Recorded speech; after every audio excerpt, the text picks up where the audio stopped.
Introduction **. Lucifer traverses into the world of Final Fantasy, commencing with the acquisition of Sephiroth's ultimate skill, the eightfold blade flash. Tifa, who is he? Why has he come to save me? Cloud, this aura? I have only felt it from that man before. Aerith, incredible. This power is on par with Sephiroth. Barrett, had I known there was someone this powerful, I wouldn't have wasted 1,500 gil to hire Cloud. No, it was 1,650. Shinra Corporation. To think there exists someone who rivals the legendary Sephiroth, we must recruit him. Lucifer, bewildered by the twists of the plot, is left in a daze. My intentions are quite simple. I merely wish to take Tifa from Cloud and make her my wife. Chapter 1. I, too, have come to rescue my beloved Tifa. With a resounding bang, Lucifer felt his head colliding with something hard yet soft. Strangely, this object seemed to exude a delightful fragrance. As Lucifer gazed at the object, he was astounded to find a golden-haired beauty before him. The maiden, adorned in a maid outfit and choker, possessed eyes that glimmered like they had been soaked in Mako, and she emanated a sweet perfume. At that moment, the beauty was frowning, cradling her head, as she awaited Lucifer's response. Who are you? How did you just appear out of nowhere? Curiously, her voice was surprisingly gruff. One might mistake her for a cross-dressing gentleman. Lucifer looked around, the surroundings vibrant with life, the architecture slightly reminiscent of retro red tiles, tinged with a post-apocalyptic vibe. Indeed, it bore a hint of cyberpunk aesthetics. Not far off, someone shouted, "Welcome to the Wall Market, a place of endless joy and revelry." Wait, Wall Market? That name sounds eerily familiar. Suddenly, a gentle and melodious voice floated into his ears. Cloud. How did you fall? Cloud? Lucifer turned toward the source of the voice and beheld a striking girl in a resplendent red dress, resembling Aerith as she helped the golden-haired beauty to her feet. Cloud? Aerith? Wall Market? Isn't this the very world of Final Fantasy VII that I play daily? The character designs resemble the remastered version. No wonder this golden-haired beauty looks so familiar. Isn't this the scene where Cloud, dressed as a woman, rescues Tifa from the Wall Market? As Lucifer grappled with this revelation, a mechanical voice echoed in his mind.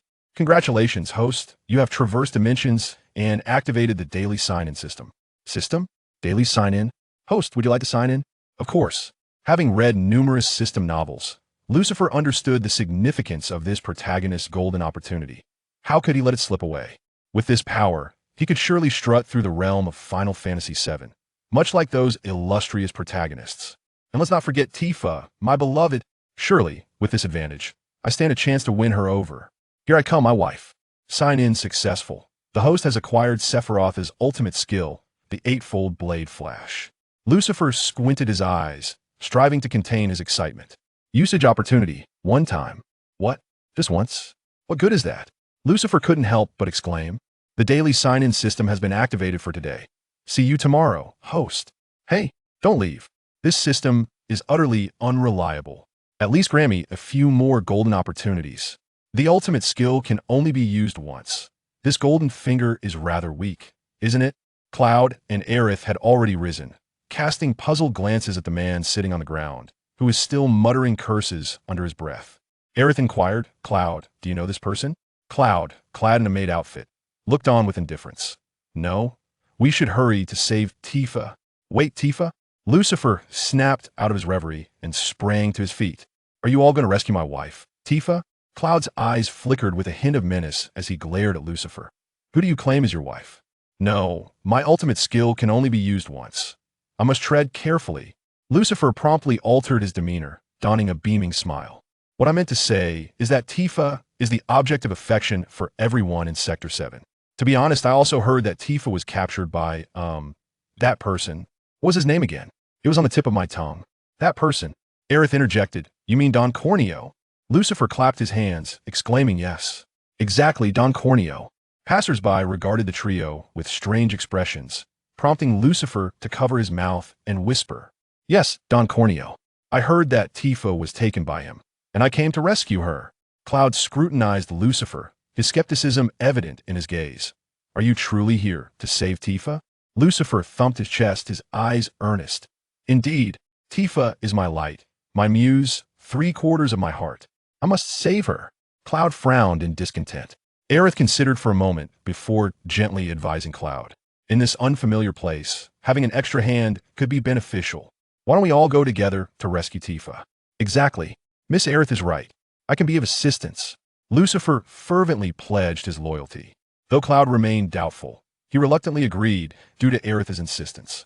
Aerith cheerfully placed her hands on her hips and inquired, "What's your name?" Lucifer lowered his head, dramatically posing as he believed to be quite dashing. "Lucifer. It means fallen angel." "All right, Lucifer. From now on, you are our companion. However, to infiltrate Don Corneo's mansion, we must participate in the bride selection. Cloud and I are devising a plan to sneak in, but you, being a man, may find it challenging." Aerith's expression wavered. Casting a glance at the pristine and coldly beautiful Cloud, Lucifer smirked with a hint of mischief. "Miss Aerith, you need not worry. I possess the resolve for this." With a fan in hand, Lucifer stepped lightly from the changing room. The red qipao clung snugly to Lucifer's frame.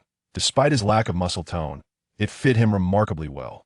Often ridiculed for his lean physique, the qipao seemed to naturally accentuate alluring curves. Lucifer had even stuffed his chest with 2 padding pieces, enhancing his silhouette. As a devoted gamer, his skin was even softer than that of most women. After applying some rouge and makeup, his beauty rivaled that of the already stunning golden-haired beauty, Cloud. The male patrons in the shop suddenly widened their eyes, nearly fixated on Lucifer. Even Cloud's gaze flickered with surprise, though a hint of resentment followed. Aerith clapped her hands in delight. "Oh my, Lucifer, your outfit is as captivating as Cloud's." Lucifer struck another pose, modestly smiling. "Miss Aerith, you flatter me." A male customer approached, nearly drooling as he grinned and extended his hand that I was utterly ignorant, completely unaware that the walled shopping street harbored such exquisite beauty. "My dear lady, might I inquire if you are available this evening?" Lucifer glanced at him, arms crossed over his magnificent chest, prideful yet silent. Suddenly, a fist flew forth, striking the lecherous man before him, as a tall gentleman stood in front of Lucifer. This sort of riffraff is truly disrespectful to the lady. "May I ask, dear miss, if you would be interested in participating in the selection of brides?" Lucifer immediately exchanged glances with Claude and Alice, delight evident in their eyes. Lucifer feigned hesitation. "Ah, the selection of brides, I have heard of it, but going alone would be rather lonely. I would prefer to have my 2 friends accompany me." The gentleman turned to assess Claude and Alice, pondering briefly before responding. "Though their beauty pales in comparison to yours, dear miss, your looks and figure is simply extraordinary." "Very well. Consider it a buy-1-get-2 deal." Lucifer cast a flirtatious glance at Claude and Alice. "See? I told you I could be of assistance." Alice excitedly gave Lucifer a thumbs up. Claude, in a haughty manner, turned his head away. Meanwhile, the male patrons within the clothing store, captivated by Lucifer's glance, swooned and collapsed. Even the gentleman aiding in the selection clutched his heart, inhaling deeply, silently reminding himself, "She belongs to the boss. Stay composed." Chapter 2. Encountering Tifa. Lucifer, Claude, and Alice followed the gentleman in charge of the selection towards the estate of Giryu Genwei. The number of gazes cast upon them was overwhelming. Who knew that being beautiful could be so burdensome? At times, Lucifer could hardly withstand those adhesive stares and shot back fierce glares. "What are you staring at? Never seen a beauty before?" Scram! The indignant expression of the lovely lady made the men clutch their hearts. "Impossible. She's too beautiful. Look at her curves. How could I have missed such a stunning beauty before? It shouldn't be. Our walled shopping street has such a beauty. If word gets out, business will surely boom, rivaling even the 7th district." Hearing such remarks, Lucifer couldn't help but roll his eyes. Heavens, even her eye rolling is enchanting. "I can't take it. My heart can't handle this. It's racing too fast." Finally arriving at the estate of Giryu Genwei, a young man in a cap and baseball attire approached them. Risley, upon first sight of the woman in the crimson qipao, was instantly entranced, reflecting, "I never expected to see such extraordinary beauties. Ahead is Tifa, and this one is equally captivating." After a brief conversation with the gentleman overseeing the selection, Risley addressed the group. "Once upstairs, proceed to the innermost room, and do not wander about." The 3 ladies nodded and entered through the grand door. Before them lay countless porcelain and jewels haphazardly strewn across the floor. Lucifer gazed at the opulent abode, marveling at the extravagance of the wealthy, with gold and silver carelessly abandoned. The items here commanded a hefty price, and there were plenty of guards surrounding. The guards appeared far more serious than the men outside, donned in iron masks, observing the trio as they walked in. Lucifer mused, Sephiroth's skills must be formidable. Yet I only have one chance to use the 8-slice flash. For any other altercation, I am utterly incapable. It seems I must reserve this opportunity wisely, leaving the ordinary scuffles to that foolish Claude. Lucifer whispered to the others, if a brawl breaks out, you too must protect me. I am utterly defenseless. Claude cast a sidelong glance at Lucifer. Not surprising. Your gait reveals your lack of combat skill. Hey, who does this brat think he is looking down on? What's wrong with my walking style? It's quite alluring. Haven't you seen how everyone is smitten by me? The trio entered the innermost room, and as soon as they stepped inside, the door slammed shut behind them. The air suddenly filled with a peculiar pink hue. Alice, feeling a bit dazed, remarked, what is this sweet scent? It gives me a floaty feeling. Claude, brows furrowed in suspicion, declared, it's gas. Ensnared by the pink mist, the three began to weaken, their legs trembling as they barely clung to the furniture for support. At that moment, Giryu Gunway's subordinates, wearing gas masks, entered. One of the more serious subordinates said, ladies, you must be tired. Allow me to escort you to the lounge. Another, less serious, rushed over to assist Lucifer. Let's take the ladies over now. Lucifer struggled to maintain her remaining clarity, scornfully retorting, don't touch me. The less serious subordinate grew increasingly excited. The serious subordinate swiftly intervened. Stop that. Be proper. These ladies are guests of Mr. Giryu Genway. Nothing must happen to them. The less serious subordinate replied, understood, turning back to Lucifer and the others. He couldn't help but gaze with starry eyes. By the way, this batch of brides is quite impressive, especially the one in the crimson qipao. Her figure, her bosom, her waist, her curves. Lucifer could no longer hear the rest. She succumbed to unconsciousness. When she awoke again, it was to a voice as gentle as a celestial melody. Miss, please wake up. Quickly. Lucifer, groggily opening her eyes, beheld a woman with eyes the color of red wine. Perfectly arched brows, large expressive eyes, and a high nose, clad in a tantalizing deep V purple mini dress, her high heels seemingly capable of stepping on a man's heart. This woman had a figure akin to that of a goddess. She gazed at Lucifer with tender concern, asking, are you all right? Feeling dizzy? Lucifer's heart raced, nearly leaping from her chest. This angelic visage, this devilish form, this soothing voice. It was Tifa, the very Tifa, the one she played games with daily, the one she always spoke of. Lucifer was breathless with excitement, utterly at a loss for words. Seeing her flustered, Tifa gently patted Lucifer's chest. How could this happen? Could the gas have lingering effects? Nearby, Claude frowned tightly. Strange. Why am I unaffected? Alice shook her head in exasperation. I don't know. I'm fine as well. Lucifer gazed at Tifa with starry eyes. My wife is truly breathtaking. That delicate face, those chiseled features, far more beautiful than in the game. And that figure, how could such a slender form possess such magnificent proportions? Truly, she is my wife, a natural beauty. After a while, Lucifer managed to regain her composure. The four gathered in a circle to discuss their next steps. Lucifer curled up, occasionally stealing shy glances at Tifa. Tifa sighed softly. There are some suspicious men in the 7th district, and we've discovered they are subordinates of Giryu Genway, seemingly investigating Avalanche. To gather more intelligence, I intended to infiltrate Giryu Gunway's estate. Lucifer let out a thunderous roar. This has gone too far. Tifa, how could you engage in such perilous activities? Cloud furrowed his brow. Lucifer, why the sudden outburst? Tifa lowered her gaze, chuckling softly, then looked at Lucifer with a gentle smile. Thank you for your concern. In that fleeting moment, Lucifer felt as though his heart was melting under the warmth of her tender smile. It was Tifa. She stood directly before him, beaming with a smile. What a life it has been. Tifa continued. Next, we just need to wait. Someone should be calling for us shortly. Alice, filled with excitement, exclaimed, I never expected the candidates to be among us. This significantly increases our chances. At that moment, a voice echoed. Thank you for your patience. Please proceed through the door on your left. There is a staircase. Ascend it. Cloud took a deep breath. Everyone, let's go. Tifa looked somewhat anxious, and Lucifer clenched his fists, encouraging her. Tifa, do not fear. I will protect you without fail. Seeing the earnest expression on Lucifer's face, Tifa couldn't help but laugh. Strangely, being with this person seemed to ease her heart considerably. She had never felt this relaxed, even during her reunion with Cloud. Cloud couldn't resist a quip.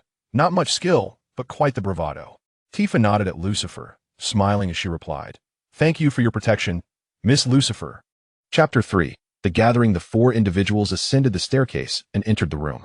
It was more opulent than the exterior, adorned with golden objects that glimmered throughout. Red lanterns hung from the walls. "Ladies, please line up here," commanded a burly young man, directing the group. Once they were arranged, he inhaled deeply and raised his hand. "The illustrious Gu Lujianwei has arrived." A stout man, short in stature and clad in a flamboyant red outfit, emerged from the shadows. His only hair resembling a single golden tuft akin to a flower crown. Lucifer couldn't help but muse. This fellow appears even more grotesque than in the game. Surely, he will select Cloud soon. That is fine. I'll take Tifa with me. Haha. Which young lady should I choose? He pondered with an unsettling glee as Gu Lujianwei circled the four beauties, scrutinizing them with a lecherous gaze, occasionally inhaling their fragrances. His greasy demeanor rivaled that of certain television protagonists. "Choose Cloud quickly. Choose Cloud swiftly," Lucifer chanted silently. Yet, to his dismay, Gu Lujianwei gradually approached Lucifer instead. Panic surged within Lucifer. "No way. This creep can't possibly select me. I admit I look quite stunning in a cheongsam. But I refuse to be chosen by this greasy pervert. I am as straight as they come." Gu Lujianwei sniffed in front of Lucifer, an entranced expression on his face. "Ah, this beauty possesses a unique fragrance. Would you consider being my bride for today?" "No. Please, no. You lecherous scoundrel." Tifa couldn't restrain her indignation, her voice laced with contempt. Gu Lujianwei was drawn to her outburst. "Did you just insult me?" Tifa, typically gentle in demeanor, now radiated fierce disdain. "If you have the guts, come at me." Gu Lujianwei's face lit up with excitement. "Excellent. I shall teach you a lesson for your obstinacy. Today, I choose this headstrong girl. The others are yours to enjoy." "What?" Lucifer exclaimed, astonished. "This isn't how it's supposed to unfold. Cloud should be the one chosen. Not my wife Tifa." Tifa was swiftly taken away by Gu Lujianwei, and Lucifer anxiously watched their retreating figures. Tifa turned back, offering a gentle smile and mouthing, "Don't worry, I'm quite capable." Lucifer knew Tifa was a formidable fighter, but Gu Lujianwei was no slouch either. In the game, they had always fought together to defeat foes. How could he allow Tifa to face this alone, especially when she was taking his place? As Gu Lujianwei's minions gathered, their laughter and crude remarks filled the air. "These young ladies are truly beautiful today. Indeed, their quality surpasses that of previous selections. Following the boss is truly a delight." Cloud shook his head. "These fools aren't even worth my effort. Lucifer, just stand aside and watch. And with you dressed as a maid, your comments hold no charm, merely evoking a strange kind of endearing awkwardness. Moreover, I possess the activation of the sign-in system, granting me an advantage. What is there to fear?" The subordinates of Gu Lujianwei sensed something amiss and promptly brandished their weapons, charging forth in unison. With swift grace, Claude dispatched them all with remarkable speed. "Bravo, Claude!" Alice exclaimed, clapping enthusiastically and urging Lucifer to join her in applause. "Lucifer, do you not think Claude is exceptionally impressive?" Lucifer, somewhat apathetic, clapped along, murmuring, "Indeed, quite impressive." Claude, with his back turned to Lucifer and Alice, maintained a stoic expression. "Come with me to rescue Tifa." "Lucifer, you lack combat skills. Just stay behind me." "Must you continue to postulate? Perhaps you should first remove the choke red rose from around your neck before making such assertions." The trio advanced toward the room where Tifa was taken. With a powerful kick, Claude forcefully kicked open the door. Is he intent on putting on a show today? Within the room, Tifa stood at a distance, confronting Gu Lujianwei. In a rush, Lucifer dashed to Tifa's side, asking anxiously, "Tifa, are you all right?" Tifa smiled reassuringly, shaking her head. "I'm fine." Gu Lujianwei concealed his usual lewd demeanor, adopting a serious tone. "So, you are all in cahoots. The questions will now be posed by us." As he spoke, Claude stepped forward, abruptly transforming into his usual attire. Where did he conceal those garments? They even possess a one-click change function? Did he learn this from Yakuza? Today, Claude is truly intent on showcasing his prowess. Gu Lujianwei nearly dropped his jaw in disbelief. "You are a man."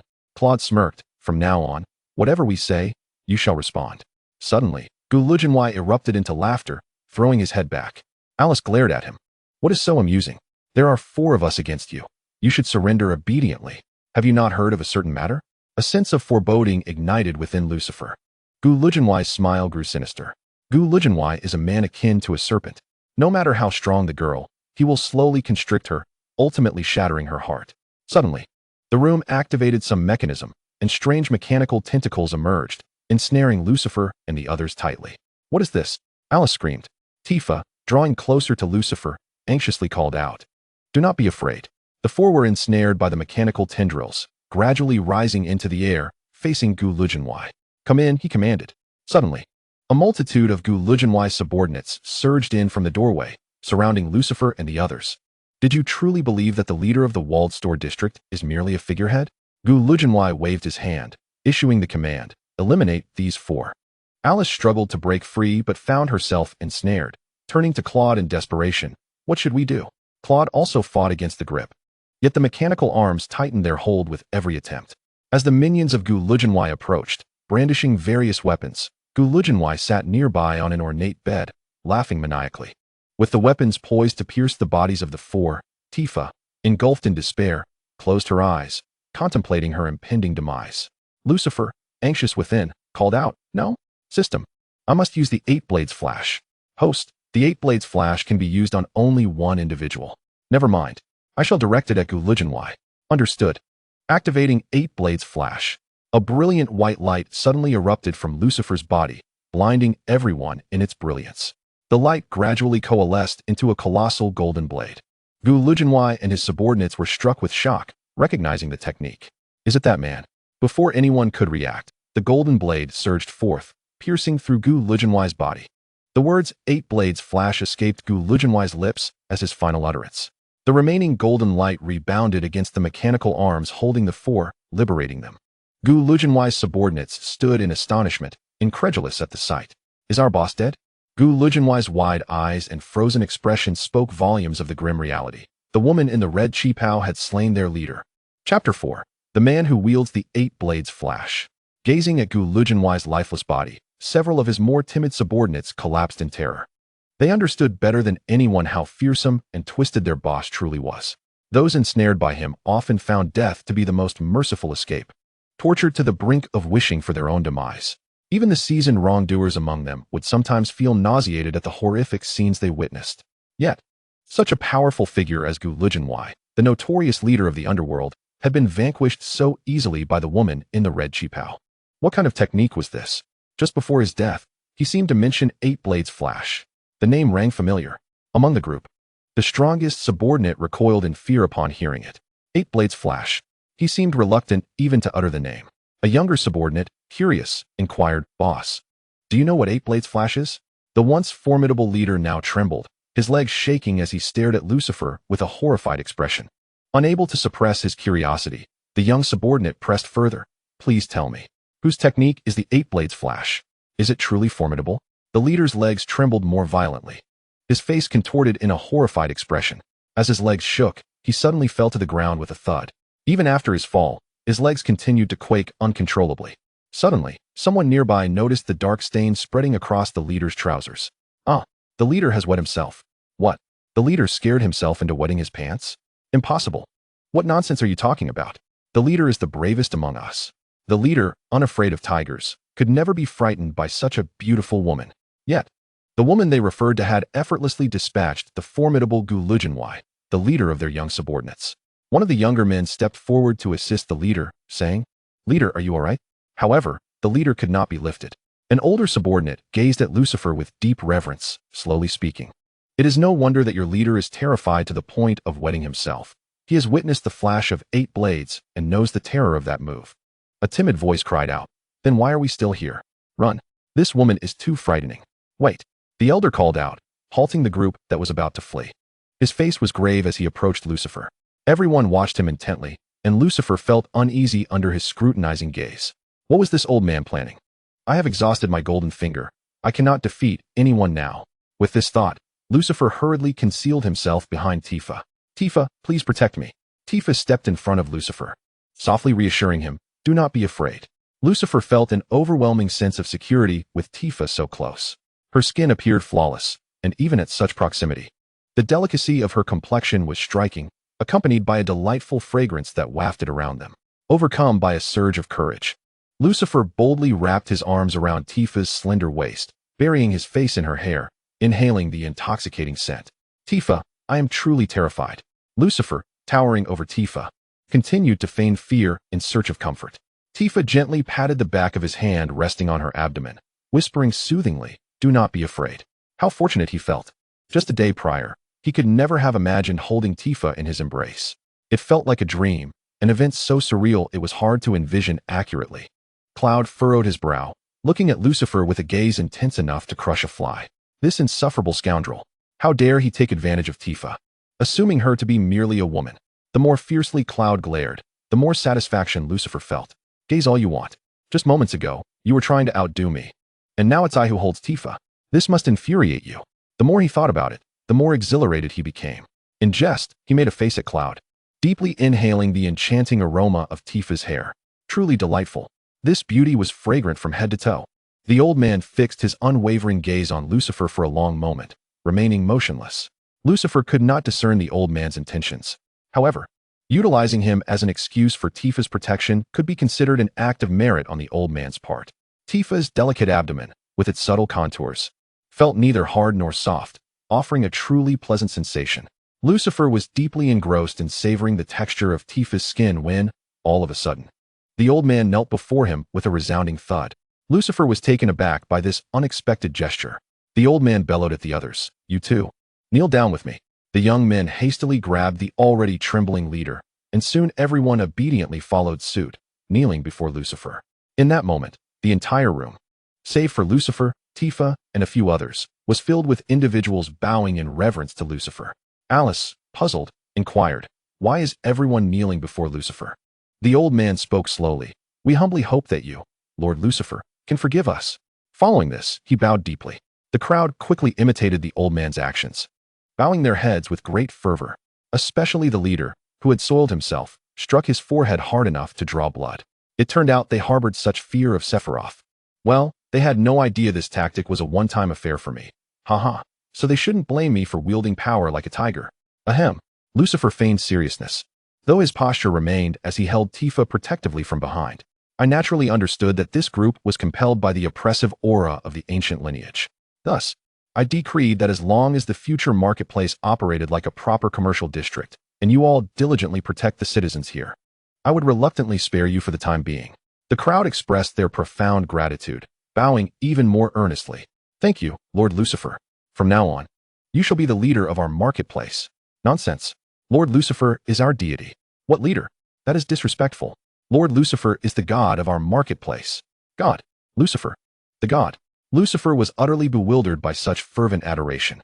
"Please, there is no need for such formality. Rise, rise. Enough of the bowing. Look at this child." Nearly bruising his forehead. "You see? Why do you not listen? I told you to stop."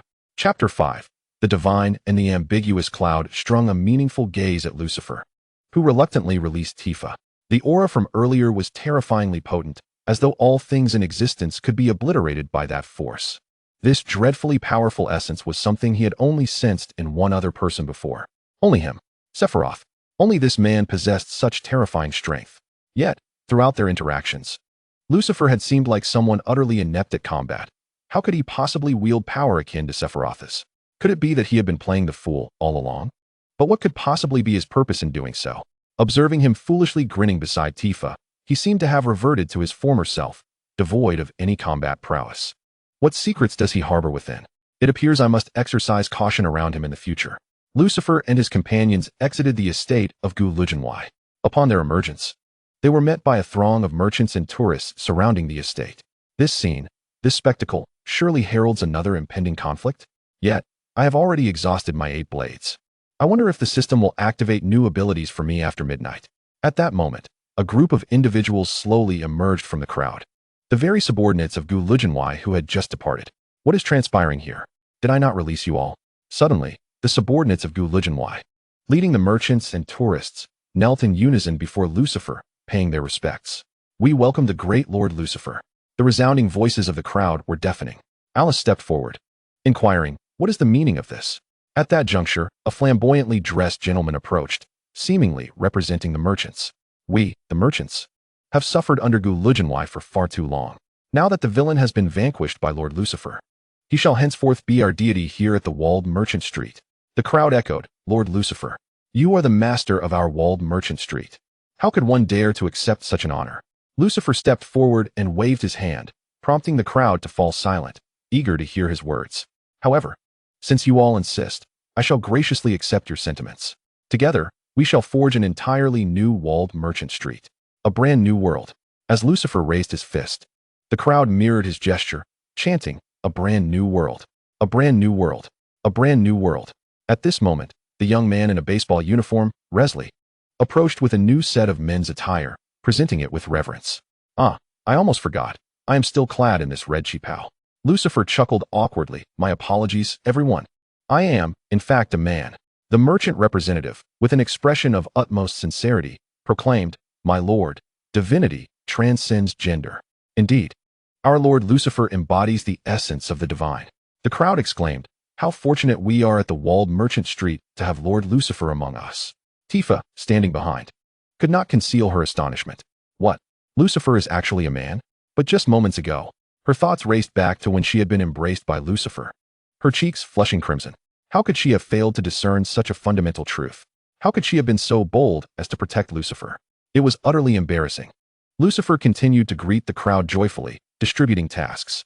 You there, Resley, you shall manage the merchant street, and you will be responsible for the security of the merchant street. Truly, our Lord Lucifer is approachable and amiable. Indeed, it is astonishing how the formidable Lord Lucifer possesses such terrifying abilities, capable of vanquishing the likes of the ancient Guriajan, yet remains so amiable towards everyone. The prosperous days of the walled shopping district have finally arrived. Within the 7th district's 7th heaven, Barrett was diligently polishing his weapon when the plump Wiggy rushed in, his face awash with panic. Noticing Wiggy's distress, Barrett inquired, What has transpired? Could it be that Tifa encountered an accident near Guriajan? No, it is not that. Rather, I have just received news from the walled shopping district. Wiggy paused, his expression turning grave. Guriajan is dead. What? Barrett was taken aback, leaping to his feet. How could he have perished? Who could have done such a thing? It was a man named Lucifer. I have heard he dispatched Guriajan with a single strike. Lucifer? I have never heard of such a person, yet he possesses such incredible power? Barrett marveled, for Guriajan was indeed the notorious figure overseeing the shadows of the streets. And to be slain in a single blow was nothing short of remarkable. Does this mean that Lucifer is now being hunted throughout the entire shopping district? Wiggy shook his head. Strangely enough, Lucifer has not only evaded pursuit, but has also fully taken control of the walled shopping district, becoming its new master. What? The walled shopping district now belongs to Lucifer? He has slain Guriajan and seized his enterprises, all in a single night? Even what? Barrett felt a fleeting sense of trepidation towards this being named Lucifer. It is worth noting that there is little in this world that instills fear in Barrett. He has even acquired a title, Lord Lucifer. The inhabitants of the walled shopping district revere him as a deity. Barrett pondered this title, Lord Lucifer. To annihilate Guriajan in a single evening and command the respect and admiration of the entire shopping district, elevating himself to the status of a god. This man is undoubtedly not to be trifled with. Wiggy hesitated, contemplating whether to voice what he had heard. Speak up. I detest when others beat around the bush and fail to articulate their thoughts. It is said that Lord Lucifer possesses an androgynous appearance, neither wholly male nor female. Some claim he is a ragged beggar, while others assert he is a stunningly beautiful woman. There are those who say that deities, by nature, transcend such distinctions. What nonsense! Barrett slammed his fist on the table.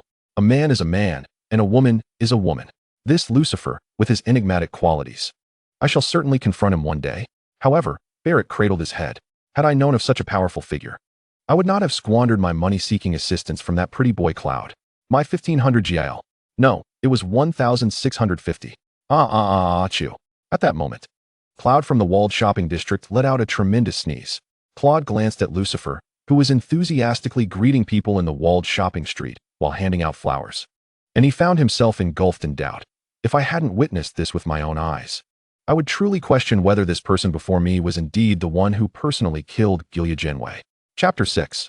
All hands on deck. The headquarters of Shinra, a colossal corporation in the airborne city of Midgar, extends its influence beyond mere transportation, life sciences, infrastructure, and military industries. It has long surpassed the conventional scope of government authority. Scarlet is the sole female executive in Shinra, overseeing the weapons development division. She is universally acknowledged as the most physically alluring woman within the organization. Scarlet typically dons a striking red deep V dress, complemented by black lace thigh-high stockings and crimson high-heeled shoes, accentuating her remarkable figure. As night fell, Scarlet surveyed her department with her characteristic disdain. A young male subordinate hurriedly approached her, clutching a file. Director, there is crucial intelligence from the walled shopping street. Giulia Jinwei has been killed tonight. Scarlet swiftly delivered a slap across the young man's face. Stunned, he cupped his reddened cheek, gazing blankly at her. Scarlet, repulsed, remarked, "Did I request your report? What do I care about Giulia Jinwei or the walled shopping street? Such trifles do not deserve my attention." Feeling somewhat aggrieved, the young man quickly shifted to the crux of the matter. Giulia Jinwei was slain by a technique known as the Eight Blades Flash. What? The Eight Blades Flash? Scarlet narrowed her eyes. Her interest piqued. She had anticipated Sephiroth to indulge in such a trivial act as killing someone of Giulia Jinwei's lowly stature. How intriguing. However, it was not Sephiroth who delivered the fatal blow, but rather an individual named Lucifer, whose gender remains ambiguous. Scarlet struck the young man again, now reddening the other side of his face. Do you think me a fool? The Eight Blades Flash is Sephiroth's signature technique. What of this Lucifer? You must be mistaken. Tears welled in the young man's eyes as he protested. No, it was indeed someone named Lucifer who dispatched Giulia Jinwei with the Eight Blades Flash. This news has likely spread throughout Shinra by now. I came to report directly to you. Scarlet, still skeptical, pondered, in this world, can there truly be someone who wields the Eight Blades Flash? Her alluring visage grew serious as she pressed on. Now, tell me everything you know. Yes, Director. The intelligence department of Shinra has gathered information from the walled shopping street. A figure named Lucifer, gender indeterminate, along with their accomplices, stormed into Giulia Jinwei's residence tonight. It is said that this Lucifer employed only the Eight Blades Flash to eliminate Giulia Jinwei in an instant. Scarlet scoffed derisively. For a wretch like Giulia Jinwei to perish by the Eight Blades Flash is a stroke of fortune he could never have dreamt of in his lifetime. One strike suffices. The subordinate continued to report. It is said that this Lucifer not only eliminated the ancient Lu Jinwei with a single strike, but also subdued the entire walled shopping street tonight. Now, the walled shopping street has become Lucifer's territory. The people there now refer to Lucifer as Lord Lucifer, venerating him as a deity within their midst. Scarlet suddenly pondered a question. Did you just mention that Lucifer's gender is indeterminate? Indeed, Chief. This Lucifer possesses a shape-shifting identity. Even the Shinra warriors lurking in the walled shopping street remain perplexed as to whether it is male or female. Some assert that Lucifer embodies both man and woman, as the essence of divinity often transcends conventional gender distinctions. Scarlet's expression transformed into one of keen interest. Her long earrings began to sway. She savored the name Lucifer, embodying both masculinity and femininity, with a flash of 8 blades, rivaling Sephiroth's might. Lucifer, signifying the fallen Satan. Oh, I truly wish to discern whether this Lucifer is a woman or a man, Scarlet mused, lifting her crimson gown and delicately caressing the edge of her black lace stockings on her thigh, gently licking the edges of her blood-red lips. Her actions and demeanor exuded an irresistible allure, leaving a young male subordinate nearby parched and swallowing hard. With a sharp slap, Scarlet sent the young subordinate sprawling to the ground. Her face twisted in disgust. She retorted, "Do you think you are Lucifer? You, of all people, are worthy?" Meanwhile, within the Shinra laboratory, Dr. Baoyao set down the phone, a barely perceptible smile gracing his lips. Lucifer? 8 blades. Androgynous. How intriguing, he mused. It has been quite some time since I've encountered something so fascinating. Sephiroth, my dear son, I never expected there would be another man with power akin to yours. Yet, you are the one I meticulously nurtured. You are the product of my injecting Genova cells during your fetal development. No matter how formidable your strength, as your father, I am elated. But Lucifer, where did it come from? How does it possess power identical to yours? Is it extraterrestrial?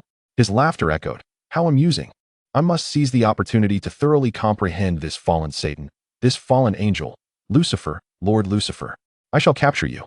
Then, I will slowly dissect your body and savor your delectable blood, to see if it is as exquisite as Sephiroth's. I am eager to delve into discovering what you truly are. Amidst the bustling activities of Shinra personnel, a high alert alarm blared throughout the company. Hey, have you heard the news? It is said that the order was given directly by the president. The objective is to capture a man named Lucifer. Indeed, they must apprehend this individual who possesses powers akin to Sephiroth. Sephiroth? You mean the once hero? Hush, less talk and more action. Yes, a high priority wanted notice has already been issued. The company must seize Lucifer. I am quite curious about Lucifer's true nature. Are they male or female? The Shinra members stand ready, as chaos reigns. In the midst of it all, Sephiroth slowly opens his eyes. He seems to be drawn by some calling, gazing toward a particular direction.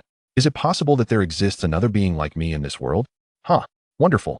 The presence of more monsters in this world will surely make things more interesting. Meanwhile, Lucifer is on the road, sneezing incessantly. What is going on? Lucifer touches their swollen red nose from sneezing too much. Why do I feel as though so many people are whispering my name? Chapter 7. What is this strange item given for signing in? The group walks back towards Sector 7. Tifa appears somewhat anxious.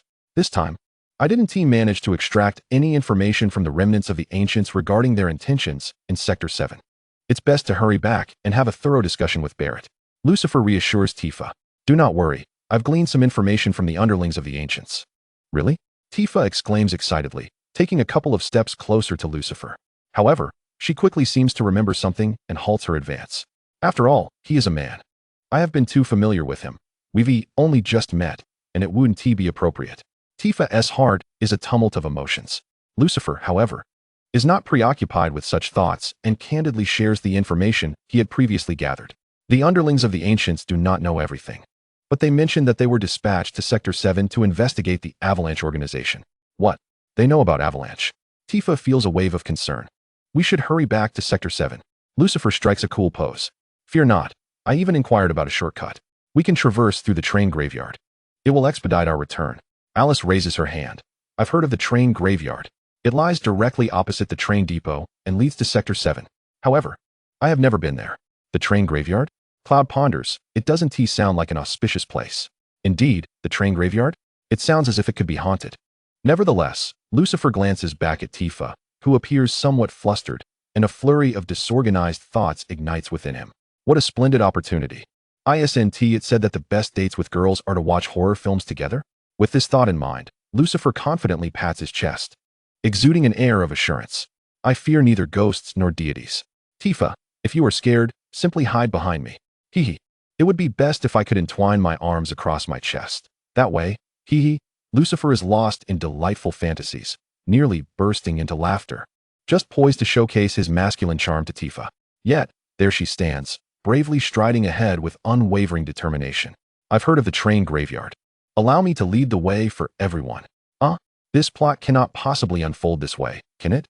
I distinctly recall from the game that Tifa was once terrified, vying with Aerith for Cloud's hand. Why does Tifa now appear utterly unafraid? Why is the storyline so disobedient? When will my opportunity arise? Before long. They reached the entrance of the train graveyard. Before their eyes lay countless dilapidated trains, haphazardly strewn about. The atmosphere was eerily quiet, yet many areas glimmered with light. Tifa continued to forge ahead, guiding the others. Let us follow the lit path. The four companions trailed after Tifa, increasingly aware of the profound silence enveloping them. Aerith expressed her confusion. It's becoming quieter. Tifa reassured her. Typically, no one approaches this place. However, Tifa hesitated, continuing her explanation. For this locale harbored not only monsters, but also terrifying rumors. Rumors? Lucifer inquired, intrigued. Tifa's expression turned serious and anxious. The train graveyard is said to be haunted. They say that if one inadvertently enters at night, they may never return. Though the surroundings were silent, the four continued deeper into the train factory. The sound of their footsteps echoing against the equipment, resonating distinctly in the stillness of the factory. Lucifer recalled from the game that some playful child spirits would drift about, guiding Cloud and the others deeper with their graffiti. Yet, as Lucifer glanced around, nearing the exit, he found nothing. No children, no ghosts, no games of hide and seek. No graffiti, nothing at all. It seemed this world did not adhere strictly to the game's narrative. As Lucifer pondered this, the system's voice suddenly chimed in. Ding. Host. The daily check-in system has arrived. Would you like to check in? My goodness. At last, the system has come. Do you have any idea how precarious my situation has been without any means of defense? The only recourse I have is to rely on Cloud for protection. Just as we exited the walled marketplace, Aerith had commented on my prowess. Can I concede? I must boast. I am Lucifer, the illustrious master of the walled marketplace. I can only lament that my abilities are too taxing to employ frequently and that I must depend on Cloud. I can only flatter Cloud in response. And the thought alone is quite vexing. Claude maintained an air of superiority, uttering not a word, but merely nodding in acknowledgement. What audacity did he possess before me? Was it not I who had rescued him from the dire straits of Gulijanwai? Nevertheless, one might argue that this approach has temporarily sufficed to deceive the situation. Wiping the sweat from my brow, I lamented that my golden finger felt rather feeble compared to those who commenced at maximum power. Lucifer, perpetually on the road, remained blissfully unaware that he had been placed on the first-level wanted list by Shinra Corporation. Nor did he know that the world outside was rife with absurd tales, some eerily true, others patently false, about him. Eagerly, Lucifer proclaimed his desire to check in. System, grant me a formidable ability, preferably one that allows for infinite usage of the eightfold slash. At the very least, provide me with something to safeguard my life. Upon successful check-in, he was greeted with, "Congratulations, host. You have acquired the ability to restore the medium to its state from 15 minutes prior. Usage, unlimited." Unlimited. This sounded remarkably impressive. Far superior to the previous one-time use of the eightfold slash, it felt significantly more potent. Wait a moment. What does it mean to possess the ability to restore the medium to its state from 15 minutes prior? What on earth is this? Is this even Chinese? Why can't I comprehend it? The daily check-in system has been activated. See you tomorrow, host. What? You're leaving already? Wait. I haven't even figured things out yet. And with that, the system vanished once more. In frustration, Lucifer kicked a nearby empty can, cursing, "What a pathetic system. Others possess such impressive abilities, yet mine is either a one-time use or an incomprehensible power. When will I ever acquire a truly formidable golden finger?" Look. Alice pointed towards a distant disk. Tifa's expression darkened. That is the disk above District 7. The city of Midgar is divided into upper and lower tiers. The upper tier houses the Shinra headquarters and the residences of the affluent, while the lower tier is a slum. At this moment, the disk in the upper District 7 is engulfed in flames, plummeting violently towards the impoverished area below. Chapter 8. The Restoration Ability, a Life-Giving Force? Beneath the fiery glow of District 7, chaos reigned supreme. The streets were littered with injured denizens, adults, the elderly, and children alike.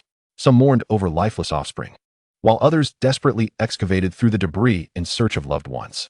Everywhere, cries of anguish echoed. Everywhere, suffering and death prevailed. As Lucifer beheld the grim spectacle before him, he too felt a profound sorrow. Witnessing the calamity in a game had not elicited such a deep emotional response, but now, as death and despair unfolded right before his eyes, it became exceedingly difficult to remain detached. How could this be? I distinctly recall our arrival. The Avalanche was still engaged in battle with the Pillars. Indeed, the narrative diverged from that of the game. Did Barrett and Jesse already? Suddenly, Wedge dashed towards Claude with urgency. The obese figure bore numerous scars, disregarding the pain, and cried out for help from Cloud and Tifa. Tifa, Cloud, quickly, to Ruin Street. Tifa, filled with urgency, inquired, "What has happened at Ruin Street?"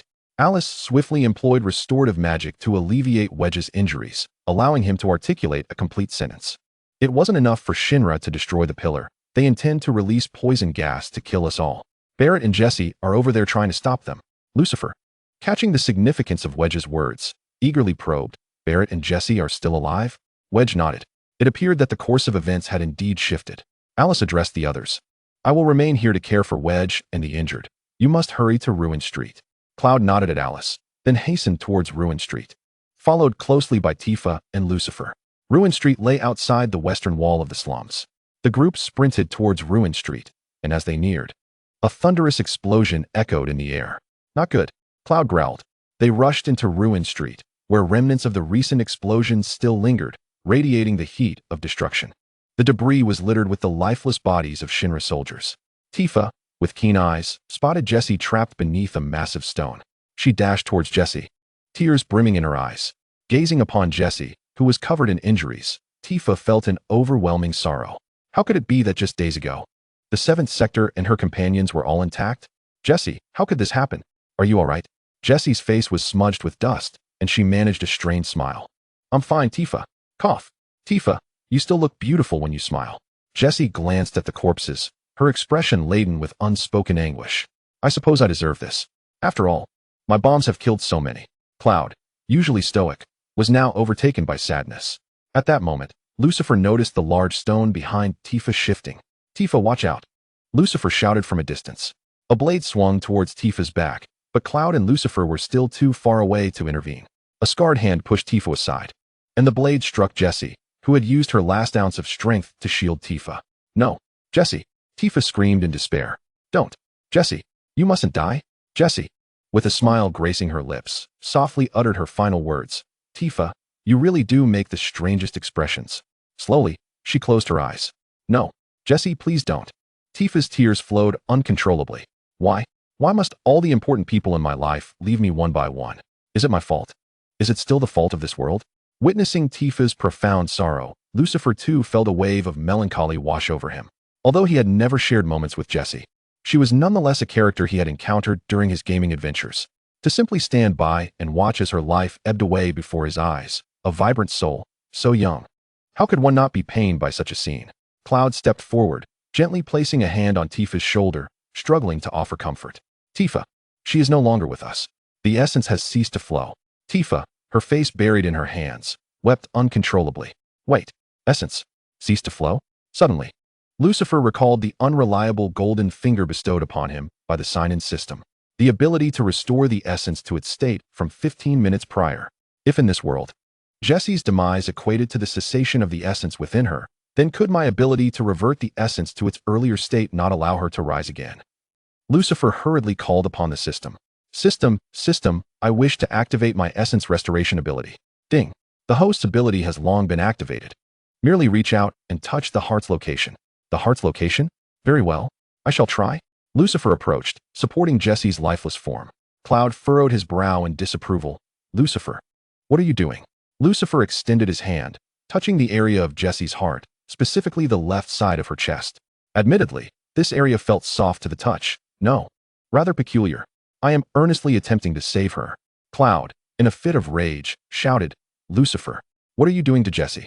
Enraged, Cloud brandished his enormous sword, pressing it threateningly against Lucifer's neck. Ignoring him, Lucifer continued to apply pressure to Jessie's left chest area. You scoundrel! Cloud was on the verge of striking. Tifa quickly intervened, grasping his arm. Cloud, please, remain calm. Lucifer may have his reasons. What reasons could he possibly have? He is desecrating Jessie's body. She is gone. And yet he behaves so beastly.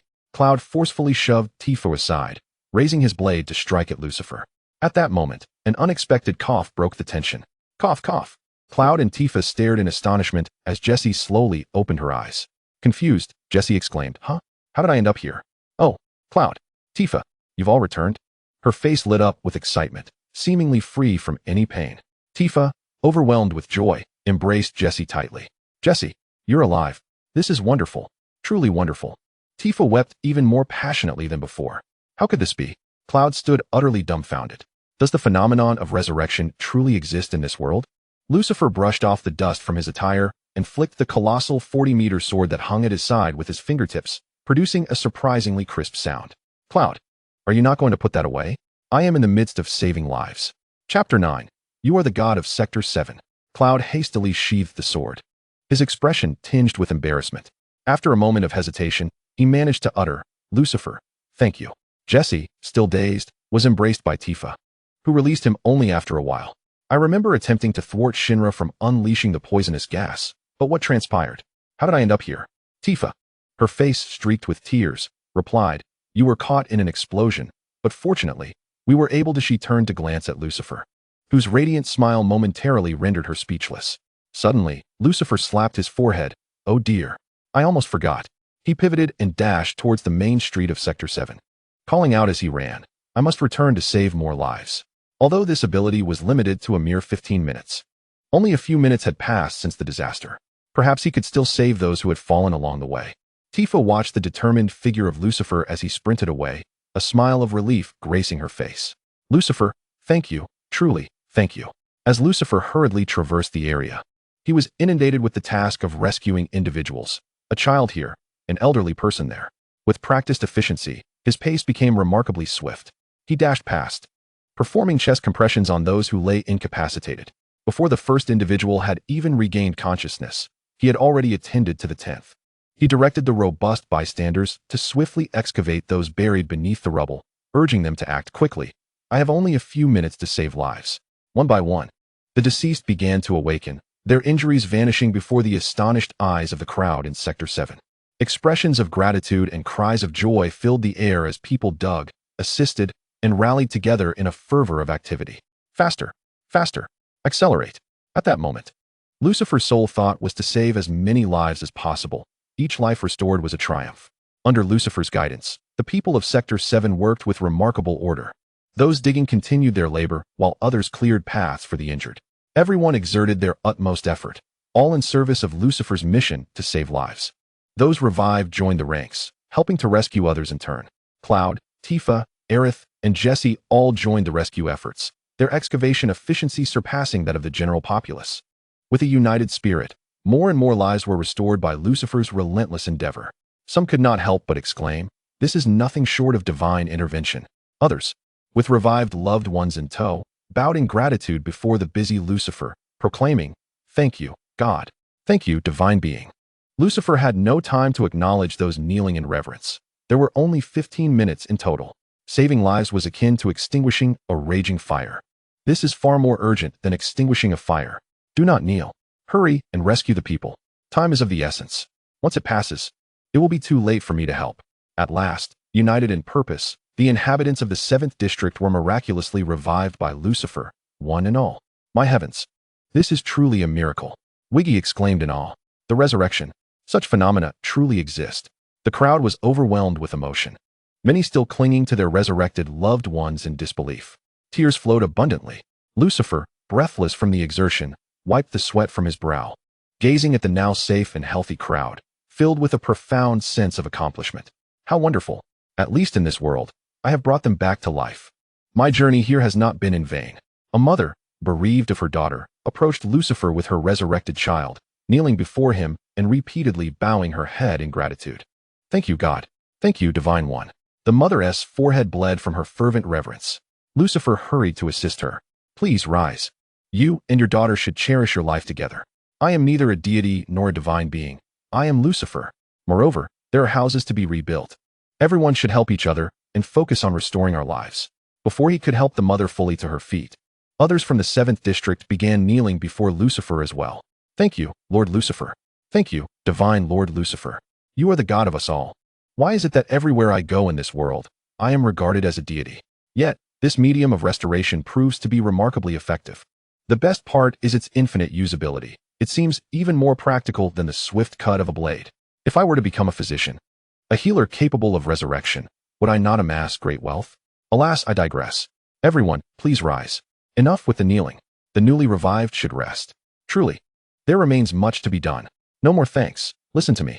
At that moment, Jesse stepped forward, his expression grave as he fixed his gaze upon Lucifer, and, without hesitation, knelt alongside the others. Jesse, what are you doing? Why are you following suit? Lucifer felt a headache beginning to form. No matter how much he urged them, they continued to kneel and bow. While saving a life surpasses the construction of 7 pagodas, the relentless kneeling was overwhelming. Jesse spoke earnestly, Lord Lucifer, you have saved the entire 7th District. Your greatness cannot be diminished by mere bows. From this day forth, you shall be our God. Indeed, Lord Lucifer is the God of the 7th District. Our God. Oh, Divine One. Lord Lucifer, we are eternally grateful. Thank you. Thank you, Divine One. Chapter 10. It has been ages since I encountered such an interesting individual at this moment. A scout from Shinra, observing the events in Sector 7, was so terrified that he fled to the command center in disarray. He was once the director of the investigation division within Shinra's General Affairs Department, known as TAX. With straight, long hair and well-defined features, his most distinctive characteristic was a prominent red mole situated in the center of his forehead. Upon entering the command center, the scout stumbled in unexpectedly. Seeing the scout's disheveled appearance, Tax furrowed his brow in concern. What on earth is happening? Sir, in Sector 7, oh? Is there an unexpected development in the plan? They have come back to life. The scout shouted with his eyes tightly shut. What do you mean by come back to life? Speak clearly. As a scout, you lack even the fundamental ability to articulate such information? You might as well go back. Tax's expression darkened considerably. The soldiers of Shinra were truly becoming increasingly inept. The scout struggled to compose himself and articulate his thoughts. Tax, exasperated, closed his eyes momentarily. Stand up. Attention. Yes, sir. Despite his trembling legs, the scout made an effort to stand upright, striving to maintain a proper stance. Sir, all the deceased in Sector 7 have resurrected. What? Resurrected? Tax's eyes widened in astonishment. What nonsense is this? How could the dead possibly return to life? Are you speaking in delirium? Sir, I am not speaking falsely. I witnessed it with my own eyes. I saw a man bustling among the corpses, and in no time, all the deceased came back to life. Such a phenomenon. Tax appeared to contemplate something. Could it be that Alice was with them? Sir, the man with the resurrection ability is the mysterious figure accompanying Alice. The man accompanying Alice? Tax pondered quietly. Could it be that Lord Lucifer from the wall market? Sir, the people of Sector 7 were indeed kneeling in gratitude to him, chanting something about a Lord of Magic, as if addressing him as Lord Lucifer. Why didn't you report this sooner? I suggest you reconsider your position as a scout. Tax closed his eyes in frustration. Someone, take him away. Strip him of his medals. Please, sir. The scout cried out in desperation as he was dragged away, frantically searching for a way to alter the situation. Wait, there is also this piece of information. Sir, that Lord Lucifer seemingly urged everyone to hurry. If time passes, he would no longer be able to save anyone. Hold on. Tax called to the guards escorting the scout. You all step back. Soon, only Tax and the scout remained in the room. Tax turned to the scout and demanded, now, recount every detail of what you heard. Yes, sir. The scout diligently crawled before Zung. After a moment's contemplation, he promptly stood upright, maintaining a posture of attention. Reporting, sir. The scout strained to puff out his chest, stating that Lord Lucifer had instructed everyone not to kneel. Hurry and dig them out. Time is of the essence, and if we delay, he won't be able to save them. It appeared that this ability of his was indeed bound by time. Intriguing, indeed. However, this information must remain undisclosed. The scout, perplexed, inquired why? Why must I keep this a secret? You need only follow my commands. Simply relay the message regarding Lord Lucifer's power to resurrect the deceased to the upper echelons of Shinra. You are forbidden from uttering anything further. Understood, sir. Though the scout remained uncertain about Zheng's motives, at least his life had been temporarily spared. Zheng displayed a curious smile, finding amusement in the notion of Lord Lucifer's resurrection abilities. How fascinating. It has been ages since such an intriguing individual has appeared within Shinra. He then issued orders to his subordinates. Cease the assault on Sector 7. Retreat back to Shinra. Barrett was engaged in a fierce battle with the soldiers deploying toxic gas. Yet it seemed they had received orders to withdraw, and soon they retreated en masse. Barrett remained bewildered by the sudden turn of events when Wedge rushed over, calling out, Barrett, quick, return to the village. Wait, Marlene. Is Marlene safe? It was only then that Barrett recalled his adoptive daughter's well-being. Wedge, beaming with joy, reassured him. Marlene is fine. Tifa is fine. Jessie is fine. Everyone is safe. The entire Sector 7 is unharmed. Barrett was perplexed by Wedge's exuberance. During his skirmishes with Shinra's soldiers, he had witnessed the devastating collapse of the plate, leading to the tragic demise of many. In light of this backdrop, how could Wedge be so jubilant? Furious, Barrett exclaimed. Wedge, why are you grinning so widely? Is there something to celebrate amidst all this chaos? Wedge, realizing Barrett's misunderstanding, quickly clarified. It's not like that, Barrett. It's Lord Lucifer. No, I mean Lord Lucifer. He saved everyone in Sector 7. All the dead have come back to life. Everyone who perished is alive again. Lord Lucifer has revived us all. Barrett, although our home in Sector 7 has been destroyed, everyone, every single person, is healthy and alive. This is all thanks to Lord Lucifer. Every single individual. Everyone is alive. Chapter 11. Rapid progress with Tifa in the Shinra laboratory. Dr. Hojo gazed at a translucent green glass vial, his face alight with a peculiar smile. Resurrection? How utterly fascinating. Oh, Lord Lucifer, how I long to seize you at once. To dissect your form and uncover the mysteries within. Dressed in a deep red V-neck dress, complemented by black lace stockings and deep red high heels, Scarlet approached with impatience, saying, what could possibly warrant my special summons? Dr. Bao Yao revealed a greedy smile. Lucifer, you are familiar with this individual, are you not? Of course I am, came the reply. Shinra has practically elevated him to the status of their most wanted criminal, surpassing even Sephiroth in notoriety. I have observed something particularly intriguing about Lucifer, and I hope you can personally bring him before me. Me personally? Scarlet exclaimed in astonishment, surprised that Bao Yao would want her to apprehend Lucifer herself. Just how formidable was this Lucifer? Although she held some interest in him, the vastness of the world made it easy to forget someone who could conquer a place like the walled shopping district, with countless others vying for dominance. Yet, for Bao Yao to be so captivated by a man, it seemed few could match him. Scarlet reignited her interest in Lucifer. Very well, I will agree to your request. But you must grant me a favor. A smile blossomed on Scarlet's exquisite face. What kind of favor? After you have had your fun with Lucifer, he must be left for me. Her lips appeared even more radiant. Bao Yao laughed heartily. In that case, there may not be much left for you. Perhaps you should enjoy him first before handing him over to me. Unbeknownst to all of this, Lucifer was currently resting and wiping sweat off his brow on a rooftop that had yet to collapse. I must admit, saving people is quite the strenuous task. He rubbed his sore arms when suddenly, the system's voice chimed in. Ding! The host has saved 173 individuals today, activating the merit system.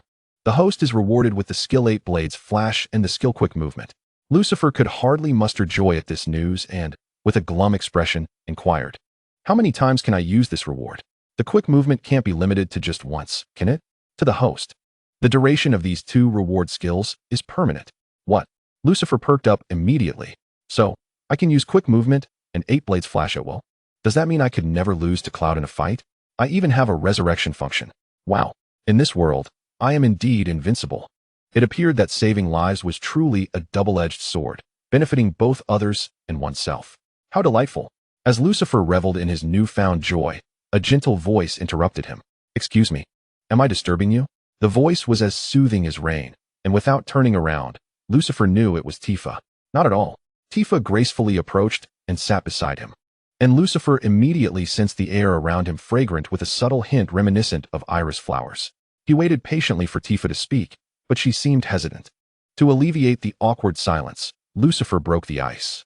"Tifa, is there something you wish to discuss with me?" Tifa appeared to muster her courage before saying, "I still feel that I should personally express my gratitude to you. Thank you so much, especially for saving Jessie." "Hey, it was nothing. Today, I saved so many people that merely hearing expressions of gratitude has left me feeling quite dizzy." Tifa gazed earnestly at Lucifer, exclaiming, "I must thank you. You have no idea, Jessie took that hit for me today. If she were to perish because of saving me." Tears welled in Tifa's eyes, rendering her even more pitiable. "I would truly despise myself." Upon uttering those words, Tifa cradled her face in her hands, attempting to stifle her flowing tears.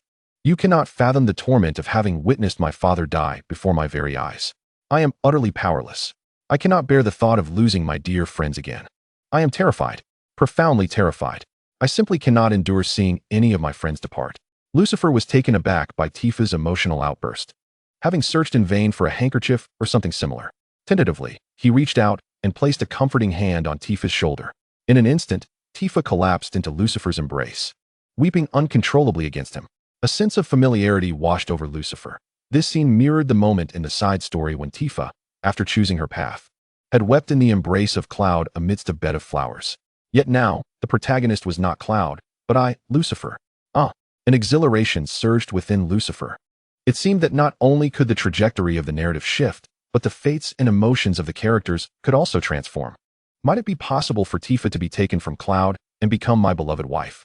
With unrestrained joy, Lucifer held Tifa tightly. Her petite form nestled perfectly against him, enveloped in the fragrant scent of irises that wafted into his embrace. It felt as though the entire world was infused with the sweetness of irises, soft and fragrant. Heavenly. I truly hold Tifa in my arms. This is akin to Jerusalem in the hearts of men. Now, she resides within my embrace. How envious my comrades would be if they knew. Lucifer's heart raced as he clutched her more firmly. The intensity of the embrace suddenly caused Tifa to realize the nature of their situation. Her cheeks flushed crimson, and her expression turned anxious as she urged Lucifer to release her. "Lucifer, it's a bit painful. Please let go," she pleaded, lost in his own reverie. Lucifer continued to hold Tifa tightly. Tifa found his embrace surprisingly firm, a sensation entirely new to her, as she had never experienced such closeness with a man before. As Lucifer tightened his hold, Tifa's heart raced to the point of breathlessness. "It hurts, Lucifer. You must let me go." Only then did Lucifer comprehend her distress and hastily release her. My apologies. I was lost in another thought," he explained. Tifa lowered her head, feeling a touch of shyness, tears still glistening on her cheeks. Occasionally, she would steal glances at Lucifer, her mind racing with tumultuous thoughts. He truly is quite handsome and masculine. The two found themselves enveloped in a peculiar silence. Lucifer scratched the back of his head, his thoughts spiraling. What is the nature of my relationship with Tifa at this moment? Surely, she must harbor some feelings for me, right? Should I seize this opportunity to take a step further? But would that frighten her away? They remained ensnared in this strange silence. Suddenly, Alice's voice pierced through the stillness from behind. Tifa instinctively wiped away her tears and stood up, brushing off the dirt from her clothes. She found her own behavior somewhat odd. What am I afraid of? It's as if I dread the notion of having a connection with Lucifer. But what exactly is our connection? Tifa shyly glanced at Lucifer. Alice, oblivious to the unusual atmosphere between them, urged, "You two, come downstairs and check the news." There's urgency in Alice's tone. Lucifer and Tifa followed Alice downstairs. The equipment from Wedge was still functional, allowing them to view the news. The broadcast revealed the catastrophic situation in Sector 7. Buildings lay in ruins, devastated by the falling plate, and numerous injured individuals were being carried away. A reporter stood in the foreground, delivering the grim report. Ladies and gentlemen, have you seen? The buildings have completely collapsed. The roads have given way. Several structures are belching thick smoke, with flames leaping forth. Midgar is currently facing an unprecedented crisis. Following the explosion of the Mako reactor, the 7th plate has crumbled. Sector 7 is experiencing immense destruction. Countless casualties have been reported. Preliminary estimates indicate over 170 fatalities. The mayor and city government, after consulting with Shinra, speculate that this is the work of the anti-Shinra group Avalanche, employing unknown weaponry. And the leader of Avalanche, as depicted in this image, is none other than Lucifer. The television simultaneously displayed Lucifer's photograph, while the reporter's expression conveyed deep sorrow. This Lucifer is the demon responsible for the destruction of Sector 7. We implore the public to provide any relevant information regarding his whereabouts. We must bring this demon to justice. Furthermore, it cannot be ruled out that this incident may be connected to the ongoing ceasefire with the 5 machines. Further investigations will continue. Tifa, filled with indignation, could not contain her response, exclaiming, "Nonsense." It was Lucifer who saved the entirety of Sector 7. The television continued to broadcast harrowing images of the casualties caused by the plate's collapse. In the center of the screen, a mother cradled her deceased daughter, weeping uncontrollably. This tragic scene rendered Lucifer's image nearby all the more detestable. Alice, gazing at the mother and daughter on the television, expressed confusion, saying, "That's not right. Were the mother and daughter not rescued by Lucifer yesterday? How could this be? It appears to be fabricated." Wedge meticulously analyzed the data. Although it was a live broadcast, the images on the television must have been synthesized by Shinra Company. The footage from Sector 7 was entirely post-processed, with a level of realism that could easily deceive the unsuspecting viewer. Jesse's expression was grave. More than that, Shinra has publicly put Lucifer on their wanted list on television, portraying him as more fearsome than a demon. It is perilous for Lucifer to remain in Sector 7. It's far too dangerous for him here. Barrett scowled, saying, "Why waste time? Let us get him out of here." Lucifer lifted his gaze, glancing at the rugged Barrett. It was his first encounter with him. His height, those muscles, what an imposing figure. Outside, urgent footsteps echoed, causing everyone to instinctively glance towards the entrance. The door creaked open slightly, revealing a familiar face, the mother who was weeping on television over her daughter's demise.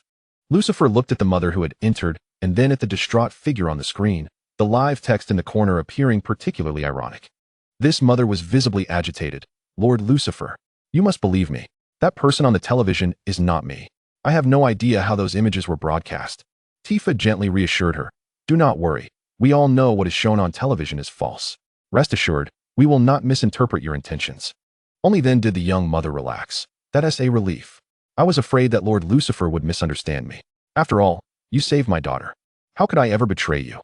Suddenly, realization struck her as she slapped her forehead. "In my haste to explain, I almost forgot something crucial. Shinra soldiers are patrolling Sector 7. They will likely be here soon." "What?" Cloud and Barrett instinctively reached for their weapons. "When I arrived, they were at the entrance, and everyone was trying to mislead them to buy time. Lord Lucifer, you must leave here quickly." Tifa anxiously looked at Lucifer. "Yes. They are broadcasting your face on television. Those Shinra soldiers are certainly searching for you." Jesse, familiar with the routes in Sector 7, furrowed his brow. "The pathways in Sector 7 are unique. There's only one way out. Running outside means running straight into the Shinra soldiers." Barrett nodded. "Indeed, rather than flee, it would be wiser to find a concealed place to hide. There are already basements and dark rooms in 7th Heaven. Lucifer, you should take refuge there." The young mother agreed. "Exactly. The soldiers are currently armed with only the likeness of Lord Lucifer. They are intent on capturing him." Tifa hurriedly urged Lucifer, "In that case, quickly hide in the basement. We will provide cover for you." Everyone was in a state of urgency, yet Lucifer remained unfazed. If confrontation was inevitable, then so be it. "Regardless, I possess an infinite number of swift strikes, and can the Shinra soldiers truly stand against me?" However, glancing at the anxious Tifa before me, along with the young mother from Sector 7, who shares the same concern for Lucifer, I realize that there are far too many innocent civilians here. It would be rather inconvenient for me to unleash a massacre. Lucifer nodded, swiftly relocating to the cellar below, leaving the others above. He surveyed the cellar, noting the maps used during avalanche meetings, and couldn't help but reflect. Barrett certainly does not take these matters seriously. The cellar's secret passage is not entirely secure. If the Shinra soldiers were to discover this, they would immediately recognize them as members of Avalanche. At that moment, sounds of commotion arose from above, and Lucifer discerned Tifa's voice amidst the chaos. "Officers, this is merely an ordinary cellar for storing wine. Step aside." Whether it is an ordinary cellar remains to be seen. Claude and Barrett exchanged glances, their intentions unmistakably clear. Once these soldiers uncover Lucifer hidden in the cellar, we will act immediately.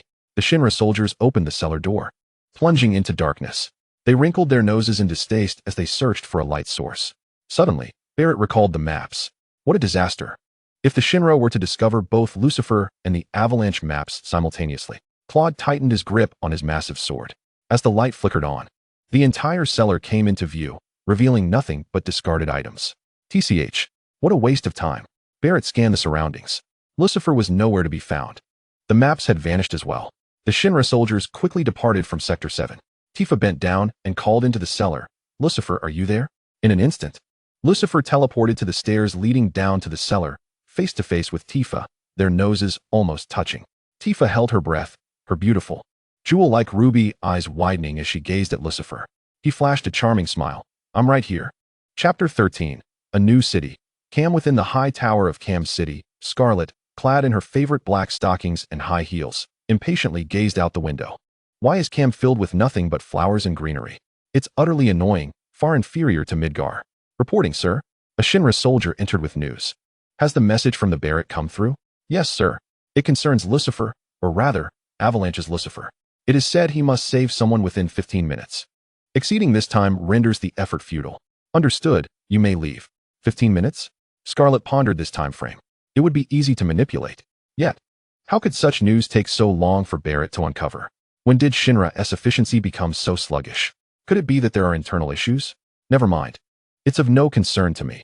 If there are, it only adds to the intrigue. Scarlet delicately brushed her red nails across her crimson lips. Addressing Lucifer, "Let me truly discern whether you are a man or a woman." After many arduous days of travel, Lucifer, Tifa, Cloud, Alice, and Barrett finally arrived at the city of Calm. Alice wiped the sweat from her brow, pondering, having fled to this place. "Surely the soldiers of Midgar cannot pursue us any further?" Cloud maintained his stoic demeanor, responding, "Indeed, let us enter the city and rest." Tifa, with concern, inquired of Lucifer, "Are you all right? Can you endure?" Lucifer gasped for breath, asserting, I can manage." Lucifer found it perplexing how the inhabitants of this world seemed to possess legs forged of iron, capable of walking dozens of kilometers with ease. "My legs are not mere instruments of transport." Though he had the ability to teleport, he had never been to Calm and lacked knowledge of how to arrive there instantaneously. It appeared that his teleportation function resembled a fast travel system in games, usable only in locations he had previously visited. After Shinra's search of Sector 7, although they had not located Lucifer, it remained a perilous area, especially for those whose behavior had been altered by televised manipulation. One could only speculate whether Shinra would resort to silencing them. To avert such a fate, Lucifer advised them to seek refuge in the Wall Market. The Wall Market was populated with various skilled individuals, well-equipped and considerably safer than the impoverished districts, making it unlikely for Shinra to intrude directly. By invoking the name of the esteemed Lucifer, they would undoubtedly receive care and live comfortably within the Wall Market. As for Lucifer, Tifa, Cloud, Alice, and Barrett, they resolved to depart from the perilous confines of Midgar. Firstly, the city was rife with danger, teeming with Shinra soldiers hunting them. Secondly, Cloud's erratic behavior, claiming that Sephiroth was guiding him, necessitated their attention to the main quest. After some deliberation, they decided to send Jesse and the others to the Wall Market to monitor the situation in Midgar, while Lucifer and his companions would journey to Calm, the nearest city to Midgar, in hopes of uncovering news of Sephiroth. Calm was deemed the closest city to Midgar, yet this planet was far from small. The distance to Calm was no trivial undertaking on foot. Lucifer had hoped for some form of transportation, only to be met with Cloud's insistence that such means would attract too much attention, and walking was the safest alternative to evade the search of Shinra soldiers. Day after day, they walked from dawn until dusk, and Lucifer felt as though his legs might give out. Meanwhile, his companions seemed to possess legs of steel, unfazed by the extensive journey, a trial Lucifer had never before endured. Thankfully, Tifa remained by his side, periodically checking on him and kindly offering water and snacks. With a gentle and considerate partner, one could not help but feel truly fortunate, Lucifer mused. When it comes to Tifa, although she harbors deep affections for Lucifer, each time he attempts to converse with her, she shyly retreats, never granting him the opportunity to express his thoughts. It seems that this enchanting heart must be further courted. Cam is a considerable city, appearing significantly larger than District 7. Unlike the industrial aesthetic of Midgar's steel forest, Cam is bathed in sunlight. The architecture here is reminiscent of European styles from the previous century, with many locals selling fruits and flowers, their faces adorned with smiles. In this world, while one cannot predict how long such smiles may endure, they are indeed a precious sight. Lucifer believes that Cam is the most beautiful place he has encountered since arriving in this realm. Of course, the sign-in system does not rest. Over the past few days, it has progressively unlocked several features for Lucifer. The ability to restore the medium to its state from 15 minutes prior has now upgraded to a full 24 hours. Lucifer is quite pleased with this reward. It enhances his resurrection armor, providing even better protection for his beloved. Furthermore, he has also unlocked the invisibility feature. Upon discovering this new capability, Lucifer felt an overwhelming surge of excitement. If he ventured into the city and checked into an inn, he could stealthily enter the bathing area of his wife. How delightful. However, before he could revel in this newfound joy, the sign-in system informed him that this ability lasts only 5 seconds. 5 seconds. What can one accomplish in such a fleeting moment? By the time he would attempt to utilize it, his wife would hardly have begun disrobing before he would be discovered and expelled. This system truly knows how to frustrate. Subsequently, the sign-in upgrades revealed that invisibility now comes with a silent feature. Lucifer tested it several times, running freely while invisible, without fear of detection. Yet, what good is it if it does not extend the duration of invisibility? 5 seconds. Am I, Lucifer, destined to be a man of merely 5 seconds? Infuriating. The group arrived at the inn in Cam, where the proprietor, Brode, dressed impeccably in a suit and standing tall, greeted them with great courtesy. Ah, finally, rest awaits. Barrett stretched languidly. Tifa, let us share a room. Alice enthusiastically greeted Tifa. Tifa nodded happily, and the two ascended the stairs hand in hand. Alas, my vexing invisibility feature. I refuse to believe there will be no future opportunities for upgrades. The weary travelers shed their exhaustion, intending to rest thoroughly. Scarlet, perched in the tower, gazed intently at the inn in the distance, wearing a mysterious and captivating smile.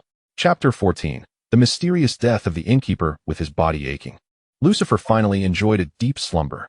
Upon waking, he stretched widely, feeling as though his weary body had received a brief respite, revitalizing his spirit. It appears the sign-in system has significantly enhanced his physical capabilities. Otherwise, how could one, accustomed to a sedentary life spent gaming indoors, manage to stand upright after traversing mountains and rivers? Lucifer pushed open the window, and the warm sunlight enveloped him, invoking a long-lost sense of comfort. Cam. This is truly delightful. Medgar felt as though he was trapped in perpetual gloom. Perhaps it was merely his misfortune to encounter inclement weather in Medgar. Who could resist the allure of pleasant, warm weather? Downstairs, Tifa and Alice waved to Lucifer from above. Lucifer, come quickly. The flowers here are splendid. Tifa exclaimed. Her cheeks flushed pink from the sun, looking genuinely joyful. It had been ages since he had seen Tifa so carefree and radiant. Previously, in Sector 7, she had been in tears. Of course, the tearful Tifa, with her pitiful gaze, was also beautiful in her own right. Lucifer promptly waved back. Wait for me. I'll be down in a moment. He hurriedly freshened up. After all, he couldn't meet his wife looking disheveled. One must maintain a certain image. Ding. The sign-in system has been activated. The host will receive 1,000 gil daily, with no expiration. Today, the sign-in system is quite considerate. Indeed, there are plenty of places to spend money in the city. A man without some cash truly lacks a sense of security. Lucifer swiftly made his way downstairs. Tifa was cradling a large bouquet of flowers, her smile radiant. When his wife was shopping, he certainly had to make a good impression. Fortunately, the sign-in system had provided him with funds. Lucifer struck a pose, leaning against the wall with a hand to his forehead, and tossed a 500 gil note to the flower vendor, speaking in a slightly magnetic tone. Please wrap these up for Tifa. The remainder is a tip. Thank you for making her so happy today. It's a small token of my appreciation. The vendor chuckled, covering her face with a hand. I'm sorry, sir, but Miss Tifa's flowers have already been paid for. Lucifer nearly stumbled in disbelief. What? Who paid for them? I did. Is that a problem? Came a voice that was decidedly unwelcome. Cloud emerged from the shadows. Oh, I almost forgot about this rival. Had he really been in the blind spot upstairs?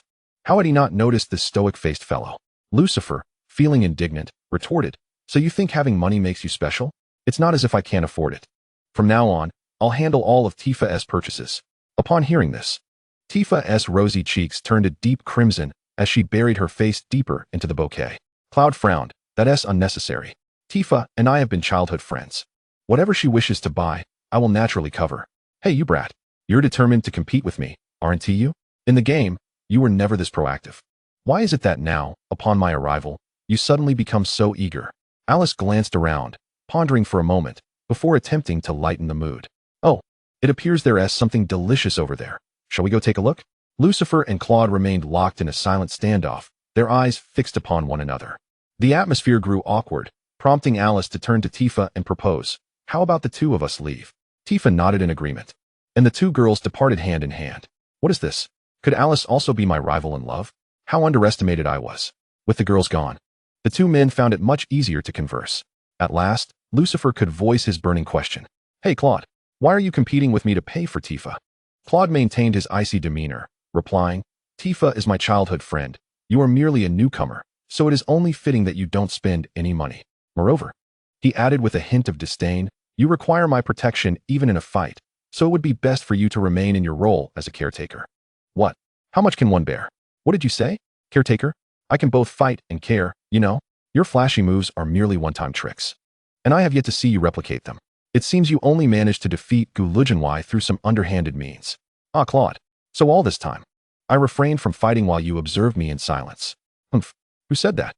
Suddenly, a shrill scream pierced the air, emanating from Tifa and Alice. "Ah, Lucifer. Claude.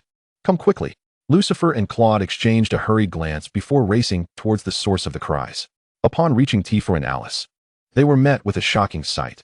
The innkeeper, Broad, lay on the ground, his body marred with deep gashes, blood soaking the earth beneath him. Beside him knelt a modestly dressed, yet strikingly attractive woman, weeping inconsolably over Broad's lifeless form. For reasons unbeknownst to him, Lucifer sensed a whiff of treachery in the air. Claude inquired, "What has happened?" Tifa, tears brimming in her eyes, shook her head in despair before grasping Lucifer's arm and imploring, "Lucifer, can you save the innkeeper?" Alice interjected, shaking her head, "Tifa, don't burden Lucifer. It's been over 15 minutes already." The beautiful woman raised her tear-streaked face, her expression one of profound sorrow. Truthfully, Lucifer found her tears somewhat exaggerated, as if artificially induced, too theatrical to be genuine. One would expect that if someone wept so profusely, their nose would also be running. Yet this enchanting lady bore only tears, devoid of any sign of mucus, her makeup seemingly flawless. Could it be that her cosmetics possessed waterproof qualities? As more people gathered around, the atmosphere thickened with grief. Broad was known for his kindness and had always been well-liked. Thus, several residents who had shared a bond with him could no longer contain their tears. Who could have committed such a heinous act? Broad was a good man. If someone was short on funds, he would often waive their debts. Indeed, I once witnessed him offering free meals to beggars. Such a virtuous soul, who could have brought harm to him? The alluring woman suddenly pointed at Claude, exclaiming, "You! It is you! You are the one who killed Broder." Claude, taken aback, had not anticipated that this woman would so boldly accuse him of murder. "What nonsense are you spouting? Why would I kill my employer?" Alice chimed in to defend Claude. "Indeed, do not slander him. We only arrived here yesterday evening and bear no grudge against the boss." The surrounding crowd shared their confusion. Yes, there is no deep-seated enmity. Why would this young man with golden hair murder his employer? The beautiful woman glared at Claude. "I saw you speaking with Broder in secret last night. He appeared unwilling, and you looked at him with a cold demeanor. I suspected you harbored murderous intentions. I do not know what offense Broder committed against you, but look at the wounds on his body. In this entire town, only your large knife could inflict such injuries. The evidence is irrefutable." Claude grew increasingly anxious. I did not. I merely asked Broder if I could heat some water last night." However, the crowd ceased to listen to Claude, fixated instead on his formidable 40-inch knife. Indeed, in this entire town, only he possesses such a large blade. Only his knife could leave such wounds. It must be him. He looks fierce. He is undoubtedly a villain. Chapter 15. The notorious detective Lucifer. The crowd erupted in a cacophony, collectively denouncing Claude as Broder's murderer. A subtle, almost imperceptible smile graced the lips of the enchanting woman. "Take him away. This is outrageous. He must pay for Broder's life." It appeared that someone in the crowd was stoking the flames, guiding everyone to instantly believe that Claude had killed Broder. Something felt amiss. Lucifer scrutinized the beautiful woman, sensing an unusual aura emanating from her. We did not encounter this woman when we entered the inn yesterday. The people of Camry typically boasted a healthy, sun-kissed complexion, reveling in the abundant sunlight. Yet this woman's skin was fair and delicate, not resembling someone who frequently basked in the sun. The uproar among the crowd intensified, with many seemingly poised to rush forward and seize Claude. Claude, visibly panicked, could not resort to violence against these common folk. That foolish boy. He was so arrogant towards me earlier. Humph, he will have to rely on my rescue. Lucifer raised his hand and executed a variant of the 8 blades flash, sending a firework skyward. The explosion of light momentarily stunned the crowd, silencing the tumultuous scene. Lucifer then raised his hand to address the assembly. Everyone, please. Let us take a moment to calm down. He then turned his gaze to the enchanting woman. Madam, might I inquire about your relationship with Broder? I do not recall having seen you before. As far as I know, Broder was single. A flicker of panic crossed the beautiful woman's face. I am merely a neighbor of Broder. Lucifer sighed and shook his head. The woman, puffing out her chest defiantly, questioned Lucifer, what is the meaning of that sigh? As a newcomer to this place, it is only natural that you do not recognize me. Lucifer sighed, saying, it is indeed understandable that you are unfamiliar with me. But when I saw you weeping inconsolably over Brode, I assumed you were his wife. I was even contemplating inquiring with the neighbors nearby. Upon hearing this, the onlookers immediately began to murmur. Indeed, I too seem to be unfamiliar with this woman. Her sorrow is so profound that one could easily mistake her for Brode's spouse. Do not speak nonsense. Everyone knows Brode has always been single. Oh, then who is she? I don't believe I have ever seen her before. The beautiful woman's expression grew increasingly grim, bordering on a breakdown. Stop diverting the topic. It is your friend who has slain Brode. Why are you dragging me into this? Very well. Let us discuss Brode then. Lucifer, with his hands clasped behind his back, slowly approached Brode and the beautiful woman. The woman found herself somewhat intimidated by Lucifer's commanding presence, her voice trembling. What do you intend by approaching? Do you mean to silence me? Lucifer chuckled softly. I have no such intentions. Since you claim Claude murdered Brode, you must present some evidence, do you not? The beautiful woman gestured towards Claude's massive sword. His blade is the evidence. TSK, TSK, TSK. That evidence is insufficient. Lucifer shook his head. It is merely a large sword. Claude may possess it, but so can others. Are you suggesting that because Claude wields a large sword, no one else in the world is permitted to wield an identical weapon? He cast a flirtatious glance at Claude. Claude, are you truly so tyrannical? Claude, at a loss for words, retorted, what a ridiculous notion. What others choose to wield is of no concern to me.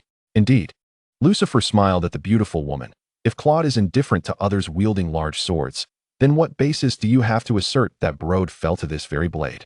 The beautiful woman was momentarily taken aback, unable to respond.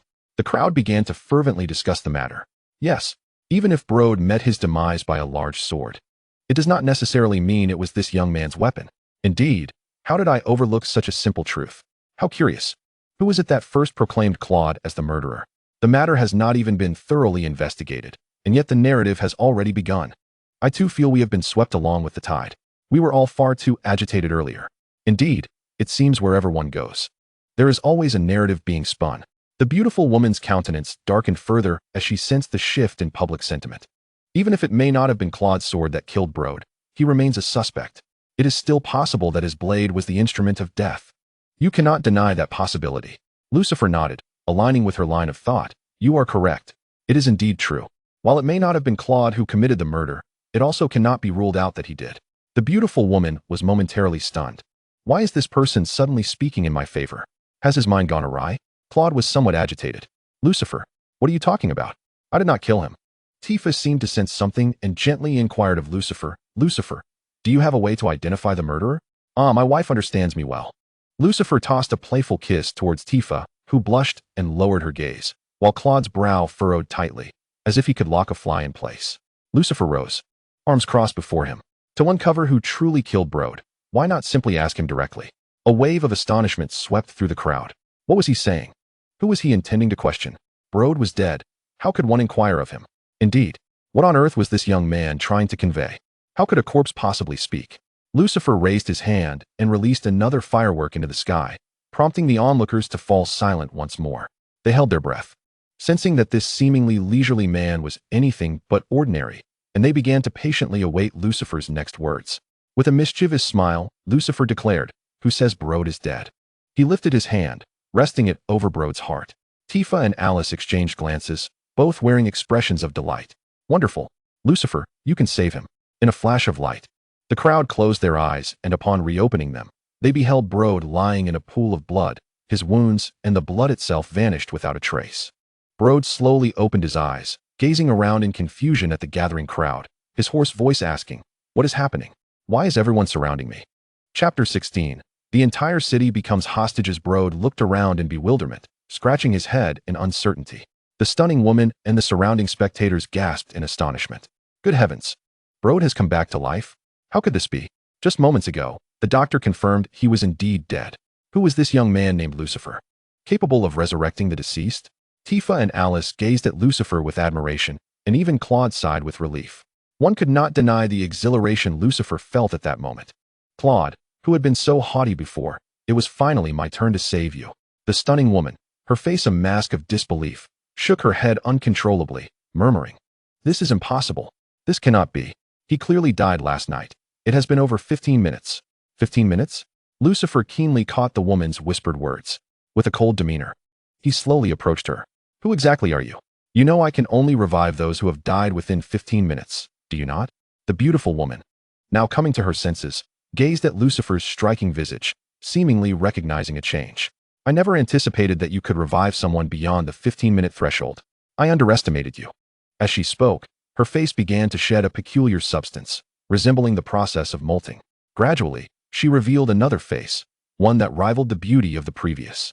Scarlet rose gracefully, spinning to reveal her signature red cheongsam, adorned with high slits, complemented by sleek black stockings and towering stilettos, rendering her even more enchanting than the captivating woman from moments before.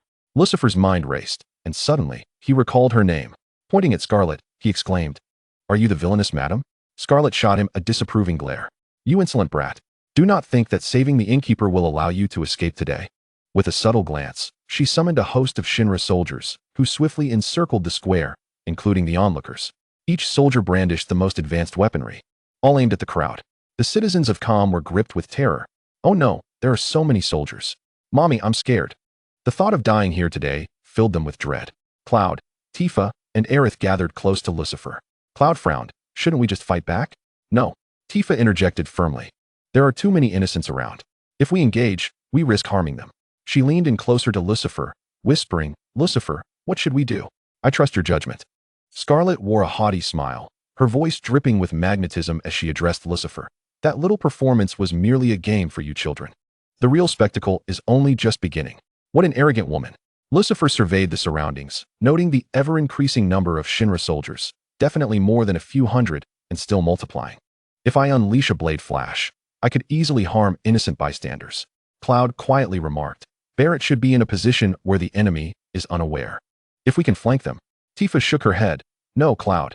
Haven't I just stated that engaging in combat will endanger innocent lives?" Cloud frowned. "Then what are we to do? We can't just surrender." Scarlet wore a triumphant smile, taunting them. "You might as well give up. With so many hostages, no matter how fast you are, you cannot protect them all. Or perhaps," her smile twisted into something cruel, "you'll choose to save yourselves and leave these ordinary people to their doom." Her words, casually spoken, sent shockwaves through the crowd of hostages. "Mommy, I don't want to die." "Stop crying. You're making a scene. Can't you be quiet even in the face of death? It's all their fault. They've come to Calm to harm us." "Exactly. It's so frustrating. If they hadn't arrived, we wouldn't be in this predicament." "Don't say that. The ones trying to kill us are the Shinra soldiers, not them." The noise escalated, and Lucifer could no longer contain himself. He shot another firework into the sky. Instantly, the square fell silent. Scarlet fixed her gaze intently on Lucifer. "This time, I am eager to see what tricks you have up your sleeve." Lucifer chuckled. "Patience, my dear villainess. You shall soon find out." A sense of unease began to creep into Scarlet. This Lucifer was indeed unlike anyone she had encountered before. She kept her eyes trained on him, unable to divert her attention for even a moment. Suddenly, her vision seemed to freeze. Lucifer had vanished before her eyes. What was happening? Where had Lucifer gone? Scarlet seized the collar of a nearby subordinate. "Did you see where Lucifer went?" "Reporting, Commander." I didn't see where he suddenly disappeared to." Incompetent fool, Scarlet seethed, striking her subordinate away in anger. Just then, a familiar, mocking voice reached her ears. Oh, villainous. There's no need to get so worked up. What? Scarlet gasped in shock. Her throat was suddenly gripped by Lucifer's hand. At some point, he had vanished from sight and reappeared behind her, clutching her throat. Villainous, do refrain from making any sudden moves. You know my 8 blades can take your life in an instant at this distance. What do you want from me? Scarlet's voice trembled. She had never witnessed such speed nor felt such a proximity to death before. It dawned on her that Lucifer truly had the power to end her life at will. Had she not witnessed it firsthand, she would never have believed it. If you wish to live, release all of them. Scarlet gritted her teeth. With so many people, do you think you can just let them go? Come now, you are the leader of these soldiers. They are merely civilians. Would it be more advantageous for you to die, or for them? With your inflated ego, surely you wouldn't want to perish yourself? Scarlet was furious. Yet she realized sacrificing herself for these impoverished souls was not worth it. She had no choice but to give her subordinates the order. Let them all go. The Shinra soldiers obeyed, clearing a path for the civilians to exit in an orderly fashion. Lucifer shouted to Tifa and the others, "Get the entire population of the city out of here. The farther, the better." Tifa, filled with concern, looked at Lucifer. "If we leave, what will happen to you?" Lucifer flashed a confident smile. "Tifa, trust me. These people are not enough to confine me." Chapter 17. The entire army is no match for me before long. Tifa, Cloud, and Alice managed to evacuate all the residents of Calm. The city quickly fell silent and desolate. Only Lucifer, Scarlet, and the Shinra soldiers remained. Scarlet's anger still simmered. "Can you release me now?" Surprisingly, the hand gripping Scarlet's neck was beginning to ache, especially since this woman seemed to tower at nearly 6 feet tall, making it quite strenuous to keep her restrained. However, the thought that I would let you go so easily is a fanciful notion. Upon reflecting on this, Lucifer set his hands down and offered a courteous smile, remarking, "You have endured quite the ordeal as my hostage for so long." Scarlet, wielding a laser gun, swiftly swung back. The speed of her strike was such that it rendered one incapable of comprehending the imminent separation of their neck. However, Scarlet's attempt fell short. Turning around, she found nothing but emptiness behind her. Once again, Lucifer had vanished in an instant. Scarlet couldn't help but curse. Damn it. Does this fellow possess the ability to teleport? That sardonic voice suddenly resounded once more. You guessed correctly. Villainous matriarch. No sooner had the words left his lips than Scarlet was propelled backward with great force. She spat out a copious amount of blood, her high heels knocked off, and even her stockings torn by the jagged stones on the ground, leaving her in a wretched state. Lucifer reappeared mere meters away from Scarlet, tilting his head in inquiry. "Why is your organization so eager to apprehend me?" Scarlet raised her hand, commanding, "Fire at him." The soldiers of the organization promptly aimed their weapons at Lucifer and opened fire. Whoosh, whoosh, whoosh. Yet, Lucifer suddenly vanished again. Then, in an instant, he reappeared behind Scarlet and delivered a kick that sent her flying in another direction. Scarlet sustained even more injuries, appearing increasingly disheveled. Lucifer casually twisted his wrist, which had been held in a grip for too long, and advised, "I suggest you forfeit. As I have stated, I can teleport. Your entire army stands no chance against me." At that moment, an unprecedented and profound fear ignited within Scarlet's heart. This man, he was terrifyingly powerful. He could indeed annihilate her and the entire army today. With a cold expression, Lucifer stated, "I ask you a question, and you will answer honestly. Do not entertain any foolish ideas. Otherwise, if I am in a foul mood, I might just kill you all." Scarlet, overwhelmed by fear, found herself momentarily speechless. Lucifer bellowed, "Do you understand?" Terrified, Scarlet hurriedly replied, "Who sent you to kill me?" Scarlet cautiously articulated, "You are currently the #1 wanted criminal within the organization." #1? How peculiar. What have I done to offend your organization? Noticing Lucifer's displeasure, Scarlet quickly added, "It was Dr. Baoyao who sent me. He informed me of your presence in Como and that you possess the ability to resurrect the deceased within 15 minutes, which compelled me to engage with you." Engage with me? Huh. This woman possesses quite a wealth of information. It seemed that I must be more cautious in revealing my secrets henceforth. But why does your organization want me apprehended? I have never killed any of your people. It is because of the technique known as 8 Blades Flash. 8 Blades Flash. This reason is somewhat unexpected, Lucifer mused. No, my lord Lucifer, you executed the ancient being Gu Lujianwei in the Wall Street market using the 8 Blades Flash. This technique was once exclusive to Sephiroth. Within the confines of Shinra, there exists a palpable vigilance directed towards you. Lucifer pondered Scarlet's words. realizing that he must indeed exercise caution regarding Shinra in the future. Observing Lucifer's contemplative expression, Scarlet tentatively inquired, "My lord Lucifer, I have answered all your questions. Do you have any further requests?" Lucifer furrowed his brow, remaining silent. Scarlet ruminated on the meaning behind Lucifer's demeanor, wondering if he might still harbor intentions to terminate her. This thought sent a shiver down her spine. With a flourish, Scarlet tore her tattered black stockings, exposing her smooth thigh. Seated on the ground, she struck a sultry pose and cast a flirtatious glance at Lucifer, saying, "What more could you desire? Speak, and I shall fulfill your every wish." Scarlet mused to herself, convinced that no man could resist her allure in such a state. Noticing a hint of color rising in Lucifer's cheeks, she felt a surge of delight. It seemed he was still rather naive. Today, she would ensure he experienced the essence of pleasure, despite the slight blush on his face.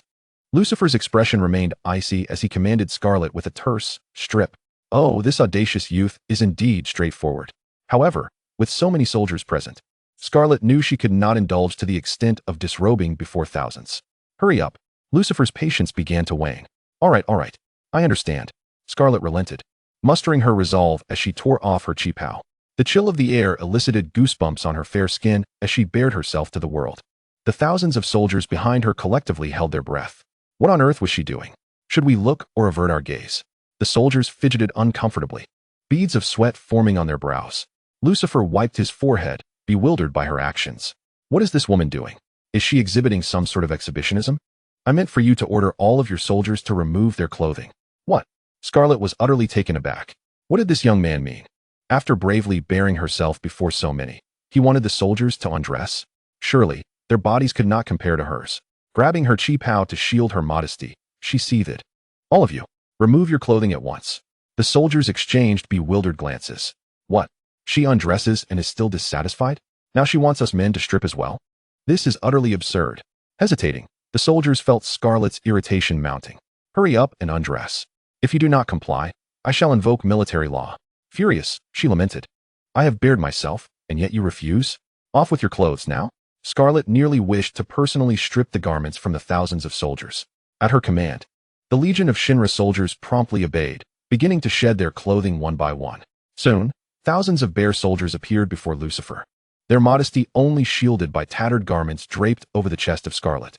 This stark tableau, set against the backdrop of the desolate city, felt rather surreal. Lucifer experienced a moment of awkwardness, yet he knew he had to proceed with his purpose. He feigned a cough. Ahem. From this moment forth, you shall utterly forget your former identities. Chapter 18. The reconstruction of Cam. As his words echoed, astonishment rippled through the crowd. What? A murmur of disbelief arose. Lucifer raised his hand to his chest, forming a cross, and silently activated the ability granted by the sign-up system he had assumed would never be of use. This power enabled one to erase a person's memory, allowing for the infusion of new concepts and life perspectives at the moment of amnesia. The majority of the Shinra warriors had already been brainwashed, forsaking all past experiences and emotions. This ability could liberate them from Shinra's control and allow them to embark on a new life of their own. The prospect of such comprehensive reprogramming sounded extraordinarily formidable. Even Yang Yongshin would find it challenging to achieve such thorough mental conditioning. However, the stipulation for this ability was exceedingly stringent. The subject must be entirely unclothed. This requirement was excessively demanding. Who would willingly disrobe for such an execution? Thus, when Lucifer first acquired this skill, he dismissed it as trivial, feeling it to be rather useless. If one were to employ this function to brainwash Tifa into loving him, it would hardly be dignified. While I am not a paragon of virtue, to make a woman genuinely love me, it must be a heartfelt and voluntary affection. Using such a method of mental manipulation would strip Tifa of her essence, reducing her to a mere placeholder girlfriend. Although it may yield fleeting pleasure, true psychological fulfillment would remain elusive. I am not so base as to seek only the most superficial joys. I will make Tifa love me sincerely, from the depths of her own consciousness. Nevertheless, the current situation is indeed an opportune moment to employ this ability. These Shinra soldiers cannot be allowed to return to their ranks, potentially aiding Shinra in attacking me without any loss of combat strength. I am no saint. After completing the sign of the cross, a radiant light emanated from Lucifer's hand, gradually expanding and dividing into thousands of beams, each seeking out the naked Shinra soldiers. Once the light enveloped them, the soldiers closed their eyes. When the brilliance fully penetrated their beings and dissipated, the soldiers slowly opened their eyes. Upon awakening, some of them noticed that the peculiar color of their irises had reverted to their original hues, no longer reflecting the taint of Mako. The group of Shinra soldiers gazed around, bewildered, discovering they were surrounded by other men, equally unclothed. In an instant, the crowd erupted into chaos. Who are you? Are you being lewd? Get away, you perverts. My goodness. Keep your distance. I am attracted to women. Ah, how blissful I am. Is this a dream? To be surrounded by such muscular men. Hee hee, this is truly paradise. With a resounding bang, another firework exploded in the sky, and the crowd instinctively fell silent.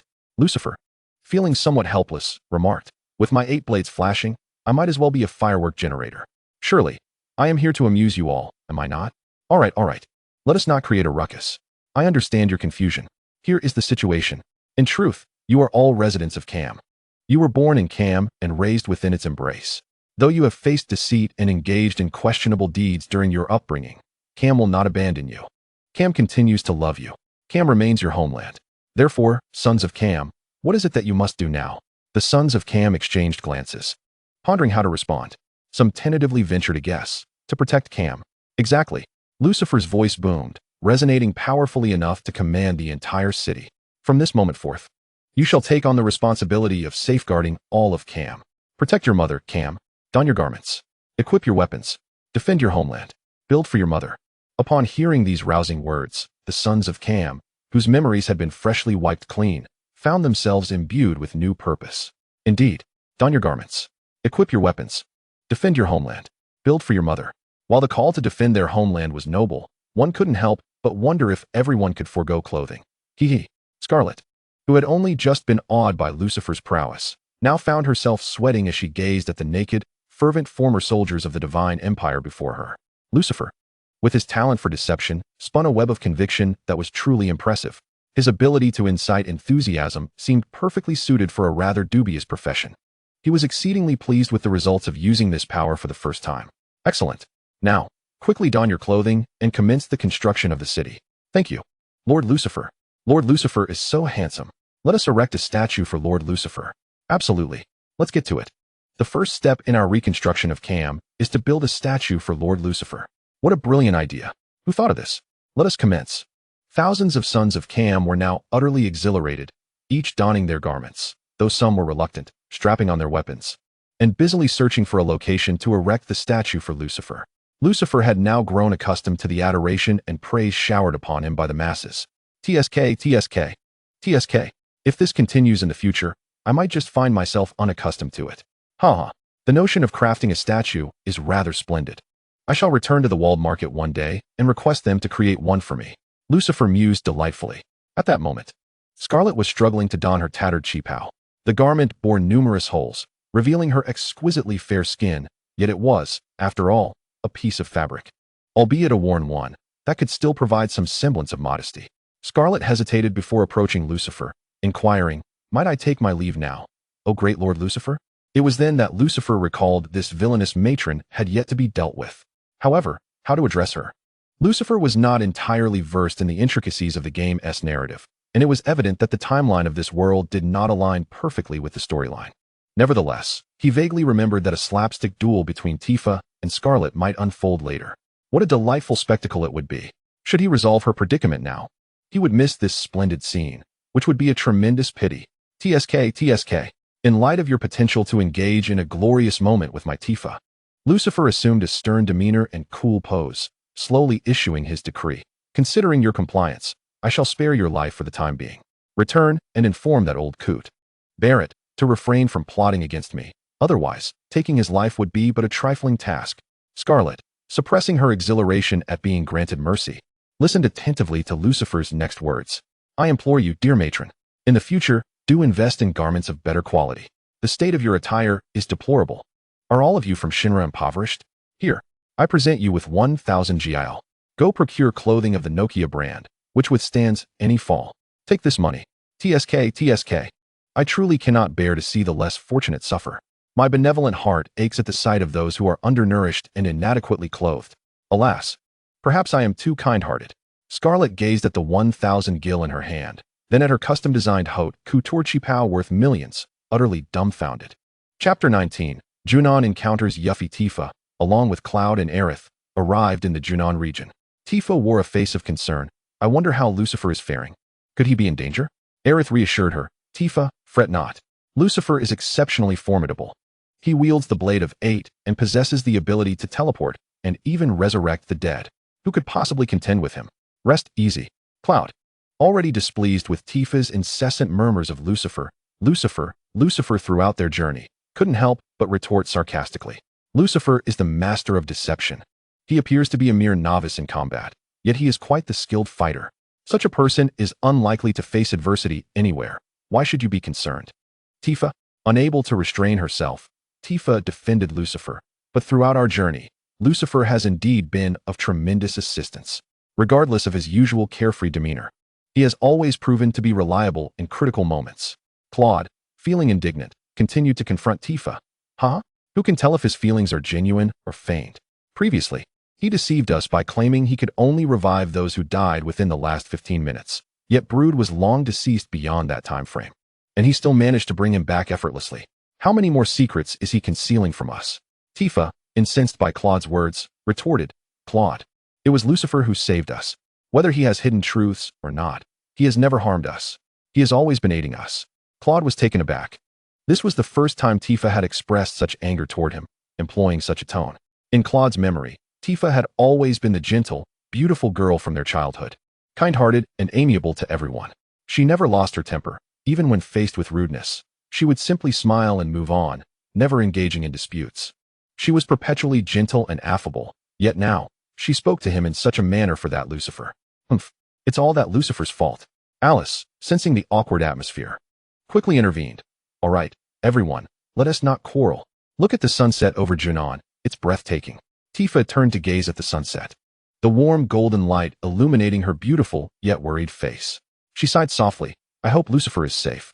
Meanwhile, the focal point of their conversation, Lucifer, was currently indulging in luxury within the grandest residence of Calm City, enjoying exquisite delicacies while admiring the splendid sunset.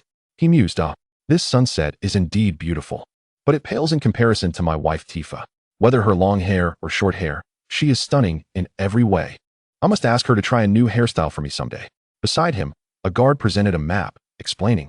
The city closest to Calm City under the tightest control of Shinra is Junon. Junon is a military metropolis with an underwater Mako reactor. During times of crisis, the entire city transforms into a fortress to fend off enemies from the sea. It also serves as a critical hub for air and sea routes, making it second only to Midgar in importance to Shinra. Lucifer squinted at the map of Junon, inquiring of the guard. You mentioned that Shinra's new president is soon to arrive in Junon, correct? Indeed. Rufus Shinra is set to arrive in Junon for his inauguration parade. There will be various parade floats competing for the presidential award. Lucifer contemplated, if I recall correctly, Tifa and Claude's next destination should be Junon. Of course, the narrative of this world may not align with the original game, and I might arrive in Junon only to miss Tifa. However, that Rufus, just the name is irksome. Rufus and Lucifer, it feels like a counterfeit version of the original. Even if I don't encounter Tifa, I must teach this new Shinra president a lesson. Humph. Otherwise, would it not render all of Shinra's relentless pursuits over the past few days utterly futile? Although the city of Calm basks in radiant sunshine and is abundant in resources, my daily indulgences here are somewhat overshadowed by the absence of my beloved wife. Alas, though, perhaps the expression of loneliness in Japanese differs. Never mind. Without further ado, I shall act. The ability of instantaneous movement permits travel only to locations I have previously reached or those within my line of sight, which does impose certain limitations. However, as Lucifer navigated the map, utilizing instant teleportation to traverse visible areas, the journey was considerably less arduous compared to his previous travels in Calm. Before long, Lucifer arrived in the city of Junon. Junon, indeed, lives up to its reputation as a major hub, second only to Midgar. The architecture of the entire city resembles the steel forest style of Midgar, yet, being coastal, it is infused with the refreshing essence of the sea, in stark contrast to Midgar's claustrophobic and chilly atmosphere. Moreover, with the Shinra president's impending inauguration ceremony in Junon, the city is enveloped in a celebratory ambience. Soldiers of Shinra patrol the streets, their helmets gleaming, and one can discern their light-hearted demeanor through their gait and chatter. Colorful streamers flutter in the air, and numerous taverns are adorned with festive decorations. Groups of soldiers gather, some even clutching frothy beers. This experience in Junon truly stands apart from that of Midgar. As Lucifer strolls through the streets of Junon, he savors the unique allure of this seaside city. My goodness, is this drink not exceedingly overpriced? Are you attempting to deceive me? A familiar and spirited voice suddenly pierces the air. Lucifer ponders. That catchphrase, shoo shoo shoo, belongs to none other than. He follows the sound. Indeed, a cheerful little girl, wrapped in a voluminous scarf, is passionately debating with the tavern owner. You tell me, are you trying to swindle me? I am not easily trifled with. Shoo shoo shoo. How dare you ask for ID? What sort of tavern is this? I knew it was untrustworthy. Fine. I shan't drink anymore. Shoo shoo shoo. Ah, indeed, it is the spirited Yuffie. Chapter 20. Do you think you are Lucifer? How dare you ask for ID? Are you even of age to drink? The little girl may not be of age, but her brother certainly is. Lucifer finds the extravagant garments bestowed upon him by Calm to be rather impractical. Thus he later opts for attire more suitable for travel. Moreover, as the foremost fugitive sought by Shinra, he cannot afford to attract undue attention. Dressing modestly, he blends into the crowd, ensuring that passers-by do not associate him with a wanted criminal. Having traversed swiftly to Junon via instantaneous movement, Lucifer appears somewhat travel-worn and slightly disheveled. Yuffie turned to gaze at the man who had unexpectedly come to her aid, her face a portrait of astonishment. Who is this man? She pondered, though undeniably handsome. She was certain she did not know him, not to mention the considerable sum of money gifted to her by the soldiers of Calm. Combined with her daily allowance of 1,000 gil from her activated signing system, Lucifer had already transformed into a wealthy individual who never needed to inquire about prices when shopping. Lucifer, with a look of exasperation, remarked, "You see, my dear sister, I told you that at your tender age, no tavern would willingly sell you alcohol. Yet you refuse to listen. Look where that has led you." Yuffie's large, sparkling eyes widened in indignation. Her mind screamed, "Who are you, stranger?" The tavern server, casting a disdainful glance at Lucifer's dusty attire, sneered, "What kind of person dares to frequent our establishment? Begone. We have no time to cater to you two paupers." Upon hearing this, Yuffie placed her hands on her hips, her indignation palpable. "You, stop looking down on others. What could possibly be so expensive about your drinks? Speak. I can certainly afford it." The server, regarding Yuffie with a condescending gaze, rolled her eyes and replied, "Our tavern's most expensive wine, the Fibit Red, is priced at 50,000 gil a bottle. Do you possess such funds?" "What? 50,000? Yuffie's mouth fell agape in astonishment. She fished through her pocket, finding a meager sum of just over 500 gil, and felt a pang of uncertainty. However, her stubborn nature compelled her to bite her lip and refrain from retreating immediately. Meanwhile, a slightly older tavern server, who appeared somewhat familiar, tugged at the boisterous server's sleeve and quietly advised, "Let it be. Do not make things difficult for the young girl." Lucifer, observing Yuffie's predicament, understood well that she could not possibly afford such an extravagant price. Even if one were to strip Cloud and Barrett of their finances, they would still fall short of the cost. The boastful server shrugged off the older woman's hand, declaring, "This young girl insisted on displaying her bravado here. If she wishes to put on a show, let her see it through. I had thought she might be wealthy, but it seems otherwise." Such ungracious words from the server struck Yuffie deeply. Why should this charming young girl be subjected to such scorn? Clenching her fists, she bit her lip, her cheeks puffed with fury, yet she remained silent. Lucifer sighed, "Allow me to protect this young lady's pride. Whatever my sister desires, I, as her brother, shall fulfill. Bring forth your finest wine, the one priced at 50,000 gil. The boastful server, eyeing the ragged appearance of Lucifer, laughed derisively. "You? Have you looked in a mirror?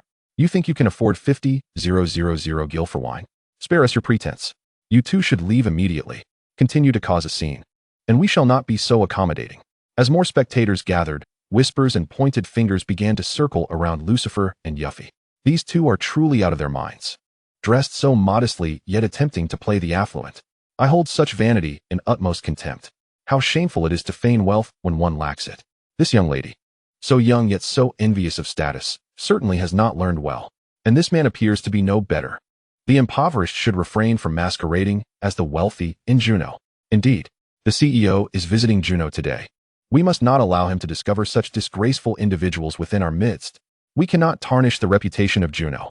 It is truly astonishing, while the scenery is quite pleasant. The people seem increasingly intolerable. How much better it is with Cam, where beauty and scenery abound. Listening to the disparaging remarks, tears began to well up in the eyes of the aggrieved Yuffie. The kind-hearted waitress nearby, fearing the situation might escalate, gestured discreetly to Lucifer and Yuffie, softly urging, "You must leave. Do not engage with them. If the military is summoned, it will be disastrous." The staff at Juno indeed possess commendable character.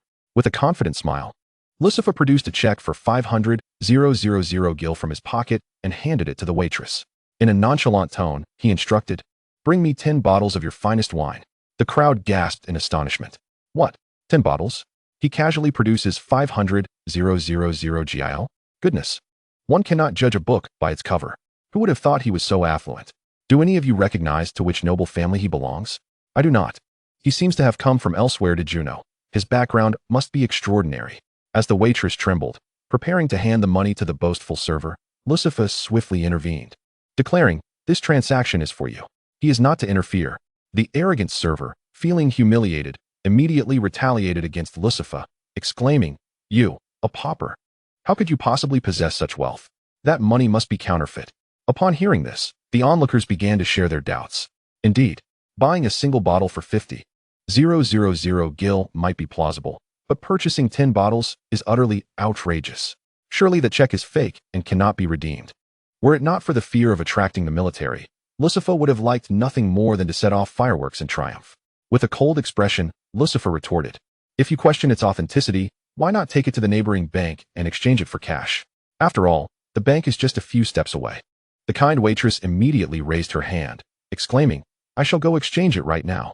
Without delay, she hurried to the nearby bank, and shortly thereafter, the bank president emerged with her, swiftly approaching the crowd. The boastful server, seeing the president, greeted him with a sycophantic demeanor. "Ah, President. What an honor to have you visit our tavern." With a serious expression, the bank president inquired, "Who is the patron with this 500,000 gil check?" Upon hearing this, the arrogant server perked up, eagerly pointing at Lucifer. "President, you must have recognized that this individual is presenting a counterfeit check. Haven to you? His audacity is remarkable. Attempting to forge such a substantial amount." The surrounding individuals began to murmur quietly upon witnessing the unfolding scene.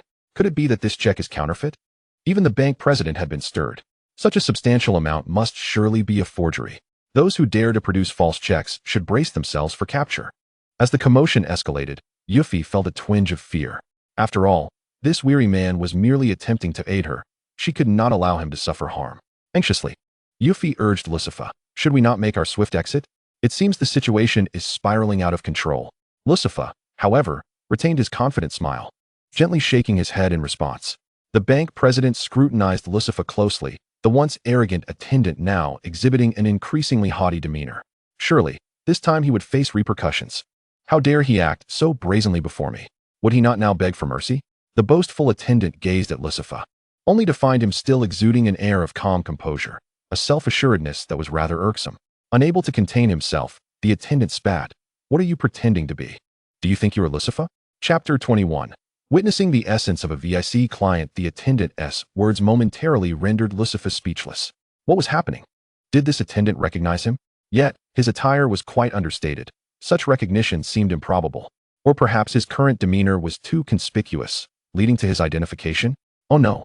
While he could escape in an instant, what about Yuffie? He could not jeopardize her safety. As Lucifer contemplated 101 ways to extricate Yuffie from this predicament, he observed the bank president approaching, who then seized his hand with fervor. "Esteemed VIC client, we are profoundly grateful for your unwavering support of our bank. Since VC clients have their identities concealed in our internal system, I apologize for not recognizing you earlier." "Vic, what is that? I have only heard of VIP." Lucifer pondered, yet the animated discussions around him provided clarity. Good heavens, he is indeed a VIC client of the bank. "Vic, that signifies a VIP among VIPs, does it not? It is said that VC clients must deposit 10 million gil annually, with the tally resetting each year, as the requirement mandates a yearly deposit of 10 million gil. If he is a VIC client, then 500,000 gil is truly a mere trifle for him. It is surprising how affluent individuals often dress so simply. Indeed, wealthy individuals tend to favor subtlety. Those who flaunt their riches are merely ostentatious nouveau riche. This is the hallmark of genuine affluence. The once arrogant attendant, now flustered, realized with horror, "Oh no, I have offended a VIC client. I wish I could gouge out my blind eyes." Instantly, the boastful tavern attendant transformed into a picture of humility, approaching Lucifer and Yuffie with a beaming smile. "Ah, I must admit, I was blind to your true status. I was utterly mistaken. Are you interested in purchasing 10 bottles of the finest red wine? Allow me to have them wrapped for you immediately." "Wait." Lucifer fixed a scrutinizing gaze upon the overly obsequious attendant, voicing his skepticism. "This tavern, it cannot possibly be yours, can it?" With an even more ingratiating smile. The proprietor replied, "Indeed, dear guest. From this day forth, you shall be recognized as our VIP. No, rather, our VIC client.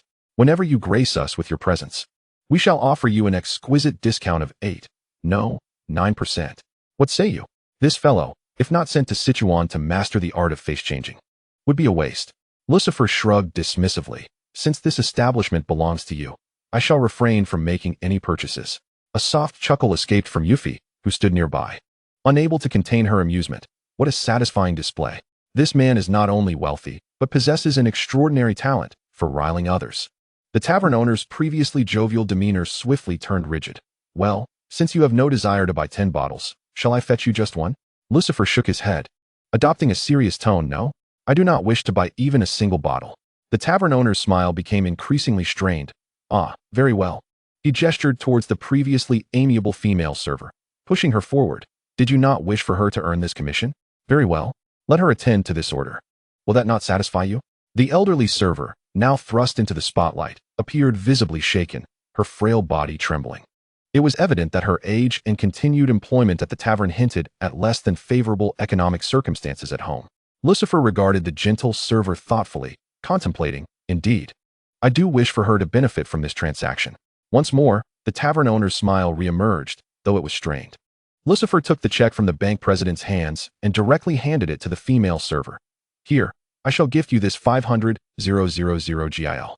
You need not toil in this tavern any longer. You may return home and enjoy your retirement." The server stood in stunned silence, before bursting into tears of gratitude. Thank you. You are truly a kind soul." The tavern owner, incredulous, exclaimed, "Why would you simply give away such a sum?" The surrounding onlookers were utterly captivated by the spectacle, their excitement reaching a fever pitch. Good heavens, is this what the wealthy do? Casually gifting away 500,000 GIL. The true terror lies not in the act itself, but in the realization that for him, this amount is mere trifling. Oh, how envious I am. I too wish to be such a lavish spender. Remarkably, despite his unpretentious attire, this man possesses striking features. Wealthy, handsome, and generous. Truly the epitome of an ideal partner. However, the tavern owner, now revealing his true colors, confronted the female server with a menacing glare. "Our establishment does not permit tips." "No, hand it over." The server, breaking free from the tavern owner's grasp, straightened her once hunched back and coldly retorted, "I'm sorry. I shall no longer work here. I've long wished to leave. You, as the owner, are nothing but a scoundrel. Begone." The owner, caught off guard by her defiance, stumbled and fell to the ground, utterly humiliated by the day's events. After delivering a sharp retort, the waitress turned around and bowed deeply to Lucifer. The audience couldn't help but erupt into applause. This scene, one that had been met with admiration and gratitude towards Lucifer throughout the journey, was no longer surprising to him. Lucifer calmly accepted the accolades that came his way. Yuffie gazed at him with adoration, unable to restrain her admiration, exclaiming, "Do you realize how incredibly cool and handsome you look right now? Your demeanor rivals that of my idol, Lucifer." A cough escaped Lucifer's throat as he was caught off guard by her words. What was with these people? Why was everyone so eager to mention his name? The tavern owner and Yuffie alike. Please, he was the #1 wanted fugitive of the Shinra Corporation. He had intended to maintain a low profile, yet it seemed everyone had heard of him. In a highly professional tone, the bank president addressed Lucifer, saying, "Esteemed guest VC, we are pleased to offer you complimentary accommodation at our luxury hotel. How many days do you plan to stay?" Lucifer brushed off the dust from his attire and, adopting a serious demeanor, replied, "I am not quite certain. Please arrange for 7 days." Thus, amidst the cheers and adoration of the crowd, Lucifer followed the bank president to the luxurious hotel. As soon as the door to the opulent suite closed behind him, Lucifer turned to admire the breathtaking view of his 5-star sea-facing room when a familiar voice echoed within the space. "Your room is truly exquisite." Chapter 22. The terrifying spread of gossip. Your room is truly exquisite. Lucifer nearly forgot about the little rascal Yuffie, who had some questions of her own. Just as he was about to speak, Yuffie leapt onto the coffee table, hands on her hips, striking a pose. Allow me to introduce myself. I am Yuffie, a hunter of magical crystals from the elite forces of the temporary government of Wutai. I have journeyed far as a descendant of ninjas to combat the nefarious Shinra Corporation. Yuffie, while speaking, playfully manipulated a magical crystal with the flair of a circus performer. How could this young girl be so naive? So bold as to openly share anti-Shinra sentiments with a stranger? Lucifer rubbed his forehead, exclaiming, Yuffie, you are far too trusting. Do you not fear I might report you to Shinra? With her hands still on her hips, Yuffie replied, my judgment is infallible. You are undoubtedly a good person. Now, it is your turn to reveal your identity, yes? The members of the Xuannu organization and Yuffie had continuously mentioned the name Lucifer. However, given their demeanor, it seemed they were unaware that he was indeed Lucifer. I must clarify this matter. For now, it is prudent to keep my true identity under wraps. My name is Lucifer, the gears of thought turning rapidly in his mind. Cloud. If I were to engage in mischief here, I could easily pin it on that fellow Claude. The name Claude sounds remarkably familiar, Yuffie exclaimed, suddenly struck with joy. Are you the Claude from Avalanche? It was surprising that Yuffie had heard of Claude at this moment. Lucifer, steeling himself, continued the charade. Yes, that Claude is indeed me. Yuffie, brimming with excitement, declared, I have always thought that if we were to join forces, I would much prefer collaborating with a branch than with the main group. Collaboration? Lucifer seized upon the essence of Yuffie's words. Yuffie nodded solemnly. I, Yuffie, left my hometown of Wutai, bravely and beautifully earning funds for activities while continuing my opposition against Shinra. Then I received an assassination job. Claude, can you guess who it is? Whoosh. Before Lucifer could even venture a guess, Yuffie rambled on. You won't believe it. It's none other than the new president of Shinra, Rufus Shinra. He seems to be arriving in Junon today, ready to hold his inauguration ceremony in a leisurely manner. Oh, that Rufus. The one whose name bears an uncanny resemblance to mine, which irks me to no end. Lucifer pondered, suspecting that Tifa and Claude would also appear at the inauguration parade. It seems I must also join the festivities and witness this event. Yuffie glanced at Claude's tall figure, now wearing a cold expression, and couldn't restrain her impatience. Answer me. Will you collaborate with me or not? Don't think that by remaining silent, you'll come off as cool. Do you think you're Lucifer? Lucifer nearly sneezed. What is going on? The people here seem fond of mentioning Lucifer's name. He had truly forgotten to inquire about Yuffie. Pretending to be humble, Lucifer asked her, Yuffie, you've been mentioning Lucifer repeatedly. Who exactly is this Lucifer? Yuffie gasped in astonishment. As a member of Avalanche, you don't even know who Lucifer is? Even from such a distance in Junon, everyone is aware of Lucifer. Even that boastful waiter knows him. Your knowledge is rather shallow. Lucifer was rendered speechless and could only continue to coax the young girl for information. I must admit, I am not well acquainted with matters beyond my immediate surroundings. And I would appreciate it if you could enlighten me, Miss Yuffie. Miss Yuffie. That sounds like I've grown up. Yuffie was extremely pleased with this address. Ahem. Very well. Allow me, Miss Yuffie, to enlighten you about this Lucifer. To speak of Lucifer, he is simply extraordinary. I've heard that with just a single move, he annihilated the entire army, including the likes of Jelnica, from the walled merchant district. Lucifer couldn't help but break into a sweat. Such legends in the world tend to be exaggerated by every storyteller. Furthermore, regarding Midgar, there was a recent earthquake that devastated the entire Sector 7, resulting in numerous casualties. That's what the news reported. However, Yuffie cautiously surveyed her surroundings and leaned closer to Lucifer, whispering, It is said among the populace that Lucifer has directly resurrected all those who perished in the 7th district.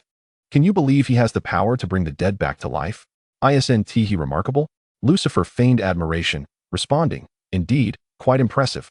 I, Claude, have never encountered a man as extraordinary as Lucifer. Truly, he is the epitome of manhood. I am in awe.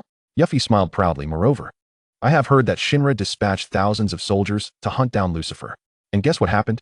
Her face took on a serious demeanor as she continued, thousands of soldiers. And yet not a single one survived. Doesn't that sound terrifying? She exaggerated. It was merely a few thousand soldiers, and everyone is alive and well. Such rumors are as untrustworthy as gossip on the internet. It seems I must learn to discern the truth. Regardless, this Lucifer is quite peculiar. He is also referred to as Lord Lucifer. He has become a legendary figure across the entire continent. Some say he is female, others claim he is male. I am uncertain of his true nature. However, one thing I am certain of, Yuffie declared, saluting towards the sky, is that Lord Lucifer must be incredibly handsome. Seeing little Yuffie frown with utmost seriousness, Lucifer could not help but chuckle. Yuffie, displeased, retorted, Claude. What are you laughing at? Do you look down upon my idol? Lord Lucifer? Let me tell you, Lord Lucifer has a multitude of devotees. I am his #1 follower. Lucifer waved his hands in denial. Not at all. I, Claude, hold Lord Lucifer in the highest esteem in this world. He too saluted toward the heavens, earnestly affirming, I, Claude, am not as handsome as Lord Lucifer. I, Claude, do not possess the wealth of Lord Lucifer. I, Claude, cannot compare in any way to Lord Lucifer. Yuffie nodded in satisfaction at Claude's fervent admiration, and she found herself inspired by his enthusiasm.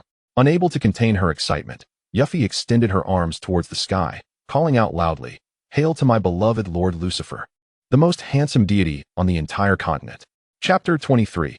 Reunion with Tifa on the helipad in Junon. Soldiers stood in orderly rows, awaiting the arrival of the new president, Rufus Shinra. Soon, a helicopter landed, and a man clad in white with white hair stepped down. Attention! All soldiers saluted in unison toward the man. The white-haired figure smiled slightly and walked along the main thoroughfare. An aide approached him, following closely behind, whispering, Claude and the others have infiltrated Junon and secretly blended in with the Midgar 7th Infantry Division. How shall we proceed with them? Lucifer exuded an air of confidence. Maintaining the status quo suffices. For now, let them act freely. Indeed, President, I am eager to witness whether their 7th Infantry Regiment can indeed secure victory. Yufei reclined leisurely on the plush sofa of a luxurious hotel, indulging in delightful treats. Claude, the culinary offerings here are simply abundant, complemented by a stunning ocean view and a sunset to behold. All for free. You, my dear Vic, seem to be living quite the splendid life. Lucifer stood on the balcony, observing the bustling city below. In recent days, the streets of Junuo had witnessed an increasing military presence. Occasionally, infantry regiments could be seen parading below, creating quite the spectacle. It was time for everyone to witness the true prowess of the Junuo branch. We must ensure the president's safety. Observing the enthusiasm around him, Yufei, feeling neglected by Claude's silence, rushed to the balcony, following his gaze. What are you looking at, Claude? Let me see. These days spent with Yufei felt akin to caring for a younger sister, whose sole focus was on seeking out delicious food and entertainment. Lucifer shook his head. Isn't there a parade today? Not at all. Yufei perked up at the mention of the parade. After waiting for so long, it's finally here. With that, she nimbly leaped from the balcony. Whoa, are you trying to give me a heart attack? A little warning before jumping would be appreciated. Lucifer, seeing Yufei flash a smile below, could only sigh in exasperation. Yufei waved back at Lucifer from above. I have matters to attend to. I'm off now. Claude, perhaps we shall meet again by chance. With that, she dashed into the crowd, swiftly disappearing from view. By chance again. Is Yufei planning to make a swift exit? Speaking of the parade, I should join in on this lively event. Today, the streets of Junuo were truly adorned with fluttering banners and resonating cheers. Journalists broadcasted this grand parade live to the world. I am currently in left Junuo. Behold the sea of people and their fervor. Everyone is eagerly awaiting the appearance of our new president, Rufus. Now, it's time for the motorcycle brigade to take the stage. Witness their magnificent driving skills. The special forces, led by Roche, showcased their motorcycle prowess on the streets. Oh, dear friends, feast your eyes on my splendid techniques. Is this fellow out of his mind? He can barely manage a sentence without crashing his motorcycle twice. He fell and bloodied himself, yet he laughed with unrestrained joy. It appears he is a bit of a daredevil. Better to keep my distance. Lucifer adjusted his position, moving closer to where the president would deliver his address. At that moment, the new president, Rufus, made his entrance. Standing atop a vehicle, he silently proclaimed, Come forth, the new era is about to unfold. With a wave, the new president Rufus commanded the symbolic Mako cannon atop Junuo to fire. A shell plunged into the nearby sea, sending waves soaring nearly 100 meters high. The citizens of Junuo erupted in cheers, their spirits soaring. Lucifer cast a disdainful glance at the new president, Rufus, who bore a name so similar to his own.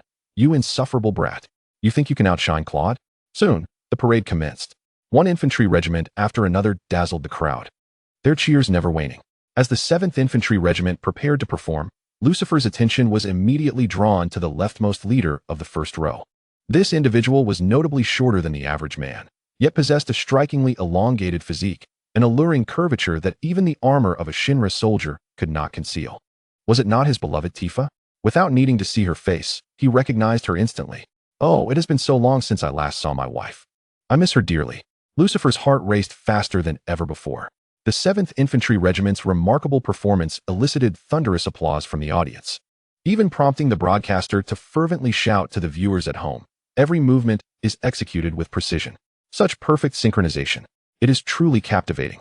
This performance seemed destined to become legendary, destined to be etched into the annals of Shinra's history. The audience's voting results soared rapidly, and soon, Tifa's regiment completed their performance. My wife dances so beautifully. Lucifer could not help but join the crowd in applause.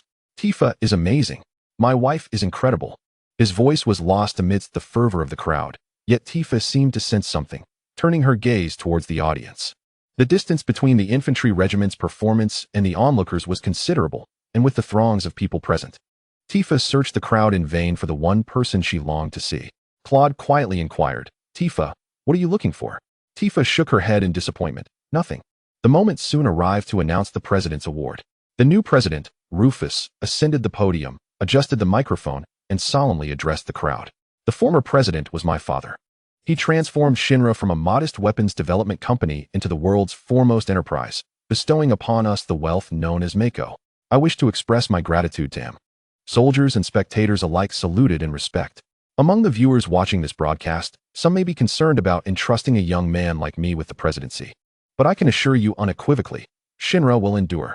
We are currently facing numerous challenges. The world must change. We must undergo a profound transformation. Let us summon our courage and stride into the future. I vow to uphold noble and unwavering beliefs and fulfill my responsibilities. Come, everyone. Let us create a brand new world together. The audience's applause resounded like thunder. Observing the crowd around him, many were moved to tears. And Lucifer could not help but reflect. This young president possesses a remarkable talent for persuasion that surpasses my own. Thus, he announced the recipient of the presidential award, the Midgar 7th Infantry Division. This was the very division to which Tifa belonged. What intentions might he harbor towards Tifa and her comrades? Chapter 24. The motorcycle interruption. Claude, Tifa, and Alice ascended the podium. From a distance, Lucifer watched intently as they approached the stage. Who could say whether this new president, Rufus, harbored malicious intentions against them? In such a critical moment, he would have to rely on his ability to teleport and rescue them. Lucifer remained fixated on the speakers at the podium, oblivious to the elevated position where Yuffie had taken her place, poised for an assassination. With a shuriken in hand, she bit into a coffee bean, her expression markedly more serious than usual. "I will have my revenge," Yuffie silently vowed. At that moment, Buffett, noticing Yuffie's movements among the crowd, shouted, "Stop." His loud cry alerted those near President Rufus, allowing one to shield him from Yuffie's deadly shuriken. Chaos erupted instantly. Blood splattered across Rufus's face from the individual who had thwarted the assassination, and with a cold gaze, he inquired of Claude, "Is this your answer?" Claude shook his head. "No, President, we must evacuate immediately." The guards swiftly surrounded President Rufus, guiding him to safety. Alice anxiously turned to Claude. "What should we do? We had just reached an agreement. Does this count as fulfilled or unfulfilled?" Tifa gazed upward, silently reflecting. The would-be assassin seemed like a mere child. Claude urged Tifa, "We must leave this place at once." At that moment, Barrett arrived to join them. "I just saw a figure in a black cloak heading towards the port. There's a large ship there. We should pursue." The group nodded in unison and redirected their course toward the port. As they hastened toward the harbor, a motorcycle suddenly appeared, coolly blocking their path. Despite his impressive riding style, the rider, Rasha, had fallen thrice, bloodied and smiling broadly as he obstructed Claude and Tifa's way. "Oh, my dear friends, did you think after attempting to assassinate the president, you could escape so easily?" Alice retorted indignantly, "We did not carry out the assassination." Tifa responded with a calmer tone, "We have just reached an agreement with the president. He wishes to focus on the revival of Midgar. As long as we pursue the black-cloaked figure and deal with Sephiroth, he will not pursue us. There is no need for us to assassinate him." "Oh, my lady, your words hold merit, but..." Rasha suddenly erupted with unparalleled excitement. "Your organization, Avalanche, is indeed legendary, particularly the great Lord Lucifer. It is said that he embodies both masculine and feminine traits, capable of resurrecting the dead and teleporting at will, with tales of his exploits echoing across the entire continent. I am utterly impatient. Which among you is the great Lord Lucifer? Please, do enlighten me. You cannot fathom how eagerly I await this moment." Roche's face was smeared with blood, yet the excitement and joy radiating from him were unmistakable. Alice, filled with exasperation, remarked, Lucifer is not present. Since you admire him so much, why not seek him out directly? Please clear the way. Roche's smile morphed into something more sinister. Since Lucifer is not among you, your lives hold little value. Barrett defiantly raised his weapon, shouting at Roche, if you don't move aside, don't blame me for being impolite. Roche, mounted on his motorcycle, revved the engine, its sound growing thunderous, creating an aura reminiscent of a tempest, charging towards Barrett. Barrett rolled aside just in time. As Roche's motorcycle veered toward Cloud, Cloud unsheathed his massive sword, striking Roche's motorcycle with a powerful blow, leading to a standoff. A flicker of surprise danced in Roche's eyes. I never expected one of you to possess such skill, but this is my domain, haha. Fear not, my friend. Let us indulge in a passionate and exhilarating encounter. Music, lights, a vibrant melody filled the air. Suddenly, beams of brilliant light cascaded into the arena, rendering everything momentarily indistinguishable. Cloud instinctively shut his eyes. Oh, dear friend, your inability to adapt to your surroundings is quite lacking. As the words faded, the motorcycle collided directly with Cloud, sending him and his colossal sword crashing to the ground, rolling several times. Damn it! Cloud struggled to rise, but the brilliance of the lights hindered his sight. Booming sounds echoed as Roche's motorcycle struck Cloud again, sending him tumbling in the opposite direction, spitting blood. Roche stood triumphantly in the center of the arena, laughing heartily. What a splendid performance. Alas, my opponents are simply too weak. Ha! Tifa and Alice shielded their eyes, unable to navigate freely in the blinding light. Roche shook his head regretfully. TSK, TSK. Such lovely ladies, it is a pity to see you here. Tifa, with her eyes closed, positioned herself protectively in front of Alice, urging her, Alice, keep your eyes shut and run back. Alice, filled with concern, replied, what about you? Do not worry about me, just run. Do not look back. Roche sighed. What an overconfident lady you are. His voice drew nearer, and though Tifa kept her eyes shut, she threw fists in the direction of Roche's voice with all her might. It is evident that the fist has missed its target. Tifa distinctly felt a gust of wind rushing towards her face, plunging her into despair. Could this truly be the end? Yet, she thought, I have not even seen him yet. Suddenly, just as the wind was about to strike her, it came to an abrupt halt. Then, a piercing scream from Roche echoed through the air. Almost simultaneously, all the bright lights in the arena began to flicker out, one after another, restoring the original illumination of the venue. After being dazzled for what felt like an eternity, Tifa slowly opened her eyes, which had been closed for so long. In her dazed state, she beheld a familiar tall figure standing protectively before her. This silhouette was immensely imposing and powerful, instilling an unparalleled sense of security. That familiar, yet cold yet warm voice resonated once more. Hey, you ruffian, who allowed you to bully my wife? Chapter 25. Do I require followers for my strength? Roche gazed at the man who had appeared out of nowhere, a fervent thought igniting within him. You are, indeed, the great Lord Lucifer? Lucifer crossed his arms over his chest, his expression dark. Indeed, it is I, your grandfather. Tifa looked at Lucifer, and for reasons unknown, tears welled in her eyes. Although they had only been apart for a mere 10 days, it felt as if an eternity had passed. A surge of inexplicable grievance washed over her. Unable to contain her emotions, Tifa rushed forward and embraced Lucifer. He felt the softness of her form pressing against him, enveloped by a sweet fragrance. Lucifer, you have returned. You have returned. Tifa cried out, her voice filled with joy. Is this what they call the sweetness of reunion? Lucifer felt a thrill of excitement within him. Meanwhile, Roche's gaze became increasingly maniacal. Oh, it is you, my friend, the great Lord Lucifer. Allow me to fully appreciate your prowess. Roche revved his motorcycle, charging towards them with an even greater commotion than before, realizing the imminent danger. Tifa hastily released Lucifer and urged him, we must escape. I'm furious. After all the effort, my wife finally embraces me. And you ruffian, ruin it. Lucifer seethed with an unprecedented rage. It was the first time he had felt such fury. With a mere thought, Lucifer rendered himself invisible. Roche, bewildered, scanned his surroundings. Where is he? Before he could process the situation, Lucifer materialized behind him, roaring as he unleashed a flurry of punches. You, who disturb a couple's date, I shall strike you.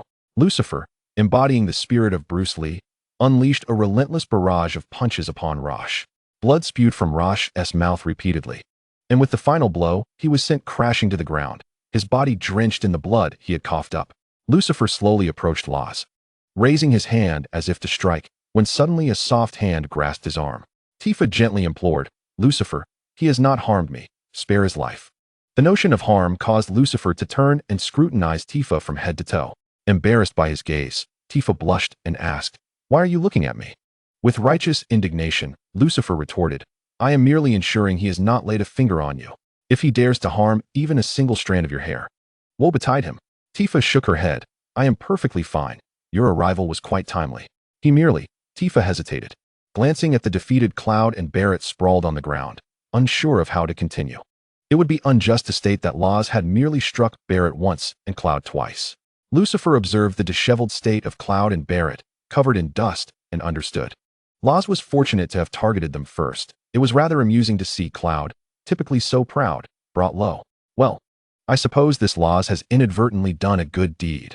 Lucifer begrudgingly conceded to Tifa's request. He approached Laz, looking down at him with a disdainful glare. "Begone. You should consider yourself fortunate that you have not laid a finger on Tifa. Otherwise, your life would be forfeit."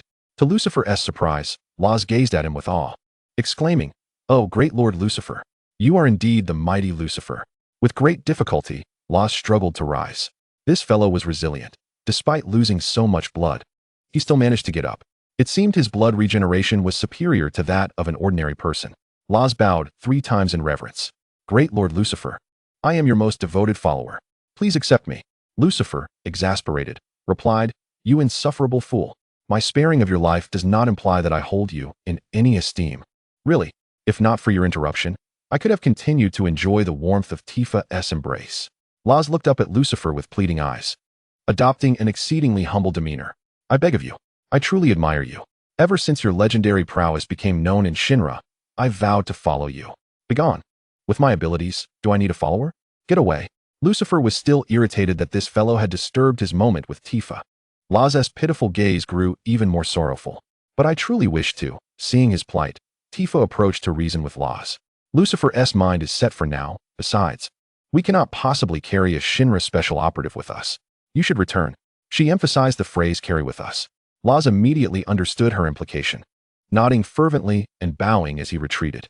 "I understand. Great Lord Lucifer, your followers are not easily found. I shall quietly protect you.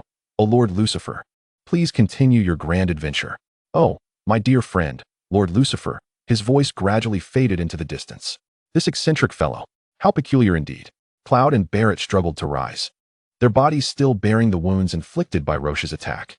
Alice tended to their injuries. Observing Cloud's disheveled state, Lucifer felt a sense of relief wash over him. After a while, Alice paused her healing, exclaiming, "We must hurry to the port. Otherwise, we shall miss the ship." With that, the group hurried towards the harbor, where the great vessel, the Shinra No. 8, was preparing to set sail. The group stealthily boarded the Shinra No. 8, their disguises as Shinra soldiers aiding their covert entry. They reached the second-class cabin, where the number of soldiers was significantly reduced, finally entering a safer zone. In the cabin, Tifa noticed that everyone was dressed in Shinra soldier uniforms, except for Lucifer, who remained in his casual attire. Tifa gently suggested, "Lucifer, perhaps we should find you a Shinra soldier's uniform?" Lucifer shook his head. "This ship is a passenger vessel. Everyone aboard is in casual wear, and I have no need for a soldier's uniform. You may change into casual clothes as well." Alice sighed in relief. "How wonderful. This soldier armor is terribly heavy. I wish to change back into my dress. Tifa, let's go change our clothes together." Tifa nodded. "All right. I'm going with Alice to change." With that, the two girls took each other's hands and headed toward the changing room. Seeing Cloud and Barret also donning casual attire was rather unremarkable. Lucifer took a deep breath. "Wait. How is it that everyone has returned to their previous state of camaraderie so quickly?" That interrupted embrace I was about to share. How frustrating. After a while, everyone had changed into casual clothes. Tifa and Alice returned to the room, and the atmosphere lightened considerably. Tifa, brimming with joy, asked Lucifer, "Lucifer, please tell us what transpired during our time apart. We have so much to share with you as well." However, Lucifer's expression darkened, and he remained silent. Noticing his demeanor, Tifa grew concerned. "What's wrong, Lucifer? Has something troubling occurred?" The group turned their gaze towards him as he slowly approached Tifa. With curiosity and concern, Tifa inquired, "What is it?" Suddenly, Lucifer enveloped Tifa in a tight embrace, right before everyone's eyes. Alice gasped, covering her mouth in astonishment, while Cloud glared at Lucifer in indignation. Chapter 26. Yuffie joins the party. Cloud's emotions were tumultuous upon witnessing Lucifer, akin to a deity, intervening to shield Tifa from Roche's assault. Due to the blinding light, Claude was repeatedly sent flying by Rasha. With a naturally strong sense of pride, Claude felt deeply unsettled. Why was it that Lucifer, a foe he found exceedingly difficult to contend with, could so effortlessly defeat him? After such a lengthy absence, Lucifer appeared to possess a newfound confidence, as if he had grown even more formidable. What infuriated Claude the most was Tifa's attitude towards Lucifer. Though he and Tifa had grown up together as childhood friends, it seemed she was gradually placing greater trust in Lucifer and leaning towards him. This was something Claude could not tolerate. He was supposed to be Tifa's destined companion. Yet, it felt as if she was more familiar with Lucifer. Each time Tifa required protection, it was Lucifer who stepped in. That insufferable fellow even dared to call Tifa wife. And she did not correct him. What was this? In the second-class cabin of the 8th Shinra airship, Lucifer suddenly embraced Tifa tightly in front of everyone. Claude glared at Lucifer in fury and shouted, "What are you doing? Let go of Tifa." Unfazed, Lucifer continued to hold Tifa, inhaling her unique fragrance and savoring the softness of her form. Indeed, embracing her like this was an exquisite sensation. The softness of her attributes pressed against him was a feeling he would not exchange for anything. Tifa's cheeks flushed crimson from the embrace. Yet she made no move to push him away. Barrett, contemplating the scene, turned away. These young folks really know how to play. I think I'll pretend I didn't see anything. Claude's eyes burned with rage. Lucifer, will you let go or not? If I don't let go, then I won't. Lucifer replied calmly, continuing to hold Tifa close. I must ensure that Rasha's antics are thoroughly interrupted. Alice, sensing Claude's impending explosion, urgently grasped his arm. Claude, please, calm down. Don't get worked up. Barrett, you help me restrain Claude. With his back turned to them, Barrett quickly shut his eyes. I don't know anything. I know nothing at all. Matters of the heart are truly complicated. Best I stay out of this. You youngsters can handle it yourselves. Claude was ready to draw his massive sword, but Alice desperately held his hand down. Claude, you must remain composed. It's just a hug. Just a hug. It's nothing to be upset about. Tifa, overwhelmed with embarrassment, buried her face in Lucifer's shoulder, unable to face anyone. Suddenly, a cheerful voice chimed from the doorway. Hey, Claude, you're here too? Everyone turned to see Yuffie, standing on tiptoe at the entrance, waving at Lucifer and calling out, Hey, Claude, it's me, Yuffie. Barrett fixed his gaze on Yuffie, suddenly recalling that this little girl was the assassin who had attempted to eliminate the newly appointed president of Shinra, Rufus. His expression turned grave as he approached her, weapon in hand. The intensity of his stare was truly intimidating. Yuffie, frightened, stumbled back several steps. What are you doing? You big oaf. Don't think just because you're muscular that I can't take you on. I am Yuffie the ninja. Whoosh, whoosh, whoosh. Lucifer sighed, reluctantly setting aside his beloved Tifa, and quickly stepped in to intercept Barrett. Hey, Barrett, what are you squabbling with a little girl for? A little girl? Barrett's expression remained stern, though his voice softened. After all, she was an assassin targeting Shinra's president, Rufus, who knew what her intentions were in seeking out Cloud. Yuffie, undeterred, placed her hands on her hips defiantly. What do you mean? Cloud and I are good friends. Why would I harm him? Cloud, still simmering with anger, approached Lucifer and shot him a fierce glare. Lucifer shrugged, raising his hands in a gesture of innocence.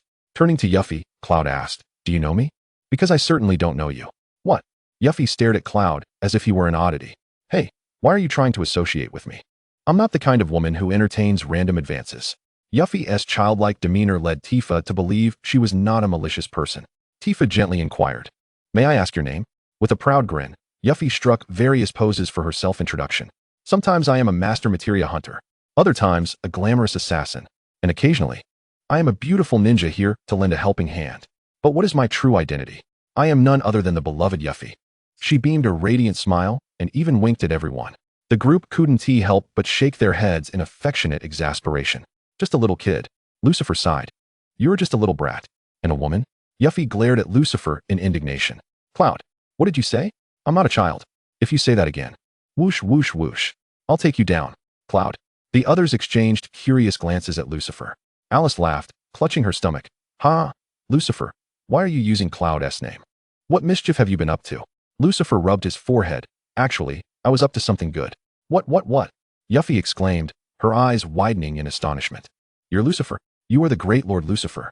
Tifa, quick to act, covered Yuffie's mouth. Shoo, keep your voice down. We don't want anyone outside the cabin to hear.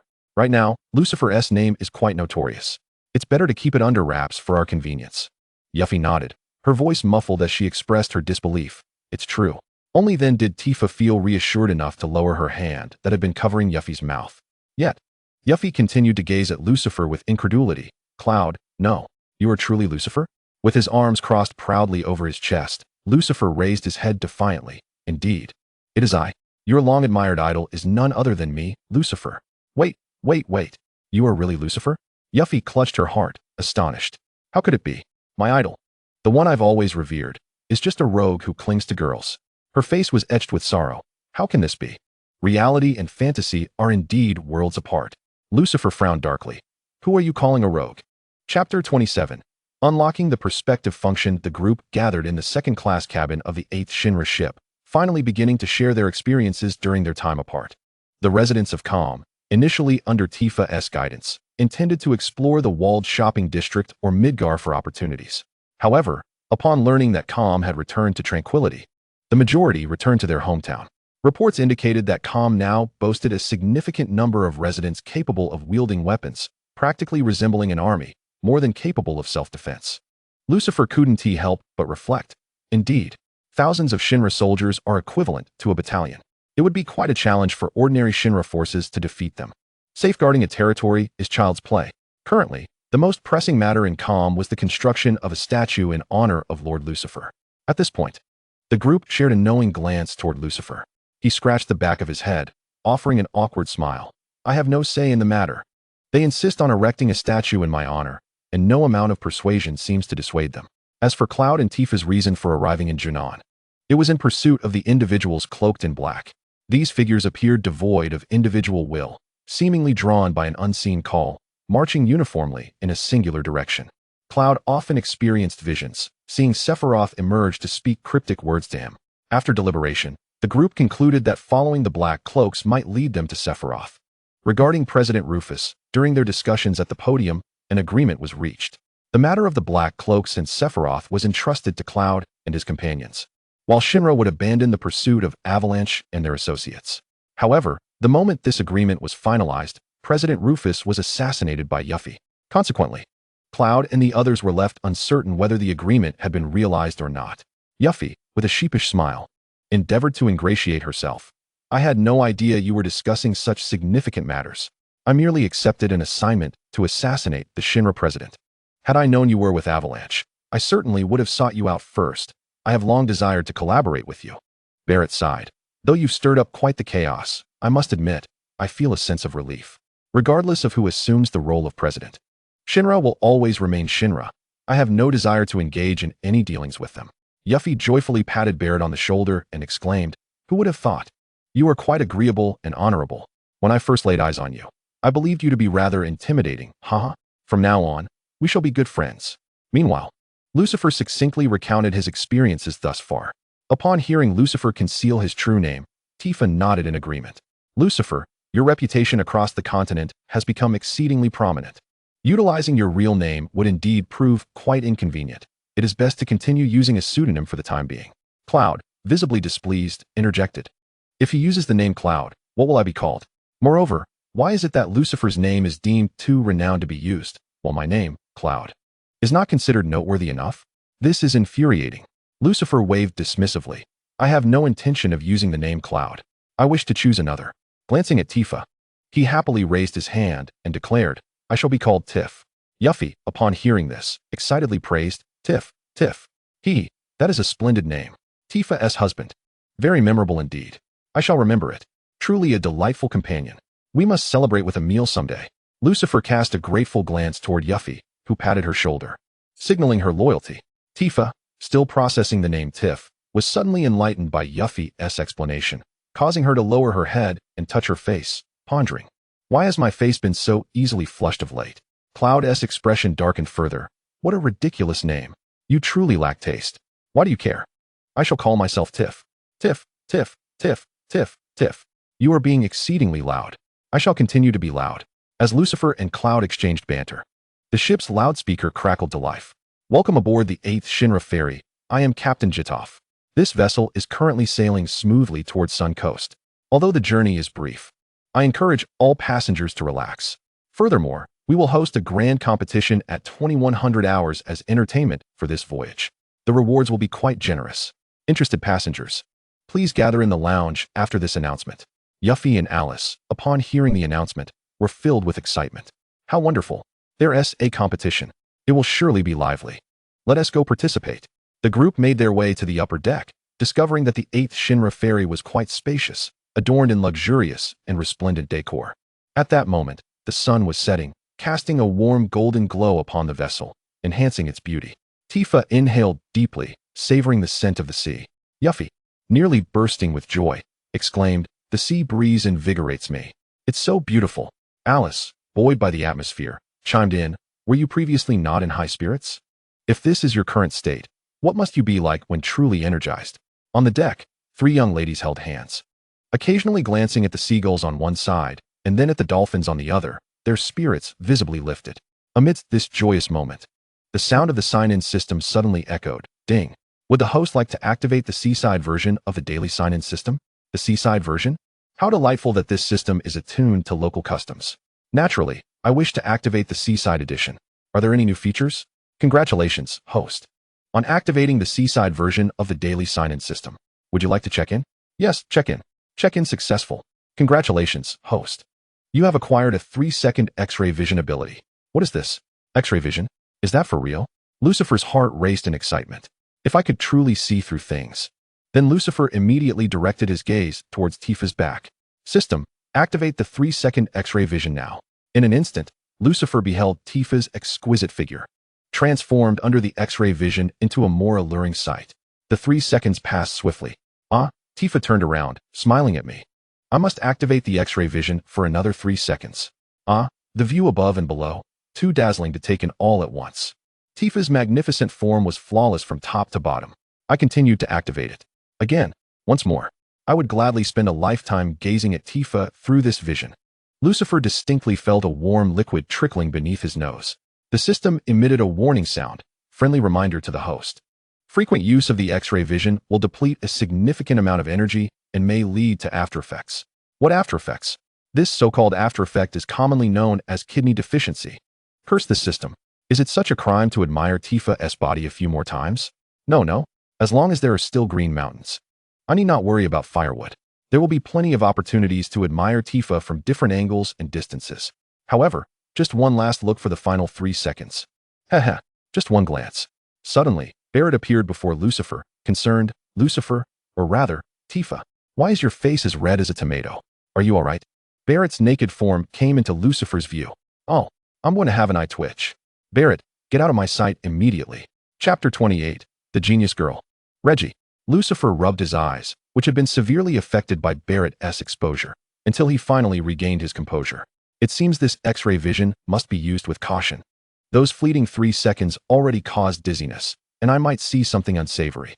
Alice and Yuffie approached with excitement, urging everyone. The 21 o'clock competition is open for registration. Let us hurry over. The group arrived at the registration area, where they found that some competitions had already begun ahead of schedule. The hall was bustling with numerous tables already engaged in competitions, yet a crowd had gathered in a circle around a particular spot. Their curiosity piqued. Eagerly, Yuffie jostled forward, determined to squeeze her way in, and soon found herself amidst a gathering surrounding a young girl and an elderly gentleman. What was it about this table's contest that drew such attention? The girl, exuding an air of arrogance, was seated confidently, engaged in a game of blackjack against the elderly man opposite her. Lucifer, Tifa, and others made a concerted effort to reach the front row. They had previously gleaned a basic understanding of the rules of blackjack from the 8th Divine Realm. Each game consisted of 2 players at the outset.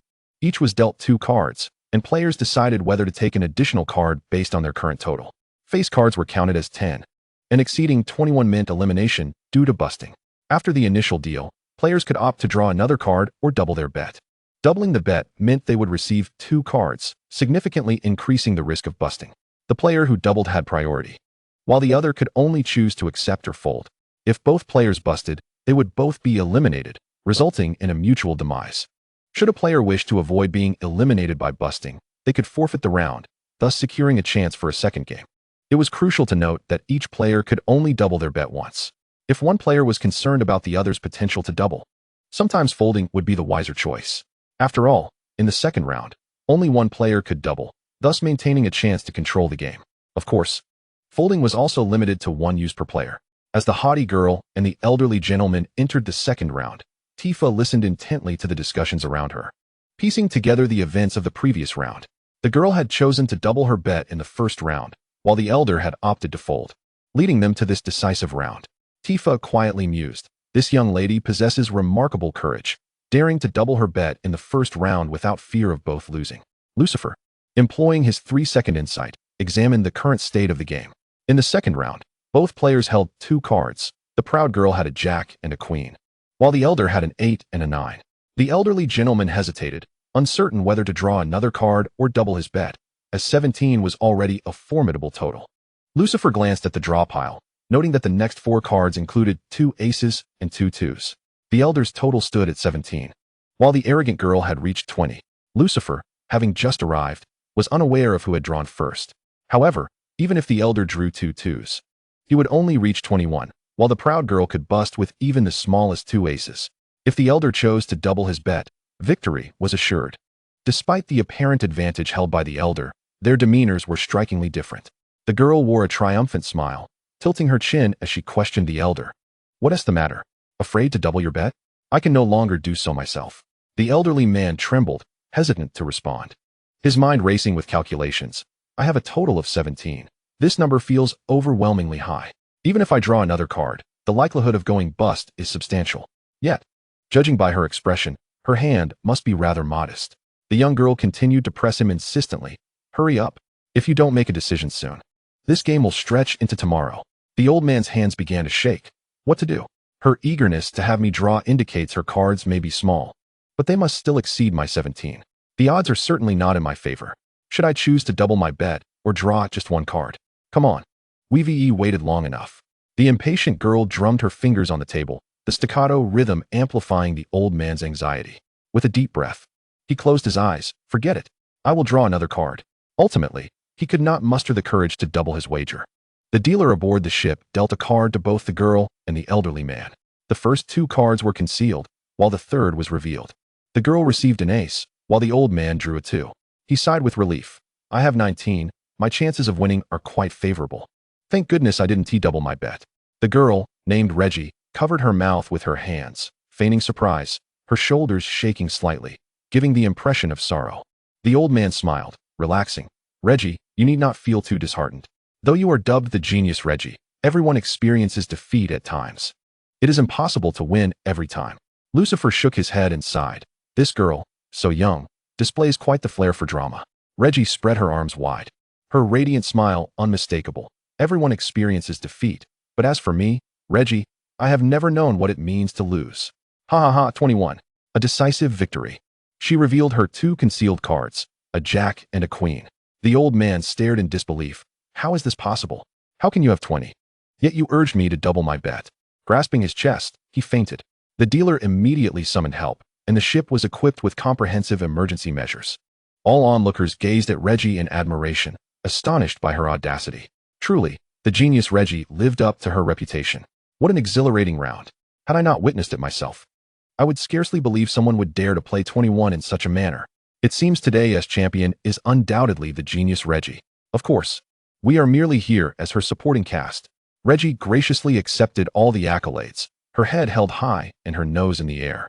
Lucifer couldn't resist muttering under his breath, "What a drama queen." Just as Reggie basked in her triumph, she keenly detected a faint whisper of critique amidst the praise. Fixing her gaze on Lucifer, she regarded him with contempt. "You. Yes, I'm talking about you. How dare you call me a drama queen?" Reggie appeared thoroughly displeased with Lucifer. The onlookers, witnessing such blatant disrespect towards Reggie, began to voice their disdain. Who is this man to look down upon our genius Reggie? Huh. Those who doubt him will soon learn his prowess once they find themselves in tears during the competition. Indeed, Reggie is extraordinary, if he has what it takes. Let him defeat Reggie in the match. Mere words without action do not constitute manhood. Tifa hurriedly intervened to smooth things over for Lucifer. "Apologies, everyone. This is our first time here, and we are unfamiliar with the customs." Lucifer placed a hand on Tifa's shoulder, signaling her to refrain from further explanation. He then flashed a slight smile at the genius Reggie. "I am nothing remarkable, merely a contender poised to defeat you in the upcoming match." Chapter 29, the 24-point finals. "I am nothing remarkable, merely a contender poised to defeat you in the upcoming match." Upon uttering these words, The entire arena erupted in excitement. Goodness, does he comprehend what he is saying? Has he lost his mind? This is the genius Reggie, ever undefeated since his debut in the 21-point competition. How intriguing. If he indeed faces Reggie later, it will surely be a spectacle. What if this handsome fellow actually triumphs over the genius Reggie? That would be even more entertaining. Listening to the various remarks around him, the genius Reggie was seething with anger, his nostrils flaring. I, Reggie Kenning, in the realm of 21 points, I have never known defeat. Lucifer clicked his tongue. Is that so? But what shall we do about it? With a playful tilt of his head and a charming smile, Lucifer added, just don't cry when you lose to me later. The genius Reggie stamped his foot in frustration. Stop boasting. I will ensure you weep for your defeat. Furiously stomping his feet, he turned and stormed off. Yuffie was ecstatic, practically buzzing with energy. Hey, Claude. No, Lucifer.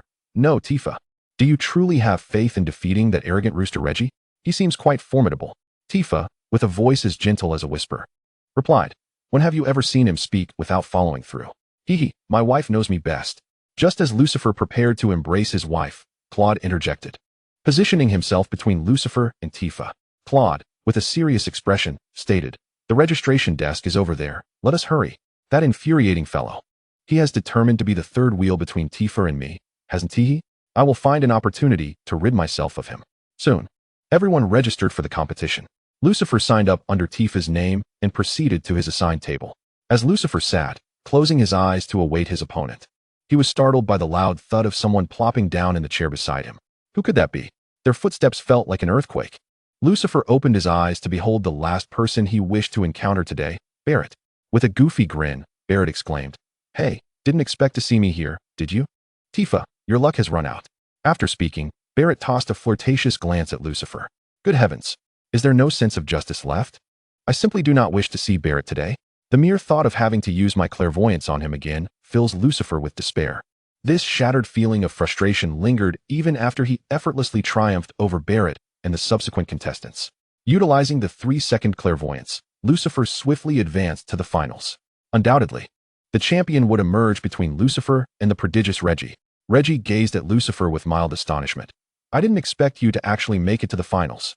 Still grappling with his emotions, Lucifer responded nonchalantly. Yes, let's expedite the match. I need to rest.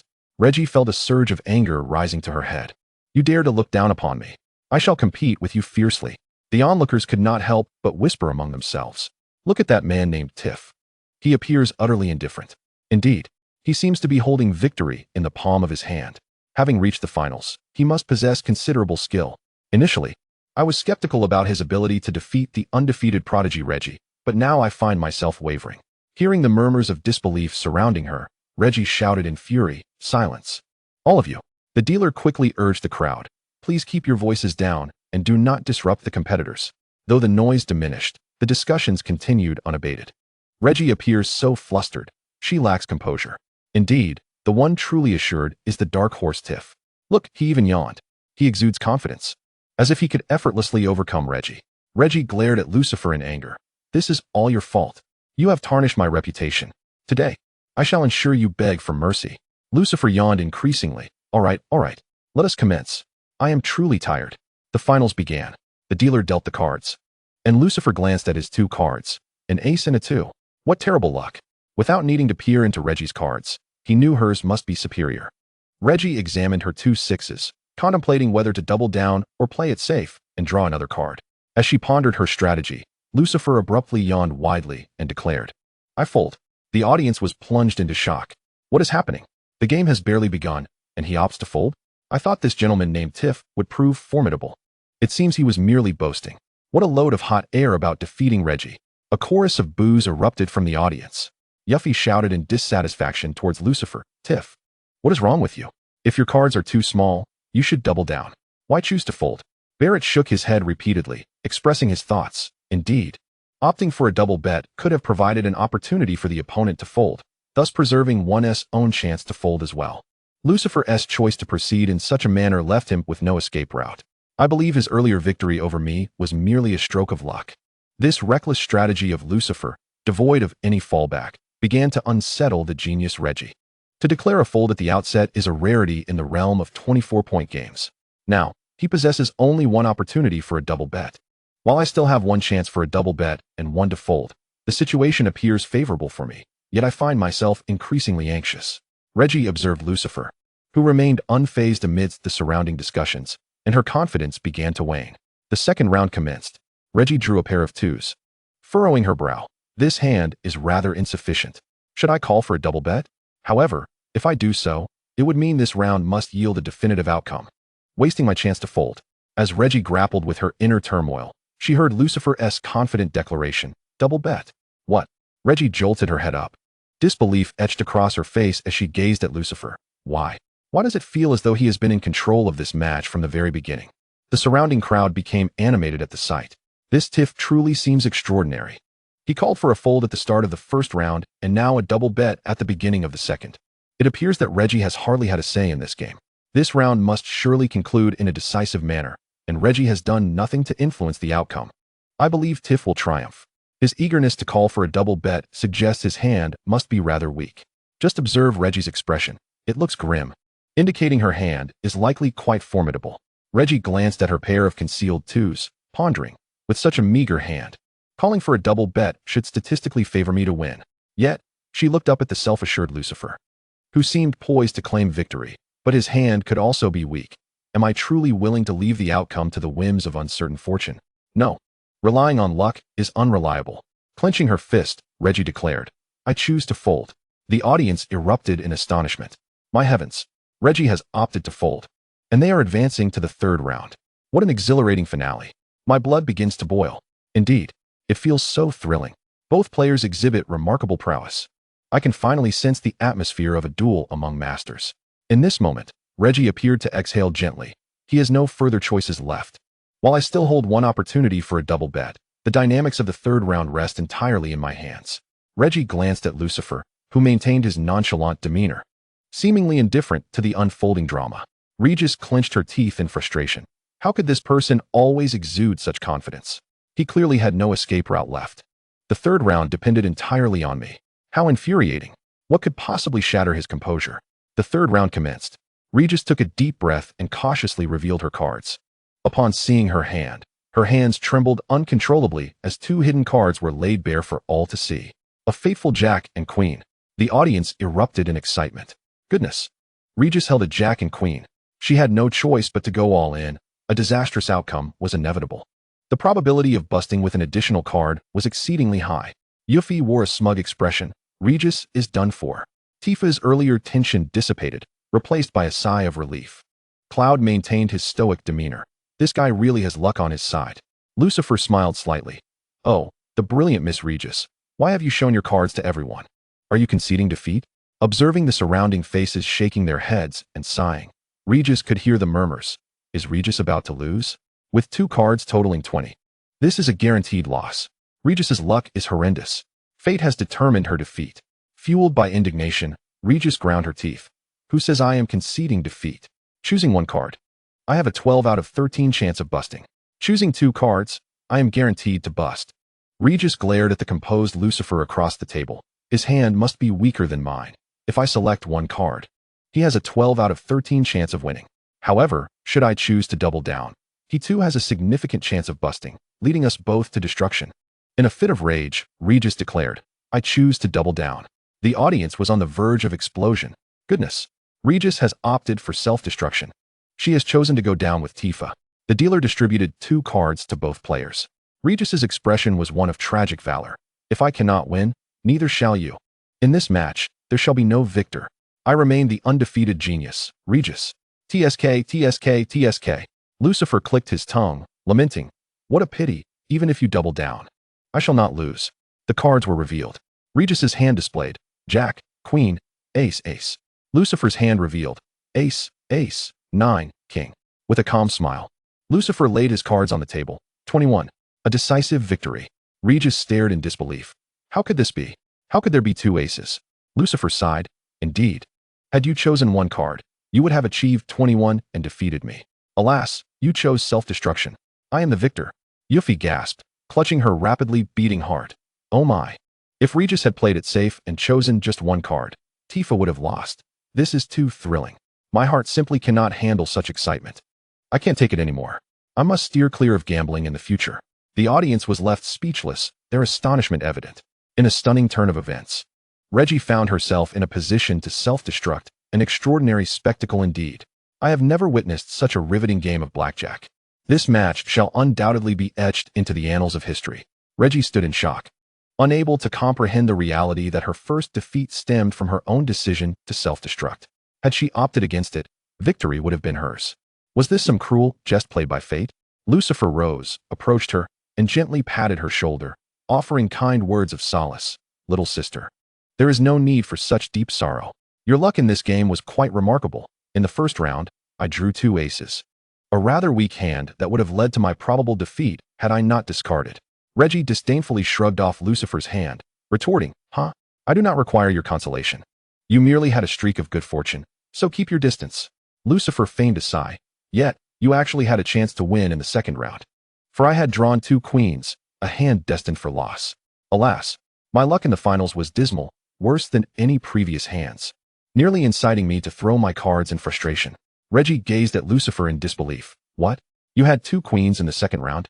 Lucifer chuckled, his eyes nearly squinting with glee. "Indeed. 2 queens." Reggie clutched her head, still in disbelief. But you doubled your bet." Lucifer smirked mischievously. "Yes, I did double my bet, but you chose to fold. It seems you truly are my little lucky star. It was thanks to you that I triumphed in both the second and third rounds." Reggie, exasperated, let out a frustrated wail. "Ah." Lucifer shrugged, spreading his hands. "This young lady truly has a poor attitude." From that moment on, the finals of the 8th Divine Blackjack Championship would forever be remembered as the fateful fall of the prodigy Reggie, the brightest star in the realm of blackjack. Chapter 31. The champion's prize. In despair, Reggie fled to her luxurious suite, collapsing onto her lavish bed and weeping uncontrollably. Reggie's aunt, sipping coffee within the suite, witnessed her niece's distress and rushed over, concerned. "What is the matter, Reggie? What has happened? Did you not enter the blackjack tournament to win the ethereal crystal?" Reggie buried her face in the bed, too engulfed in tears to respond. Her aunt had never seen her in such a state. As a rare genius of the Kennington family, Reggie had become a world champion in blackjack at the tender age of 12, bringing great honor to her lineage. She had always been proud, confident, and victorious. No one had ever witnessed her defeat, nor had they seen her cry. Contemplating this, Reggie's aunt's expression darkened, turning fierce. "Who has wronged you? My dear aunt, along with the entire Kenning family, shall never let that scoundrel escape unscathed." Reggie understood that her aunt had misconstrued the situation and reluctantly left the bed, though tears streamed down her face in a disheveled mess. "Aunt, it's not that someone has bullied me." Reggie found herself unable to voice the truth. Ever since her birth, she had never suffered defeat in the game of blackjack, making it nearly impossible for her to admit such a failure. However, Reggie was not one to cling to pride through deceit. She ultimately confessed the reality to her aunt. "Aunt, it was I who lost to Tiff in the blackjack competition." Reggie gritted her teeth, declaring, "I shall never play blackjack again. I will never play it again." As she spoke, Reggie became overwhelmed with indignation, collapsing back onto the bed in a fit of tears. Her aunt, taken aback, gasped in disbelief. How could it be? Reggie had actually lost in a game of blackjack? Not in some world-class competition, but on this very ship? To think that on this vessel there existed someone capable of defeating the prodigious Reggie, a talent seldom seen in a century. Tiff. Who might that be? Regardless, this individual was undoubtedly not to be underestimated. With this thought, Reggie's aunt hastily took pen in hand and dispatched a letter via the specially trained pigeons of the Kenning family, ensuring that this significant matter reached the nearest branch of the Kenning family at Sun Paradise. Such a critical issue necessitated early preparations from the Kenning family. It was not solely about the blackjack tournament. It also involved the coveted empty magic crystal that the Kenning family was determined to acquire. This empty magic crystal was precisely the reason why Reggie and her aunt had boarded the 8th Divine ship to participate in this blackjack competition. Meanwhile, in the Grand Hall of the 8th Divine ship, Captain Jidov, wearing a broad smile, was about to present an award to Lucifer. "Congratulations to Tiff, the champion of our 8th Divine ship's blackjack tournament." Captain Jidov signaled to the crew, who brought forth a delicately crafted box on a tray. Yuffie, like a curious child, inquired, "Is this the champion's gift? What is it?" Alice cradled her chin in her hands, gazing expectantly at the concealed prize.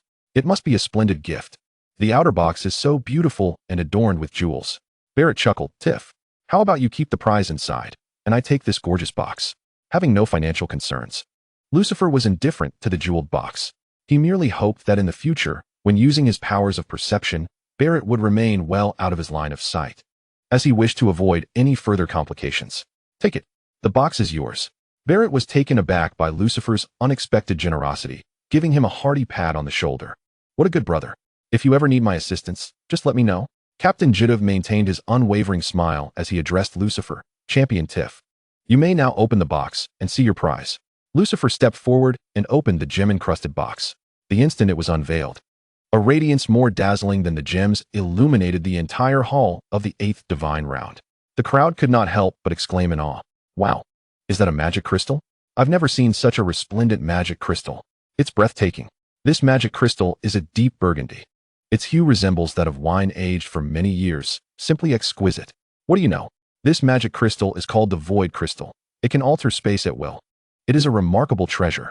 Lucifer lifted the beautiful burgundy magic crystal and inquired of Captain Jitov. A void crystal? Captain Jitov nodded affirmatively. Indeed. This prize is the exceedingly rare void crystal. There are only 3 in the entire world. The void crystal allows one to manipulate space, meaning you can use it to teleport yourself anywhere. That function description, doesn't that equate to instant teleportation? My sign-in system has already granted me that capability. It is utterly useless to me. Lucifer's face betrayed his disappointment as he shook his head. The onlookers exchanged whispers upon seeing his expression.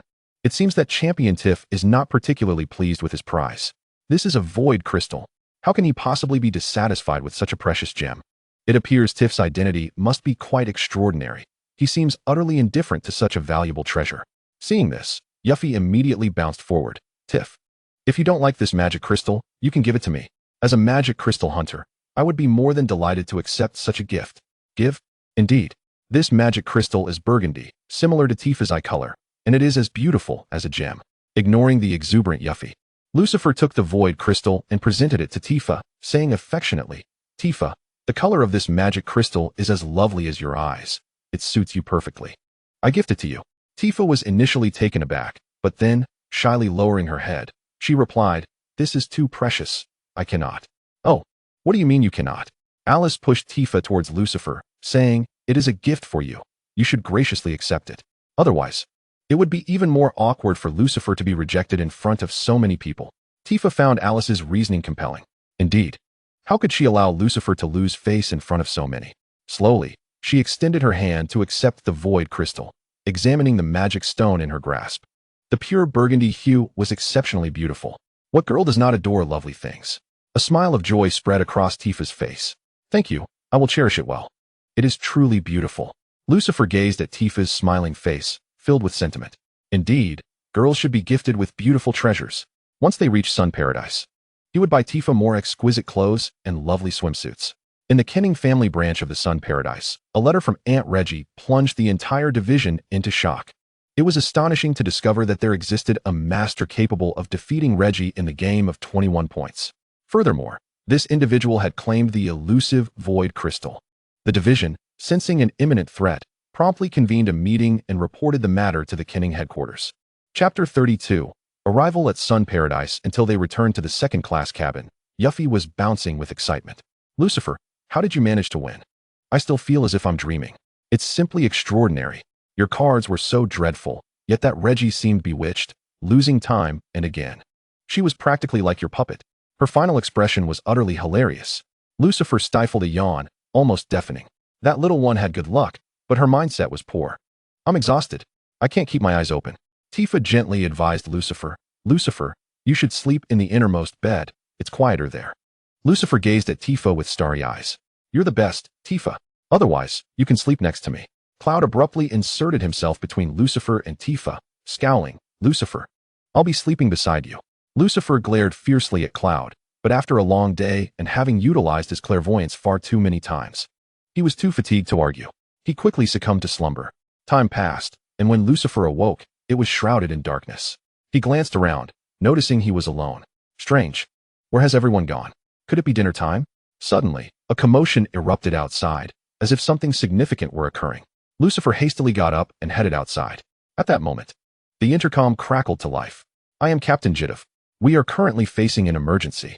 Passengers, please return to your cabins immediately, and all personnel related to the Shinra Army. Please assemble on the deck without delay. Following the captain's announcement, Lucifer teleported to the deck, where Captain Jidov was anxiously facing away from him. Lucifer patted Captain Jidov on the shoulder. The captain turned around, recognizing Lucifer as Tifa, the champion of the 21-point tournament from earlier that evening, and hurriedly informed him, "Tifa, monsters have surrounded the ship, and their numbers are overwhelming." Lucifer followed the captain's gaze. Tifa, Cloud, Alice, Yuffie, and Barrett were all on the deck battling the monsters. Although their combat prowess was formidable, the monsters emerged incessantly from the sea, frantically rushing into the cabin, with several already breaching its confines. On the deck, Tifa spotted Lucifer and called out to him, "Lucifer, don't worry about this. Hurry and save those cloaked figures in the cabin." "Right. The cloaked figures are still in the cabin. Tifa, please ensure your own safety." With a powerful strike, Tifa sent a monster flying and confidently assured Lucifer, "Do not worry. I will protect myself." Truly, Tifa is a paragon of martial prowess. Enraptured by her graceful combat stance, Lucifer was suddenly interrupted as several more monsters invaded the cabin. Ahem. Now is not the time for admiring my wife's elegance. With a swift teleport, Lucifer arrived in the corridor where the black cloaks were located. Upon his arrival, he witnessed a monster directly attaching itself to one of the cloaked figures. What is happening? Are the monsters merging with one another? According to Cloud, these cloaked figures are degraded Shinra soldiers. Remarkably, the monsters can combine with them to form even more grotesque creatures. As one black cloak after another faced the threat of merging with the monsters, Lucifer raised his hand and summoned the transformative eightfold blade, which divided into numerous forms in the void, charging towards the already mutated monsters. Utilizing the upgrades provided by the sign-in system over the past few days, Lucifer now skillfully manipulates the eightfold blade, able to alter its cutting force, shape, and quantity at will. Under this mastery, he can ensure that no harm befalls those he does not wish to injure. In no time, Lucifer eradicated all the monsters within the cabin. At that moment, Tifa, Cloud, and the others arrived in the corridor. Aerith keenly sensed that these monsters were not merely ordinary. They had been appearing in droves, yet now, they had suddenly vanished. Could it be? Cloud pondered aloud. The monster's target must be the black cloaks. The group gazed at the countless remnants of the monsters strewn across the ground. It seemed that the black cloaks harbored many secrets yet to be unveiled. The broadcast echoed once more. "We apologize for the disturbance on board. The situation has been resolved without incident. The ship has returned to its course and is currently sailing smoothly. We anticipate arrival at Sun Coast tomorrow morning. Tonight, we encourage everyone to envision a splendid holiday under the radiant sunshine and to rest well." Meanwhile, within the confines of Shinra Company, in Dr. Hojo's laboratory, Captain Jidov reported. How should I phrase it? The passengers in black cloaks and the monsters. Yes, they have merged into one. Dr. Hojo chuckled ominously. A new mutation. Could it be a fusion reaction? Logically, a fusion entity would inherit advantageous genetic traits, significantly enhancing its original form. Do you realize? This might be a moment of profound evolution. I wish to commence sampling immediately. Captain Jidov hesitated to inquire. Dr. Hojo, Lucifer, and the others are still aboard. What do you intend to do? Shoo. Dr. Hojo interrupted. Interesting phenomena must be savored slowly for maximum intrigue. Ha! At dawn, the 8th Shinra Maru arrived at Sun Paradise. Lucifer and the others disembarked, joining the throngs of people as they stepped into the enchanting coastal town. The Sun Paradise bears an uncanny resemblance to Hawaii. Although Lucifer has never set foot in Hawaii in reality, the atmosphere evokes such a feeling. Upon disembarking, each individual was adorned with a garland by the local residents. Sun Paradise is replete with splendid beaches, where people don light attire, primarily swimsuits and beach skirts. The refreshing attire, accompanied by vibrant flowers and music, imbues a sense of ease and relaxation. Claude fixated on a figure in a black cloak heading towards the beach, intending to follow, only to be halted by Lucifer. Claude, you needn't toil so hard at work. Come, let us first procure some swimwear. With a playful smirk, he shamelessly utilized Claude as an excuse to usher everyone to buy swimsuits, thus making it quite convenient. The lively group soon arrived at the clothing stall. Holding a pair of beach shorts, Claude's expression darkened further at Lucifer's suggestion. You intend for me to wear nothing but this piece of fabric? Chapter 33.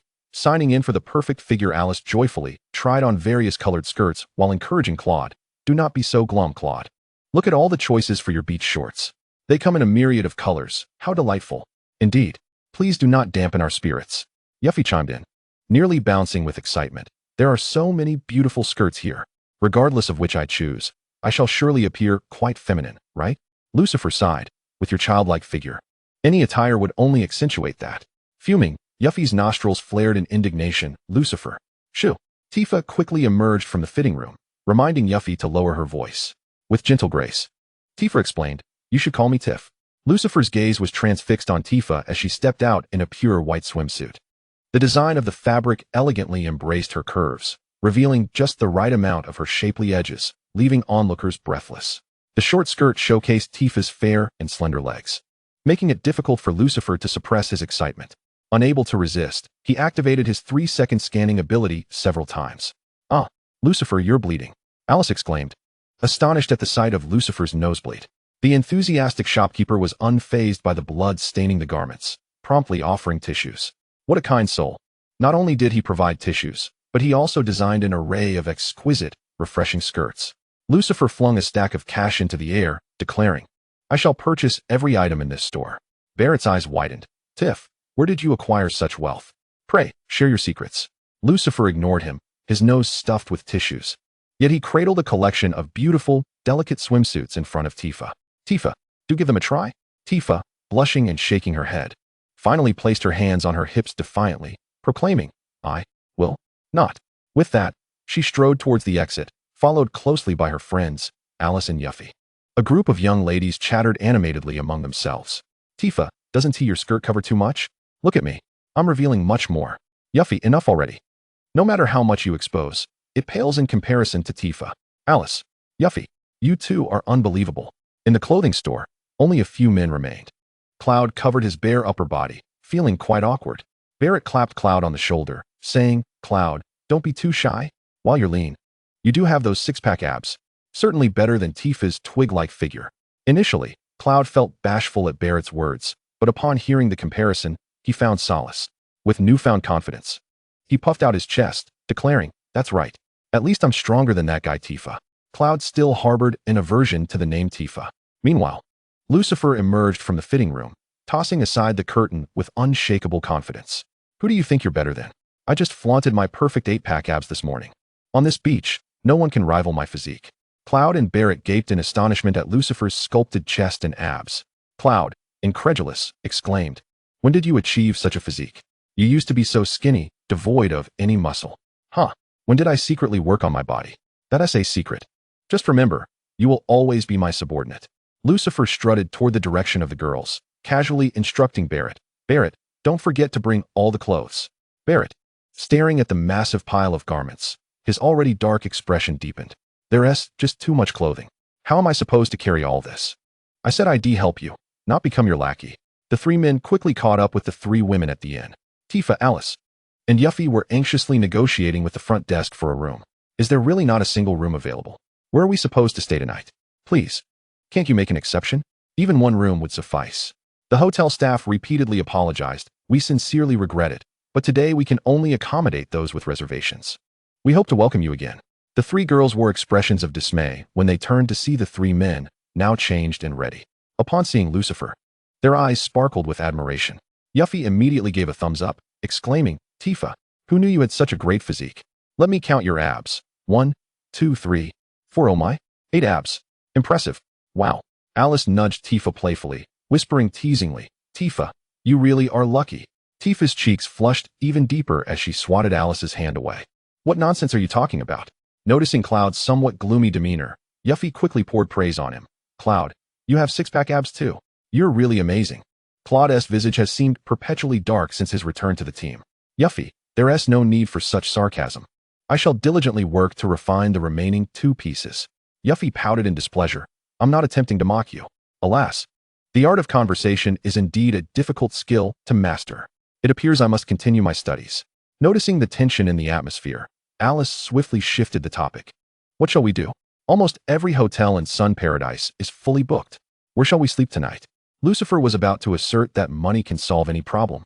But before he could voice his thoughts, a loud cry of "Tifa" resonated from behind. The group turned to identify the source of the exclamation. A red-haired man clad in a blue and white beach outfit dashed towards Lucifer, Tifa, and the others. "Tifa." Tifa looked at the man in astonishment. "No way, Johnny." Johnny excitedly hopped in front of Tifa. "It's been ages, Tifa. With that peacock display, it's clear you have feelings for my wife, Tifa." An unsettling sense of rivalry ignited within Lucifer. Barrett covered his face. That big oaf. How can he possibly be everywhere? Yuffie chimed in. Barrett, aren't you the last person who should be calling anyone an oaf? Tifa politely inquired. Johnny, what brings you here? Johnny raised his hands dramatically and struck a dashing pose. I, the manly Johnny, am here to gamble my life on a decisive wager. In fact, I have become the owner of a hotel. Chapter 34. The Kenning family as Johnny led Lucifer, Tifa, and the others to his hotel. He recounted how he ended up in this place. I just purchased it not long ago. It's still a bit chaotic, but the overall vibe is quite pleasant. Although I resolved to leave Midgar, I found myself without work, money, or a girlfriend, truly at a dead end. Just when I felt like trash in an alley, the Kenning family approached me. They noticed my unemployment and generously introduced me to an incredibly affordable property. The price was merely half of the market value, and they even graciously offered me a loan. I am deeply grateful. The group followed, listening to Johnny's enthusiastic praises of the Kenning family. Barrett scratched his head in confusion. Kenning family? That name sounds familiar. Lucifer casually responded. That's the genius Reggie. Didn't she say her name was Reggie Kenning? Yuffie slapped her forehead. Right. That snobbish woman. She belongs to the Kenning family. I've been pondering that for a while. Upon hearing Yuffie's words, Johnny exclaimed with delight. You know Reggie Kenning? She's quite renowned in the Kenning family. She's an exceedingly rare talent in the blackjack scene. Yuffie retorted defiantly. Humph. That was in the past. Our dear Tifa has triumphed over that arrogant Reggie in a game of blackjack. What a genius, merely a defeated opponent of our Tifa. Yuffie laughed heartily, as if the victory were her own. Johnny, incredulous, exclaimed, You defeated Reggie Kenning in blackjack? Is this for real? You must be pulling my leg. Tifa, with a hint of pride yet unwavering certainty, replied, Indeed, it is true. Tifa has truly won against the genius Reggie. Johnny clasped his head in disbelief. Oh Tifa, you must be telling the truth. But this is simply unbelievable. She is the pride of the Kenning family. He turned to Lucifer. Are you Tifa? You are the one who bested the genius Reggie? Ahem. Lucifer, arms crossed, stifled his excitement, nodding slightly with an air of indifference. Yes, that would be me. It was merely a casual victory, nothing to boast about. Cloud, witnessing Lucifer's demeanor, couldn't help but mutter under his breath. What a show-off. Johnny looked at Lucifer with admiration, giving him a thumbs up. Tifa, you are truly remarkable. Before long, they arrived at Johnny's inn. Johnny proudly gestured towards his establishment. Ladies and gentlemen, behold my castle by the seaside. What lay before them was a dilapidated thatched house, resembling a rundown cottage, with perhaps 3 or 4 rooms, devoid of any decor. The straw and wood exposed to the elements. Yuffie couldn't suppress her disappointment. What is this? This house would surely be blown away by the next rain or wind. Barrett gazed into the distance, lamenting. Though the inn is named Seaside, there is no sea in sight. Johnny shook his head confidently, replying to Barrett. The sea is not merely for viewing. He waved his hand in front of his nose and inhaled deeply. Can you smell it? The scent of the ocean breeze. Yuffie pouted, criticizing. Johnny, have you been deceived? How could the Kenning family sell you such a shabby house, and you are grateful for it? Tifa intervened, gently pulling Yuffie back to prevent her from dousing Johnny's enthusiasm. Tifa politely addressed Johnny. Thank you, Johnny. Without you, we would have no place to stay today. Your inn is quite lovely, very rustic. Such places are quite trendy nowadays, aren't they? Johnny beamed with pride, hands on his hips, laughing heartily. I knew it. Tifa, you have the best taste. There are no other inns like mine out there. I am truly one of a kind. Come, come. Please, step inside. Johnny enthusiastically began to recount the unique aspects of his inn and its empty rooms. Lucifer, along with the others, understood that such a simple and poorly located establishment, given the loan Johnny had taken, must have been a trick by the Kenning family. However, seeing Johnny so animated and excited, they exchanged glances, refraining from directly dampening his spirits, and decided to settle in. After everyone tidied up, Claude and Barrett eagerly expressed their desire to keep an eye on the black cloaks at the beach. Their dedication to their work was truly commendable. However, the 3 girls also expressed their wish to join in the fun at the beach, and how could they refuse? Off they went to enjoy the sight of beautiful women by the shore. Upon arriving at the beach, they noticed black cloaks wandering along the water's edge, already surrounded by a gathering crowd, who pointed and whispered amongst themselves. What was the matter with those people? The atmosphere had soured. Barrett, feeling a surge of anger, remarked that the cloaked figures were merely congregated without committing any wrongdoing. Yet, people still felt fear or discomfort, attempting to shoo them away like stray dogs. Just then, a few members of the crowd shouted at the cloaks, Go away, you nuisances. Shoo. Seeing this, Barrett stormed forward to defend the cloaks, yelling at the crowd, "Hey, what are you doing?" With his imposing presence, Barrett easily dispersed the onlookers. Almost instantly, he became a guardian for the cloaked figures, ensuring no one dared to pursue them again. Lucifer couldn't help but admire Barrett's sense of justice and protective nature. However, the beach was teeming with beauty. Lucifer gaped at the surroundings. Sunny Paradise truly was a wonderful place. Everyone donned exquisite swimsuits and dresses. Tifa, Alice, and Yuffie joyfully splashed in the water. Lucifer's 3-second insight, coupled with the girls' playful movements in the water, was simply mesmerizing. Certain aspects invisible to ordinary eyes were revealed to Lucifer, swaying and pulsating with rhythm. He vigorously wiped away the blood from his nose, overwhelmed by the sheer magnificence of the world around him. Meanwhile, hidden in the shadows, members of the Kenning family quietly observed Lucifer and the others, using a walkie-talkie to report to their division chief. "Report, Chief. Tifa and the others have all gathered at the beach. Please issue directives." "Yes, understood, Chief. I will inform Johnny to take action." Chapter 35. The beach murders. Lucifer, Tifa, and the others were at the beach, standing guard over the cloaked figures with Barrett, when a piercing scream echoed from a distance. "Ah, someone's dead." Instantly, Lucifer and the others rushed towards the source of the scream. Behind a large rock on the sand, 3 bodies floated in the water. They appeared to be a mother and her twin children, their lips and faces pale, as if they had drowned. What had begun as a joyful outing for the trio had tragically turned into sorrow. The police from Sunny Paradise responded swiftly, arriving to recover the bodies of the mother and her children. The crowd averted their gaze, unable to bear the brutality of the scene. Tifa, feeling a pang of sympathy, thought that these 3 individuals must have perished no more than a day ago, and she quickly cast a pleading glance towards Lucifer. Meanwhile, Lucifer had been meticulously examining the 3 corpses. There appeared to be reddish binding marks around their wrists and ankles. Was it truly as simple as drowning? As Lucifer pondered this, Yuffie suddenly burst into tears, exclaiming, "They were such kind people. They even offered me candy on the ship. How could they be dead in the blink of an eye?" Barrett, as if having made a discovery, leaned towards Lucifer and whispered, "Tifa, since they are tourists who disembarked from the ship today, just like us, their time of death must not exceed 24 hours. You can bring them back to life." Yuffie, puzzled, rubbed her swollen eyes and questioned Barrett. "Barrett, what do you mean by bring them back to life? They are already dead. What are you telling Tifa?" Alice chuckled softly. "Yuffie, did you forget that his real name isn't Tifa? He is Lucifer." Yuffie's eyes widened in realization. "Oh right. I almost forgot that you were Lucifer, the one said to have the power to resurrect the dead. The legends are true. I have never witnessed the resurrection of the dead before. But what do you mean by 24 hours? Tifa quietly explained to Yuffie. Although Lucifer can revive the deceased, it is limited to those who have died within 24 hours. A flicker of disappointment crossed Yuffie's face. Only 24 hours, so it might not be possible. However, saving that mother and her children would be wonderful. They were truly kind people. The children were on holiday, but their father was working overtime, and the mother wanted to spare them sadness by taking them on vacation herself. She didn't deserve such an ending. Lucifer nodded gently. "Rest assured, I will revive these 3 individuals. However, I still have some questions." As everyone was about to inquire about Lucifer's doubts, a sudden scream pierced the air. "Ah, there is a corpse here." At this, the others felt that something truly peculiar was afoot at Sun Paradise. They hurried to the second location where a corpse had been reported. There, slumped against the wall, lay a very familiar elderly man, his hand clutching his heart. Yuffie gasped, covering her mouth. "Isn't this the elderly gentleman who lost to the genius Reggie in blackjack?"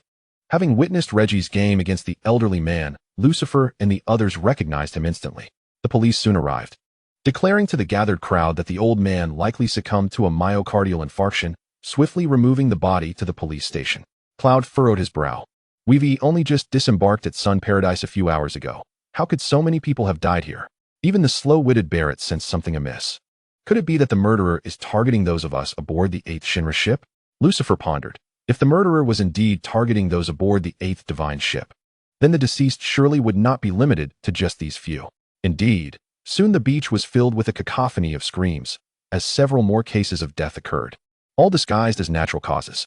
Regardless of whether these deaths were truly accidental or not, the police transporting the bodies back to the precinct spoke to the onlookers only of unfortunate incidents. Silence enveloped the crowd. All the deceased were indeed members of the 8th Divine ship. This situation was undeniably complex. As dusk settled, the group decided to return to Johnny's seaside inn. Johnny, his face beaming with joy, warmly welcomed everyone, exclaiming, "What perfect timing! I've prepared barbecued meat and fine wine for you all." Yuffie, with a glum expression, replied, "Johnny, I'm not in the mood." Johnny, unfazed, shook his head, insisting, "The more unhappy you are, the more you should indulge in delicious food. Come, take a look at my barbecue. It's my specialty. And you can't find anything like it outside." "I said I'm not in the mood," Yuffie retorted, "but Johnny, your meat smells incredible. Such is the nature of youth." Yuffie was soon captivated by Johnny's mouth-watering barbecue, devouring it with delight. Tifa gently reassured everyone, "I understand that our hearts are heavy, but only by filling our stomachs can we gather the energy needed to uncover the truth." Johnny clapped enthusiastically. "Tifa is right. Everyone should rest well to have the strength to investigate." The group settled in the open space in front of Johnny's inn, preparing to savor his barbecue and wine by the bonfire. Yuffie, taking a large bite of meat, inquired, "Johnny, you spoke so highly of the Kennington family. Their influence in Sun Paradise must be formidable, right?" Johnny's gaze shifted, becoming evasive. "I'm not too sure about that." "Why do you ask?" Yuffie, oblivious to Johnny's unease, continued munching. "Oh, it's nothing. I just wanted to know if you could ask the Kennington family to take us to the police station." Yuffie did not perceive the complexity of the situation. She was unaware of Lucifer's ability to teleport and was earnestly trying to find a way for him to enter the police station to save the deceased. Johnny began to stutter. "The police station? I don't know. I've never been." As Tifa prepared to take a bite of Johnny's barbecue, her arm was gently grasped by Lucifer. She looked at him with a questioning gaze, and he quietly asked, "Tifa, are you proficient in using the empty magic crystal?" Although Tifa was uncertain of Lucifer's intentions, she replied softly, "Yes, I've mastered its usage." In the dead of night, after indulging in Johnny's barbecue and wine, the group did not make it back to their rooms but fell asleep by the bonfire. Johnny cautiously observed everyone to ensure they were soundly asleep before quietly slipping away. He found a corner where a gathering of individuals had already assembled. With utmost respect, Johnny approached the leader and inquired, "Minister." As the night deepened and slumber enveloped the populace, a sense of foreboding lingered in the air. Chapter 36, The Tragic Demise of Johnny. With utmost respect, Johnny inquired of the leader, "Minister, everyone has fallen asleep. What are your plans?" The leader responded with a cryptic smile, "We shall first capture those cloaked figures by the beach. The rest of these individuals are crucial bargaining chips in our negotiations with Shinra." Beside the leader stood a middle-aged woman, the aunt of Reggie, who hesitated momentarily before mustering the courage to voice her concerns. "Minister, is this course of action not excessive? Surely, we could simply exchange those cloaked figures with Shinra to prevent them from publicizing Reggie's defeat. After all, the media channels are under Shinra's control." The minister in question was none other than the head of the Kennington family branch in Sun Paradise. He cast a frigid glance at Reggie's aunt, dismissing her with disdain. "Such maternal compassion. Do you believe that merely silencing the media will suffice? Do you think the populace will refrain from circulating their own narratives? If it were that simple, would there exist deities like Lord Lucifer?" Intimidated by the minister's demeanor, Johnny's expression turned sorrowful. "Minister, you wouldn't harm their lives, would you? Tifa and the others are dear friends of mine. They are not villains." In a fit of contempt, the minister delivered a swift kick, sending Johnny sprawling several meters away. With a face twisted in irritation, the minister retorted, "What are you? How dare you negotiate with me? Do not forget, you were once lower than a beggar. It was the Kennington family that granted you a second chance at life. You should obediently play the role of a compliant dog. What right does a dog have to make demands?" Desperately, Johnny crawled to the minister's feet, clasping them with his hands. "Minister, I beg of you, please do not harm Tifa and the others. I will comply with any demand you make. I shall forever be grateful for your benevolence." Johnny's pitiable state stirred compassion in Reggie's aunt, who urged, "Minister, perhaps we should reconsider? That child, Reggie, I will speak with her again," encouraging her to gather her courage and rise anew. Children cannot withstand even slight setbacks. With practice, she shall prevail. In response, the minister delivered another kick, sending Johnny flying once more, his annoyance evident as he cast a fleeting glance at Reggie's aunt. "What do you understand? Everyone aware of Reggie's defeat is dead, which means she has never lost. It is merely a matter of a ship's crew. Sun Paradise is our territory, and this trivial matter is within our control. As for the Shinra crew, we shall deal with them using the cloaked figures and those being pursued by Shinra." Disregarding Johnny, the minister led a cadre of elite assassins toward the beach. The night was dark, and the beach was devoid of visitors. As the recent tragic events had instilled fear in the hearts of the populace, wary of succumbing to a similar fate, the minister, with hawk-like precision, scanned the beach and noted the presence of only two cloaked figures lingering in the shadows. Puzzled, he wondered, why are there only two cloaked figures remaining? Aunt Reggie could not help but feel a sense of relief at the thought that several black cloaks could escape the clutches of the minister. She whispered an explanation. Perhaps they have drifted to a more distant place. These black cloaks are naturally prone to wandering. The minister, growing increasingly impatient, declared, enough of this. Two will suffice. Take them away.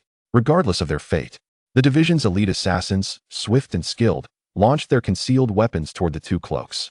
Suddenly, a surge of sword energy erupted from the two cloaks. This brilliant energy radiated outward, causing the assassins' projectiles to ricochet back towards them. Minister, be cautious. One assassin interjected, shielding the minister by deflecting a weapon. The minister, seething with rage, pushed the assassin aside. What is the meaning of those two cloaks? At that moment, the two cloaked figures gracefully shed their dark garments, revealing their true identities. Aunt Reggie gasped, covering her mouth. It's Tifa. Indeed, the figures masquerading as black cloaks on the beach were none other than Lucifer and Tifa. The minister's fury and discontent were palpable. What Tiff and Tifa? So it was you who swapped the cloaks. Tifa glared at the minister with a serious expression. Did you kill those passengers of the 8th divine ship who died on the beach today? The minister scoffed disdainfully. What trash, unworthy of my personal involvement.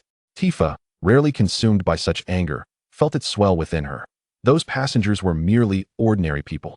Some were elderly, others mere children. What wrong had they committed to deserve the forfeiture of their lives? They certainly erred. They dared to confront the possibility of our Kinjin family's defeat in the game of blackjack. Who knows how they might gossip and mock us upon leaving the sun paradise. Such loquacious fools deserve to perish. Tifa, incredulous, retorted, you would annihilate the entire passenger list of the 8th divine ship simply because you wish to conceal your family's loss? You are utterly deranged. The minister flashed a cruel smile at Tifa. Oh, it goes beyond that. Since you two have freed the black cloaks, you shall pay with your lives. What a pity, such beautiful ladies. Minister, spare them.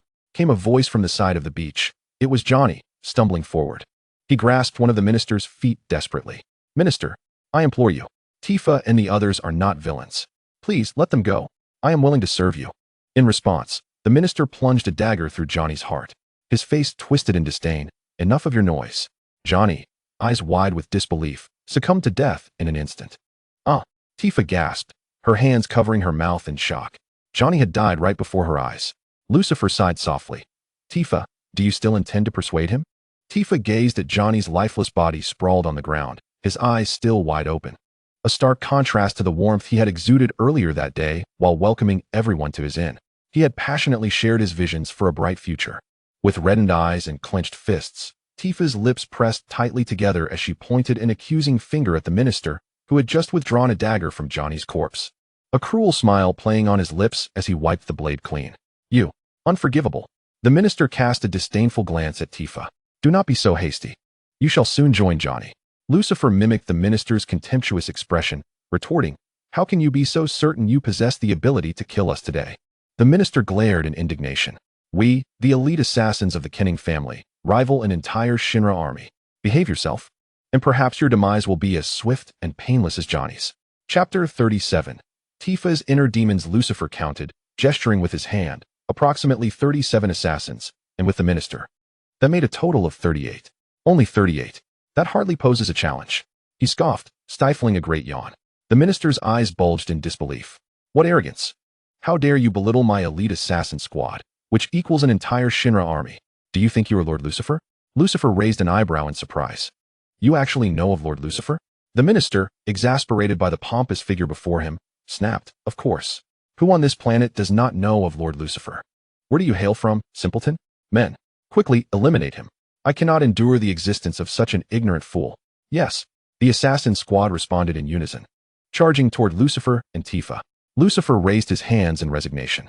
Since it is your kind that has harmed the innocent. In an instant, he teleported behind the 37 assassins, unleashing a blade of energy that severed their necks with precision. Within moments, all 37 elite assassins lay lifeless on the ground, their eyes wide open, as if they had not comprehended their demise at Lucifer's hands before it was too late. Lucifer dusted off his hands. Killing you poses no psychological burden for me. The minister's eyes widened in disbelief. How could this be? This is impossible. My elite team of assassins, comparable to an entire Shinra army. Lucifer interrupted the minister's rambling. The Shinra army far surpasses your assassins. You have merely taken advantage of the ignorance of those on this island, boasting here.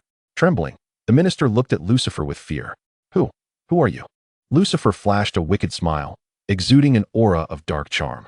I am none other than Lord Lucifer, the one known throughout the entire planet. The minister's pupils dilated in shock, his legs giving way as he slumped to the ground. You are truly Lord Lucifer. However, do you not go by the name Tifa? Lucifer, disinterested, patted Tifa's shoulder, whose eyes were red as she stared at the minister. Tifa, this minister is now in your hands. The lifeless body of Johnny lay on the ground, resembling a flickering lantern that stirred up Tifa's long-buried memories. The young Tifa clutched her father's corpse, her face streaked with tears. Father, Sephiroth and the Shinra warriors, the Mako reactors and Shinra, I loathe them all. The scene shifted to the minister's terrified and grotesque visage. Tifa advanced slowly, while the minister, seated on the ground, recoiled in fear. Why, young lady, please don't be agitated. I am not a villain. Just let Lord Lucifer spare me, and I will give you anything you desire. Jewels, ornaments, gold. Just tell me what you want. As he retreated, he found himself unable to move further back. Glancing over his shoulder, he saw Johnny's corpse, its eyes wide open, staring at him in the eerie night. The minister, terrified, lost control of his bodily functions. Tifa's eyes turned red, her fists clenched. You shall not be forgiven. Without uttering another word, she unleashed a powerful punch towards the minister. Thus, the minister of the Kenning Golden Sun amusement park perished on the ground where he had soiled himself. Tifa's fury remained unabated, her chest heaving with indignation. Scenes of Sephiroth's massacre in the village flashed through her mind, alongside the image of her father falling to Sephiroth's blade. Lucifer, remaining silent, approached and placed his hand over Johnny's heart. Moments later, Johnny stirred awake, bewilderedly surveying his surroundings. Where am I? Lucifer placed his hand on Tifa's shoulder, gently squeezing it, and softly said, Tifa, awaken. I have revived Johnny. Only then did Tifa seem to emerge from her nightmare, glancing around. Upon seeing Lucifer gazing at her with tenderness, she felt a renewed clarity, taking a deep breath to quell her earlier agitation. Meanwhile, Johnny, having discovered the minister's corpse, began to scream, prompting Tifa to smile and cast a grateful look at Lucifer. Lucifer, thank you. Truly, I am grateful for your presence. Nearby, Aunt Reggie was already paralyzed with fright on the ground, too terrified to move. Johnny, who had just moments ago been lifeless, was now revived. Aunt Reggie did not dare to flee. She understood that escaping from Lord Lucifer was utterly futile. This Tifa was none other than the legendary Lord Lucifer himself, a figure of mythic status across the globe. It was said he could instantaneously kill without a trace and bring the dead back to life. Today, she had witnessed both feats with her own eyes. In the face of such a being, what use was there in running away? Lucifer cast a glance at Aunt Reggie. I nearly forgot there is still this one here. Lucifer pondered thoughtfully. You are the aunt of that genius Reggie, are you not? Aunt Reggie nodded numbly, anxiously awaiting the judgment of Lord Lucifer. Alas, judging by your earlier demeanor, it seems you have not taken a life before. Though Reggie is but an arrogant little brat, he is certainly not a wretched villain. Very well, return with Reggie, leave Sun Paradise, and lead an ordinary life. Aunt Reggie could hardly believe that Lord Lucifer had spared her. She hastily knelt before him, prostrating herself and exclaiming, Thank you, Lord Lucifer, for granting me mercy. Thank you, Lord Lucifer. Thank you, thank you. She bowed fervently, leaving traces of her blood on the ground where she had struck her head. It appears that in the face of death's terror, one's perception of pain becomes dulled. Nevertheless, with so many slain assassins around, Aunt Reggie, being a significant figure in the Kenning family at Sun Paradise, should be able to facilitate communication with the police, right? Moreover, I still need to rescue the bodies of the passengers from the police boat. It seems this night is destined to be one of unrest. However, the sea breeze tonight is quite pleasant. Lucifer and Tifa exchanged relaxed smiles. Chapter 38. The Return of the Motorcycle King in the largest theater of Sun Paradise. Most of the island's inhabitants had gathered. Their expressions were grave as they intently listened to a gentleman speaking on stage. Thus, the series of murders that transpired on the island yesterday has now been resolved. The crowd erupted in thunderous applause. Some audience members voiced their skepticism. Have those who perished truly come back to life? Instantly, someone in the crowd answered her query. Of course, I saw that mother this morning, accompanied by her children, expressing gratitude to Lord Lucifer at the Johnny Seaside Hotel. Not to mention, even the deceased who were taken to the police station have all been revived. That old man even brought seafood to thank Lord Lucifer. This is simply unbelievable. Lord Lucifer has graced us in Sun Paradise and saved so many lives. Indeed, Lord Lucifer has also liberated us from the wanton slaughter of the Kenning family. From now on, we shall no longer be under their control. Yes, we can all look forward to better days. I no longer need to repay the loan I was coerced into taking from the Kenning family for my inn. Truly, Lord Lucifer is divine. I propose we erect a statue in his honor. Would a statue suffice to convey our gratitude? Perhaps a bronze one? No. I believe gold would be more fitting. Stop. The man on stage raised his hand, and the crowd fell silent in an instant. My dear friends, I understand the admiration and gratitude you hold for Lord Lucifer in your hearts. However, the esteemed Lord Lucifer would not wish to burden anyone unnecessarily. The crowd gazed in admiration, nodding in agreement. Friends, although Lord Lucifer seeks not to trouble the masses, we cannot refrain from expressing our gratitude. Thus, I propose we storm the Kenning family branch and reclaim their wealth to erect a statue in honor of Lord Lucifer. What do you think, dear friends? The crowd erupted in enthusiasm, yet some voiced their concerns. But I heard that the Kenning family branch has already been taken over by the Sun Paradise's Shinra Police Department. A few ardent supporters of Lord Lucifer immediately retorted, on what grounds does the Shinra Police Department seize the vast assets of the Kenning family? It was Lord Lucifer who saved us all in Sun Paradise. Indeed, all funds should be dedicated to Lord Lucifer. Why should the Shinra Police Department take what rightfully belongs to us? They were once in collusion with the Kenning family, and now they pretend to be the good guys. Absolutely. All the wealth of the Kenning family should be pooled into a public account, solely for the promotion and development of Lord Lucifer. Seeing the crowd's fervor, Ratchet raised his arms high. Since we are all in agreement, my dear friends, let us fight for Lord Lucifer. The crowd became even more animated, collectively expressing their support. For Lord Lucifer! For Lord Lucifer! Thus, the throng surged forth alongside Ratchet, who had once been a Shinra warrior and even served as the Shinra president, towards the Kenning family branch. What is happening outside? Why so much commotion? Barrett wondered, gazing towards the bustling seaside. Cloud frowned and complained, it's deafening. Since early morning, a constant stream of people has been arriving, bearing food and drink to thank Lucifer. We can hardly carry all that on our journey. It's such a hassle. Alice explained, it's primarily because Lucifer resolved the Kenning family issue. Many on Sun Paradise Island, like Johnny, were deceived into taking unreasonable loans. Now everyone feels relieved. Lucifer has done a tremendous service. At this, Barrett glanced around. By the way, where's Johnny? I haven't seen him at all since morning. We are leaving today, and he hasn't even come to bid us farewell. Upon hearing Barrett's words, Lucifer exchanged a knowing glance with Tifa, silently agreeing to refrain from discussing anything regarding Johnny's whereabouts last night. Thus, Cloud and Barrett remained unaware that they had been incapacitated by Johnny's dinner, preventing them from participating in the downfall of the Kenning family. Yuffie, upon learning this, continually complained about being excluded from such a gratifying event. At that moment, Yuffie burst in excitedly, bending over to brace her knees while gasping for breath. Tifa inquired with concern, Yuffie, where have you gone? We must depart today? After regaining her composure, Yuffie responded to Tifa's query. Well, it's not like you included me in your grand escapade last night. I ventured out early this morning to gather news. You wouldn't believe the commotion at Sun Paradise today. Everyone on the island has rushed to the Kenning family branch. Cloud, puzzled, asked, what are they rushing to the Kenning branch for? Yuffie, growing more animated, exclaimed, because they're saying they want to construct a golden statue for Lucifer. Moreover, they are dissatisfied that all the Kenning family's assets have been reclaimed by the Shinra police. So they're heading to confront the Shinra officers stationed at the Kenning family branch. Tifa expressed her concern, confronting the Shinra police directly? What if a fight breaks out? They might be at a disadvantage. Lucifer, setting aside the gifts he received that morning from those expressing their gratitude, made his way towards the door, addressing Tifa. If you're so worried, let us go take a look. Yuffie, seemingly rejuvenated, immediately grabbed her weapon and was the first to follow in Lucifer's footsteps, exclaiming, wow, Lucifer, you're looking increasingly dashing. You are resembling the great deity, Lucifer, more and more. What are you saying? I am indeed the great deity Lucifer. He retorted, hey, your tone lacks the same charisma you had while speaking with Tifa. Tifa quickly joined them outside. Alice and Barrett also set down their gifts and discussed as they walked out. I think we should leave these provisions behind for Johnny. Indeed, Johnny's house needs renovations, and these odds and ends can serve as gifts for future customers.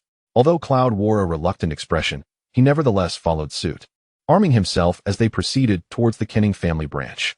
Upon their arrival, they found two factions already at a standoff.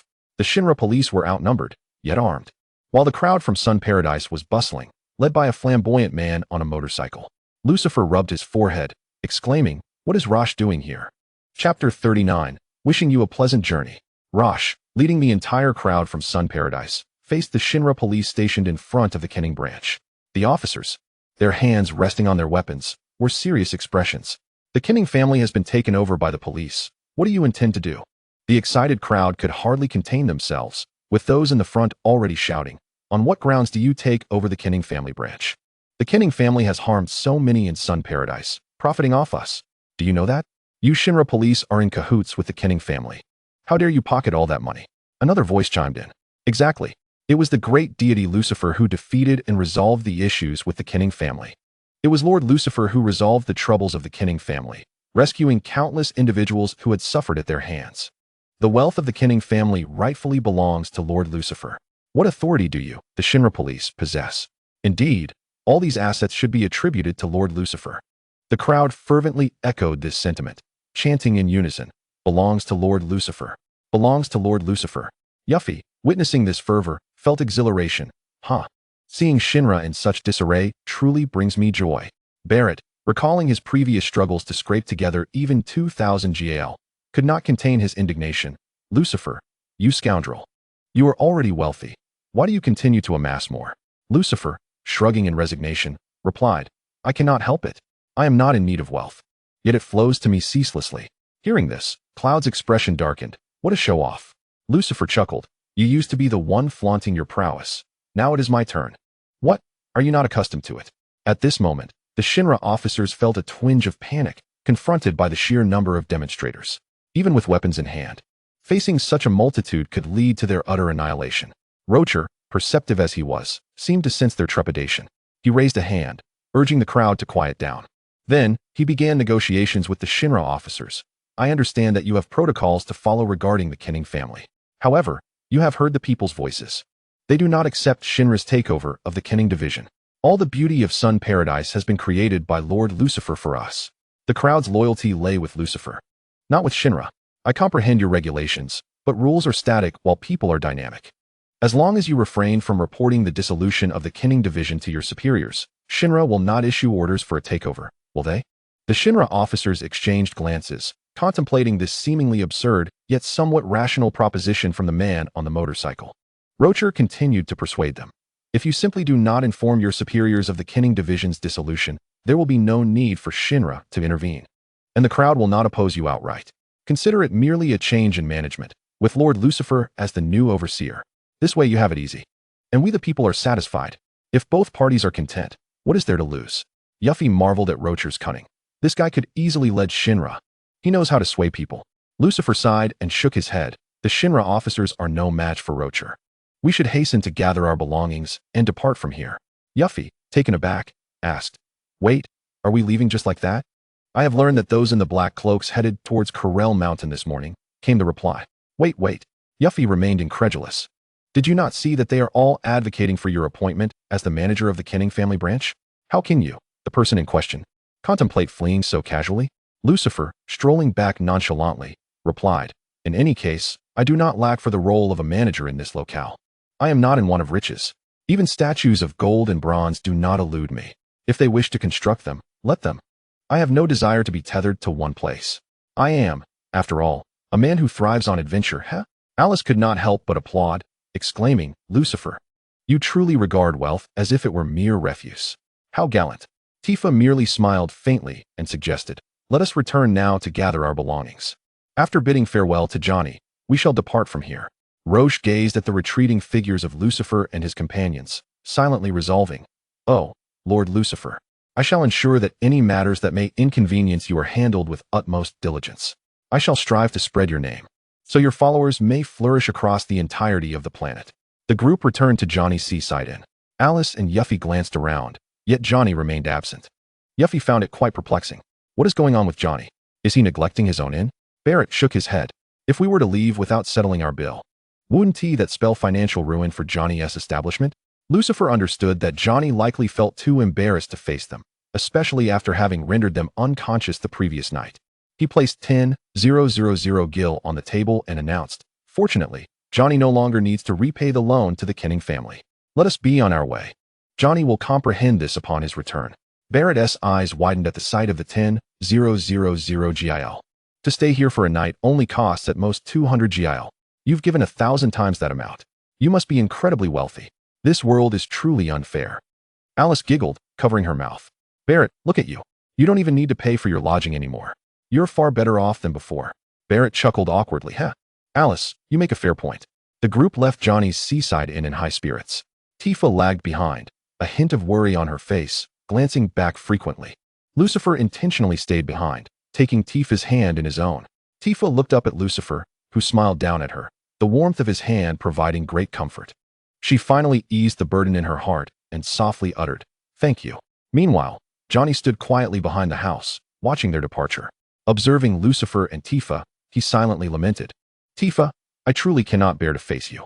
You are all such wonderful individuals, yet I have conspired with the Kenning family against you, and I feel utterly ashamed. However, Tifa, you have Lord Lucifer by your side. At last, you have someone dependable to protect you. I can rest easy now. Farewell, Tifa. Farewell, Lord Lucifer. Farewell, Cloud.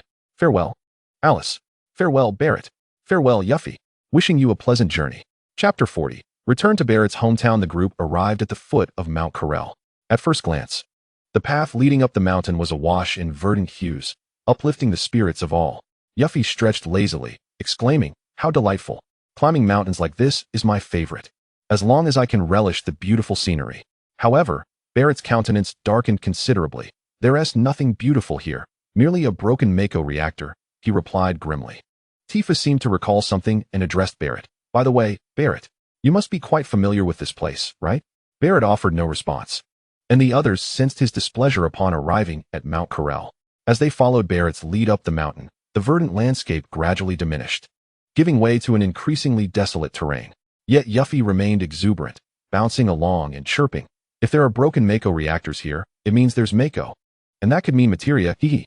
Barrett replied sternly, "Yuffie, I know you tend to be impulsive, but you must not act recklessly here." Pouting, Yuffie retorted, "Are you saying I need your permission for everything?" Barrett nodded affirmatively. "Indeed. Well then, can I sing?" Barrett was taken aback. "Can I scratch my back?" Barrett fell silent. "Can I clean my ears? Can I yawn? Hey, is that allowed? Enough already. None of it is permitted." Barrett erupted in exasperation. How unreasonable. So very unreasonable. Yuffie continued to climb the mountain while playfully critiquing Barrett's many flaws, though Barrett seemed to respond angrily to Yuffie. Their banter lightened his mood considerably compared to when they first arrived at the foot of Mount Corel. Yuffie truly understood how to handle Barrett. Before long, they reached a desolate area that resembled a village. This place was indeed starkly different from the foot of the mountain, nearly devoid of any vegetation. Barrett gazed silently at the entrance to the village, his expression once again clouded with discontent. Tifa, with concern, asked Barrett, "Barrett, is this your hometown?" Yuffie's eyes widened with excitement as she jumped up. "Wow, really? You should be happy to be home, Barrett. Why the long face?" Barrett forced a smile for Yuffie. Eagerly, Yuffie dashed behind Barrett, playfully pushing him forward. "Come on, Barrett. It's time to be cheerful about going home." The group followed the lively and spirited Yuffie into North Corel. As they entered the village, a villager at the entrance, with a mocking tone, called out, "Oh, look who it is." A red-haired man with a disdainful expression turned to Barrett, saying, "I never expected to see you again, Lord Barrett." Behind him stood two followers, who approached Barrett with an air of hostility alongside the man with crimson hair. "How dare you show your face here again? Come on, let us treat you properly." One of the lackeys taunted, slapping Barrett's cheek provocatively, but Barrett remained motionless. The man with the red hair seized a bucket of filthy water from the roadside and poured its entire contents over Barrett's face. "What are you doing?" Yuffie exclaimed, her face contorted with anger as she pushed the assailants aside.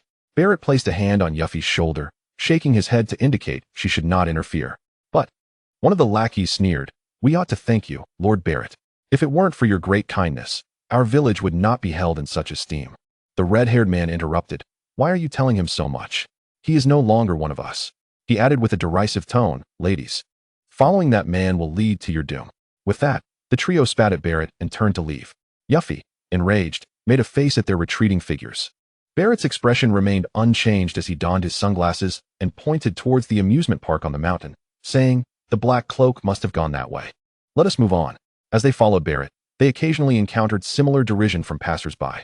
Discontented, Yuffie remarked, while I, too, wish to set off quickly. Shouldn't we seek retribution? Barrett halted his stride. Yuffie continued to voice her indignation on Barrett's behalf. The village elders have continually insulted you. Even I find it infuriating. In truth, everyone could see the villagers' disdain towards Barrett. Yet, his demeanor was so stoically restrained that there must be a reason behind it. After a lengthy silence, Barrett finally spoke. It matters not. Let us proceed. Tifa gently inquired, could you not share what transpired? Barrett remained silent for a while before finally sitting on a stone by the roadside, prompting the others to join him.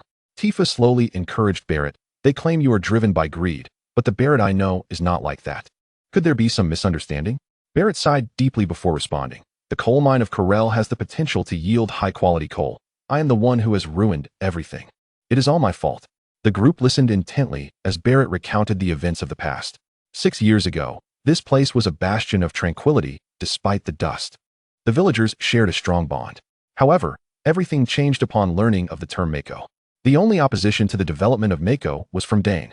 It was I who persuaded Dane, arguing that coal was no longer in use and that we would grow poorer with each passing year. Ultimately, under the allure of Scarlet and my persuasion, Dane finally consented to the establishment of the Mako reactor. It took approximately 2 years for the reactor to be completed, and it operated smoothly. However, one fateful day, the reactor exploded. Dane perished in that catastrophe. Barrett's eyes appeared somewhat misty. None had ever witnessed such a side of him. Since then, the Mako reactor on the mountain ceased its operations, becoming an abandoned relic. Suddenly, Barrett halted his narration, rising to gaze at the mountain where the Mako energy seemed to be functioning normally. Barrett, with a countenance of shock, exclaimed, isn't the reactor up there supposed to be abandoned? How can it be operational again? Ignoring the villagers' disdain, he swiftly seized one of them, demanding, tell me, wasn't the reactor up there abandoned? The villager, who had just mocked Barrett moments ago, now trembled with fear. It's Lady Scarlet. She has returned to repair and reactivate the reactor. Barrett's astonishment deepened, but the previous explosion claimed so many lives. Why would you agree to this again? The villager replied, of course, it's because Lady Scarlet can lead us to profit. It would be foolish not to seize the opportunity. As Barrett released his grip, the villager fled without a backward glance. Barrett's expression turned to one of profound anguish as he cried out to the heavens. Why? Why has it been restarted? Everyone suffered so greatly from the explosion. And what of Dane? Did he die in vain? Never before had the onlookers seen Barrett in such torment. At that moment, Alice noticed that Yuffie was missing and hurriedly alerted everyone. Everyone, Yuffie is gone.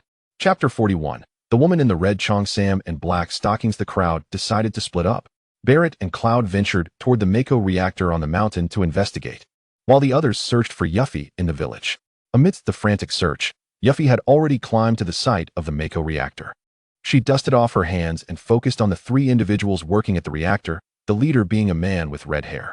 Huh, my inquiries were indeed correct. You 3 have come here to work. The red-haired man, puzzled, questioned Yuffie. Who are you? Yuffie, swelling with pride, struck a pose. Listen well. I am Yuffie, the most beautiful ninja and materia hunter in the world. The red-haired man and his companions, uninterested in the seemingly eccentric girl, turned back to their tasks. Yuffie, hands on her hips, pointed at the trio and shouted, hey, you 3 bullies of Barrett, step forward. Upon hearing Barrett's name, the 3 men, led by the red-haired figure, turned around, only to see Yuffie standing alone, their faces displaying disdain. Little girl, stop interrupting our work. Yuffie persisted in seeking justice for Barrett. Aren't you the ones who blamed Barrett for agreeing to the reactor's construction in the village? Why are you all so enthusiastic about working at the reactor? After listening to a portion of Barrett's tale, Yuffie stealthily emerged to seek justice for him. The man with red hair spoke disdainfully, asserting that Barrett was directly responsible for the explosion of the Mako reactor, and thus should bear full accountability. He continued, proclaiming that it was Lord Scarlet who led them in reconstructing a safer Mako reactor, enabling the villagers to enjoy a better life. We are grateful to Lord Scarlet and resent Barrett. What is wrong with that? Yuffie, aghast, made a face. Wow, I have never encountered such shameless rhetoric. You all are merely bullies who prey on the weak. When misfortune strikes, you blame Barrett. Yet when fortune smiles upon you, you bask in the glory. You exploit Barrett as a convenient outlet for your pent-up anger from the past. The red-haired man and his 2 lackeys, along with the workers nearby, became visibly enraged at her words. Undeterred, Yuffie pressed on. Am I mistaken? The construction of the Mako reactor in the past and now is all under your Lord Scarlet's domain. Yet do you dare to lay blame for the explosion at her feet? Are you not all merely spineless cowards? At that moment, all the villagers laboring near the Mako reactor paused, as if a tacit understanding had been shattered by an outsider, exposing the unsightly truth beneath a facade of beauty. The hundreds of villagers on the site stopped their work, glaring at Yuffie with fierce expressions. Even Yuffie, usually so bold, felt a twinge of fear in the face of this scene. Hey, I only intend to confront these 3 men who are tarnishing Barrett's name. This is none of your business. You best step back. Yet, armed with weapons, the villagers slowly advanced towards her, step by step. Yuffie retreated, frightened. Hey, don't go too far. Hundreds against one little girl? Suddenly, the red-haired man and the villagers halted, turning their gazes towards Yuffie's back. She turned to see Barrett and Cloud behind her. Excitedly, Yuffie waved at them and quickly darted behind for cover. Barrett, with a serious expression, addressed the gathered villagers. Why are you working for Shinra's Mako reactor again? The villagers, confronted by Barrett's question, lowered their heads, unwilling to respond. The red-haired man, emboldened, raised his chin defiantly and shouted at Barrett. What's so strange about it? We need to make money. We have families to support. Barrett's face was etched with sorrow. Why choose to earn money in a way that benefits Scarlet, who has caused the deaths of so many villagers? Can you truly justify this to Dine? The man with crimson hair's expression shifted dramatically. Barrett, how dare you even mention Dane? Is it not because of you that he perished? The explosion was a direct consequence of your reckless endeavor to construct the Mako reactor. That catastrophe was solely your doing. How can you shamelessly invoke moral superiority over the rest of us? How outrageous. You have no sense of honor. Yuffie, who had been hiding behind Barrett, could no longer contain herself. She charged forward to confront the villagers, exclaiming, "It was Scarlet who compelled you to build the previous Mako reactor. And it is Scarlet who has orchestrated the construction of this one. The past explosion may have occurred, but you are now profiting from this reactor. You act as if the previous disaster never transpired, all while continuing to fawn over Scarlet and Shinra. You even lay the blame for the explosion at Barrett's feet. You are lower than beasts. You are devoid of conscience." The villagers were incensed by Yuffie's piercing accusations. "What do you know, you little brat?" One shouted. "Exactly. This is adult business. What can a child possibly understand?" Another chimed in. "Stop trying to reason with these people. It's clear that Barrett brought trouble here. Let us capture them and hand them over to Lord Scarlet." Indeed, isn't Barrett also wanted by Shinra? If we turn him in to Lord Scarlet, we might even earn a reward. Noticing Barrett's pained silence, Cloud hefted his massive sword and stepped forward, addressing the throng of villagers. "All of you, come at me together." The villagers rallied each other. "He-s, just one man. Surely, 100 of us can take him down easily. Charge." At that moment, Cloud heard Barrett murmur behind him, "Don't kill them." Cloud frowned, but nodded in acknowledgement. The mob of villagers surged toward Cloud, only to be sent flying one by one. Soon, all of them had been dispatched effortlessly by Cloud. Yuffie clapped joyfully. "Cloud, you're incredible. Aside from Lucifer, you're the strongest fighter among us." Cloud, with a grim expression, retorted, "Why bring that up now?" A sultry voice interjected, "Who is this muscular man? So formidable? Allow me to experience it myself."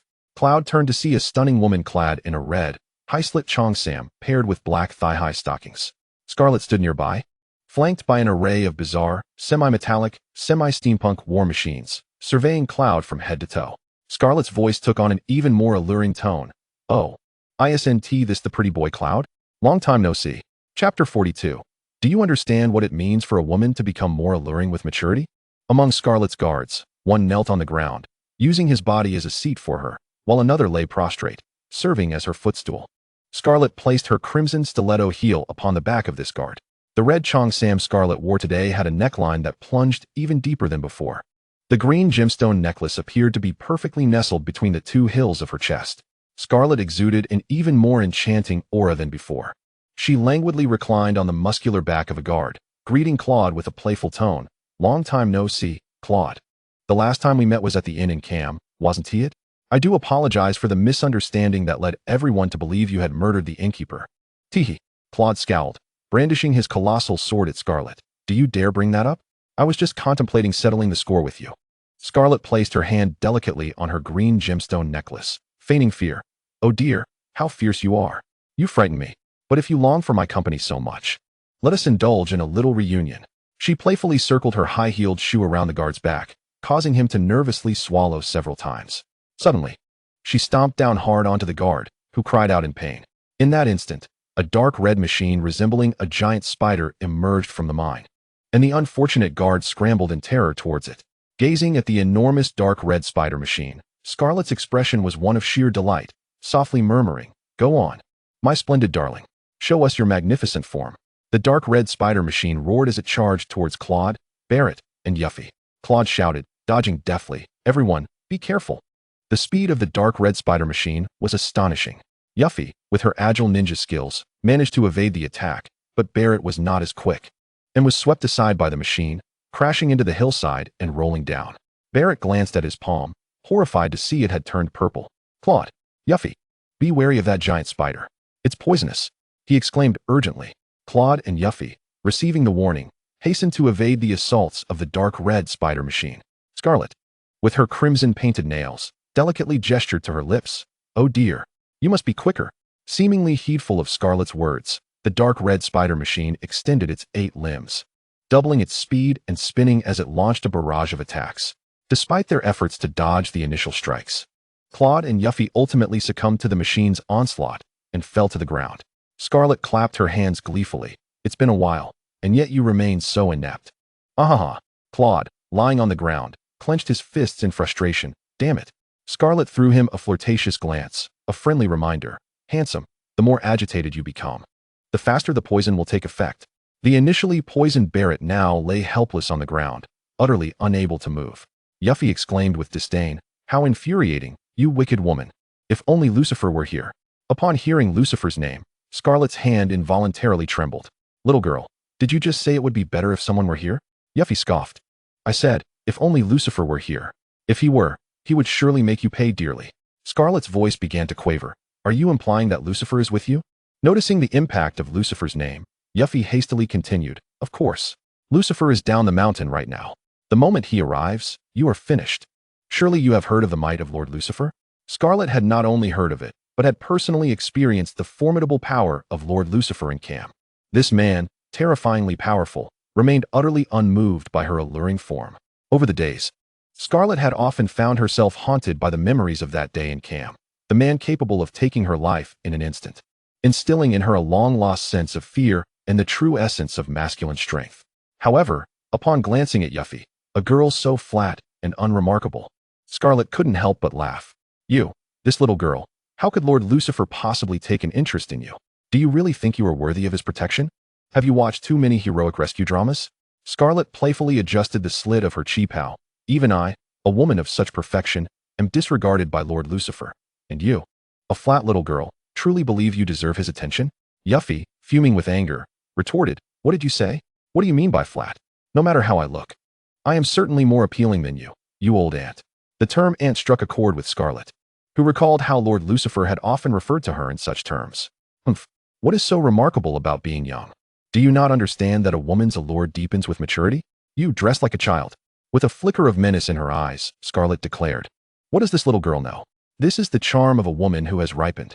Your vision is so clouded. Perhaps I should send you to hell for some much-needed reflection." Just as Scarlet prepared to strike at Yuffie, a familiar voice echoed in her ears. "Scarlet, long time no see." Upon hearing this voice, Scarlet immediately turned to face the speaker.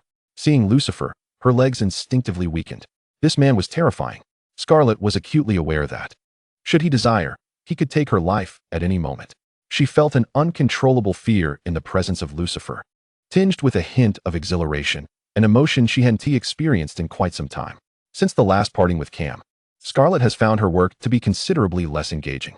However, at this moment, standing beside Lucifer is a woman whose figure rivals her own. A woman's intuition is the most acute. This woman possesses an angelic visage paired with a devilish physique, her gaze innocent, her curves pronounced, and most importantly, she appears remarkably youthful. Scarlet could not help but glare fiercely at Tifa, who stood next to Lucifer. Chapter 43. Jealousy among women. Tifa was perplexed as to why this alluring woman in a red cheongsam was fixated on her. In her haste, Tifa rushed over to assist the 3 injured individuals on the ground. She first helped Yuffie up, inquiring, "Yuffie, are you alright?" Scarlet's eyes were fixed on Tifa, who was crouching beside Yuffie. In her half-squatting posture, Tifa's curves became even more pronounced, and they swayed enticingly with her movements. Scarlet glanced down at her own chest. Noting that her own curves were well maintained, adorned with a green gem that served as a striking accent. Yet, she could not replicate the natural allure of the woman before her. Moreover, Tifa's curves were even more ample than her own. Scarlet's figure required garments for support, while this woman, youthful and dressed in merely a thin layer of white fabric, revealed her youth and curves unabashedly. How infuriating! Is this the essence of youthful flesh? A wave of melancholy washed over Scarlet. Lucifer surveyed the scene, relishing the sight of Cloud sprawled awkwardly on the ground. How delightful it was to see this man, who had previously flaunted himself before him, now in such a vulnerable state. How does it feel now, being saved by me every time? Cloud would certainly prefer not to be rescued by him, yet Lucifer found pleasure in the irony. Clearing his throat, Lucifer addressed Scarlet with an air of aloofness. Scarlet, after all this time, why do you still enjoy stirring trouble for my friends? Hearing Lucifer's cold, detached tone made Scarlet's legs feel weak. Instantly, she transformed her expression into one of irresistible allure, speaking to Lucifer with a sultry voice. Oh, great Lord Lucifer, I was unaware that these individuals were your friends. Had you informed me, I would have understood. Scarlet's voice dripped with seduction, akin to a soft moan. Tifa sensed something amiss upon hearing this tone.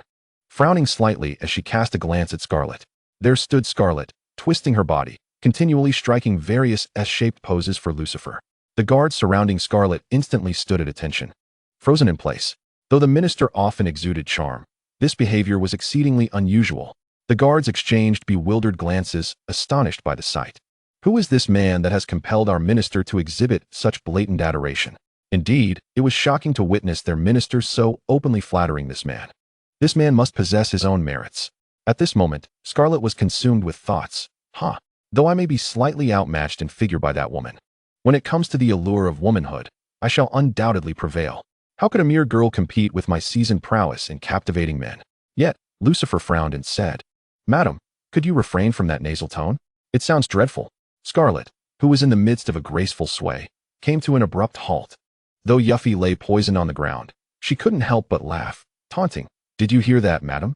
Our Lord Lucifer despises pretentiousness. Humph. You should take a page from Tifa's book. She's beautiful, gentle, and utterly natural. Lucifer nodded in agreement, saying, Indeed, Yuffie is right. Madam, learn from Tifa. Spare us the theatrics. I have always detested that nasal tone and the sound of milk. Tifa blushed at the praise, initially irked by Scarlet's demeanor towards Lucifer. She felt a wave of comfort knowing that he staunchly supported her. In her heart, she increasingly regarded Lucifer as a reliable man. In the distance, Cloud observed Tifa's expression, his mood darkening. Time and again, he had been rescued by Lucifer, which was a profound humiliation for any man's dignity. His childhood companion Tifa was growing ever closer to this outsider. He could feel himself becoming a mere outsider in their companionship, a further affront to any man's emotions. Scarlet was equally incensed. She had always considered herself a woman of great charm, confident in her ability to enchant men, especially with her striking physique. No man could resist succumbing to her alluring curves, particularly when clad in a red-slit cheongsam and thigh-high black stockings. Indeed, a formidable weapon in the art of seduction. She boasted an undefeated record. Yet, each time she encountered Lucifer, this man seemed utterly oblivious to her stunning physique. The last time, Scarlet was baffled by how a man could remain indifferent to her nakedness. However, witnessing the woman named Tifa before her, she began to understand. This insufferable man must simply be captivated by the presence of a younger, more statuesque woman. Tifa was undeniably exceptional. With a face of pure innocence and a body of irresistible allure, the combination was intoxicating. What man could resist? Is there any man in this world who would turn away from such a flawless specimen, gazing at you with pure, innocent eyes, yet possessing a figure so enticing it could hardly be contained? No wonder Lord Lucifer is smitten. I concede. I now understand. I shall no longer use that nasal tone when speaking to Lord Lucifer. With a dejected head, Scarlet acquiesced. Lucifer nodded in satisfaction and promptly assigned Scarlet a task. Moreover, remove the poison from the three of them. Yes, all those who have bullied Barrett in the village must apologize to him. Understood. And eliminate those Mako reactors on the mountain. Restore them to coal mining caves. Do it immediately. Scarlet humbly acquiesced to all of Lucifer's commands, earning a slight nod of approval from him. The guards surrounding Scarlet gaped in astonishment. Their minister behaved like an obedient toy in Lucifer's presence. It is worth noting that Scarlet typically exuded an air of pride and haughtiness. As the only female executive in Shinra Corporation, she had never displayed genuine submission. even in front of the new president. Who exactly is this Lord Lucifer? What spell has he cast upon our minister? Some inquisitive guards could not help but secretly speculate about the relationship between Scarlet and Lucifer within the confines of Shinra Corporation. Their whispers suggested that a woman so compliant to a man must have ulterior motives. However, by the time these rumors reached Scarlet's ears, it was already too late. In the square of Kurulu village, all the villagers were astounded as they listened to Scarlet ordering them to collectively apologize to Barrett and dismantle the Mako reactors. Chapter 44. Not just the need for great power. The villagers, gathered in the square, were initially shocked by the commands relayed by Scarlet's guards. But their shock quickly turned to outrage. After all, it was Barrett who had caused the explosion of the Mako reactor, leading to the deaths of many in the village. Why should we apologize to Barrett? The villagers appeared defiant, refusing to apologize to him. Barrett remained silent, not uttering a word. Yuffie, witnessing this, became furious and stepped forward, hands on her hips, reproaching the villagers. Are you all out of your minds? It was Scarlet who demanded the Mako reactor repairs. You don't blame her. You treat her with utmost respect, yet you cast all the blame on Barrett. Do you have no shame? Is it that you realize how humiliating it is to kneel before Scarlet so easily, and thus seek a justification to do so? To grovel before her in the allure of wealth? The man with red curly hair, acting as a representative, stepped forward to point at Yuffie and shouted, "You insolent girl! What do you know? You are not one of us. Do you have the right to speak here?" "Oh, I have no right," Yuffie retorted, gesturing toward Scarlet, who was leisurely sitting and having her nails done. "Then how does she have the right to gather everyone and command you? How does she have the right to sit in a position of authority in your village, while your village chief stands by to serve her? Is it not all about money for you? And feeling a bit guilty about those who perished in the village due to the Mako reactor? You can't bear to admit the truth, so you conveniently shift all the blame onto Barrett. Barrett is merely your scapegoat. You are merely a vessel for the release of buried guilt." The villagers, upon hearing this, became increasingly agitated, their expressions suggesting they were ready to roll up their sleeves and confront Yuffie. Barrett sighed deeply, stepping forward to interpose himself before Yuffie, addressing the assembly of villagers. "I, Barrett, do not require your apologies. My sole desire is for the current Mako reactor to be dismantled, for the safety of us all." "You speak nonsense, Barrett.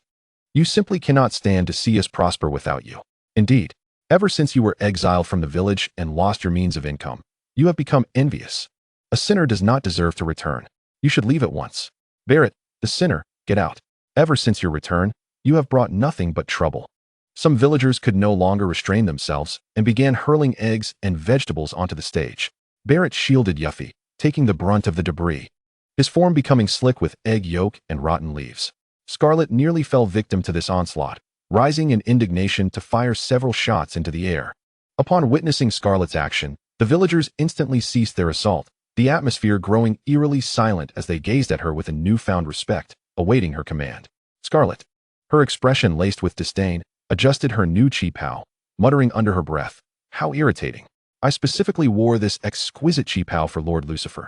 It cost a fortune to tailor. You uncouth peasants truly lack refinement. A dog cannot change its nature." With the square now quiet, Scarlet's words resonated clearly in every villager's ears. Some, feeling the sting of her contempt, flushed with embarrassment.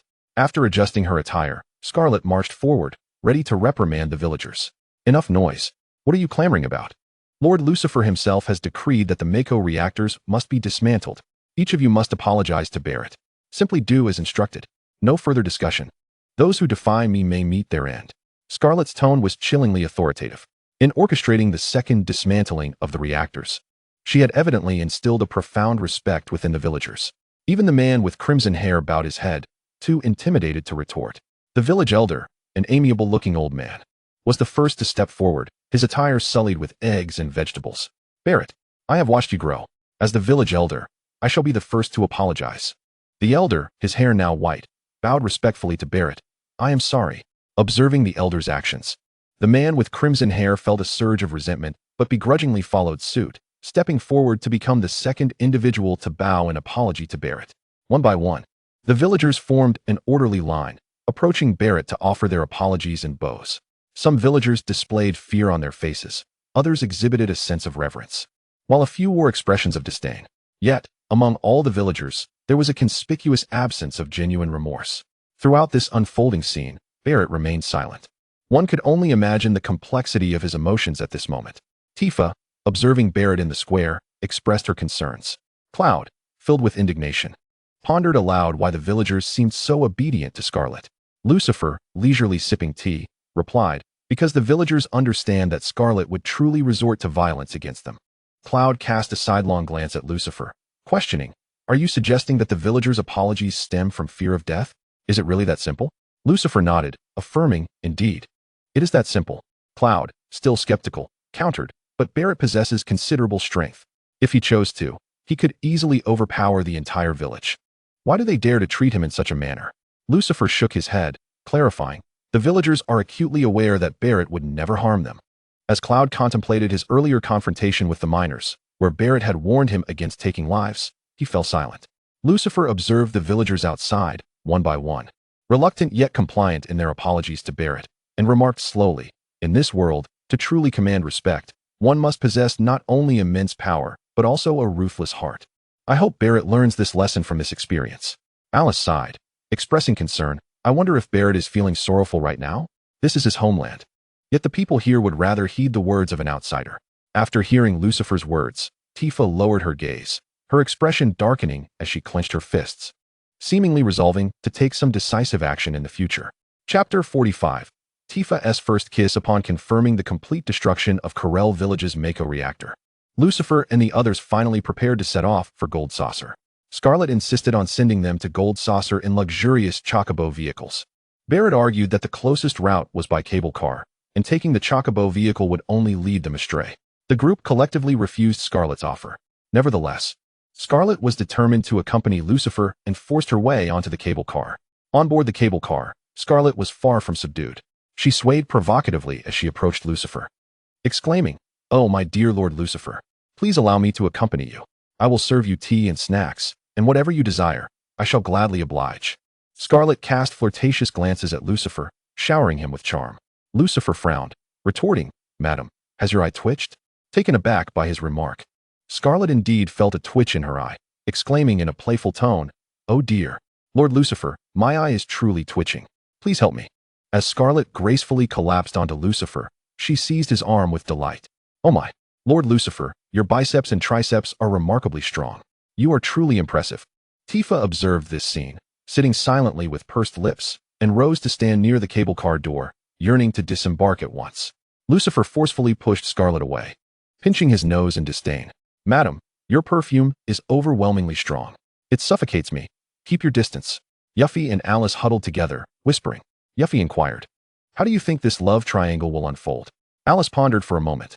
"Are you certain it's a love triangle?" She gestured towards Cloud, who sat glaring at Lucifer. Yuffie followed Alice's direction and noticed Cloud glaring furiously at Lucifer. Alice shook her head. "At times, I feel Cloud's fixation on Lucifer surpasses his concern for Tifa. He can't seem to take his eyes off him." Yuffie gasped, her mouth agape. "How complex. The relationships among you adults are truly intricate and tangled." Meanwhile, Barret, who had grown closer to Yuffie, noticed her playful demeanor, but her hand remained tightly gripping a shuriken hidden within her voluminous sleeves. Soon, everyone arrived at the Golden Butterfly amusement park. Upon disembarking, they were astonished by the vibrant scene before them. The park resembled a city that never sleeps, adorned with beautiful lights. It boasted all manner of amusement rides, each exquisitely designed in a striking cyberpunk style. The attendees were dressed in dazzling attire, harmonizing perfectly with the enchanting nightscape. However, the crowd was immense, rivaling the bustling streets of Chongqing, and one could easily be swept away. Tifa was bumped several times, and just as she was about to fall, she was suddenly enveloped in a broad, reassuring embrace. She looked up to find Lucifer gazing down at her, his eyes reflecting her own image, a radiant smile gracing his face. "Tifa, my dear, be cautious and stay close to me." Cloud and Alice were also separated by the throng. Alice called out to Cloud, who was just out of reach. Cloud, I'm right here." Cloud, watching Tifa being led away by Lucifer, shouted after her, Tifa, where are you going?" Scarlet, jostled amidst the crowd, loathed the suffocating scent of so many people, complaining, "This is unbearable. Where has Lord Lucifer gone?" Nearby, Yuffie, gripping her shuriken, stealthily approached Scarlet. In such a crowded place, surely no one would notice her action, right? Just as she was about to launch her shuriken, Barret seized her hand. Yuffie turned in surprise to look at Barret, while on the monitor, Dr. Baoyao's face was lit with uncontrollable excitement. Hee hee. After waiting for so long, You have finally arrived at the Golden Disc Amusement Park. How exhilarating. I can finally test my machine. Lucifer, what will your unique body experience in this experiment? Even I cannot predict what will unfold next. Will you feel the same thrill as I do when you go through everything that is to come? I truly cannot wait. Haha. At that moment, Lucifer remained blissfully unaware of everything. He grasped Tifa's hand and squeezed through the crowd beneath the Ferris wheel. With a flick of his power, he teleported them both to the vacant Ferris wheel, saving them from the long queue. Finally free from the throngs of people, they could take a deep breath. Tifa gazed out at the kaleidoscope of colorful lights and couldn't help but exclaim, "How beautiful!" Lucifer, captivated by Tifa's enchanting appearance under the glow of the lights, remarked, "You are truly beautiful, Tifa." Hearing this, Tifa's cheeks flushed, and she shyly lowered her gaze, only to suddenly seem somewhat irate as a thought crossed her mind. "Why did you bring me to the Ferris wheel? Aren't you with your Scarlet?" Lucifer scratched his head. Why would I accompany that old lady? Suddenly, it dawned on Lucifer that Tifa, pouting with indignation, was actually feeling jealous. His heart raced with excitement. "Tifa, are you jealous of me and Scarlet?" Tifa's expression immediately turned flustered. "I am not." Lucifer pressed on with unwavering certainty. "Tifa, if you're jealous of me and Scarlet, does that mean you like me?" Tifa's face grew even more flustered. "I do not." Seeing Tifa's nervousness and her rosy cheeks made Lucifer find her even more adorable than usual. He felt a compelling urge to embrace her and steal a kiss. A true man acts on his desires. Tifa was contemplating how to articulate her complex emotions to Lucifer when she noticed him closing the distance between them. In an instant, Tifa's eyes widened in astonishment. "Lucifer, you." Lucifer wrapped his arms around Tifa and kissed her passionately, relying solely on his emotions rather than technique. The sensation of Tifa's lips was soft and sweet, akin to tasting the finest cotton candy in the world. Remarkably, Tifa did not push him away. Instead, she obediently closed her eyes, savoring the moment. In Lucifer's heart, he longed to shout to the world, "I have truly kissed Tifa, the Jerusalem of every man's heart."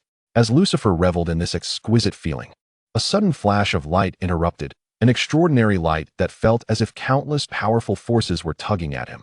Lucifer opened his eyes, gazing at Tifa, who was drawing ever closer to him. Tifa extended her arms towards Lucifer, calling out his name. Yet, Lucifer found himself unable to part his lips, his eyelids growing heavier and his body feeling unbearably weighted. "Where am I?" Struggling to lift his heavy eyelids, he was met with the sight of a Shinra soldier brandishing a weapon, demanding, "Who are you? Why are you here?" Chapter 46. Temporal Chaos. A Shinra soldier stood before him, weapon aimed directly at him. Lucifer glanced around, realizing Tifa was nowhere to be found. That amusement park had been peculiar. His body had felt as if it were being torn apart, spiraling out of control into an unknown realm, only to find himself transported to the Shinra Corporation. The soldier, noticing Lucifer's nonchalant demeanor, grew indignant and pressed the weapon closer. "You better confess. Where do you come from? Why have you suddenly appeared here?" Lucifer, dismissive of the lowly soldier, contemplated using his technique, the blade of 8 cuts, to repel him, maintaining an air of aloofness. He raised his hand slightly. Could he be a formidable opponent? The Shinra soldier, instantly on edge, hastily raised his weapon in defense, closing his eyes in anticipation. Yet, after a prolonged moment of silence, he felt no reaction.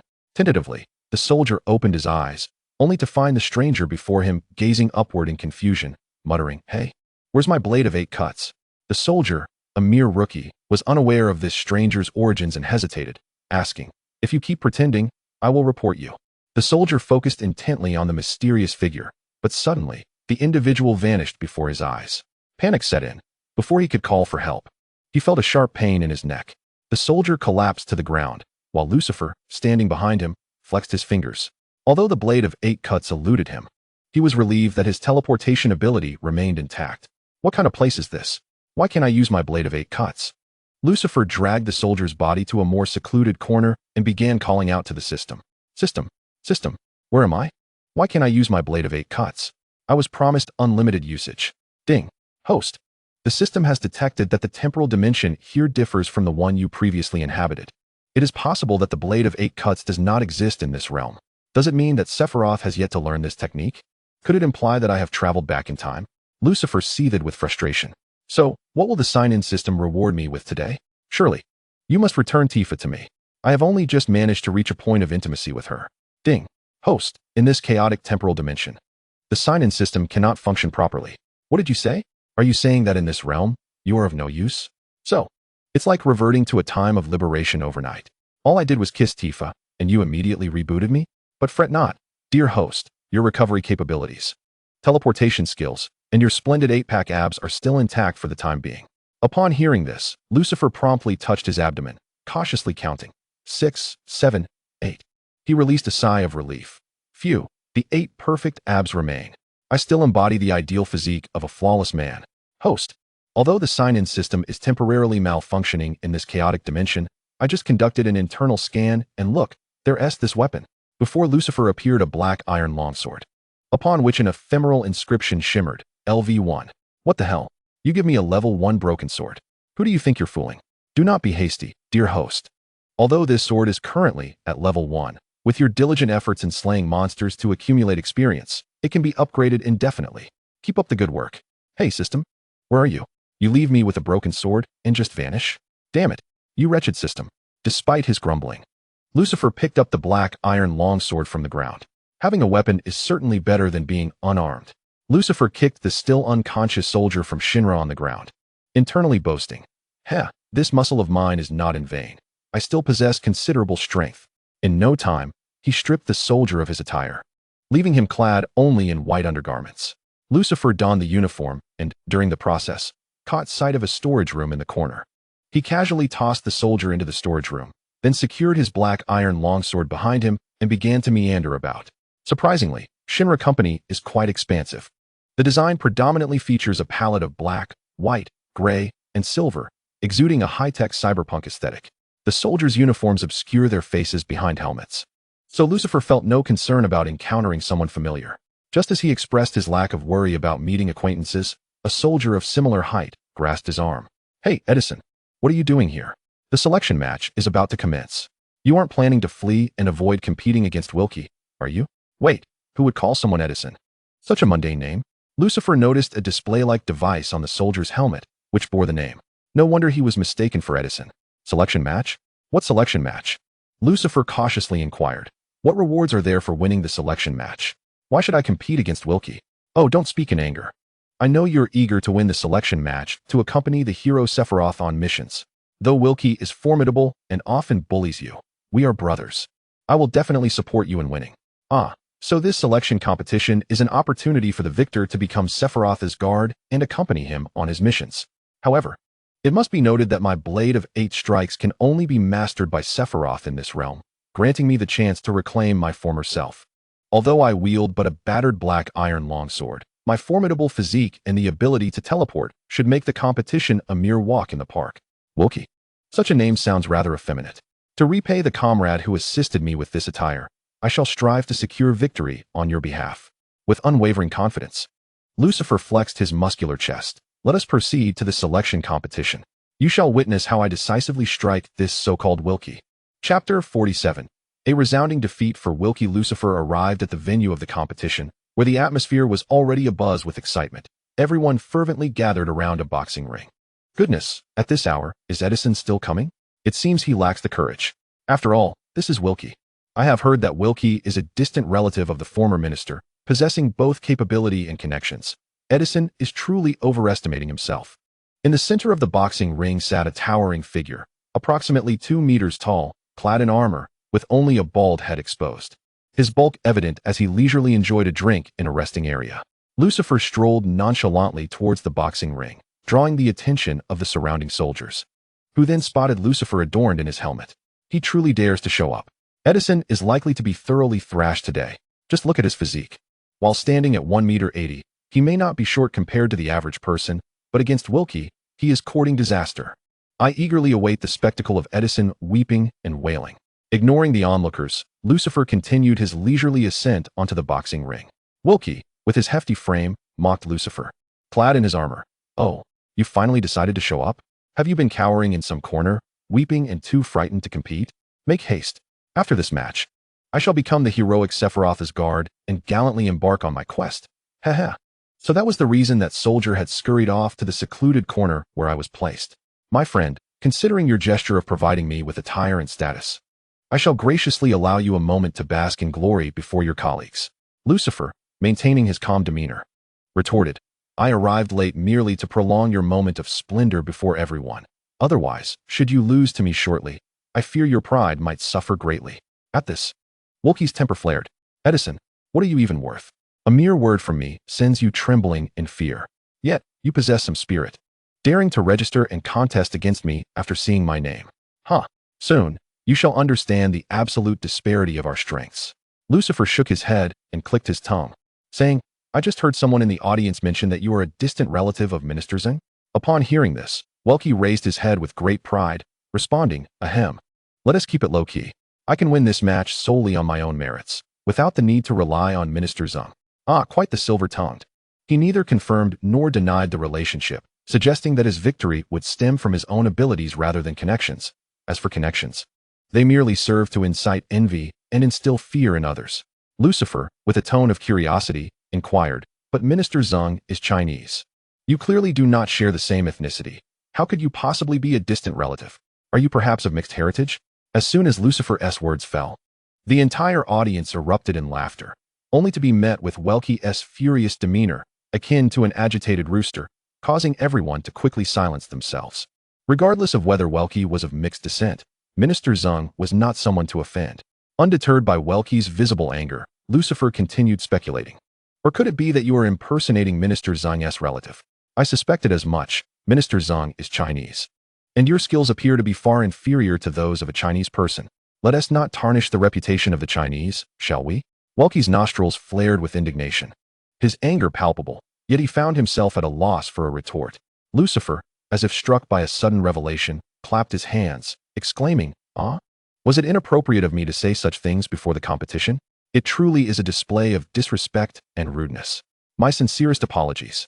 At this point, Welkie's expression softened slightly, and the audience began to murmur, questioning how Edison could be so audacious as to openly provoke Welkie.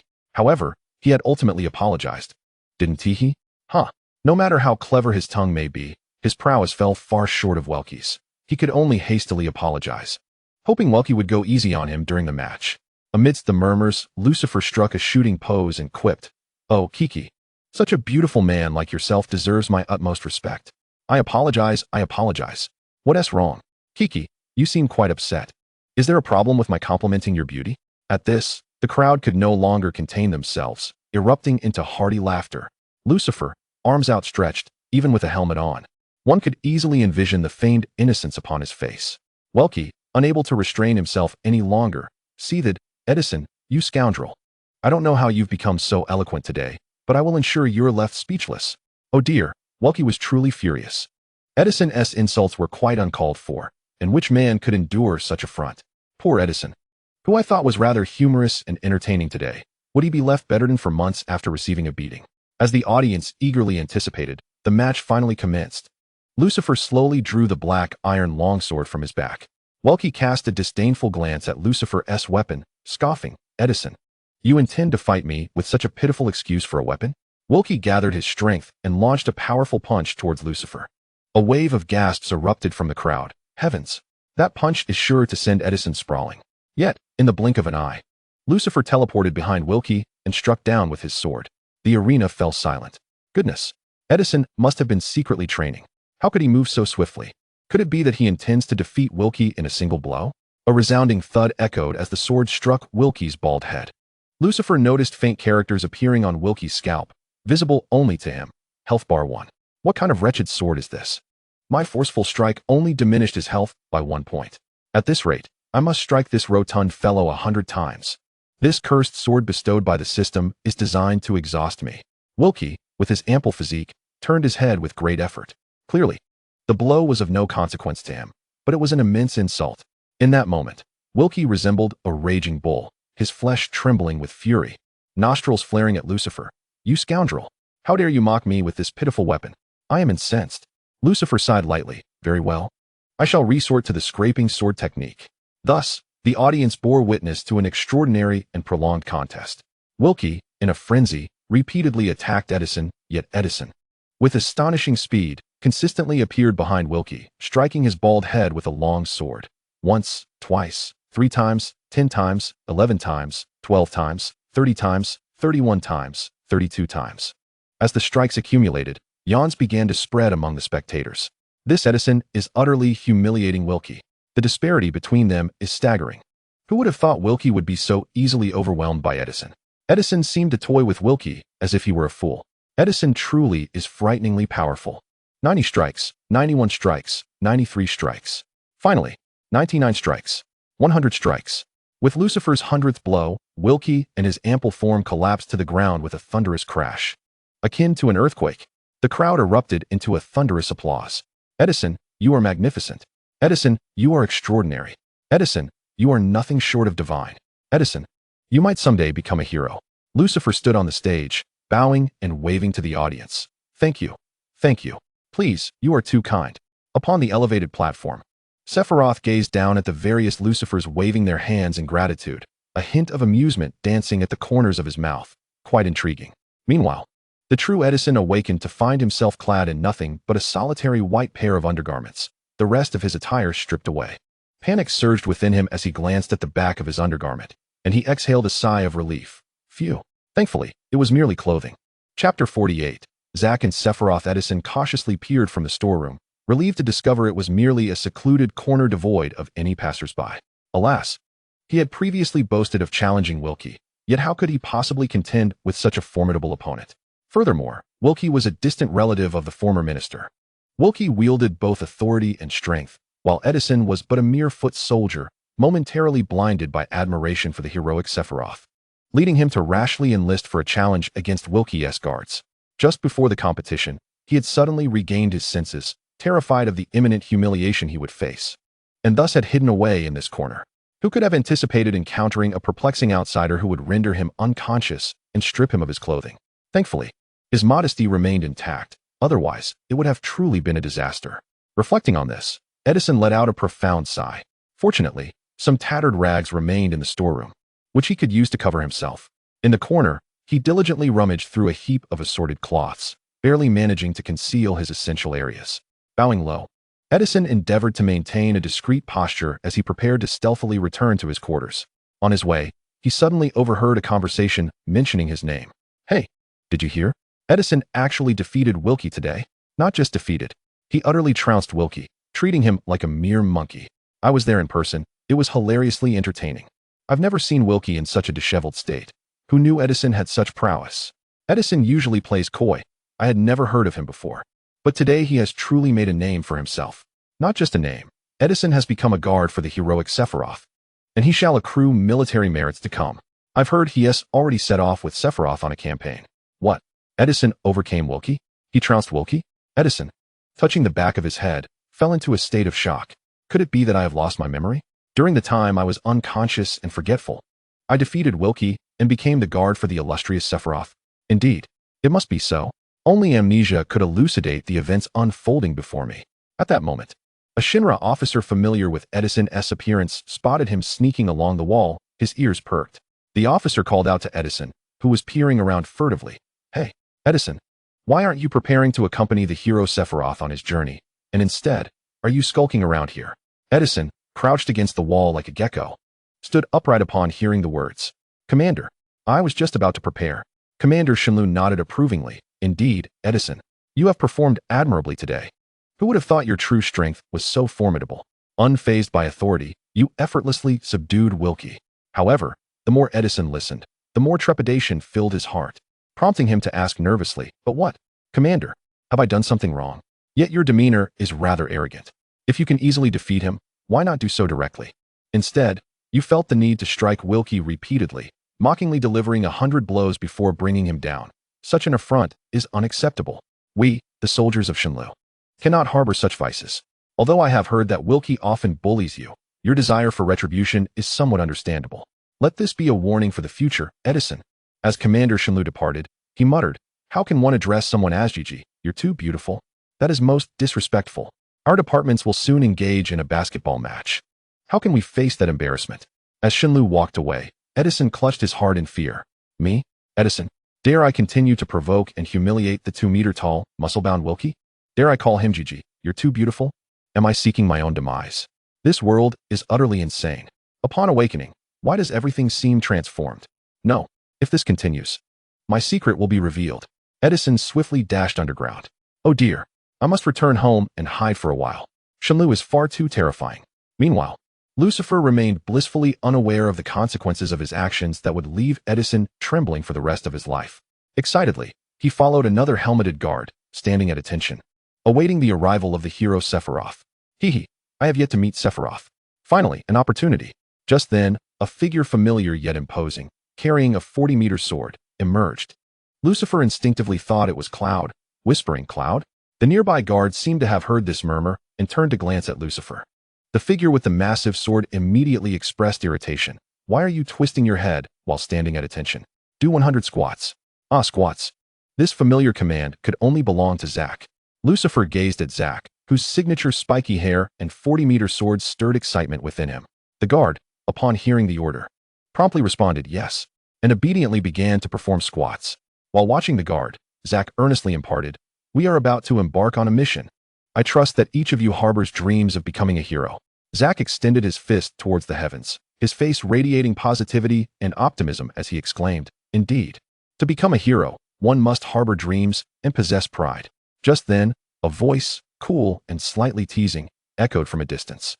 Zack, brimming with excitement, turned to see the newcomer, a towering figure with flowing silver hair, clad in an all-black buttoned coat and adorned with silver pauldrons, a black cross-shaped harness gracing his chest. It was Sephiroth. Finally, he had the chance to meet the legendary Sephiroth. Embarrassed, Zack scratched his head. "Oh dear, you caught me giving orders to the soldiers. Hee. I appreciate your support for this mission." The guard beside Lucifer remained in a deep squat, and Zack continued to inquire, "By the way, where are we headed?"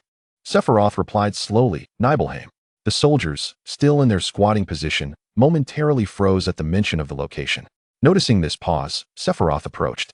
But rather than addressing the squatting soldier, he stepped directly in front of Lucifer. Chapter 49. The path of weapon upgrades. Sephiroth stood before Lucifer, his gaze fixed intently upon him, a mysterious smile playing on his lips that made Lucifer feel somewhat bashful.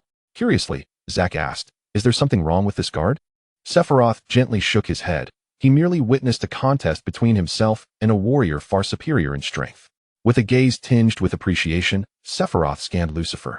"Your prowess far surpasses that of the warrior, yet you deliberately struck him with a dull blade 100 times, precisely causing him to fall with the final blow. Such mastery in controlling the battle is indeed commendable." Zack's mouth fell agape in astonishment, his expression resembling that of an excited puppy. "Wow. You took him down with exactly 100 strikes? Brother, your control is astonishing." "Impressive." Lucifer, maintaining a humble demeanor, though concealed by his helmet, replied, "Oh no. It was merely a coincidence that the 100th strike felled him. Just luck." Internally, however, Lucifer grumbled, "In the past, I could have dispatched him in one blow. It's all the fault of that wretched system, providing me with this useless blade. Curse you, Sephiroth. I still haven't mastered the 8-blade flash. Hurry up and learn already." As pleasantries exchanged, the guard beside Lucifer quickly completed his 100 squats. With their quartet ready, they officially set forth towards Nibelheim. During their journey, Lucifer examined his weapon and was astonished to discover that his black iron sword had been upgraded to a bronze sword. He promptly called out to the system in his mind, "System, system, my black iron sword has transformed into a bronze sword. What is happening?" Ding. "Congratulations, host. You have defeated the mini-boss, Welk, earning 100 experience points, which has upgraded your black iron sword to a bronze sword, also enhancing its attack power. So that means, as long as I defeat monsters and bosses, my sword can continue to upgrade indefinitely?" "Indeed, host. Your current offensive capabilities have doubled." Upon hearing this, Lucifer frowned. "Doubled? Does that mean I still have to strike those beautiful opponents 50 times? You must be joking. What a ridiculous sword. Return my 8 blades flash at once. Dear host, please remain calm. I am no longer able to continue. I currently lack any golden fingers and can only escape to save my life. What else can I do?" "Very well. Since you are so dissatisfied." The system's words seemed to imply there was still room for negotiation. Lucifer quickly pressed for more information. "Speak. Is there another way for me to enhance my strength?" Sensing the host's urgent need to bolster his power in this chaotic timeline, the system automatically activated the passive talent linked to Sephiroth's skills. Lucifer inquired, puzzled, "What does it mean to have the passive talent linked to Sephiroth's skills?"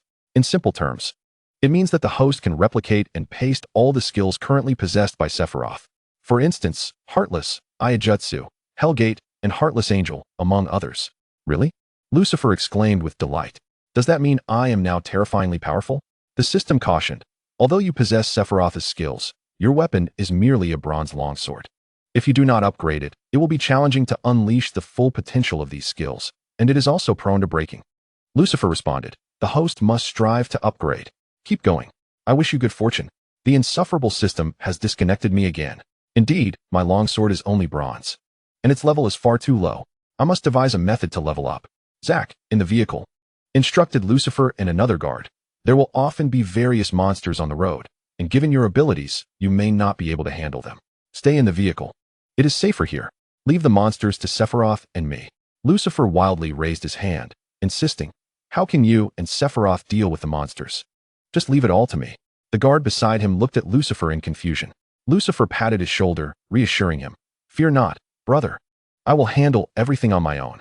I cannot allow you to steal my experience points. All the experience must be mine. As the journey continued, Zack, Sephiroth, and the other guard watched as Lucifer battled fiercely, slashing and hacking away at the monsters with relentless determination. Though Lucifer had mastered many of Sephiroth's techniques, he refrained from using them casually in Sephiroth's presence, especially since he was not yet powerful enough. Thus, Lucifer patiently eliminated every monster he encountered along the way, gathering experience points. Zack, witnessing Lucifer's fervor for battle, was at a loss for words, unsure how to convince him to let Zack handle it instead. Edison had defeated Wilkie with 100 strikes. It seemed he was not acting on purpose. Was that truly the only way he knew to fight? On the road, a monster that Zack could eliminate with a single blow took Edison 30 strikes to defeat. Zack's elite monsters, which would typically take him a minute to vanquish, astonishingly require Edison 100 strikes. The formidable bosses that Zack could dispatch in 5 minutes, Edison astonishingly needs 2 hours to defeat. This drastically hampers the progress of Sephiroth and Zack's party. Moreover, whenever they encounter foes, Edison, despite wearing a helmet, cannot conceal his exuberance. Leaping from the vehicle to engage the monsters first, it is quite peculiar, as if he fears that others might snatch his kills. Observing his bronze sword has evolved into a silver one, Lucifer feels an exhilarating thrill. All the kills must be mine. No one shall compete with me for glory. Zack, exasperated, glances at the solemn yet composed Sephiroth, who remains silent. Zack comprehends that Sephiroth has been enduring this for quite some time, so he reluctantly calls out to Lucifer, who is energetically slaying monsters outside the vehicle. Hey Edison, thank you for your relentless monster slaying, but we must continue our journey. That path is a detour. We shall not pass through there. You need not engage monsters on that side. Thus, with Zack's efforts to restrain Lucifer's enthusiasm for slaying and leveling up, the group finally arrives at Nibelheim. Sephiroth exhales deeply. This has been perhaps the longest journey he has endured during his many years of missions. Meanwhile, Lucifer is quite pleased as he admires his weapon, which has transformed from a silver sword to a golden one. How splendid! It is no longer a mere broken blade. It is my beloved weapon. Lucifer feels significantly more powerful. Sephiroth, maintaining his calm demeanor while still expressing a sense of humanity, inquires of the guard beside Lucifer. You haven't returned to your homeland in quite some time, have you? The guard replies, indeed. Wait, isn't this guard mute? Throughout this journey, Lucifer has yet to hear him utter a single word, and that voice sounds so familiar. It unmistakably belongs to. Lucifer exclaims in astonishment. You are Cloud. Chapter 50. The young woman Tifa Lucifer, astonished, asks, You are Cloud. Zack looks at Lucifer with a hint of confusion. Indeed. Edison, do you not recognize Cloud? Cloud removes his helmet, appearing youthful and more innocent than the Cloud Lucifer had previously known. Cloud explains to Zack, I have not worked alongside Edison before. This is our first mission together. He extends a friendly hand to Lucifer. Hello, Edison. My name is Cloud. Lucifer awkwardly chuckles. Haha, hello Cloud. Sephiroth continues his inquiry. What does it feel like to return home? I am unfamiliar with the concept of a homeland. Zack curiously asks Sephiroth. What about your parents? Sephiroth seems to drift into a reverie. My mother was named Genova. She passed away shortly after giving birth to me. Father is Sephiroth, who then chuckled self-deprecatingly. Ha ha ha, what am I saying? Well, let us take a rest in the village. Lucifer and Cloud donned their helmets and dressed appropriately, following Sephiroth and Zack into the village for respite. As they walked, Lucifer internally mused, I wonder if Dr. Barrett counts as your father. But wait, this is Nibelheim, Cloud's hometown, which also means it is Tifa's hometown. If Cloud exists in this chaotic timeline, then surely there must be the cowgirl Tifa as well. I wonder how different she is from before. Haha, as a guard, whenever I have a chance to act independently, I start wandering around the village in search of Tifa. However, this Nibelheim appeared vastly different from what he had seen in the game. It was far from desolate, rather. Every shop was bustling with activity. Were it not for Lucifer's own experience, he would scarcely believe there was even a claw machine establishment here. To his left, he spotted a claw machine shop called Nijawa, while to his right stood a dessert shop named Yuhuang. Not far ahead was a KTV named Jibi. And there was even a seafood restaurant called Culinary Feast. No, why are the shops here so fond of puns? Points deducted. Lucifer thought. This is hardly Nibelheim. How does it differ from Tokyo? And they all have accents, don't they? He sighed. How has this timeline become even more chaotic than the previous one? Nibelheim has transformed into such a vibrant place. While Lucifer was meandering about, Cloud suddenly rushed over, grabbing Lucifer's arm. Edison, could you do me a favor? Lucifer hesitated about whether to assist Cloud. I have a childhood friend named Tifa. The restaurant owner over there has been bothering her, but I can't intervene. Cloud fidgeted, unsure how to explain to Lucifer why he couldn't step in. Of course, Lucifer understood Cloud's hesitation. He felt embarrassed to face Tifa without having become a first-class soldier. Without inquiring about the reason for Cloud's reluctance, Lucifer simply said, "Take me to Tifa." Cloud gazed at Lucifer with deep gratitude and led him uphill toward the village's highest point, where a restaurant stood, evidently the most luxurious establishment in the entire village. A crowd had gathered at the entrance, and Lucifer and Cloud struggled to weave through the throng to reach the front row, finally gaining a clear view of the scene inside. A hefty man, who appeared to be the hotel owner, was flanked by a group of thuggish individuals surrounding Tifa. The thugs looked menacing, while the corpulent man wore a lecherous grin as he addressed Tifa. "Little girl, our hotel has fixed prices. This meal costs 10,000 GIL. And it cannot be a single gil less." At this moment, Tifa was still a young girl, adorned with a brown cowboy hat and clad in a brown denim miniskirt, much like the heroine of a Western film, radiant and full of vitality. However, it seemed that a certain part of her had diminished considerably. It appeared that over the years, Tifa had indeed grown quite a bit. Lucifer reassured himself, "It's fine. Tifa's slightness pertains solely to herself." Despite her tender age, Tifa now surpassed all the ladies present in strength and stature. The spirited Tifa boldly shielded her friends behind her, her face alight with indignation. "We have only ordered 4 dishes and a soup, along with a birthday cake. How is it that we owe 10,000 GIL? The prices on the menu clearly indicate only 125 GIL. The corpulent owner smirked lecherously. "Young lady, while the dishes may be priced as per the menu, you are seated in a private room tonight. There is a minimum consumption requirement for such rooms, which stands at 10,000 GIL. Even though you Haven tea consumed that much, the minimum must still be met." "Outrageous," Tifa retorted fiercely. "We were escorted to this room by your staff, and no one mentioned anything about a minimum consumption. You are deceiving consumers." The rotund owner waved the menu before Tifa. "Our menu clearly states the minimum consumption rules. If you failed to notice, that is not our fault." Tifa snatched the menu, discovering a minuscule line of text at the very bottom on the back that read, "Private room minimum consumption 10,000 GIL. This line was so small that one would need to bring the menu very close to read it. At first glance, most would assume it merely contained ellipses. Enraged, Tifa exclaimed, "This text is so tiny. Your staff didn't mention it. Isn't this an intentional deception?" The owner's demeanor grew stern. "Young lady, this is your own oversight. Our establishment, as the finest hotel in Nibelheim, has always maintained transparent pricing and adheres to tax regulations. If you lack the funds, you will have to offer collateral." The owner scrutinized the young ladies, his excitement palpable. "Haha, I see you all are quite lovely and well-formed. Perfect for serving our esteemed VIPs. Fear not, young ladies. Our VIPs are exceedingly generous, and a few engagements could likely cover your debt." Claude, anxious, tugged at Lucifer's arm.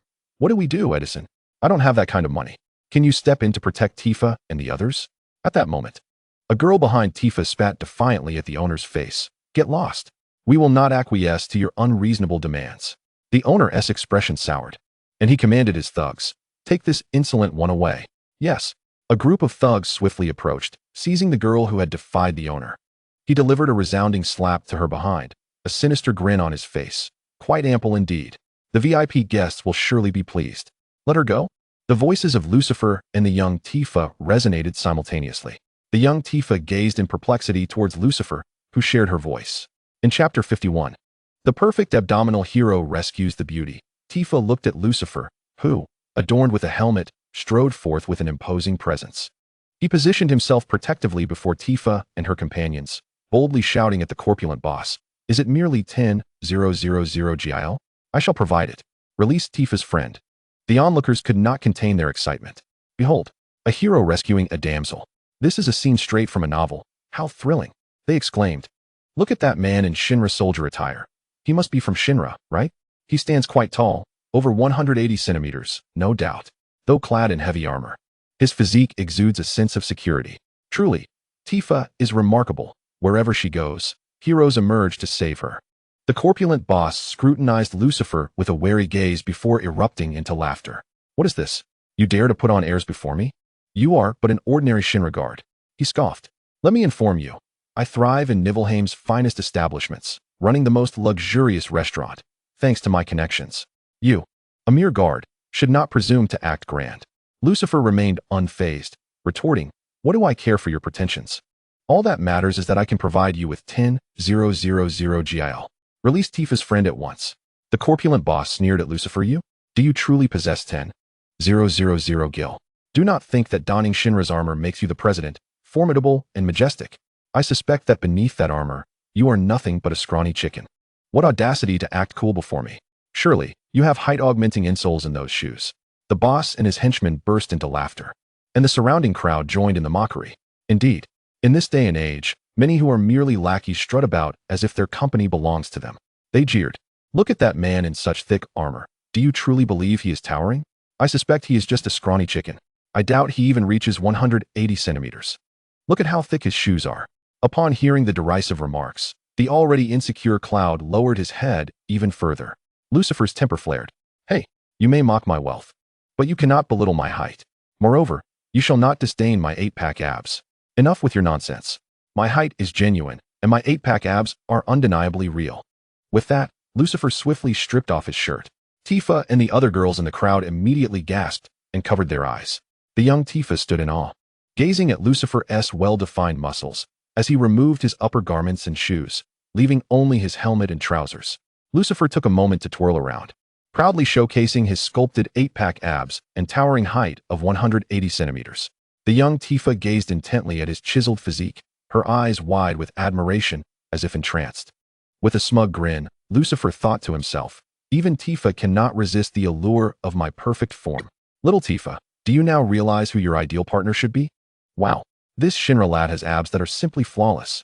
I've never seen such perfectly sculpted muscles. There are a full 8 of them. How long must one train to achieve this? How enviable. If only my husband had a physique like that. Hey woman, I am right here. Whose abs are you drooling over? At that moment, the corpulent boss, with his expansive belly, could no longer maintain his composure. Just pay them if you intend to. Who cares about your muscles? Who wants to see them? The boss's frustration was palpable, his voice rising in a series of emphatic repetitions. Enough chatter. If you're going to pay, do it quickly. Get dressed and leave. Lucifer, proud of his athletic form, touched his belt, only to be struck by a sudden realization. Oh no, I forgot that in this timeline, my funds have been entirely depleted. All the wealth I once possessed has vanished. This timeline truly curses me. The corpulent boss, noticing Lucifer's dismay, regained his confidence and puffed out his chest. What's this? Can't muster 10,000 gil now? Guarantee you just brimming with confidence? Guarantee you the gallant hero? Guarantee you flaunting your physique? One of the boss's nearby henchmen chimed in, mocking, huh? Who would have guessed that this fellow was merely putting on a brave face? Upon hearing the remark, the boss shot a warning glare at the henchman. But the latter continued to laugh heartily, oblivious to the unspoken warning. In a swift motion, the boss struck the henchman, sending him staggering back several paces. Blood spilling from his mouth. The crowd gasped in shock. Good heavens, I almost forgot that the boss is a specially trained soldier who returned from Migaru. Indeed, despite his size, he had once served as a Shinra second-class soldier. No wonder he had claimed connections within Shinra. His words held truth. The onlookers regarded the boss with newfound respect.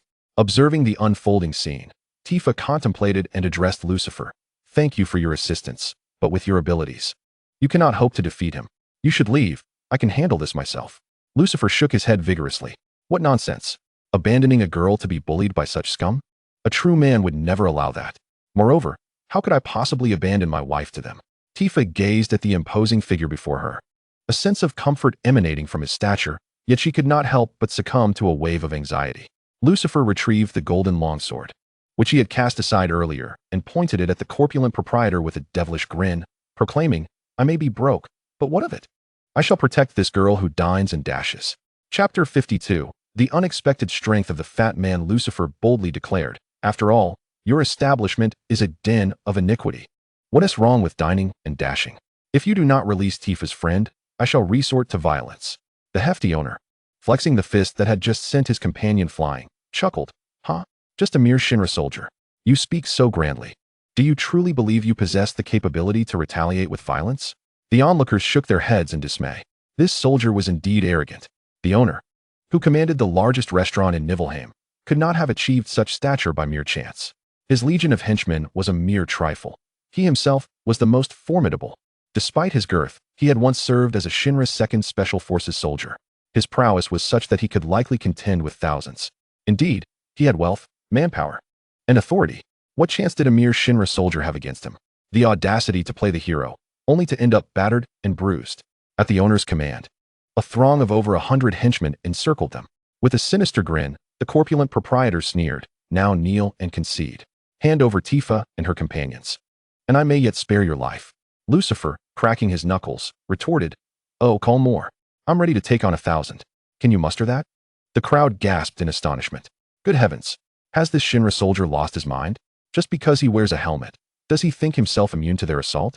These are professional enforcers, each as strong as an ox. Though they may not reach 6 feet, they are robustly built. Oh, I cannot bear to watch. It is bound to be a gruesome sight. How unfortunate for this Shinra soldier. The corpulent proprietor's rage was palpable. Humph, a mere child, and still, you dare to boast before your demise. Tifa grasped Lucifer's arm, her face etched with concern. "Thank you for stepping forward, but you must leave. I do not wish for you to be embroiled in this."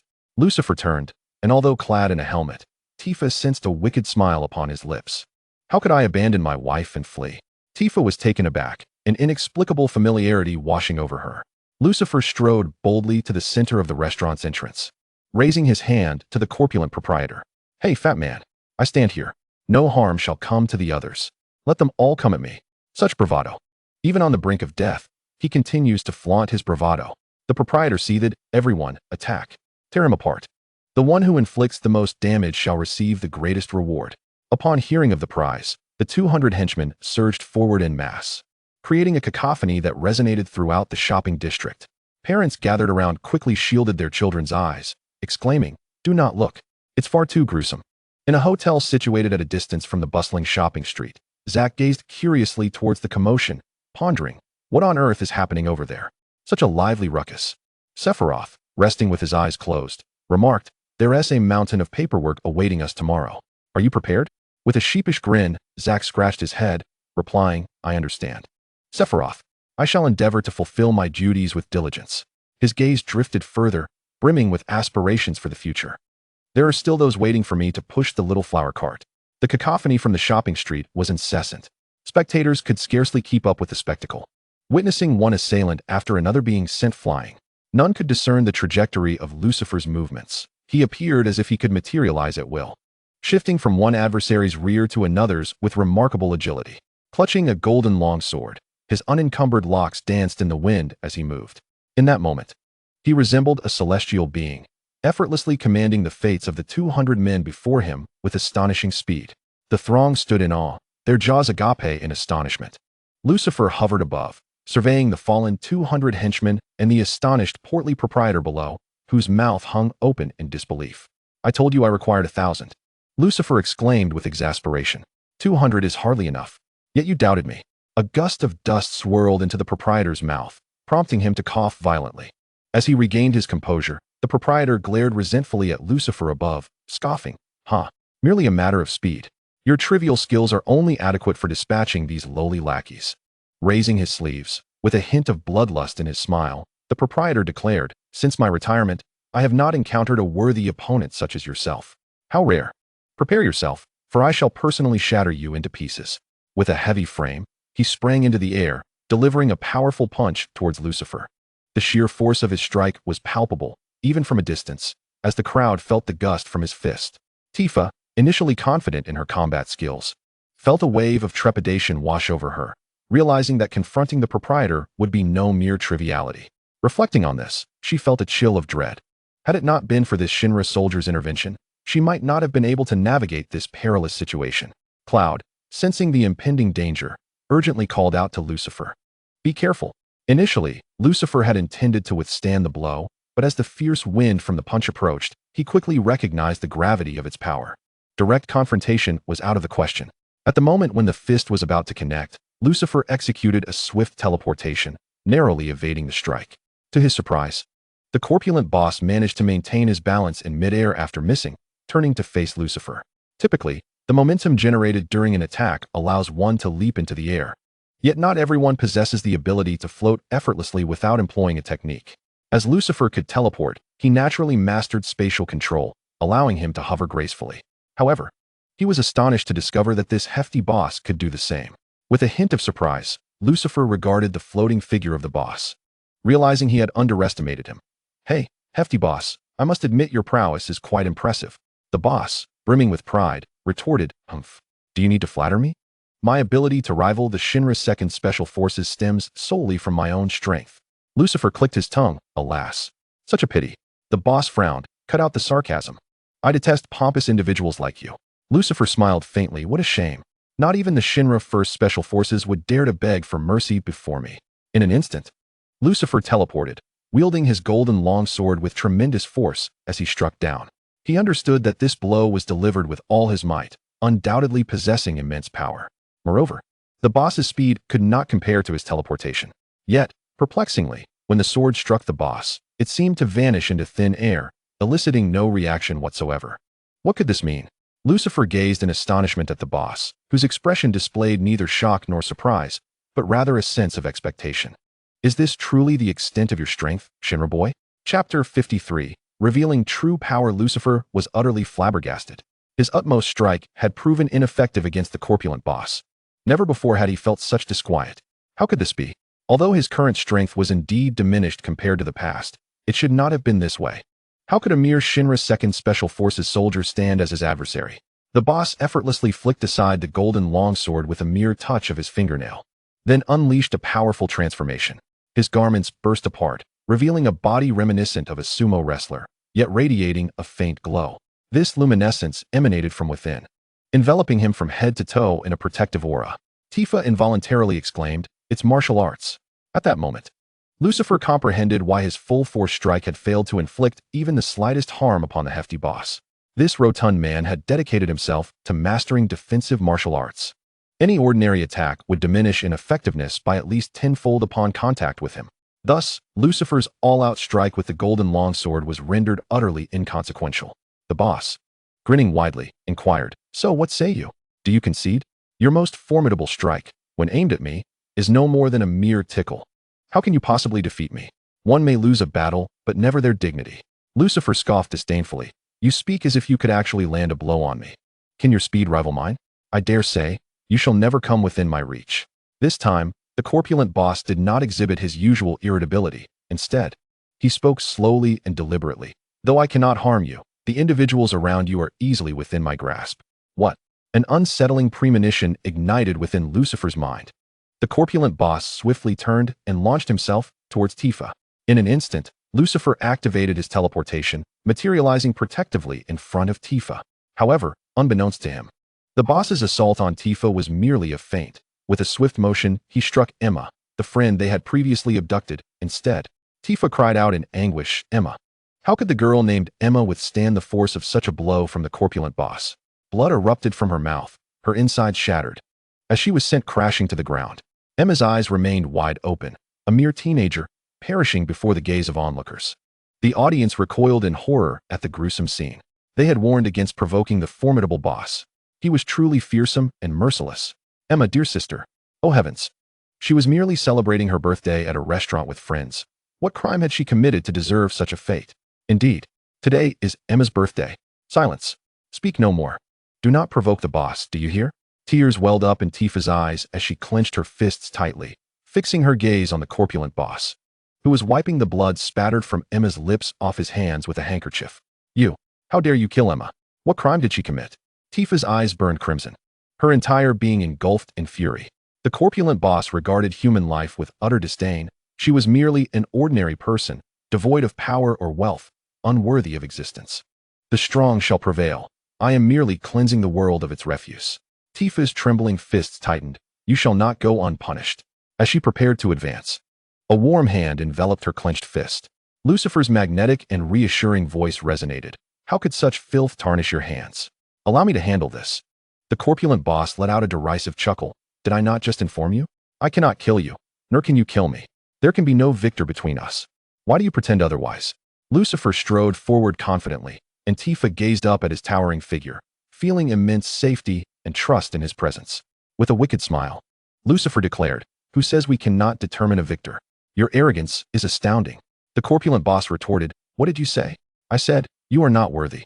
In that moment, Lucifer vanished in a flash, appearing behind the corpulent boss in midair. The golden sword in Lucifer's grasp radiated a brilliance never before witnessed. Lucifer swung his sword with a roar, quake. What?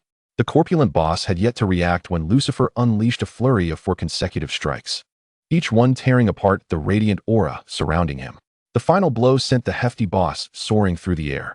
As he ascended, Lucifer teleported above him, striking again with a thunderous command, "Shatter the ground." Another aerial barrage rained down upon the boss. The sound of impact echoed as the luminous energy surrounding him was completely shattered. The boss, suspended in the air, began to manifest countless sword-like scars upon his body. Lucifer smiled faintly. It's not over yet. He assumed a stance midair and proclaimed, "Aye, slash." A formidable wave of sword energy surged forth, crashing down upon the suspended figure of the boss with a resounding force. Boom. It was as if bolts of lightning had struck. The boss's mouth fell agape, his expression frozen in shock, his body seemingly suspended in time, before shattering into countless fragments that exploded like fireworks in the sky. Remarkably, not a drop of blood was spilled. It disintegrated into ethereal mist. As Lucifer landed gracefully on the ground, he couldn't help but muse. Sapphire must have a peculiar obsession with cleanliness, even crafting such an extraordinary finale. At that moment, Sephiroth, who had been resting with eyes closed, suddenly opened them wide. Focusing intently on the direction of the shopping street, his expression turning gravely serious. A thought crossed his mind. Is there perhaps another version of me in this world? Standing on the ground, Lucifer admired his golden sword, now upgraded to a diamond blade. Before he could revel in his triumph, he felt a firm grip on his hand from the young girl, Tifa. Her serious demeanor compelled him as she urged, "Run." Confused by the sudden urgency, Lucifer followed Tifa as they navigated through winding alleys to escape the scene. Yet, Tifa's hand was soft and delicate, and as they ran, a subtle, enchanting fragrance wafted from her. Lucifer found the experience of running alongside her rather delightful. After a while, they reached a secluded alley, where Tifa finally halted. Clutching her chest and gasping for breath, Lucifer cast a regretful glance at the hand he had just released. Lowering his gaze toward Tifa, he noticed that she appeared much shorter from this angle. Indeed, proximity revealed more to behold, though her form was not as grand as before. The exertion from their run caused her features to fluctuate dramatically. Struggling to restrain the blood rushing to his face, Lucifer remained silent, focusing intently on her. Once Tifa regained her composure, she turned to him with utmost seriousness and asked, "You are Lucifer, aren't you?" Chapter 54. So it was my Tifa. Tifa gazed at Lucifer with grave intent, asking, "You are Lucifer, aren't you?" Lucifer stood frozen, his mind muddled as if encased in a thick fog. What was happening? How could Tifa from this era possibly know my name? Could it be that this timeline had truly descended into chaos? As his thoughts buzzed in confusion, young Tifa appeared somewhat anxious. "Are you Lucifer? Didn't we part ways at the Golden Disc Amusement Park?" "Wait, the Golden Disc Amusement Park?" Lucifer's eyes widened in astonishment. "You are my original Tifa?" Upon receiving a response, young Tifa beamed with joy. "It's me. I inexplicably found myself in this timeline, trapped in this current body." Tifa displayed that familiar, gentle demeanor. "How wonderful. I had thought I was merely dreaming. In a single night, I returned to many years ago when my father was still alive, when my hometown had not yet been destroyed, and when Sephiroth had yet to arrive. However, Nibelheim is utterly different from what I remember. Its streets, Shinra, all reminders that this place is not my former home. Hey, Lucifer, are you listening to me?" Although Lucifer's ears registered Tifa's words, his mind was ensnared by the memories of the Golden Disc Amusement Park, the Ferris wheel, the two of them together, and that kiss which Lucifer had never forgotten. Tifa, sensing his distraction, stood on tiptoe, trying to draw his attention back. Lucifer, did you hear what I said?" Attempting to reflect, Lucifer replied, While I hear you, I still cannot confirm that you are indeed my Tifa. Tifa looked up, her face radiating innocence. Huh, what confirmation? Lowering his gaze, Lucifer removed his helmet and kissed young Tifa directly. She stood there, stunned, her large eyes wide with surprise. After savoring the moment, Lucifer nodded thoughtfully. The sensation feels quite similar. All right, I confirm that you are indeed my Tifa. Tifa's face flushed bright red, resembling a freshly picked apple. Her voice softened. Lucifer, can't you be a bit more serious? Lucifer adopted a solemn expression. I am serious. I am about to embark on something quite earnest. Tifa, feeling a surge of nervousness, gripped her denim mini-skirt, her palms beginning to sweat. What serious business do you intend to pursue? To bring your friend Emma back to life. Lucifer glanced around. Where's your friend Emma's house? Tifa let out a sigh of relief, though a hint of disappointment lingered within her. Taking a deep breath, she replied, I'll lead the way. This way.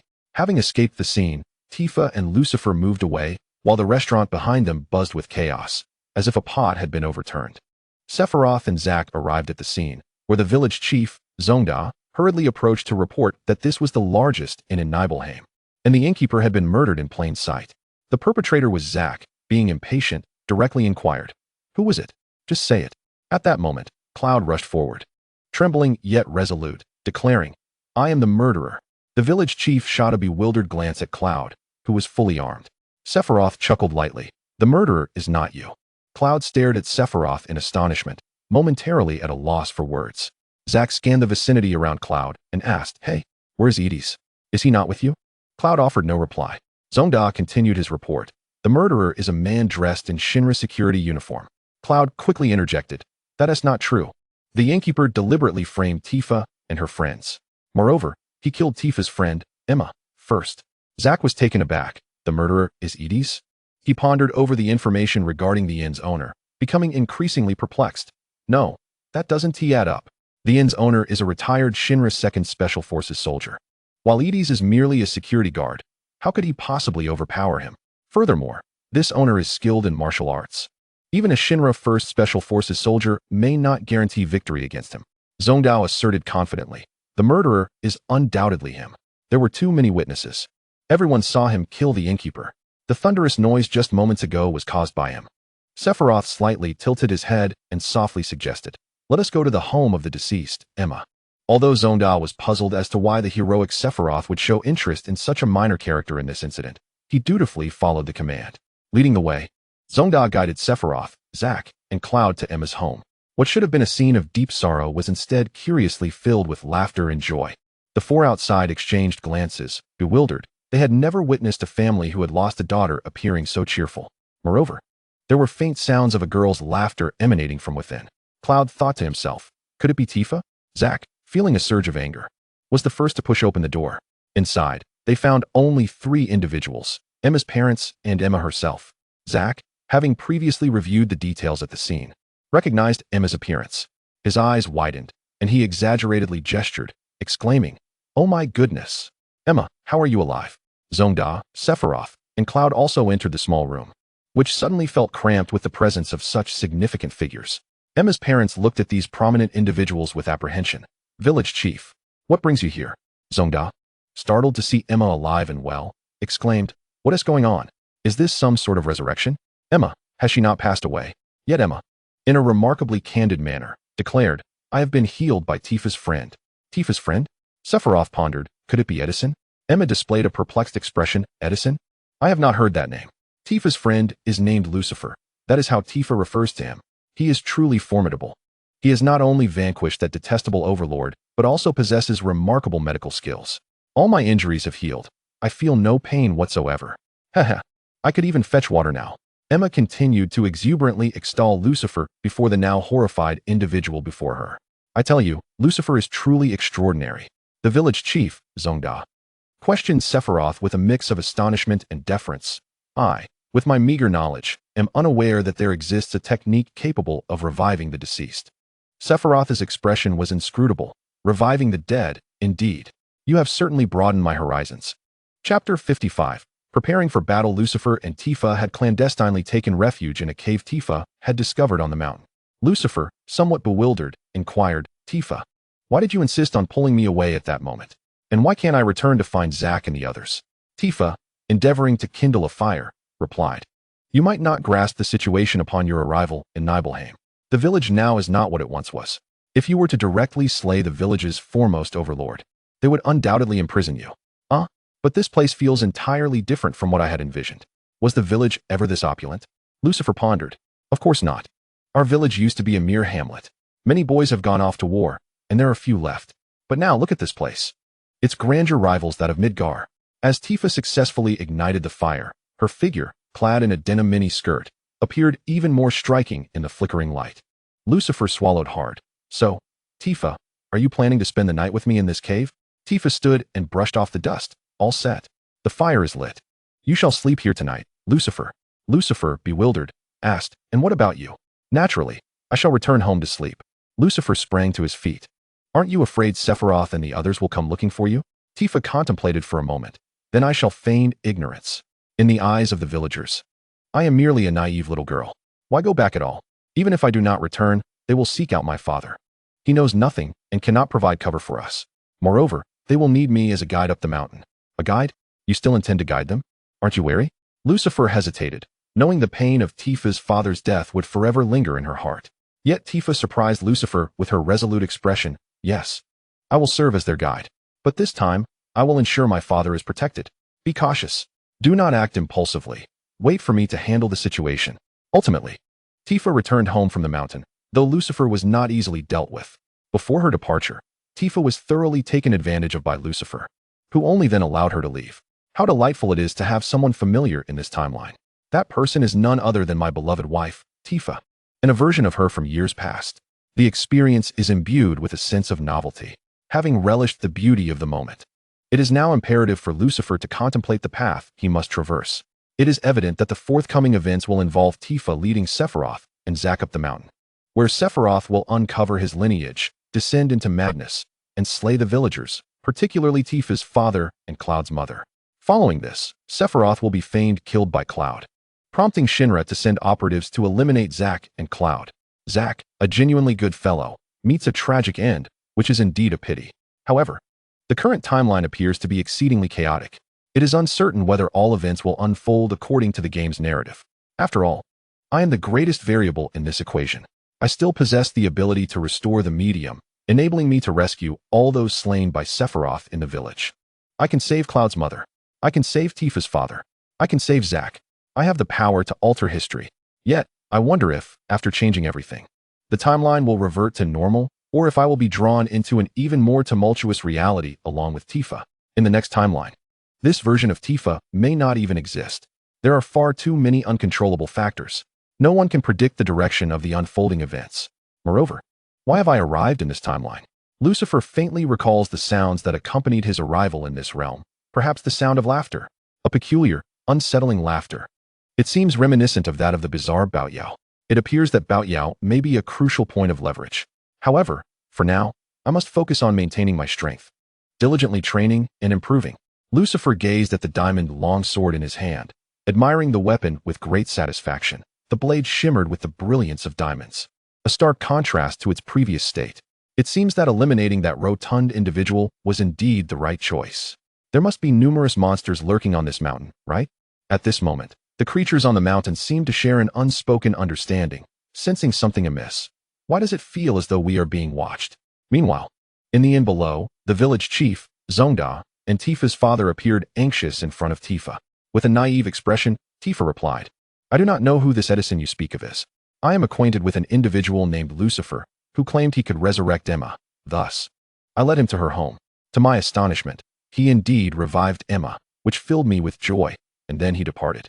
However, the village chief, Zongda, refused to accept that events transpired so simply and continued to press, but everyone present witnessed it. You were the one who dragged Edison away from the scene. How do you explain that? Tifa innocently raised her hands in surrender. But I truly do not know that Shinra soldier. I had no idea if his name was Edison. After all, he wore a helmet throughout. Moreover, it was not I who pulled him away. It was he who pulled me. As we ran, we became separated. And while I was wandering about, I encountered Lucifer, who said he could save my friend Emma. So, all right, enough. You have recounted this tale several times. If you are not weary of it, I am. The village chief, Zongda, lamented, cradling his head in frustration. Sephiroth looked up. Enough questions. Zongda cautiously inquired. Then, tomorrow, when the commanders ascend the mountain, will Tifa still serve as your guide? Sephiroth regarded Tifa meaningfully and gently nodded. With this clear directive, Zongda felt reassured and led Tifa and her father back to rest. As Tifa approached the doorway, the helmet-clad Cloud could not help but softly utter a word of caution to the Tifa he was about to pass. Tifa, be careful. Tifa turned to glance at the Shinra, politely nodding. Yes, thank you for your concern. Cloud wished to say more, but Tifa had already left, leaving him with a familiar yet unfamiliar silhouette. Chapter 56. The Great Battle with Sephiroth, Zack, Cloud, and Tifa ascended the mountain, heading towards the Nibelheim Mako reactor. Zack had prepared to tackle the monsters alone on this journey, as Cloud was rather weak, and Edison had inexplicably vanished. Strangely, however, they encountered not a single monster along the way. Initially, Zack felt relieved, but gradually an unsettling sensation crept over him. Surely, there should be numerous creatures inhabiting this mountain.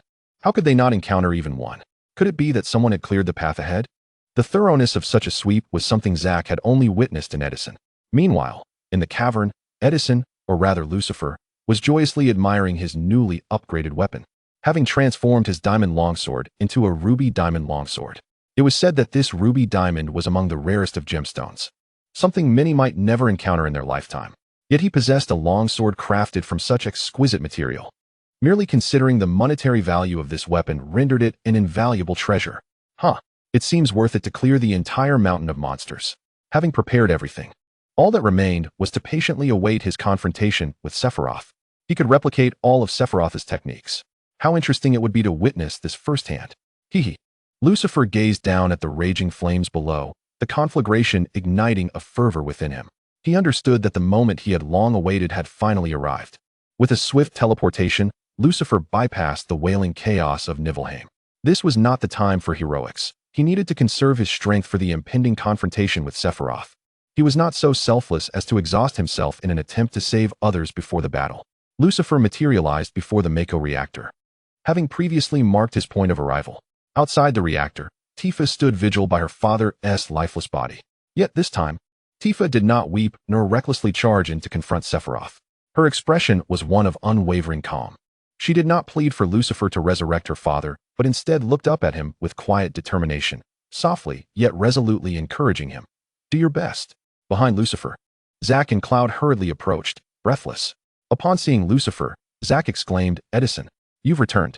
Meanwhile, Cloud clenched his fists, urgency lacing his voice, down the mountain. Sephiroth, Lucifer did not turn to acknowledge them, maintaining his imposing stature with a confident demeanor as he declared, rest assured, I shall handle everything. Sephiroth will be dealt with by me. With steadfast resolve, he strode into the Mako reactor. Upon entering, he beheld Sephiroth standing atop a platform, speaking in an eerie tone within, Mother, let us reclaim this planet together. I have devised a splendid plan. Sensing Lucifer's presence at the entrance, Sephiroth smiled faintly. You have arrived. I wonder, should I call you Edison or Lucifer? Lucifer was somewhat taken aback. You know my true name. Sephiroth continued to address Jenova with gentle words. Mother, they are coming again. With your exceptional abilities and knowledge, you were meant to be the ruler of this planet. Yet, ultimately, they, devoid of any merit, seized it from you, did they not? But fret not, let us depart together. Lucifer abruptly interrupted Sephiroth. Move aside. With a swift motion, he unleashed a four-slasher wave of sword energy directed at Sephiroth. Sephiroth intended to evade, but with Jenova before him, he had no choice but to absorb Lucifer's attack with his own body. Lucifer's expression turned impatient. For heaven's sake, I detest pretentiousness. Must you always speak in such an obscure and cryptic manner? Just say what you mean. Lucifer's greatest annoyance lies in the television series and video games, where, instead of engaging in direct combat, the protagonists insist on indulging in lengthy dialogues with the antagonists, resembling a rural love story that seems never-ending. The sword energy he unleashed poses little threat to Sephiroth, yet Lucifer's words struck a chord deep within him, causing a profound discomfort. With a swift motion, Lucifer unleashed a series of formidable attacks. The heart of remorse reverberated through the air. After shielding Jenova, Sephiroth deftly evaded these strikes, and as their aerial duel progressed, they delved deeper into the Mako reactor. Although Sephiroth skillfully dodged Lucifer's onslaught, the astonishment etched on his face only deepened. You know all my techniques? Lucifer, caressing his cherished red diamond sword, felt a sense of pride swell within him. Heh, my capacity for learning and imitation is unparalleled. What say you to that? Not convinced. Yet, I have many moves yet to unveil before you. In the depths of the Mako reactor, the air was thick with a verdant hue. Even if you have mastered all my techniques, Sephiroth declared, brandishing his 4-meter-long katana with both hands, his silver hair billowing in the wind, I am the chosen one, destined to rule this planet. Suddenly, Sephiroth's iconic battle theme echoed ominously in the arena. Sephiroth, Sephiroth. The piercing high notes startled Lucifer, who looked around in bewilderment. What is this? Have you concealed speakers in here just to show off? Truly, you are the most ostentatious villain in the Final Fantasy series. I shall not become a mere memory. Sephiroth's form was enveloped in a golden radiance as he floated above the ground, eyes closed, his silver hair dancing in the breeze. Absolute enlightenment. Eightfold slash. In the heat of battle, Sephiroth finally grasped the essence of his eightfold slash. With fluid precision, he unleashed 8 swift strikes aimed directly at Lucifer. Sephiroth understood that this technique surpassed all he had previously executed. Even if Lucifer combined all his prior moves, he could not withstand this assault. Aware of Lucifer's penchant for instantaneous movement, Sephiroth had intentionally led him into the depths of the Mako reactor, where the concentration of Mako severely restricted such abilities. In the clash of titans, a mere fraction of space could determine the victor. A wistful smile graced Sephiroth's lips as he remarked, Lucifer, you are indeed a remarkable adversary. What a pity. Yet, to Sephiroth's surprise, he was met with an identical eightfold strike. Lucifer's signature wicked smile emerged as he replied, I have been waiting for this very move. The air pressure from Lucifer's 8-blade strike began to overpower Sephiroth's. For the first time in his life, Sephiroth displayed a look of sheer terror. How is this possible? Chapter 57. Altering Fate at the entrance of the Mako reactor. The sounds of battle could intermittently be heard from within, indicating an intense confrontation between Lucifer and Sephiroth. Zack paced anxiously, yearning to rush in. Yet each time he was halted by Tifa. Frustrated, Zack scratched his head in exasperation. Tifa, please, let me in to assist. Even if Edison no? Even if Lucifer could triumph over that Shinra 2nd Special Forces commander, this is Sephiroth we're dealing with. Even I, a Shinra 1st Special Forces operative, lacked the confidence to defeat him. Tifa maintained her calm demeanor. There is no need. Lucifer is more than capable on his own. Zack, feeling helpless, threw up his hands. Tifa, I truly do not understand where your confidence stems from. Cloud gazed at the lifeless body of Tifa's father on the ground, then looked at Tifa, this composed young woman who seemed far beyond her years. For the first time, he felt a profound sense of unfamiliarity emanating from her. Zack continued to fret, pacing restlessly. What should we do? With Sephiroth in this state, how can we possibly defeat him? In his desperation, Zack resorted to doing squats for a moment. Suddenly, the sounds of battle ceased. Tifa, Cloud, and Zack instinctively turned their attention towards the entrance of the Mako reactor. Who would emerge from within? For Lucifer, the answer was far from elusive. As his graceful figure appeared at the doorway of the reactor, Zack and Cloud stood agape in astonishment, while Tifa bore a look of affirmation. Having spent the most time with Sephiroth, Zack understood his strength better than anyone. The formidable Sephiroth, the hero of Shinra, the one with an inherent epic soundtrack. And yet, this being was bested by someone he had presumed to be merely a guard, Edison. No, Lucifer. The entire situation felt like a surreal dream. Subsequently, Lucifer walked over to the corpse of Tifa's father, gently placing his hand over the chest. No, the heart area. Then, Tifa's father opened his eyes. What? He opened his eyes. Tifa's father looked around in confusion. Where am I? Tifa, are you alright? Zack and Cloud stared in disbelief at the man who had just moments ago been lifeless, now revived by Lucifer's touch. Zack suddenly comprehended how the deceased Emma had come back to life. Indeed, Lucifer possessed the extraordinary ability to resurrect the dead. Had he not witnessed it with his own eyes, he would have never believed it. At this moment, Tifa felt tears welling up, no longer exhibiting the calmness she had moments ago. After all these years, the emotional knots that had bound her heart were finally, truly, unraveled. Tifa embraced her father tightly. Sobbing, Father, you have finally returned to us. After all these years, you have finally been saved. Having witnessed Lucifer's miraculous ability to resurrect the dead, Claude hesitated as he approached. He wished to voice his request, but found himself at a loss for words. Naturally, Lucifer was well aware of Claude's thoughts at that moment. Grabbing Claude by the chest, he pulled him aside and said, You rascal. Are you hoping I could assist in rescuing your mother? Upon having his thoughts laid bare, Claude fervently nodded in agreement. Edison, I implore you, please save my mother. It is indeed possible to revive your mother, Lucifer replied, casting a glance at Tifa, who was sobbing in her father's embrace. He then put his arm around Claude's shoulder, continuing, however, my friend, having done you such a significant favor, it would be wise for you to refrain from competing with me for women in the future. Initially bewildered, Claude's gaze shifted to Tifa, and he suddenly comprehended the implications. A hint of sadness clouded his eyes, intertwined with a profound sense of inadequacy. I am utterly incapable of protecting Tifa, her father, or anyone from the village.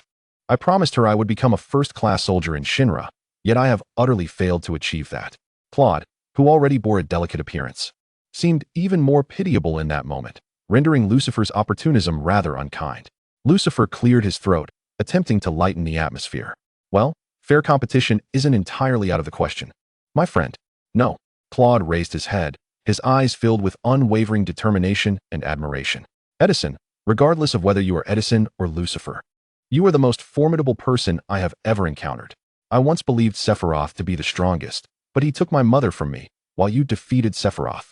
You avenged my mother. You are the most powerful being in this world. If you would not mind, I wish to acknowledge you as my elder brother. From this day forth, I shall be your loyal subordinate. Lucifer was taken aback, unable to comprehend how the conversation had shifted so abruptly to brotherhood. Elder brother, please allow me to pay my respects.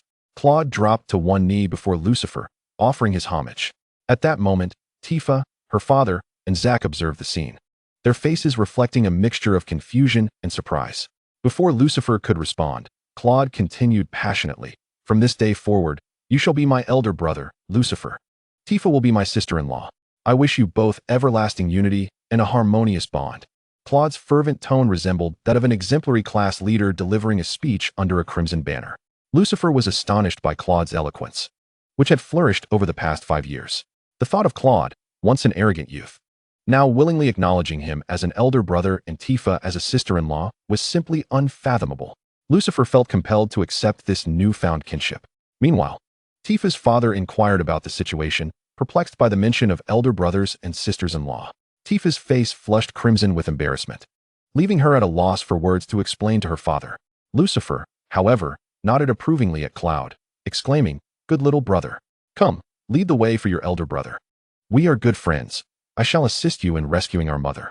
In Chapter 58, Tifa and Cloud's reunion unfolds. It is worth noting that Lucifer did not merely revive Cloud's mother. He also restored the lives of all the villagers slain by Sephiroth. The sheer number of lives taken by Sephiroth consumed a significant amount of Lucifer's energy. He couldn't help but silently berate Sephiroth. What a despicable creature. Do you not realize that taking lives is far easier than saving them? At this rate, I shall become a battlefield nurse. As Lucifer gazed at Tifa, who was clad in a cowgirl miniskirt, diligently aiding others amidst the inferno, his imagination wandered. How amusing would it be if Tifa donned a battlefield nurse's attire, wielding an oversized syringe? Just as Lucifer indulged in this fanciful daydream, he was abruptly interrupted by Zack. Edison, how on earth did you defeat Sephiroth? I can't fathom it. Zack's booming voice nearly deafened Lucifer. Covering his ears, Lucifer retorted, "Why do you care how I vanquished Sephiroth? Just remember this. I am the greatest in the world." With eyes filled with admiration, Zack gazed at Lucifer, proclaiming, "Not only can you fight, but you can also save lives. You possess both strength and compassion. Henceforth, you shall be my elder brother, my hero." Wait, how did I suddenly acquire 2 little brothers? Zack and Cloud both recognized Lucifer as their elder brother. These 2 protagonists from both the main and prequel narratives of Final Fantasy VII had unexpectedly become Lucifer's younger siblings. Truth be told, it felt rather exhilarating. However, reflecting on Sephiroth, Lucifer recalled the moment of his victory over him, how he had fallen into the depths of the Mako reactor, declaring, "I shall not become a mere memory." Sephiroth, it seemed, would not perish so easily. Indeed, in the Final Fantasy film, Advent Children, he would return 7 years later as the ultimate antagonist. Lucifer had vividly envisioned Sephiroth as an indestructible cockroach. No matter, if I encounter Sephiroth again, I shall send him flying once more. There was no denying that Lucifer was feeling a tad inflated with pride. After all, he had drawn his long sword, which had evolved from a ruby sword to a dazzling rainbow diamond sword. A rainbow diamond, no less. Its myriad colors sparkled brilliantly under the sun, radiating a mesmerizing and valuable light. With Sephiroth being a boss replete with abundant experience rewards, Lucifer could hardly contain his excitement. The prospect of a massive experience package from Sephiroth thrilled him. Cloud, in a state of urgency, quickly approached Lucifer, panting yet determined, and reported, "Elder brother." The youthful Cloud's call of Big Brother brought a sense of comfort to Lucifer's heart. It must be noted that the Cloud from 5 years ago was far more endearing and charming than the aloof and pretentious Cloud of the present. I had stealthily infiltrated Shinra's system and discovered reports of Sephiroth's disappearance, alongside orders for the execution of the 3 traitors to Shinra. Lucifer first acknowledged his junior brother Cloud's talents. "Well done. I didn't realize you possessed hacking skills." After praising his younger brother, Lucifer could not restrain himself from cursing, "Damn Shinra. They always resort to this. All they know is to hunt me down. Do they truly believe I am an easy target? Do they dare to challenge me? For I could bring their entire company to ruin." Zack, standing nearby, sincerely inquired of Lucifer, "Brother, where shall we flee to now?" Cloud, having removed his helmet, awaited Lucifer's command with a face full of earnestness, his adolescent features reflecting his devotion. The 2 protagonists of Final Fantasy, who once idolized Sephiroth as a hero, now revolved around their own self-proclaimed hero, obeying Lucifer without question. Even though Lucifer had felt a sense of wonder multiple times, the sight of these 2 devoted figures elicited yet another surge of satisfaction within him. "Cloud, is that really you?" Tifa's puzzled voice resonated from behind the trio. In his haste to report to Lucifer, Cloud had overlooked Tifa's proximity and neglected to don his helmet. Upon hearing her voice, Cloud immediately lowered his head, flustered as he attempted to put the helmet back on. However, the more anxious he grew, the more difficult it became. In his frantic attempt, the helmet slipped from his grasp and fell to the ground, exposing his wild, golden hair reminiscent of a chocobo. Tifa, now fully aware of Cloud's appearance, was taken aback yet pleased. "Cloud, it really is you. How did you return here? Did you also get swept back to our homeland by that strange wind at the Gold Saucer?" Unbeknownst to her, Tifa assumed that this Cloud, like herself and Lucifer, had traversed from 5 years into the future. Cloud, unable to comprehend Tifa's words, perplexedly denied, "Tifa, I don't understand what you're saying about an amusement park." He then lowered his gaze, speaking with a sense of inferiority. "Tifa, I'm sorry. Truly, I'm sorry." Tifa, confused, responded, "Cloud, what are you talking about? What do you have to apologize for?"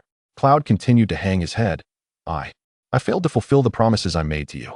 I did not become Shinra's first special soldier, and thus I am unable to protect and guard you properly." "Oh, so that's what you meant," Tifa exclaimed in realization, before joyfully pointing to her father, who was busily assisting others. "Cloud, look. My father is doing well. That, to me, is the most important thing. He is safe this time, so it's all right."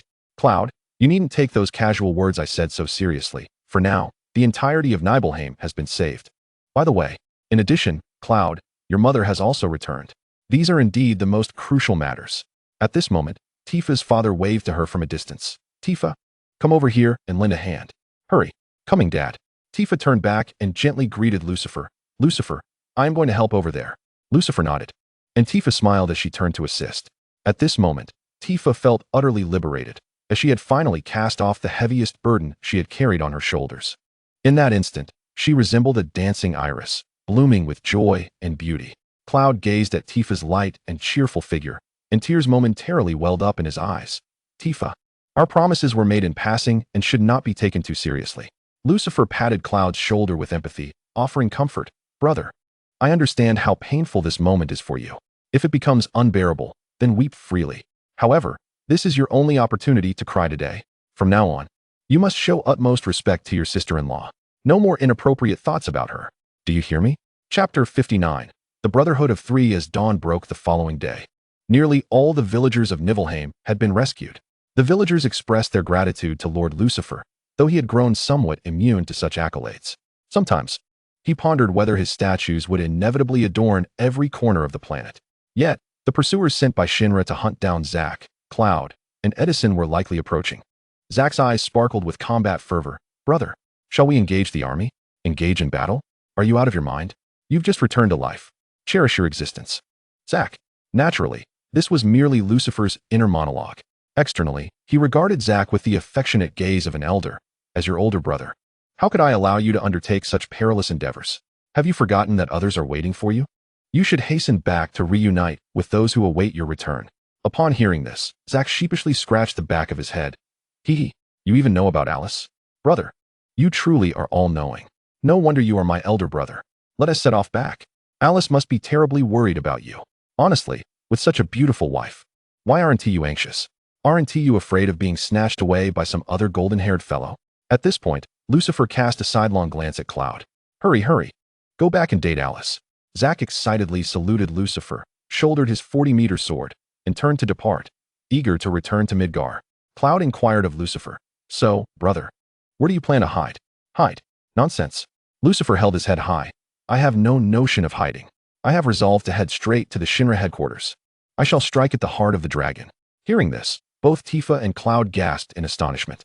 Zack, having ventured a few meters, abruptly turned around, gazing at Lucifer in astonishment. Brother? What did you say? You intend to go to Shinra's headquarters? Cloud, his expression one of disbelief, interjected, but brother, Shinra is already after you. Wouldn't going there be akin to walking into a trap? Lucifer shook his head, feigning an air of profound wisdom as he replied. You see, this is where you fail to comprehend. The most perilous places often serve as the safest havens. Zack frowned. You know that Shinra has the strictest security measures in place. Lucifer was compelled to speak candidly. I am seeking Dr. Baoyao. Zack, puzzled, asked Dr. Baoyao. Brother, what do you intend to find him for? Both Zack and Cloud wore expressions of confusion, yet Tifa, at that moment, grasped Lucifer's intentions. She and Lucifer had been swept away by a strange wind into this chaotic realm, and upon their arrival, they had faintly heard the maniacal laughter of Dr. Baoyao. Though uncertain if they could return to their former timeline or if they might be ensnared in yet another temporal anomaly with others, it was clear that Dr. Baoyao represented a significant lead. However, Tifa glanced at her father, who was busy in the distance, and fell silent. Lucifer, with resolute confidence, declared, What is Shinra, after all? Is it not the case that the protagonists in every game charge solo into the enemy's stronghold, directly pursuing their objectives? Even Sephiroth is no match for me. Can Shinra possibly possess an adversary stronger than him? Cloud, somewhat understanding, murmured, That seems plausible. Yet Zack remained unconvinced. Brother, I understand your reasons for seeking Dr. Baoyao, but I must accompany you. Aren't you going to be with Aerith? Zack clenched his fists. I will first return to find Aerith and then meet you at Shinra's tower. After all, I am far more familiar with the building than you are. I cannot allow you to face Shinra alone. Let me accompany you. A true brother must charge into the depths of danger together. Zack's earnest words moved Lucifer, who grasped Zack's hand firmly. The two brothers shook hands like true comrades. A true brother. Together we shall go. Cloud, witnessing this, quickly raised his hand. Brother. Second brother. I wish to join as well. Though my strength may be lacking, an additional companion adds to our might. Besides, I possess some hacking skills that may prove useful within Shinra's tower. Lucifer, with tears of gratitude in his eyes, clasped Cloud's hand. Third brother. You truly embody the spirit of our brotherhood. Very well. Since we are all being hunted by Shinra, let us boldly storm their headquarters. The three brothers, their eyes glistening with tears, held each other's hands tightly, radiating brilliantly in the sunlight. Zack set off first, heading to Midgar to reunite with Aerith.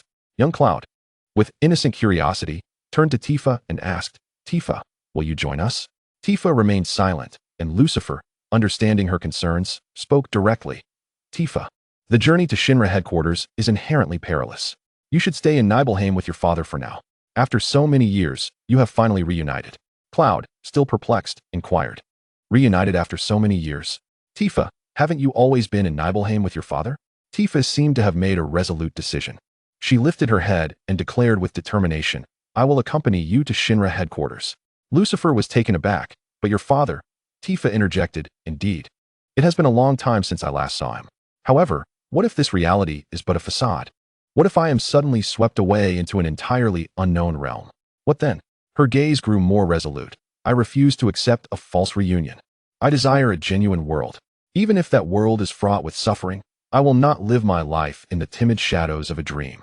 Tifa emanated a dazzling aura of unwavering resolve, a stark contrast to her usual gentle demeanor. Lucifer, exhilarated, exclaimed, Excellent. Truly, you are my beloved Tifa. Let us embark for Shinra headquarters together. Cloud joined in with enthusiasm, shouting, We shall set forth for Shinra headquarters together. Lucifer paused, turning to Cloud with a stunned expression. You intend to join Tifa and me at Shinra headquarters? Cloud's innocent gaze shone with sincerity. Of course, brother. Have you forgotten our promise to face the world together as brothers? We must go together. Lucifer, in a fit of frustration, shouted towards the distant figure of Zack. Zack, hurry back and take Cloud away. Chapter 60. Assault on Shinra headquarters. Reluctantly, Lucifer, Tifa, and Cloud made their way to Midgar. Lucifer's reluctance was not directed at Tifa, but rather at Cloud. Though the young Cloud from 5 years ago had surprisingly matured and became obedient, this overly compliant and clingy younger sibling was not without its drawbacks. Throughout their journey to Midgar, Lucifer's attempts to grow closer to Tifa were interrupted by Cloud no less than 5 times. Curse Cloud, if I catch you harboring any inappropriate feelings for your sister-in-law. The trio arrived at the designated, less frequented entrance corner of Shinra headquarters at the agreed time. This location, arranged with Zack, was discreet and difficult to notice. Before long, 2 familiar figures approached them. Hey, Zack. Cloud greeted the newcomers warmly. Since relinquishing his aspirations of becoming a Shinra first-class soldier, Cloud had become considerably more cheerful. Zack reciprocated the greeting enthusiastically and introduced his companion, Aerith, to everyone. Everyone's here. This is my friend Aerith. Aerith, these are my friends I told you about, my elder brother, sister-in-law, and younger brother. Aerith greeted them sweetly. Hello, big brother. Hello, sister-in-law. Hello, younger brother. Due to Lucifer's command, Cloud was required to respectfully refer to Tifa as sister-in-law. Although Tifa initially felt shy about this title, she eventually grew accustomed to it after repeated use. In fact, Tifa playfully questioned Zack. Zack, is Alice merely your friend? Are we certain we shouldn't address her as younger sister-in-law? Zack, feeling a bit bashful, scratched his head and admitted, I intended to introduce her that way, but Alice feels shy about it. Alice, irritated, playfully struck Zack's arm and shyly exclaimed, I've told you not to call me that yet. Claude, puzzled, inquired, is Alice joining our team as well? Zack nodded, indeed. I mentioned to her that I was coming to the Shinra building with my brother to seek the materia, and she insisted on accompanying me. I couldn't refuse Alice. Alice, somewhat haughty, replied, who told you to engage in such perilous missions? What if one day I await your return in vain? I won't allow it. This time, I must accompany you. Lucifer was quite pleased with the current composition of his team. With damage dealers, Tifa and Zack, a healer, Alice, a tank and hacker entrusted to Claude, the naive fellow, and a formidable force, the real Lucifer himself, they were well equipped.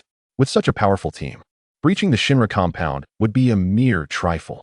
After all, Kiryu Kazuma faced dungeons alone every time. With so many companions by his side, Lucifer felt an overwhelming sense of ease, almost reminiscent of home, as they approached their objective.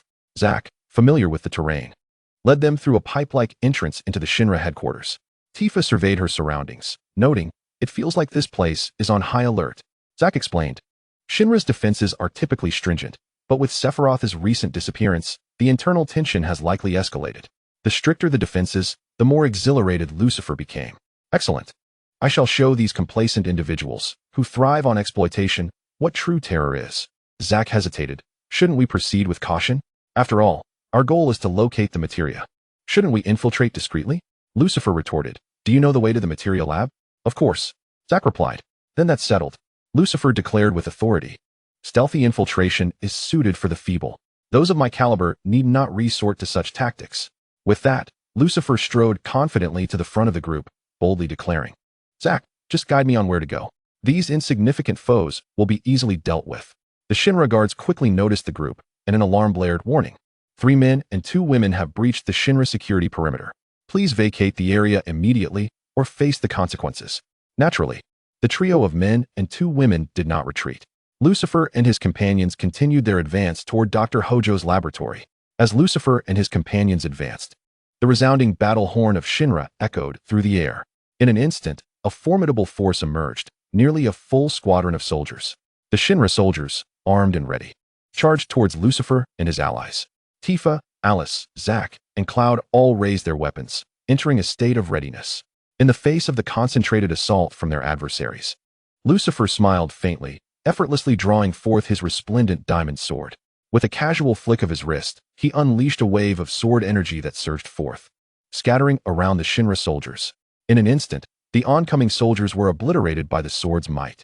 It must be said, Sephiroth's meticulousness in crafting his sword techniques has certainly aided Lucifer significantly. At the very least, this scene required no censorship. Ah, what a splendid world this is. Alice, witnessing Lucifer's prowess for the first time, was utterly astounded. Zack, filled with pride, turned to Alice and exclaimed, See, I told you, my brother is truly exceptional.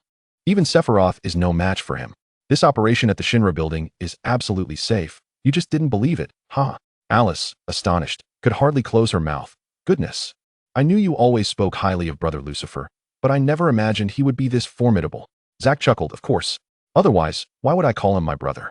Only the strongest can earn that title. Thus, they proceeded smoothly. Almost all the onrushing Shinra minions were dispatched in a single stroke by Lucifer's diamond sword. The other four enjoyed a leisurely pace, with Zack occasionally offering guidance on their path. Amid the incessant blaring of Shinra's alarms, Cloud succumbed to a gentle melancholy. All these Shinra soldiers have been taken care of by my brother, and the task of leading us falls to the second brother. What, then, can I do?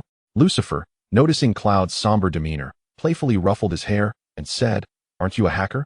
It's your job to handle these chaotic switches and doors. Why are you just standing there? Come on, third brother, open the door. Chapter 61, A Handsome Man in Love? Before long, they entered the main building of Shinra. Oddly, it was eerily quiet, devoid of any minions. Tifa expressed her confusion. Why is there no one here? Could there be traps? Alice, scanning their surroundings, remarked, I can't shake the feeling that there are cameras watching us. It makes me uneasy. Lucifer replied with confidence, Even if there are traps, it matters not. Traps ensnare only the weak. The strong shall charge forth. Zack, on which floor is Professor Hojo's laboratory? Zack promptly responded, Dr. Hojo's research facility is on the 66th floor. However, whether by elevator or stairs, we can only reach the 59th floor's observation deck. To ascend further, we must complete the necessary procedures at the counter on the observation deck. Lucifer shrugged nonchalantly and said, Then let us proceed to the 59th floor.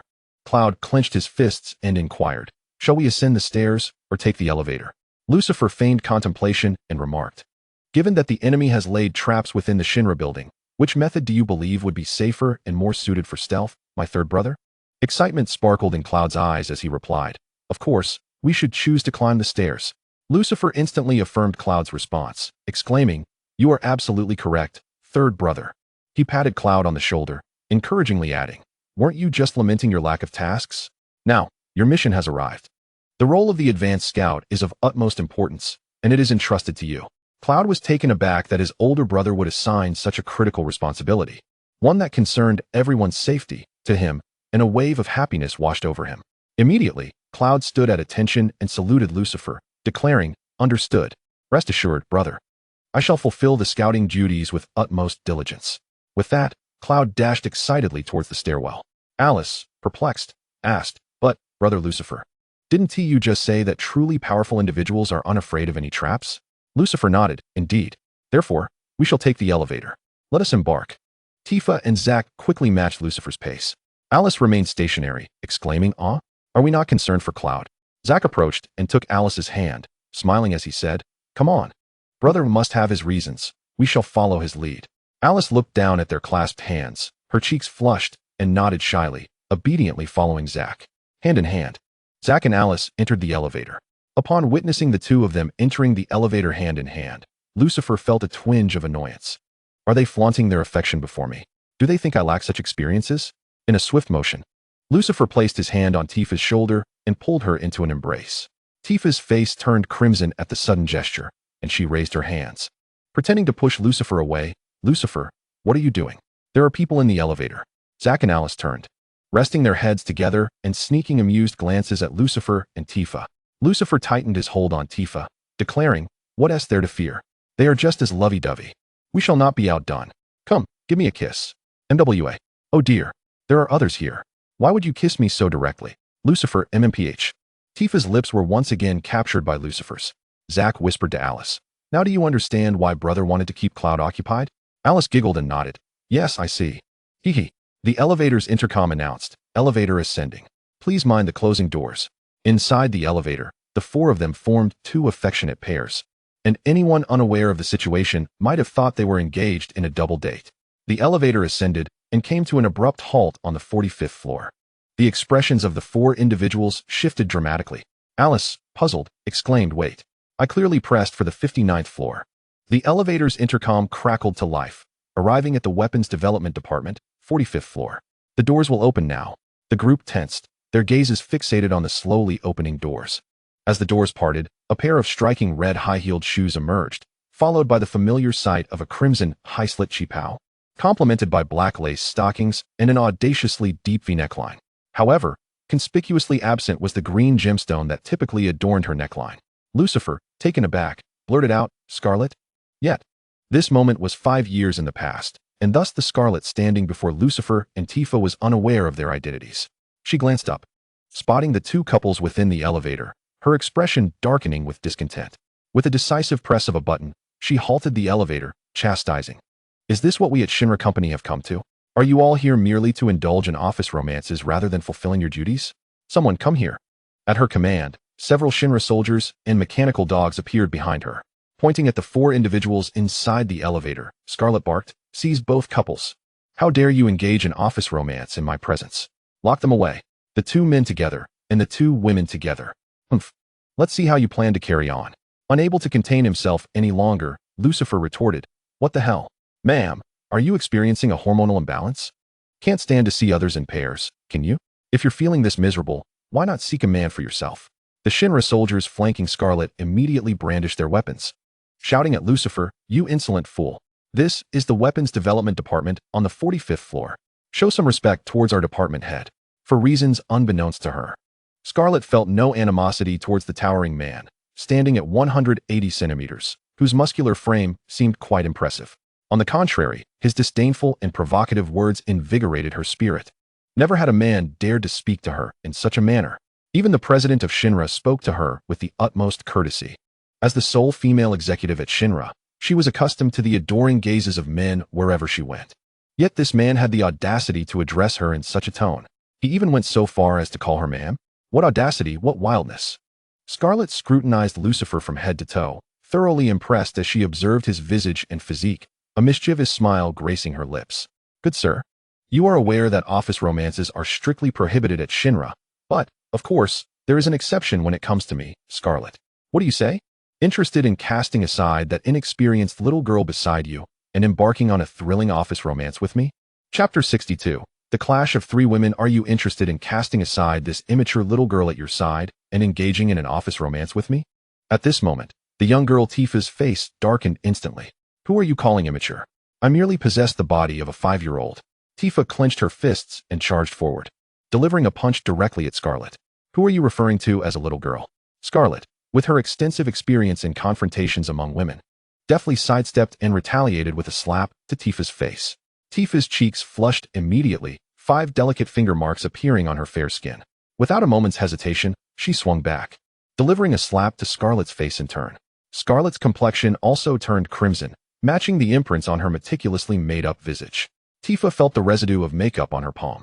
Lucifer gaped in astonishment, witnessing the long-anticipated spectacle of Tifa and Scarlet exchanging slaps unfold before his eyes.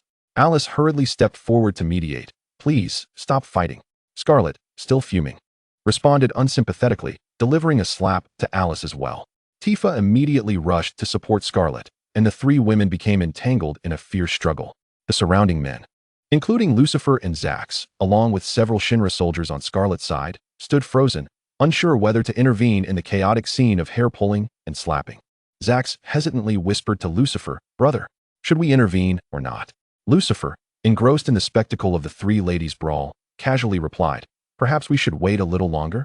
Let us see how the situation unfolds." The Shinra soldiers over their Haven tea moved either. After much deliberation, the Shinra soldiers hesitated. Meanwhile, Scarlet, finding herself at a disadvantage in the 2-on-1 scenario, shouted to the soldiers, "You there! Come help me separate these 2 crazy women." The soldiers, compelled by Scarlet's command, rushed forward to assist her. Lucifer turned to Zax with righteous fervor, "We must swiftly eliminate these Shinra soldiers. We cannot allow Tifa and Alice's battle to be disrupted." Zax, equally resolute, replied, "Indeed, brother, you make a valid point." In a remarkably swift manner, Lucifer and Zax dispatched all the Shinra soldiers accompanying Scarlet. The battlefield was now left with only Tifa and Alice engaged in a fierce confrontation against Scarlet. Tifa and Alice coordinated seamlessly. "Alice, you pull her hair." "Understood. Here I come." As Alice reached for Scarlet's hair, Scarlet evaded with a swift movement, eliciting a sharp sound as the clash continued. Alice tore off Scarlet's close-fitting red cheongsam, and in an instant, Scarlet's figure was revealed in all its splendor. Enraged, Scarlet disregarded her modesty and lunged forward, ripping the bow from Alice's head and garment. Alice's hair cascaded down as the bow rolled on the ground, eventually coming to rest before Zack's. He picked up the bow belonging to Alice, lost in contemplation. Murmuring to himself, should I intervene? Just as he pondered, one strap of Alice's pink dress was also torn away, exposing much of her shoulder, rendering him speechless. Lucifer, fully aware of the situation, patted Zack on the shoulder, exclaiming, "Brother, I comprehend your dilemma. You find yourself rooted to the spot, unable to move or assist, correct?" Zack stared intently at Alice, his heart racing in sync with her every movement. He nodded vacantly, realizing, now I understand why those previous fellows were so captivated by women squabbling. Tifa launched a flying kick, which Scarlet deftly evaded before retaliating by tearing away a significant portion of Tifa's ultra-short denim skirt. "Ah!" Tifa screamed, desperately clutching her tattered garment. Breathless from their tussle, Tifa and Alice leaned against each other, striving to maintain their dignity. In contrast, Scarlet appeared unabashed by her own exposure, proudly displaying her ample curves and taunting Tifa and Alice. "Humph. Two little girls, your combined assets don't even measure up to mine." Alice, indignant, puffed out her modest bosom, retorting, "Humph. That's because we are still young. Just wait until we mature. We shall surpass you." Tifa nudged Alice's shoulder, encouraging, "Yes, Alice, in a few years. You will surely grow." Lucifer, exasperated, covered his face, muttering, "Tifa knows very well that Alice will not change much in 5 years. Is she merely comforting her?" Scarlet chuckled lightly. "I have the keenest eye. This little girl in pink, with such a flat figure, will not grow anymore. As for you." She scrutinized Tifa with a flicker of astonishment and envy. "You, young girl, possess remarkable potential." A glint of fierce determination sparkled in Scarlet's eyes. "I cannot let you go. If you grow up, who knows how you might entice men." Stealing a glance at Lucifer, Scarlet added bitterly, "After all, you already know how to attract men, especially the charming ones. Just imagine what will happen when you mature." Resolute, Scarlet snapped her fingers, and the robotic dogs behind her transformed like a scene from a sci-fi epic, merging into a colossal robot towering nearly to the building's ceiling. Tifa and Alice gazed up in astonishment at the imposing robot before them. A hint of a flirtatious smile danced on Scarlet's lips as she cast a sultry glance toward Lucifer. "Handsome, why not obediently become my servant? I shall treat you well." Before Lucifer could respond, Tifa dashed forward, exclaiming, "Dream on. He is mine." With a graceful leap, Tifa executed a perfect 360-degree spin, her tattered miniskirt swirling beautifully in midair. Then, with a powerful kick, she unleashed a forceful blow, toppling the enormous robot, scattering its mechanical parts across the ground. Lucifer and Zack were left utterly astonished by Tifa's display of strength, while Alice clapped joyfully for her. Zack couldn't help but marvel, the potential of women. It's extraordinary. Truly, one should never provoke a woman lightly. Chapter 63. Tifa's Triumph. Tifa had dismantled Scarlet's colossal robot, leaving its parts strewn everywhere. Scarlet was thoroughly intimidated by Tifa's explosive power. She never anticipated that this petite girl possessed such energy. Tifa slowly approached Scarlet, exuding an imposing aura. Scarlet, frightened, retreated, her high heels clicking loudly against the now silent surroundings, further heightening her anxiety. What do you want from me?" Scarlet's voice trembled slightly. Tifa radiated an astonishing presence. Although she was shorter than Scarlet, her aura felt as though it towered at nearly 6 feet. With a commanding tone, Tifa admonished Scarlet. "My man, dare you attempt to take him again?" Scarlet trembled with fear, glancing at Lucifer, whose perfect physique left her feeling both resentful and helpless. "I won't dare to take him." Scarlet closed her eyes and declared loudly, "I wish you both a harmonious union. May your lives be filled with joy." Tifa nodded in satisfaction. Zack, exasperated, turned to Lucifer and said, "Brother, perhaps you should temper that smile of yours." Alice seemed to sense something, addressing the group. "It appears that Cloud is calling us from upstairs. We've lingered here far too long. Let us hasten to the 59th floor." With a flick of her hair, Tifa instructed the other three, "You all go ahead into the elevator. I will handle her." Scarlet's expression turned desperate. "Haven't I already wished you a harmonious life? Why won't you let me go?" At that moment, Tifa's commanding presence left even Lucifer reluctant to oppose her. The three obediently returned to the elevator. From Lucifer's perspective, he observed Tifa leaning over Scarlet, seemingly engaged in some chaotic endeavor, after which, inexplicably, Scarlet collapsed unconscious onto the ground. However, Lucifer's attention was more fixated on Tifa's disheveled attire, particularly the remnants of her once pristine Western-style miniskirt, now tattered and torn. Tifa was preoccupied with reprimanding Scarlet, neglecting to shield her tattered miniskirt with her hands. The sight of her from behind was truly captivating. Lucifer was admiring the scene. Once Tifa had settled the matter, she turned around, her face adorned with a victorious smile, and returned to the elevator.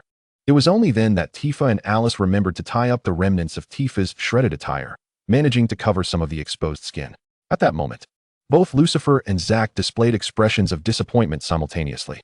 As the elevator ascended to the 59th floor, Alice curiously whispered to Tifa, "Tifa, how did you deal with Scarlet just now?" Tifa, filled with pride, replied, "I tattooed the most cliché phrase on her most cherished area. And now she'll have to think twice before wearing low-cut outfits." The elevator soon arrived at the 59th floor. As the doors opened, they were greeted by a jubilant Cloud rushing towards them.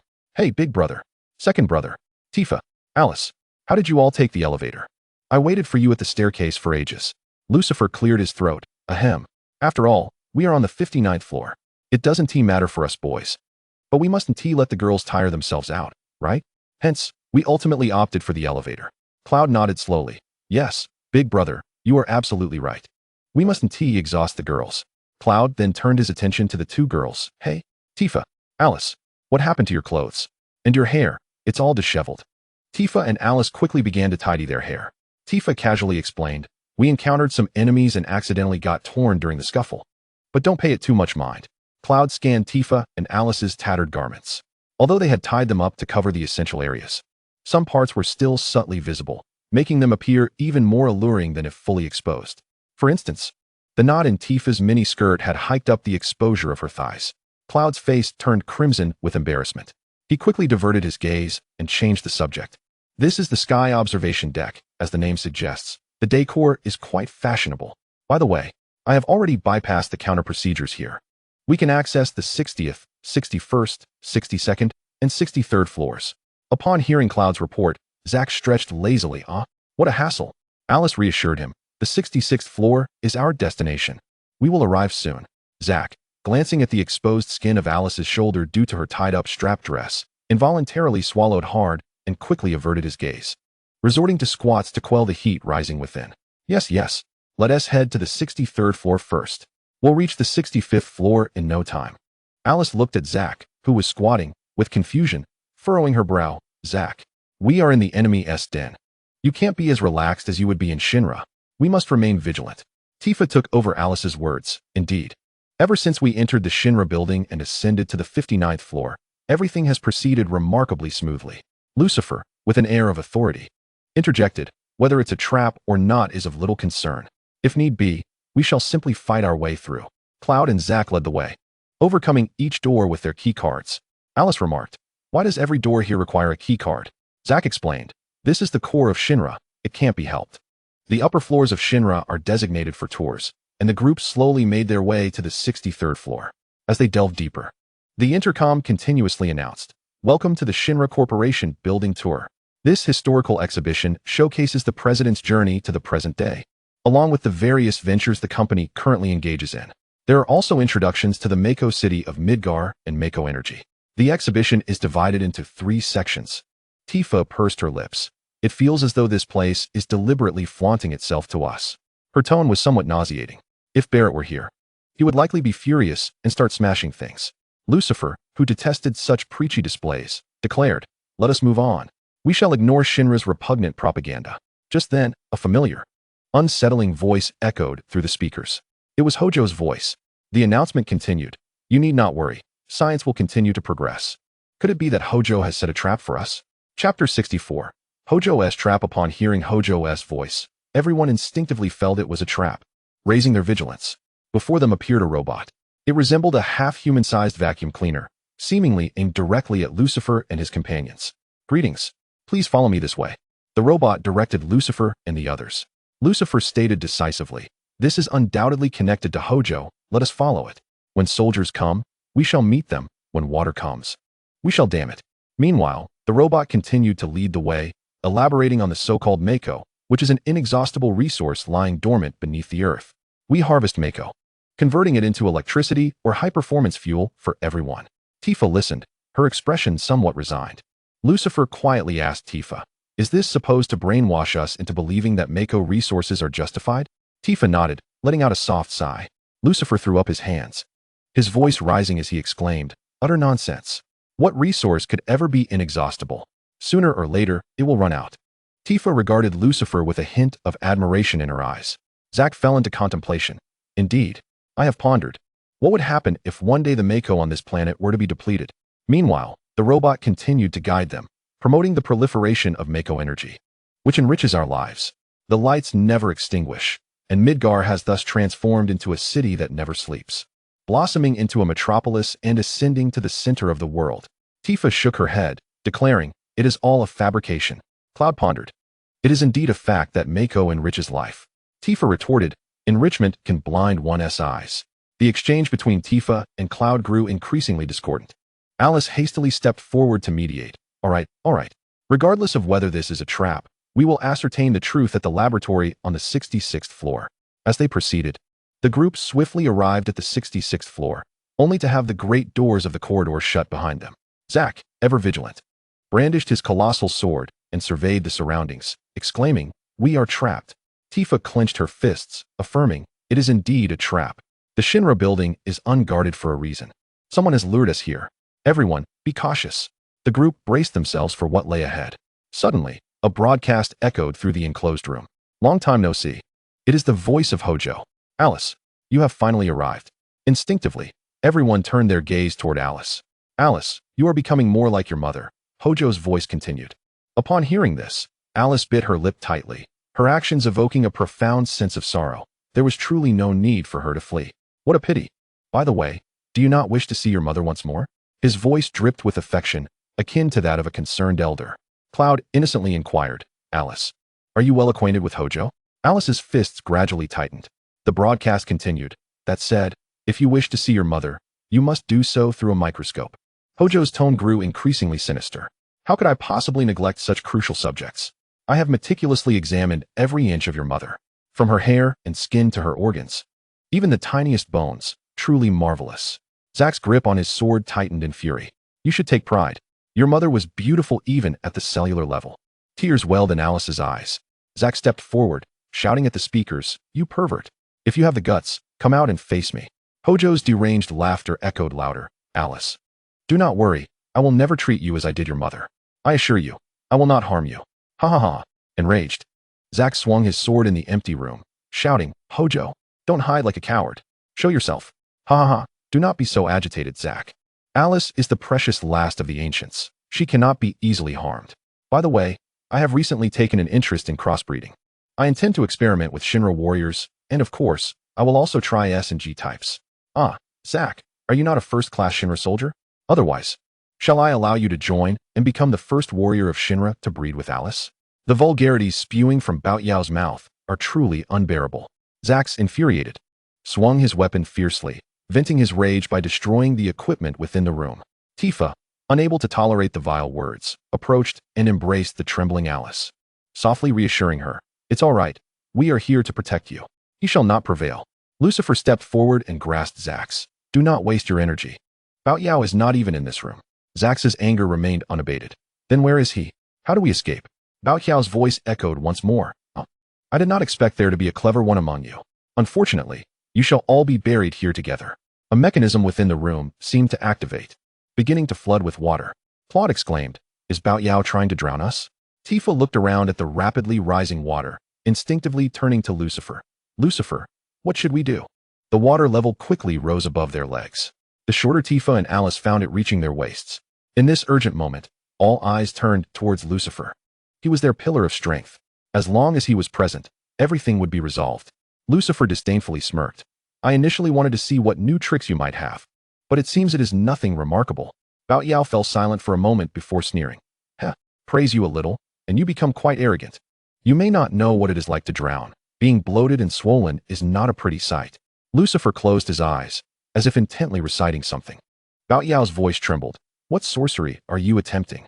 "Heh, do not think you can deceive me with such trivialities. Within 1 minute, the water will drown you to your chests. You will be unable to breathe, slowly succumbing to death." The water level rose alarmingly fast. Lucifer seemed to have targeted a certain direction, raising his hand to unleash a sword aura, which accurately struck a rather inconspicuous mechanism in the corner. Suddenly, the water level plummeted. The suffocation that had gripped them was alleviated. Bao Yao, incredulous, exclaimed, How is this possible? How did you know where the switch was? In this laboratory, I alone know the locks of all the mechanisms. Lucifer revealed his signature charming smile. Not only do I know the mechanism for the water level, but I also know the hiding place of your secret. Chapter 65. Eliminate Bao Yao. Not only do I know the mechanism for the water level, but I also know the hiding place of your secret. Upon hearing this, Bao Yao, concealed in a small chamber, widened his eyes in disbelief. Impossible. No one within the Shinra Corporation was aware of the secret chamber where he hid. This chamber was a refuge Bao Yao had secretly established for critical moments to save his own life. Fearfully, Bao Yao gazed at the exit of the chamber, his body beginning to tremble uncontrollably. Could it be? The exit would not be opened, would it? Impossible. He could not find it. This Lucifer must be deceiving me. Bao Tiao was engulfed in extreme fear when, at that moment, the exit of the secret chamber truly swung open. The overwhelming terror caused him to scream in panic. Oh! As Zax and Claude pulled Bao Tiao from the chamber, his pants were thoroughly soaked, emitting an unpleasant odor. Tifa glanced over, wrinkling her nose in distaste. Alice fixed her gaze on Bao Tiao, her usually clear eyes now tainted with hatred and sorrow. At last, they had captured the key figure. Bao Tiao? Claude looked at Lucifer with immense admiration. Brother, you are incredible. How did you know the mechanism of the secret chamber was there? Zax, who had always respected Lucifer's combat prowess, was astounded to discover his expertise in this area as well. Indeed, brother, the switch was right there on the wall. Indistinguishable from the other surfaces, it was nearly impossible to discern where the mechanism lay. The fact that you could pinpoint it so accurately was nothing short of extraordinary. Lucifer replied nonchalantly, I indeed possess the gift of X-ray vision, enabling me to see where the switch is located. Wow! Claude and Zax were nearly starry-eyed, their admiration for Lucifer soaring to celestial heights. One must understand, X-ray vision is a coveted ability that countless boys have dreamt of since childhood. Tifa had been marveling at Lucifer's array of remarkable abilities, but X-ray vision. Wait. X-ray vision. Tifa suddenly seemed to grasp something, her cheeks flushing crimson as she inquired. Is your X-ray vision something you have always possessed and can utilize at any time? Ahem. Lucifer quickly cleared his throat, diverting the topic. Ahem. Now, Bao Tiao, I have some questions for you. Answer honestly, or I shall not let you off lightly. Humph. Tifa, blushing, turned her head away, no longer wishing to disturb Lucifer's serious inquiries. Yet, the thought that every moment spent in Lucifer's presence meant he could utilize his X-ray vision to scrutinize her body made Tifa's face feel as though it might burst into flames. In his eyes, what difference was there between her being clothed and unclothed? Lucifer stepped forward and delivered a sharp slap to the dazed and frightened Bao Tiao, who slowly began to regain consciousness. Lucifer immediately posed the question he yearned to know. Bao Tiao, were you the one who brought me into this space? Zax and Claude could not comprehend Lucifer's words, but this was the first time they witnessed such a serious and solemn expression on his typically nonchalant face. They remained silent, obediently listening to Lucifer's inquiries. What space? Bao Tiao appeared utterly perplexed. Lucifer struggled to contain the fury brewing within him. I originally did not belong to this time and space. Before I was pulled into this realm, I heard your voice. Do you dare claim you are not involved in this matter? At that moment, Tifa was also attentively listening, for this question pertained to her as well. In this chaotic temporal realm from 5 years ago, I find myself traversing through time, alongside Lucifer, who is also present. A solution must be devised to break this deadlock. Bao Tiao seems to recall something. Time? Traversal? From which era do you hail? Lucifer, with a slight smile, replies, 5 years hence. The moment these words escape Lucifer's lips, everyone around, save for Tifa, is taken aback in astonishment. Brother Lucifer hails from 5 years into the future. No wonder he possesses such formidable abilities. Is it true that the world of 5 years hence has evolved to such greatness? Suddenly, Bao Tiao bursts into laughter, exclaiming with glee, Ha ha ha! I never imagined that, indeed, I would successfully develop it 5 years later. Ha ha ha ha ha! How remarkable am I? I have truly created a machine capable of altering time and space. Truly, I am a marvel. Grateful am I to the wonders of science. Bao Tiao continues his unrestrained laughter, convulsing with mirth, lost in his own revelry. Lucifer scowls, indeed a madman. Grabbing Bao Tiao by the collar, he demands, Hey, you lunatic! Cease your madness. Quickly tell me how I can return to 5 years hence. Bao Tiao, unable to contain his laughter, responds, Ha ha ha! Science. Magnificent. Truly magnificent. Tifa furrows her brow and approaches Lucifer, stating, I believe he is the Bao Tiao from 5 years ago. He likely knows nothing of time travel. Enraged, Lucifer shoves Bao Tiao, causing his head to collide forcefully with the ground. Turning to Alice, who gazes at Bao Tiao with tears in her eyes, Lucifer says, Alice, Bao Tiao is the one responsible for your mother's death, is he not? If so, it falls upon you to deal with him. That despicable pervert. He is the very source of all evil in the game. I have traversed into this world, yet why should such a scourge be allowed to survive? He is of no use to me, a mere waste. At this moment, young Alice appears somewhat bewildered, looking up to ask, deal with him? Lucifer nods at Alice, then steps aside to stand beside Tifa. Alice, still in a daze, approaches Bao Tiao. The words he uttered earlier on the broadcast echo clearly in her mind. Mother, my dearest mother, was slain by this very man before me. Alice loathes him. Yet, how does one deal with the murderer of their mother? She only knows how to tend to flowers and resolve petty disputes among neighbors. How to confront the man who killed her mother? Alice hesitates. Tifa, having experienced similar turmoil, understands Alice's indecision. She steps forward to encourage her. Alice, some individuals do not merit your compassion. If you extend kindness to your enemies, how then shall you repay those who are truly kind and benevolent towards you? Alice hesitated, nodding slowly as she lifted her gaze to Zax, who affirmed her with a nod and handed her the formidable sword, its blade stretching 40 meters. At last, Alice resolved herself. She gazed upon the still mad Bao Tiao, silently whispering to her mother, I have come to avenge you. With a swift motion, the blade fell, and Bao Tiao met his demise. Chapter 66, A Disruption in Time and Space.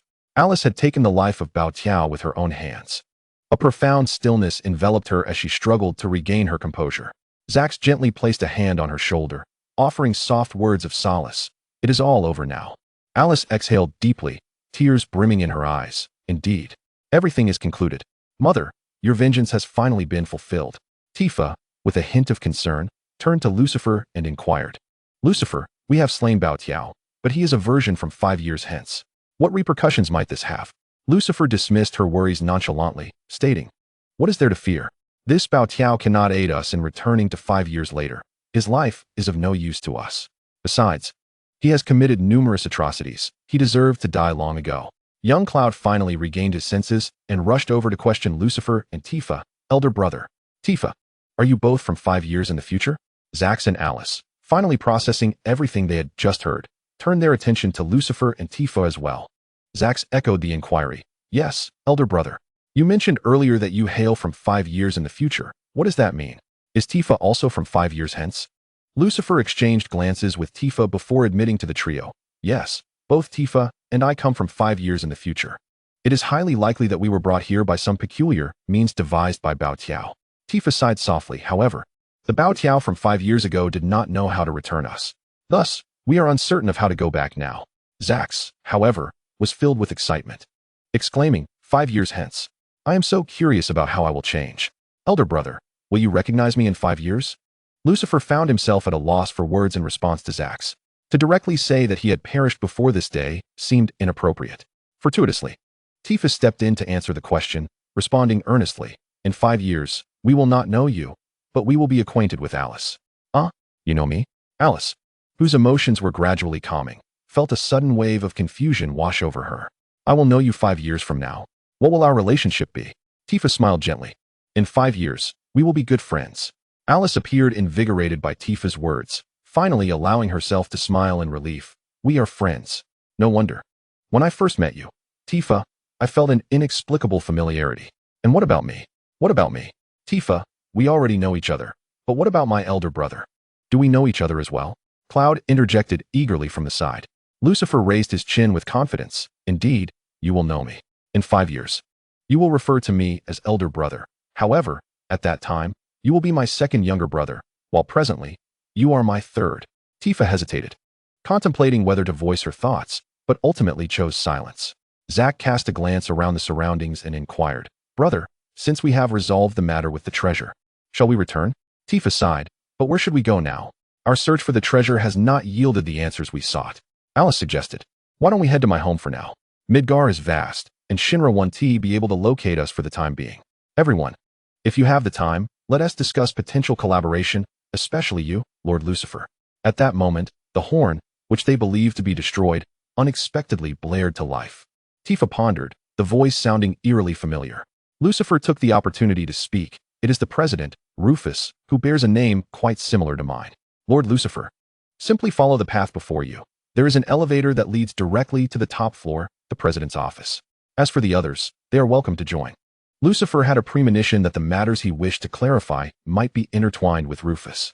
He turned to his companions and declared, "You all may return first. I shall ascend alone." Tifa, with a hint of concern, gazed at Lucifer. "But are you certain you want to go alone? What if there are traps?" "Even if there are traps, I fear them not." Lucifer reassured her with a confident smile. "Have I not mentioned? With sufficient strength, one can simply obliterate any traps in their path." Rufus echoed Lucifer's sentiments over the broadcast, stating, "If anyone wishes to leave, you may do so at your convenience. I have instructed everyone that you may come and go freely." Under Lucifer's encouragement, the group gradually made their way out.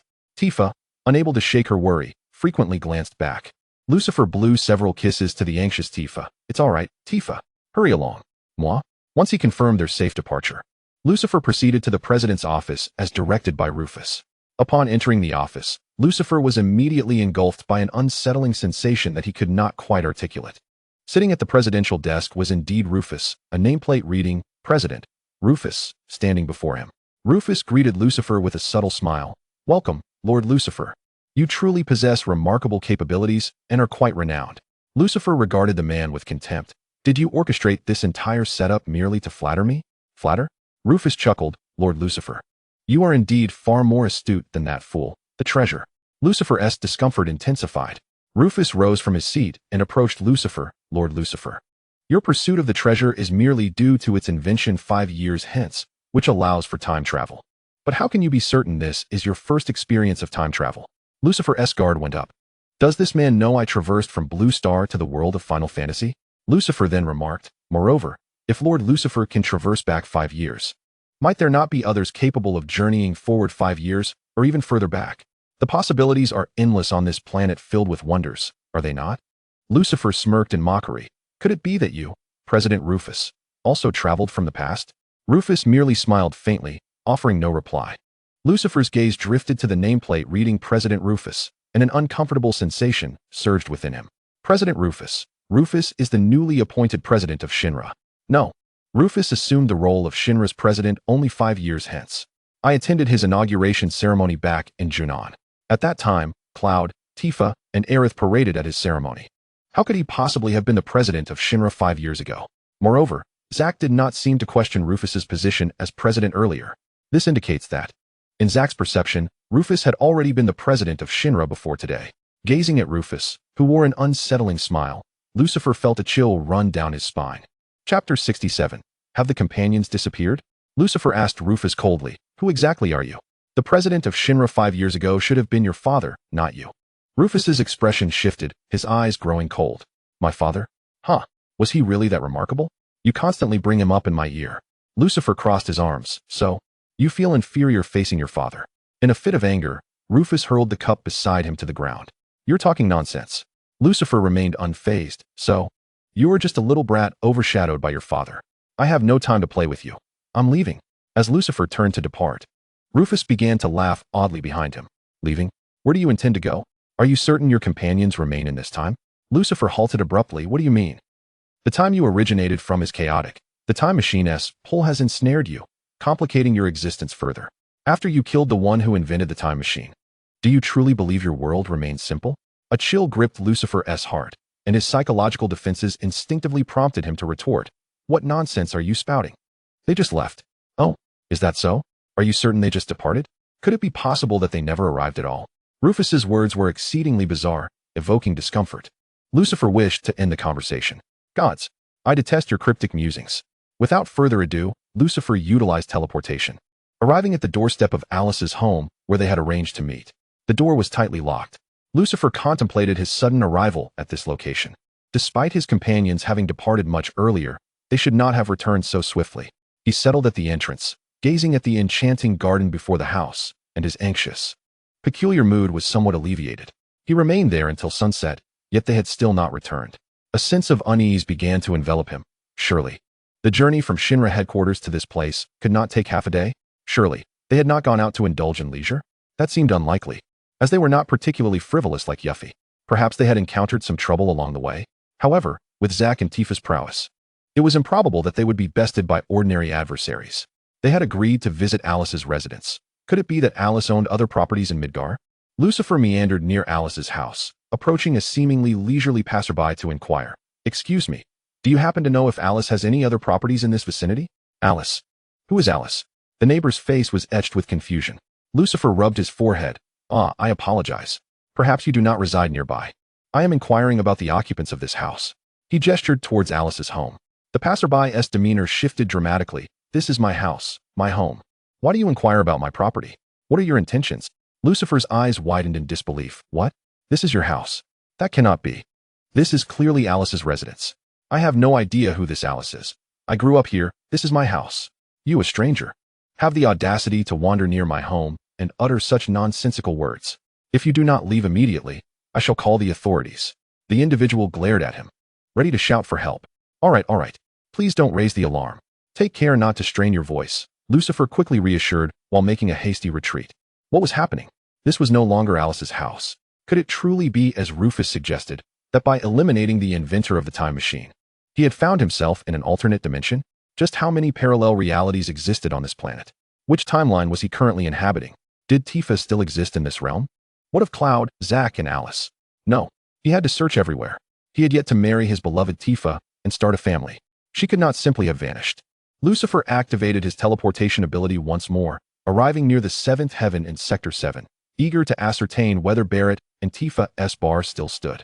Upon reaching 7th heaven, relief washed over him. Thankfully, the bar remained.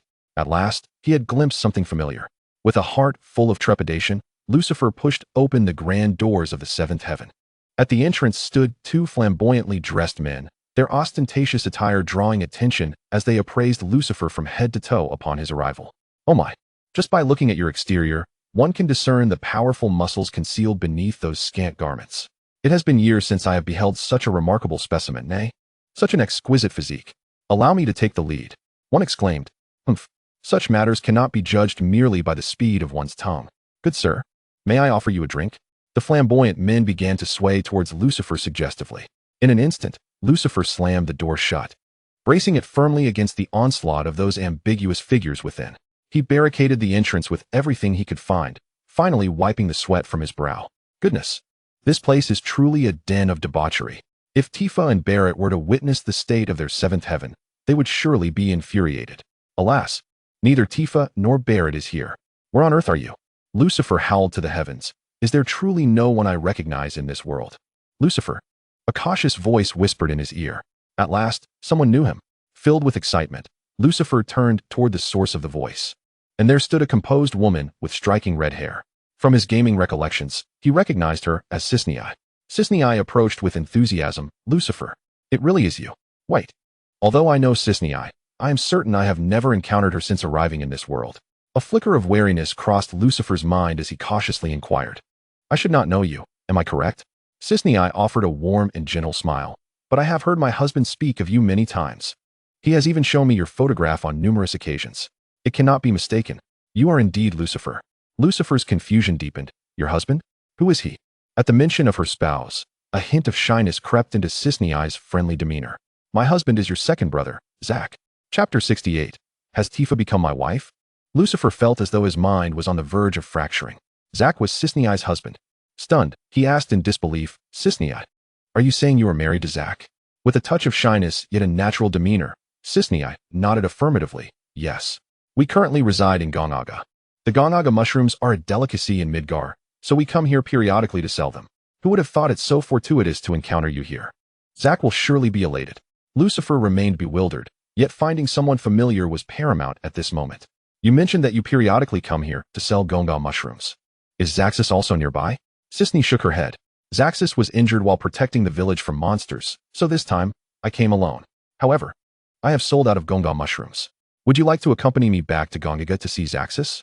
Lucifer readily nodded in agreement. And Sisnei's face lit up with joy. That's wonderful. If Zaxxas knows, he will surely be overjoyed. Thus, Lucifer followed Sisnei, riding on a chocobo, towards Gongaga village. On the way, as they galloped on the chocobo, Lucifer pondered over how to inquire about Zaxxas. Since you are married, you must know Alice, right? Sisnei looked puzzled. Alice. Who is Alice? Lucifer hesitated, carefully choosing his words. hoping not to disrupt the newlywed harmony. Well, she was my first love during childhood. It's all in the past.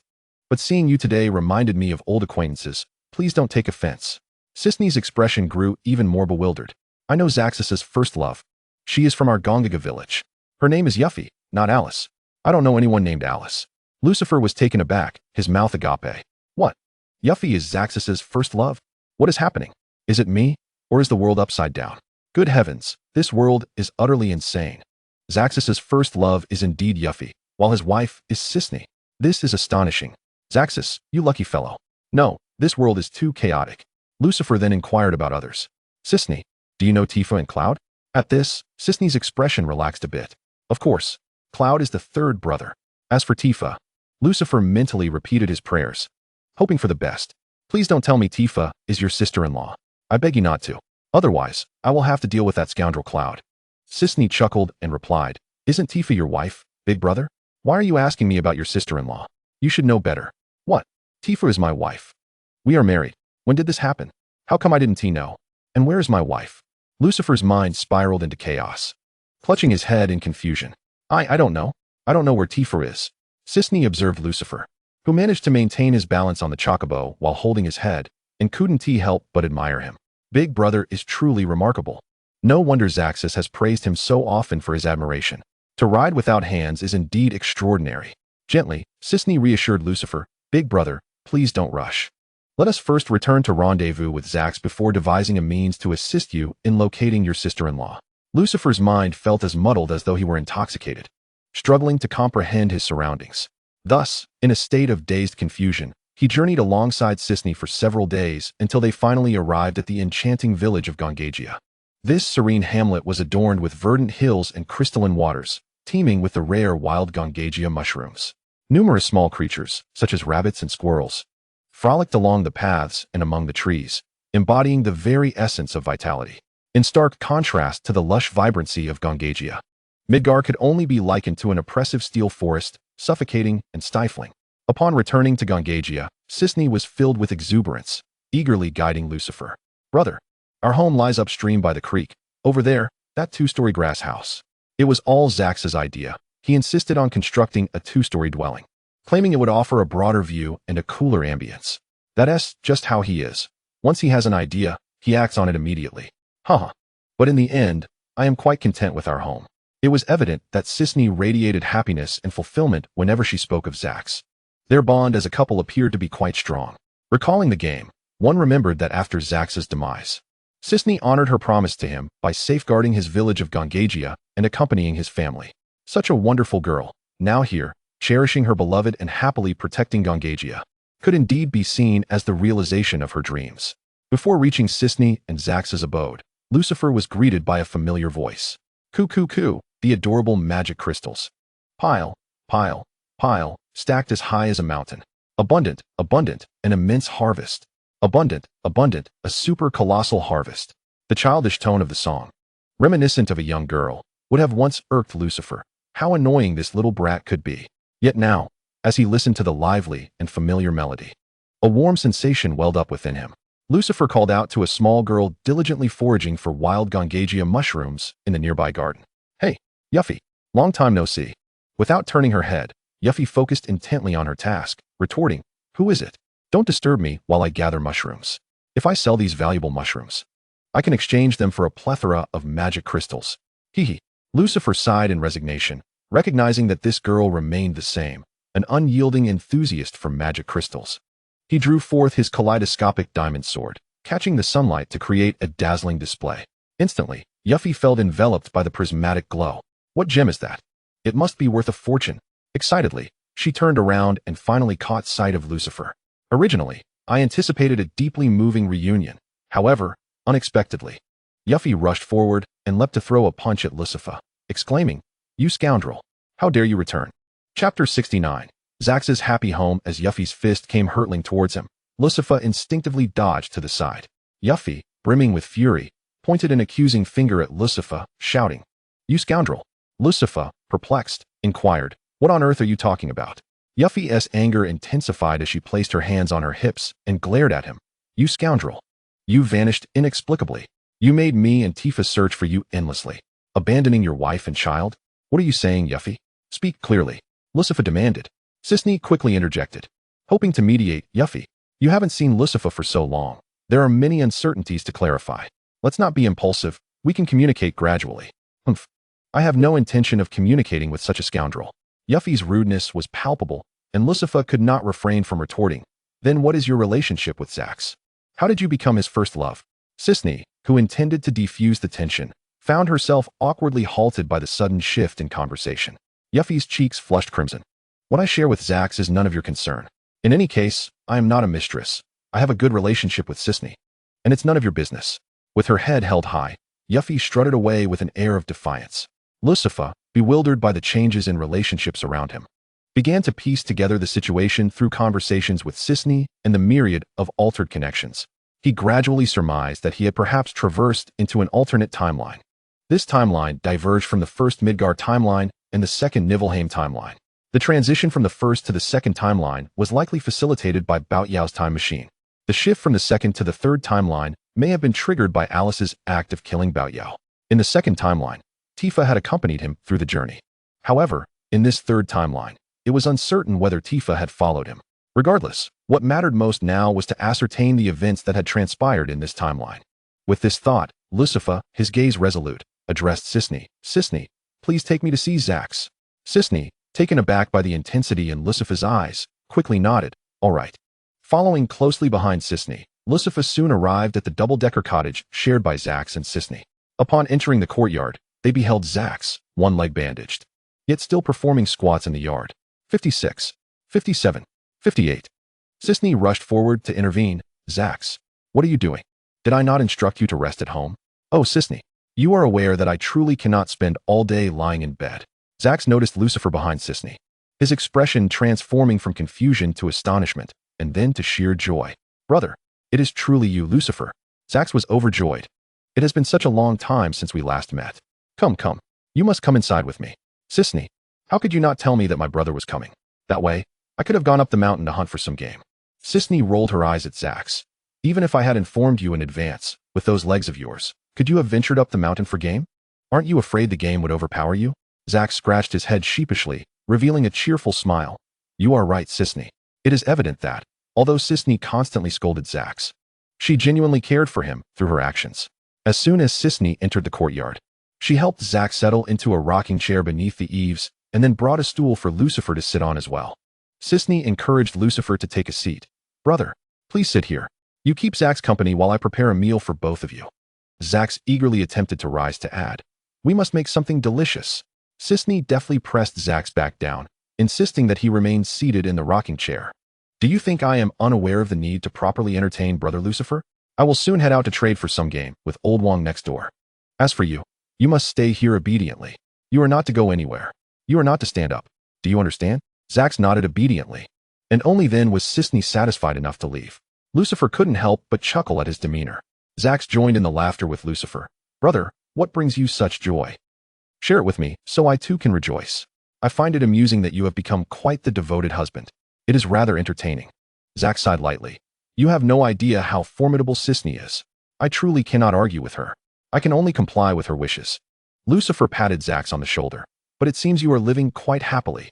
You have a beautiful wife and a warm home. Zax chuckled. Sisney is indeed beautiful. In every way. You cheeky fellow. Flattering you a little, and you are already puffing up. Do you think you are the only one who can boast about having a beautiful wife?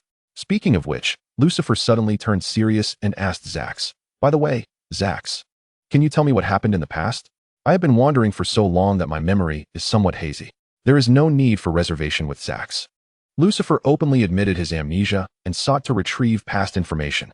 Although Zax felt a tinge of confusion, he did not press further and straightforwardly asked Lucifer, Brother, what have you forgotten? Lucifer immediately inquired about the matter that concerned him most. Do you know where Tifa is? Zax shook his head. Ever since you eliminated Sephiroth 5 years ago, you vanished without a trace. Tifa expressed her intent to search for you, and since then, I have not seen her again. He pondered. Indeed, the earlier part of this narrative aligns somewhat with the events I experienced in the second timeline. But why did Yuffie scold me as a scoundrel upon our first encounter, accusing me of abandoning my wife and child? Zax's eyes widened. Brother, have you truly forgotten? You were already wed to Tifa at that time, and she was expecting your child. Yuffie has always harbored a deep disdain for wrongdoing. It is only natural for her to voice her grievances on behalf of Tifa. Please, have some compassion for her. What? Not only was I married to Tifa, but we also had a child. Yet Tifa is nowhere to be found, I reflected. It seems this version of me has been far more audacious in his endeavors. And what is the situation between you and Yuffie? I heard from Sisney that you and Yuffie were each other's first loves? Zack covered his face. You mustn't believe Yuffie's fanciful tales. I merely encountered her in childhood. She insists I was her first love. She is adamant about staying in Gonaga village. But I am already with Sisney. How could I possibly have any connection with a mere child? Ah, I see. Lucifer contemplated. And what of Aerith? Have you lost all contact with her? Zack looked at Lucifer, puzzled. Who is Aerith? Chapter 70. This chaotic world. Zack questioned Lucifer with confusion. Who is Aerith? How should Lucifer respond? In the previous 2 timelines, she was undeniably your beloved. I was even moved by your bond while playing the game. It appears that not only has Zack married Sisney, but he also has no recollection of Aerith. Lucifer sighed. Did you think I was jesting? However, in this timeline, 5 years ago, I killed Sephiroth and then disappeared. Tifa, pregnant, sought me out and subsequently lost contact with everyone. Where could Tifa possibly have gone? I am entirely unfamiliar with this world's Tifa. I have no idea where to begin searching. Zack seemed to perceive Lucifer's anxiety and reassured him. Brother, do not fret. My injuries are nearly healed. Let us set forth tomorrow to search for your sister-in-law. That seemed to be the only course of action. Lucifer exhaled deeply. By the way, do you know where Cloud is? Although Lucifer was reluctant to engage with this rival, the unfamiliarity of this world compelled him to gather as much information as possible. Cloud? I saw him just a year ago, Zack replied slowly, his expression growing somewhat peculiar. What is it? Lucifer noticed a hint of dissatisfaction in Zack's demeanor at the mere mention of Cloud. With a deep breath, Zack confessed, I once told Cloud that to be a hero, one must have dreams. However, I am unsure if he misunderstood my words. He seems overly consumed by the desire to be a hero. Lucifer was perplexed. Where is Cloud gone now? Has he truly become a hero? Indeed, Cloud is now a celebrated hero of Shinra. A hint of sorrow flickered across Zack's face. How could this be? Lucifer exclaimed in disbelief. Are you suggesting that Cloud is now working for Shinra? That is impossible. He used to harbor a strong disdain for them. Sephiroth devastated his hometown. How could he possibly assist Shinra? Zack gazed at Lucifer with a puzzled expression. Brother, have you forgotten? You resurrected everyone from Nibelheim, didn't you? Cloud's mother is not dead. But hasn't Shinra pursued you and Cloud? Not at all. In fact, Shinra invited both Cloud and me back, promising us better treatment. Zack looked towards the setting sun. I declined Shinra's invitation. After all, I have Sisney. I promised her that once the mission was complete, I would take her back to meet my parents, to bless them with a lovely daughter-in-law. But Cloud. Lucifer interjected, recalling Zack's words. But Cloud accepted Shinra's invitation, didn't he? Zack nodded, yes. Moreover, Cloud is exceptionally talented, under Shinra's guidance. He swiftly became a key asset, holding a position comparable to Sephiroth's in his prime. Lucifer remained incredulous. Cloud? That stubborn fool. Though he enjoys putting on airs, he is fundamentally just and kind-hearted. How could he now serve Shinra? It is truly astonishing. Zack seemed to remember something suddenly, and he earnestly cautioned Lucifer. By the way, brother, in the village, you must never mention Cloud's name. It's fine if you speak of him with me or Sisney. Lucifer, confused, asked why? Does Cloud have enmity with the villagers? Ah, you cannot fathom. The Cloud of today is not the same as the one from 5 years ago. He has completely transformed. Zack's expression turned somber and reluctant. Do you know what the villagers now call Cloud? Lucifer shook his head. They refer to him as Shinra's dog. He has become a lapdog for Shinra. Cloud will do their bidding. As long as it benefits Shinra, he shows no concern for the well-being of ordinary people. Even if it harms them, he is no longer the Cloud from 5 years past. While I do not know what he has endured during these years, many of his current actions are truly unforgivable. The massive Mako reactor near our village was also constructed at Cloud's behest. So, brother, do your utmost to avoid mentioning Cloud's name in the village. Otherwise, I cannot predict how the villagers might react with disdain. Understood. The conversation with Zack left Lucifer's entire worldview somewhat shattered. In this world, Zack and Sisney had become a loving couple. While Cloud had emerged as a hero of the Shinra Corporation, Tifa has become his wife and has vanished along with their child. Alice has completely ceased to exist. Lucifer reclines in the guest room of the Zack's home, pondering over these matters. He calls out to the system, are you still there? Do I still possess my abilities? Report host. Due to the disruption of your timeline, all time-related abilities are temporarily inaccessible. Comes the system's response. However, Your spatial abilities remain at your disposal. Time-related abilities? What powers do I possess that are tied to time? Wait, time.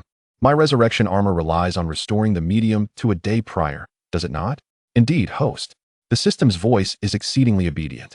What do you mean? Are you saying my resurrection armor is rendered useless? Yes, host. The system's tone is rather infuriating. How could you deprive me of my most useful resurrection armor? What good are you to me? Lucifer seethes with rage. But host, one must always look on the bright side. Your spatial abilities are intact, and your rainbow diamond longsword is still with you. Your skills and techniques remain as well. At least you haven't taken away my weapons and techniques. If only Sephiroth were still alive, I could learn some new techniques. Lucifer reflects wistfully. Meanwhile, a rustling sound emerges from the adjacent room. Lucifer strains to listen. Will they hear us? Be quieter. No, Big Brother is already asleep. Wait, is the guest room of Zack's home usually unoccupied? No one ever informed me. Is it not soundproof at all? Lucifer sighs softly, then casts aside the shackles of morality and activates his X-ray vision. Chapter 71. A familiar face after listening to and observing the live broadcast all night. Lucifer's eyes are bloodshot. Zack, however, arrives bright and early to greet him. Big Brother, how did you sleep last night? Our house is quite comfortable for sleeping, right? Sisney is quite adept at managing household affairs. Indeed, she is quite proficient at managing your possessions. Lucifer thinks, irritation boiling within him. In this timeline, I likely have children, yet I have yet to sleep with Tifa. And this brat Zack, taking advantage of his injured foot, has Sisney tending to him. How utterly unfair. Moreover, his leg appears to be perfectly fine now. Last night, he was whining about pain and feigning weakness. It was clearly an act to deceive Sisney into attending to him. Lucifer glares at Zack. If you wish to know how well your home sleeps, why don't you spend a night there yourself? I can hear every whisper clearly. Zack is taken aback, then sheepishly scratches the back of his head. Oh, Big Brother, you heard all that? You should have said something sooner. I merely hung a quilt on your door for a modicum of privacy. You rascal. You certainly have a talent for various little tricks. Before Lucifer could finish his sentence, a thunderous roar erupted from the direction of the Mako reactor, reverberating as if the very mountains were trembling. Zack's expression shifted to one of grave seriousness, and Sisney rushed out from the doorway, anxiously gazing towards the reactor. Fuming, Sisney stamped her foot. Could it be the Shinra troops again? Lucifer, bewildered, turned to Zack. What is happening? Why would Shinra come here? Although the Mako reactor lay abandoned, its interior still harbored an exceedingly high concentration of Mako energy, occasionally nurturing colossal Mako crystals. Thus, Shinra would recklessly venture forth to extract these crystals, often wreaking havoc on the village's environment. Sisney elaborated on Zack's words. The extent of Shinra's extraction will undoubtedly alter the Mako concentration underground and in the vicinity. And it seems the fields in the village will be unable to yield a harvest for another 2 years. The streams will be polluted, and the Gongaga mushrooms are likely to wither, leading to an increase in nearby monsters. The villagers will endure prolonged suffering and poverty. Zack clenched his fists. Initially, Shinra's extraction was not this frequent, but something has evidently changed with their experiments at the Mako reactor, resulting in an ever-increasing rate of extraction. Lucifer frowned in discontent. Then we must drive those Shinra soldiers away. Zack turned to Lucifer, his eyes suddenly ignited with determination and hope. Brother, are you suggesting? Lucifer patted Zack on the shoulder. I understand the immense pressure on you, having to protect the villagers while also fending off those monsters. Since I have come to Gongaga village, I shall help you resolve this issue. Let us go together and drive away Shinra. Indeed, brother, let us advance together. Zack's gaze rekindled with a fervor unique to men. Sisney, too, became exhilarated. It had been a long time since she had seen Zack so spirited. You can rest assured, I will organize the youth in the village to prevent monster attacks. Stay safe. Sisney accompanied Lucifer and Zack to the village entrance. She adjusted Zack's attire, earnestly advising him, Zack, be sure to prioritize your safety. Do not be reckless. Last time, you were injured due to overexertion. Zack's eyes sparkled with excitement. I understand. This time, I have my brother by my side. What is there to worry about? Observing such a spirited Zack, Sisney couldn't help but remark, it has been ages since I have seen you so vibrant and full of life. Lucifer, who had been quietly observing, couldn't resist a soft quip. What nonsense. Wasn't he quite spirited and lively with you last night? Hearing Lucifer's mutterings, Zack eagerly inquired, Brother, what are you saying? Oh, it's nothing. Sisney, do not fret. With me around, Zack will be perfectly safe. After exchanging a kiss with Sisney, Zack and Lucifer set off towards the Mako reactor. Zacchus introduced Lucifer to the Shinra army that had arrived here. Typically, it was Scarlet who led the Shinra forces to Gongaga to extract the colossal materia. That woman possessed numerous mechanical beasts devised by Shinra, and one had to be cautious of Scarlet. Lucifer recalled the previous timelines where this elderly lady had been enamored, yet unrequited. He mused while stroking his chiseled abs, lamenting. Alas, her allure is indeed a source of vexation. What if she throws herself at me again upon our meeting? Before long, Lucifer and Zacchus reached the site of the abandoned Mako reactor atop the mountain. Zacchus concealed Lucifer behind a massive rock, allowing them to observe the situation within the cavern below. Lucifer gazed into the depths of the Mako reactor cave, exclaiming in astonishment. The concentration of Mako was alarmingly high, and the abyss seemed endless, with the cave's ceiling awash in a vibrant green hue. This concentration surpassed even that of the Mako reactor's depths where he had bested Sephiroth. It was unfathomable to consider the depths of this cavern. No wonder it could birth giant materia. Shinra had returned time and again. Numerous Shinra flying machines hovered in the cavern, among which a particularly striking red one stood out. Zacchus pointed to that red aircraft, exclaiming, "Brother, that machine houses Scarlet." He appeared somewhat distressed. "They are flying above while we are on the ground. How are we to engage them?" Sigh. "I once fell victim to such a predicament, brother, don't you think?" Turning to his side, Zacchus found Lucifer had vanished. He looked around in confusion. "Hey, brother, where are you?" At that moment, Scarlet, seated in the red machine, was reclining with her legs crossed, harshly stepping down on a Shinra soldier who served as her footstool, expressing her dissatisfaction. "This machine is truly cramped. 2 people barely fit.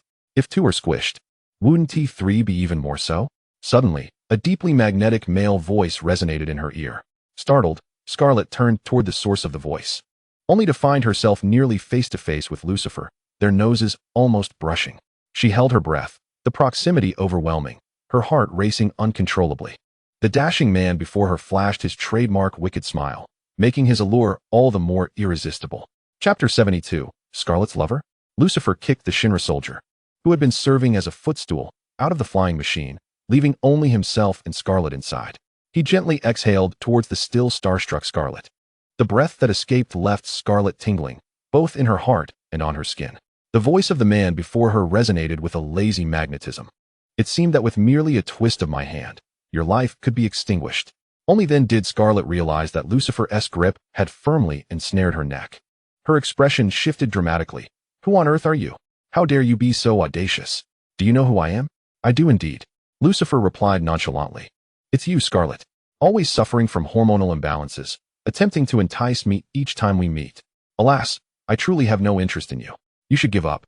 "Dear lady," Scarlet's face contorted with fury, her muscles trembling. "You speak nonsense. When have I ever sought to seduce you? My man is 100 times stronger than you. No, 1,000 times. This proclamation piqued Lucifer's curiosity. "Impossible, dear lady. You actually have a man. I always presumed you were unfulfilled, hence your persistent pursuit of me. Who would ever desire you? Enough of your foul words. When have I ever been unfulfilled?" Scarlet could not bear being told she was aging. Though her life was currently in the hands of this man, she would rather face death than endure humiliation. Scarlet had always taken great pride in her appearance and figure. Even if she no longer possessed the youth of a girl, the allure of a mature woman was not to be belittled. With a defiant tilt of her threatened neck, Scarlet confidently accentuated her curves. "I live fully each night. Do not speak of unfulfillment, for I feel as though I am rejuvenated to the age of 18. Lucifer observed Scarlet closely, and he had to admit, this woman's skin was far more delicate and smooth than the Scarlet from the previous timelines. It rivaled even that of a Scarlet 5 years younger. Furthermore, her legs, encased in black stockings, exhibited a firmness and elasticity vastly superior to before. It appeared that in this timeline, she had indeed been well nurtured. Lucifer sighed. "I had no idea you had truly regained much of your youth. Who is the fortunate brother who has nurtured you?" A hint of admiration flickered in Scarlet's disdainful expression. "Huh, what do you know? He is a true man among men. Young, handsome, mighty, and powerful. Compared to him, you are nothing." "Hey," Scarlet's words struck a chord, for Lucifer had always been confident in his own allure. After all, he possessed a striking visage and a physique that drove women wild. Could her man truly surpass me? Such boasts without a shred of evidence. Lucifer found himself intrigued to meet this man. He tightened his grip slightly, and only then did Scarlet begin to feel the suffocating grip of fear. Her enchanting form dared not twist away, struggling to utter, "What is it that you truly desire?" Lucifer's face gradually drew closer to Scarlet, whose alluring visage now displayed a flicker of hesitation. You mustn't. I already have a man, she stammered. Just as Lucifer's forehead was about to touch hers, he halted. You and your divine army. Get the hell out of Gongagia village. Otherwise, next time, I shall not be so lenient. I will simply. Lucifer smiled and softly uttered 3 words. Kill you. The pressure on her neck left Scarlet with no doubt regarding the veracity of his threat. This man could effortlessly materialize aboard her aircraft. And given the force he exerted upon her throat, she comprehended that she was no match for him. Trembling in fear, Scarlet nodded submissively. Lucifer sneered. To ensure you grasp that I am not jesting. And in an instant, he vanished. Scarlet found herself bewildered, alone in the crimson flying machine. Suddenly, a series of thunderous sounds erupted outside. Scarlet gasped in shock as she witnessed her fleet of aircraft plummeting one after another into the unfathomable depths of the Mako furnace. A profound dread gripped her heart. This man was not to be trifled with. He could terminate her at any moment. Just as this thought crossed her mind, he reappeared within the red aircraft, towering over her. Overwhelmed by terror, Scarlet collapsed to the ground, completely forgetting the high-slit V-neck cheongsam she wore. In this position, it would be all too easy for him to glimpse the curves beneath her neckline and the exposed flesh from her side slit. At that moment, Lucifer resembled a celestial being, gazing down upon Scarlet. The army you brought has been entirely dealt with. Remember this well. Do not send anyone else to Gongagia village. Scarlet trembled, but fervently nodded. Yes, I understand. I shall never return. Lucifer nodded in satisfaction, but suddenly, he seemed to sense an ominous wind. This instinctive awareness compelled him to use his teleportation ability. He soared outside the crimson aircraft, while Zax, observing from the periphery, shouted up to him, Brother, are you all right? We can't assist from here. We need to approach from the hillside. Lucifer's focus remained fixed on the red flying machine. Suddenly, a violent explosion erupted from its body, enveloping the area in thick smoke. Lucifer's eyes widened in alarm. No, Scarlet can't be dead, can she? Have I threatened her for nothing? As the wreckage of the red aircraft tumbled into the cavern, the smoke gradually dissipated, revealing 2 figures amidst the remnants of the aerial vehicle. A man is suspended in air, cradling a woman in a princess carry. This woman, of course, is Scarlet. The man, Lucifer, is taken aback, his mouth agape in astonishment. For the one holding Scarlet is none other than Cloud. Cloud gazes at Lucifer, a smile upon his face that is utterly foreign to Lucifer.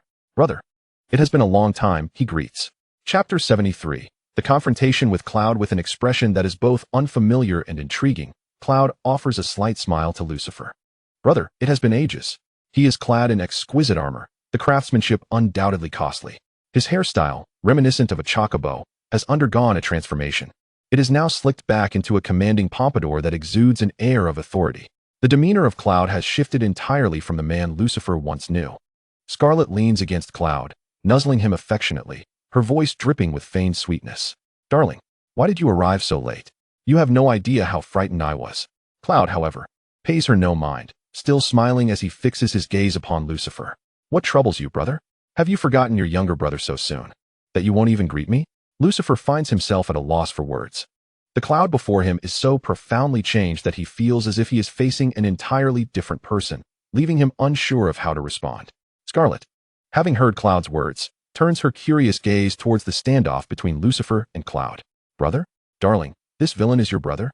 But he just slaughtered all my subordinates. You must not show him any mercy. You must avenge me. Lucifer's expression darkens. So, the lover Scarlet spoke of was indeed Cloud. This development is absurd. Only in fiction would these two be paired together. Cloud surveys the remnants scattered about the cave, the air thick with a high concentration of green Mako energy. His face betraying discomfort. Brother, you truly do not honor me. After all, they are but the subordinates of your younger brother. How can I return home with such a report? Lucifer frowns. But you are the hero of Shinra, Cloud, are you not? Do you really need to justify your actions upon your return? Besides, am I not still preserving the life of your old flame? Scarlet immediately turns hostile.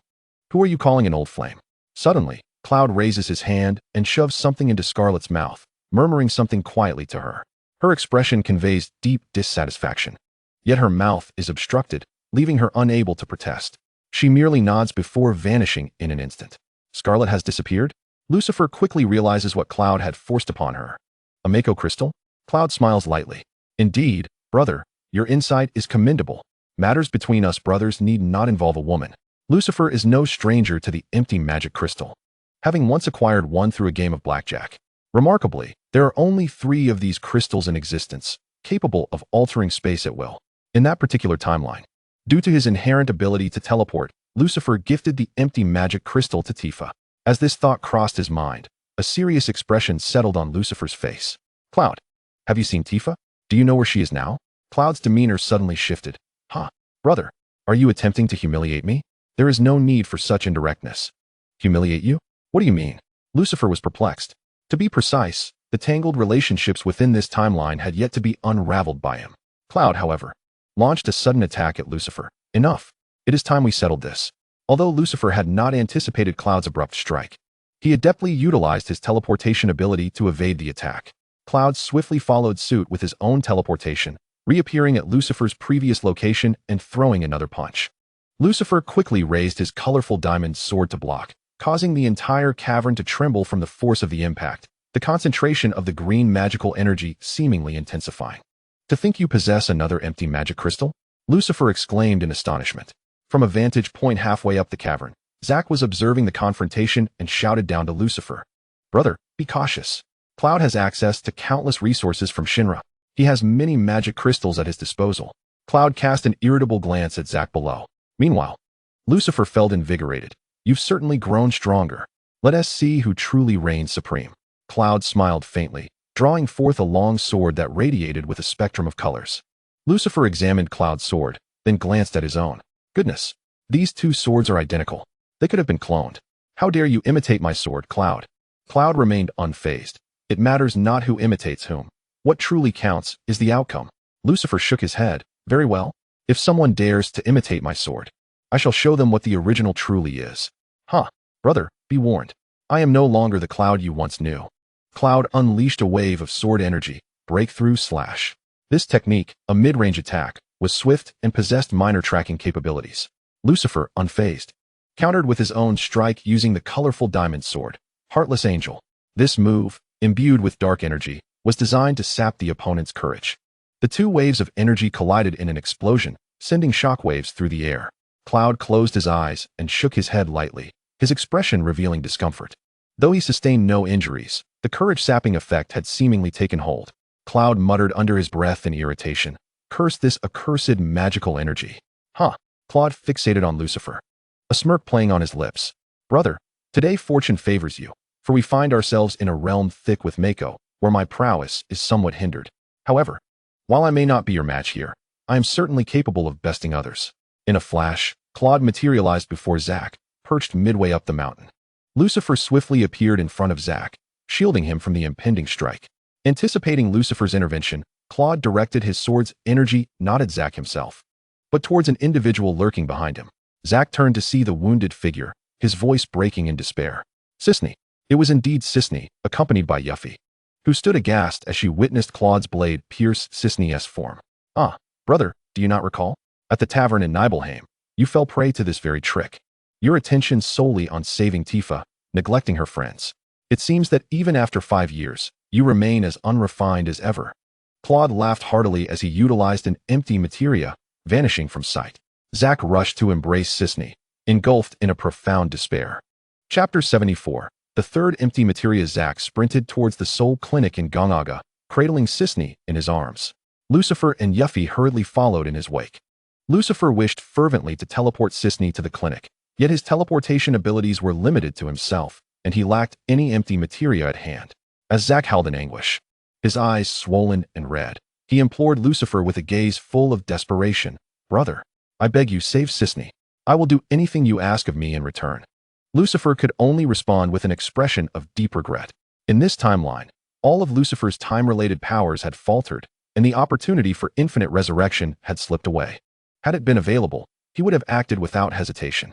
He could never stand idle while his brother's wife was in peril. Yet, he was taken aback by Claude's ruthless demeanor, truly striking against a former brother and his spouse with such ferocity. Yuffie, trailing behind, attempted to console Zack. Don't fret, Zack. Uncle Lao is incredibly skilled. He will surely save Sisney. Who is Uncle Lao? Lucifer inquired of Yuffie. Turning her head slightly, Yuffie whispered.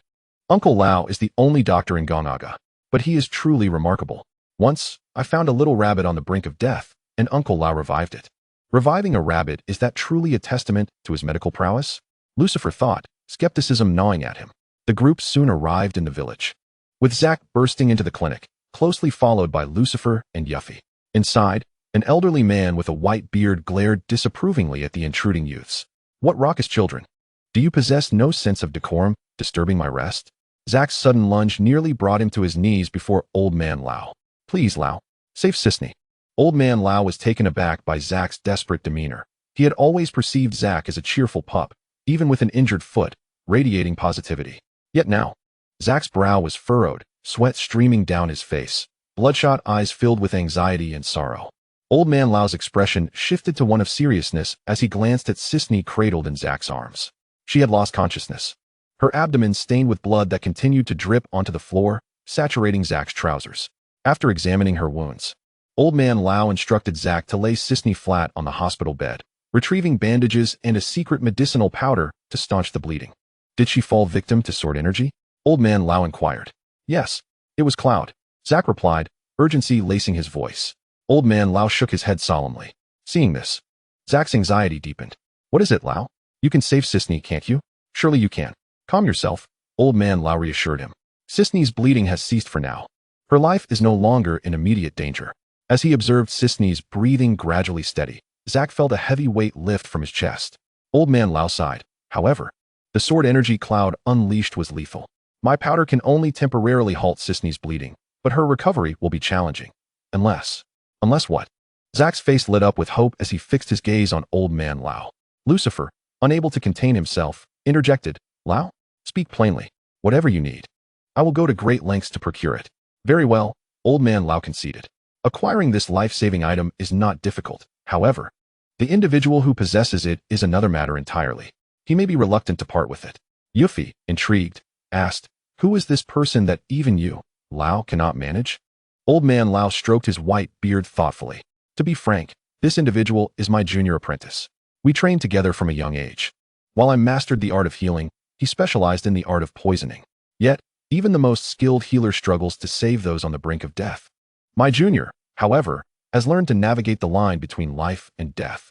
Navigate the line between life and death? Yuffie echoed, pondering whether Old Man Lao's apprentice could indeed resurrect the deceased. Old Man Lao shook his head. I cannot say, but as long as there is a breath left, my junior can bring someone back to life. However, but what? Old Man Lao's deliberate pace only served to heighten Yuffie's impatience. Please, just tell us. Sisney has often come to help you with chores and deliver meals. You surely do not wish her harm. Naturally, Sisney is a good girl. She deserves a long, prosperous life. Yet, my junior's usual endeavors revolve around taking lives. Convincing him to save one may prove challenging. Zack, filled with urgency, pressed, but he is your apprentice. Would he not heed your request? Don't say it's my request. Even if I were to perish, he might not lift a finger to save me. As the crowd displayed their unease in this moment of peril, Lucifer took it upon himself to make a decisive choice for everyone, regardless of whether he agrees or not. We must first locate this individual. We shall undoubtedly devise a means to compel him to rescue Sisney. Lucifer, you are indeed correct. Yuffie could not help but applaud Lucifer's resolute attitude. Though you are a scoundrel, I must admit, you possess some admirable qualities. I acknowledge you as my friend. With a hint of sarcasm, Lucifer remarked to Yuffie, how can you even say that? What compelled you and Sisney to suddenly venture to the Mako reactor? Yuffie immediately shrank back. We were concerned that something might go awry. We thought we would check it out. Did you uncover a problem? In the future, when we men are engaged in battle, you should steer clear and keep your distance. Your interference only distracts us and forces us to divide our attention to protect you. Yuffie timidly agreed. Understood. Next time such a situation arises, I will be the first to grab my sisters and flee as far away as possible. Lucifer nodded in approval. That's the spirit. Zack couldn't contain his excitement and inquired of Uncle Rob. So, Uncle Rob, where is your disciple? We shall set out to find him at once. My disciple is in the wall market of Midgar. Here, take this token of mine. It will guide you to an old doctor. Uncle Rob's token resembled a stone shaped like a phoenix. Just as Zack was about to take it, Lucifer snatched it away. Zack, you should remain in Gongaga village and take good care of Sisney. She requires your attention. As for finding Uncle Rob's disciple, leave that to me. Zack, visibly touched, replied, but Sisney is my wife. I cannot trouble you like this. What are you saying? Sisney is my sister-in-law as well. Besides, I possess the ability to teleport, Reaching the wall market will take but a blink of an eye. Upon hearing this, Yuffie raised her hand excitedly. Then I want to go too. Lucifer facepalmed. Have you already forgotten what I just taught you about staying away? Moreover, you cannot teleport. You are far too slow. Yuffie, brimming with enthusiasm, insisted, I won't cause any trouble. If a fight breaks out, I will simply run. And who says I cannot teleport? The third empty magic crystal in the world is right in my home. Chapter 75. The infuriating young boy Yuffie excitedly proclaimed that the third empty magic crystal in the world was in her home. Lucifer, incredulous, asked Yuffie, how is that possible? Where did you acquire an empty magic crystal? There are only 3 in existence. Yuffie's gaze faltered momentarily, but she quickly puffed out her chest. Feigning confidence, who am I? I am Yuffie Kisaragi, the magic crystal hunter. Any magic crystal has the potential to end up in my possession. Lucifer, too weary to argue with Yuffie, conceded, very well, do as you wish. I shall head to the wall market first. You retrieve the magic crystal from your home and catch up with me. Yuffie excitedly reached for the sky. All right, let us set off to rescue Sisney.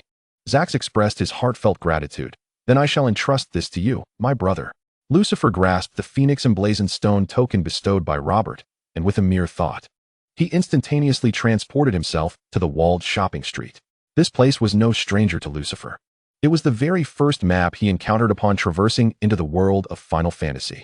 The walled shopping street remained as vibrant and bustling as ever, its retro red-tiled architecture gleaming even more resplendently than during Lucifer's previous visit. As he strolled along the thoroughfare, the cacophony of vendors filled the air, creating a lively atmosphere. It was uncertain under whose jurisdiction the walled shopping street currently fell, yet it seemed to be thriving. Was that old lecher, Gu Lugenwei, still the boss of the walled shopping street in this timeline? Reflecting on those days, Lucifer remembered how he, alongside the cross-dressing Cloud and Aerith, had set out to rescue Tifa. But now, Tifa was nowhere to be found, and Aerith was a complete stranger to everyone, while Cloud, forget it. Dwelling on such memories was futile. Lucifer continued along the path, inquiring if anyone knew of an elderly healer in the walled shopping street. One by one, they all claimed ignorance, and he nearly fell prey to some enticing offers from establishments specializing in unique services. If only he had been dragged into such places by women. But alas, the ones trying to lure him in were all. Lucifer spat on the ground several times in frustration. Damn it, what an ill-fated day. Why were there so many of those establishments in the walled shopping street? Did everyone have such peculiar tastes? Just as Lucifer was trying to shake off his bad luck, a familiar voice called out from behind him. Hey Lucifer, what are you up to? Have you found Robert's disciple? It was Yuffie. Lucifer wiped the sweat from his brow, a result of his earlier struggles. Oh, don't get me started. None of them recognize him. It seems Robert's disciple is quite well hidden. We need to consult some longtime residents of the walled shopping street for any hope. Longtime residents of the walled shopping street, Yuffie murmured thoughtfully. Suddenly, she bounced up and declared, wait for me a moment. Then, she used her teleportation ability and vanished without a trace. This little imp, always so full of energy. Where could she be off to now? Sighing, Lucifer realized he had no choice but to rely on himself. As he pondered where to begin his inquiries, he suddenly felt a tap on his shoulder. Irritated, he turned around. Who is it? Don't provoke me. Upon turning, he found no one. Right here. A youthful voice chirped from below. Lucifer glanced down to see a small child, resembling a beggar, gazing up at him with curiosity. Though the child's face was smudged with dirt, upon closer inspection, their features were delicately carved, exuding an undeniable charm. However, this adorable child was so androgynous that it was impossible to discern whether they were a boy or a girl. Lucifer contemplated and asked, are you a boy or a girl? The young boy pouted, exclaiming, boys. Boys, why does everyone keep mistaking me for a girl? I'm just a precocious little brat. You truly are oblivious. I've been staring at you for ages. Are you searching for an old healer? The little rascal seemed to possess an understanding of Lucifer's intentions. Lucifer scanned the boy, whose tattered attire resembled that of a beggar. Perhaps he was akin to a member of a beggaress guild? His familiarity with the nooks and crannies of the marketplace might surpass even that of the shopkeepers. Lucifer nodded. Indeed, I am in search of an old healer. Do you know where I might find him? If you do, I shall buy you some candy. The little beggar boy scoffed, shaking his head dismissively. Do you take me for a child? What age do you think I am to be swayed by mere sweets? The boy displayed a surprising cleverness, quite unlike ordinary children. Then tell me, what is it that you desire? The young lad pointed to the radiant diamond sword on Lucifer's back, declaring, I want that sword. This clever child certainly recognized the value of precious items. Yet, The pressing matter was to locate Brother Lao and save Sisney. Lucifer struggled to contain his rising frustration. Gritting his teeth, very well. If you lead me to the old healer, I shall gift you this sword. After all, this sword was a special reward from the system. Unlike ordinary weapons, it would only heed Lucifer's command, and once he found the healer, he could reclaim it at any moment. Though it felt somewhat unscrupulous to take advantage of a child, Lucifer never considered himself a paragon of virtue. The little beggar boy, upon hearing this, exclaimed excitedly, "That sword is so beautiful, like a gemstone. I want to give it to my mother." The little beggar, "Lead the way." "Sure thing." The boy eagerly guided Lucifer along, who followed closely in his footsteps until a thought struck him. "Wait, how can you reach my shoulder when you're so short?" The boy feigned wisdom, replying, "I have my own clever tricks." What a mischievous little rascal. One could only wonder whose child he was. The boy wound through the narrow alleys of the marketplace, navigating with twists and turns. Had Lucifer not been right behind him, he surely would have lost his way. Each corner revealed unexpected wonders. Had he sought them out alone, he would have been lost for ages. "Here we are." The boy's cheerful voice rang out. Lucifer and the boy halted before a rather shabby courtyard. Lucifer peered into the yard, where an array of disheveled bowls and utensils lay strewn about, suggesting that this family simply discarded their dishes after meals without a second thought. The boy called into the house, "Grandpa Don, are you home? There's a big uncle looking for you." Big uncle? Lucifer prided himself on being a handsome man, boasting a chiseled physique. "You little brat, I will surely give you a good thrashing one day." The little beggar boy spoke of an elderly man who, at that moment, unsteadily pushed open the door. Lucifer glanced over and discerned that the old man appeared exceedingly frail, seemingly at least 20 years older than Uncle Rob.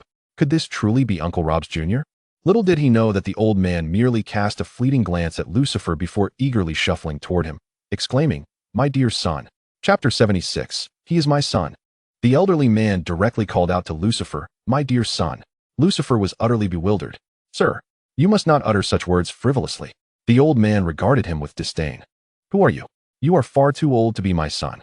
With a beaming smile, the old man turned to the little boy, "Little Neil, what brings you here?" "My dear son, what would you like to eat? I shall buy it for you." If not for the thought that this elderly man might be Uncle Rob's Jr., who could save Sisney, Lucifer would have likely erupted with curses. "Disdain my age? Look at you, old man. What right have you to call a child your son? Truly disrespectful." The little beggar boy looked no older than a kindergarten child. "You gave birth to him? I can't believe it." The little beggar boy, with a face full of disdain, replied, "Do not call me your son. I do not wish for you to be my father." The old man wore a sorrowful expression. "Little Neil, what must I do for you to acknowledge me as your father?" The boy named Neil, however, was resolute in his stance. "Whatever you do, I shall not recognize you. You are quite peculiar. Why do you insist on wanting to be my father? Disgusting. Don't you have a father of your own?" Lucifer found this strange old man exceedingly irksome, yet he patiently produced the phoenix-shaped stone token given to him by Uncle Rob, extending it towards the elderly man. "Excuse me, sir, might you recognize this?" The old man responded impatiently, "Are you not tiresome?" However, upon catching sight of the token in Lucifer's hand, his expression shifted dramatically. Whereas the old man had previously been rude to Lucifer, his demeanor now radiated unmistakable disdain. "So, it was you sent by that old man. No wonder I found you so detestable at first glance. Begone. Do not appear before me again." This attitude suggested that Lucifer had indeed found the right person. A sense of relief washed over him.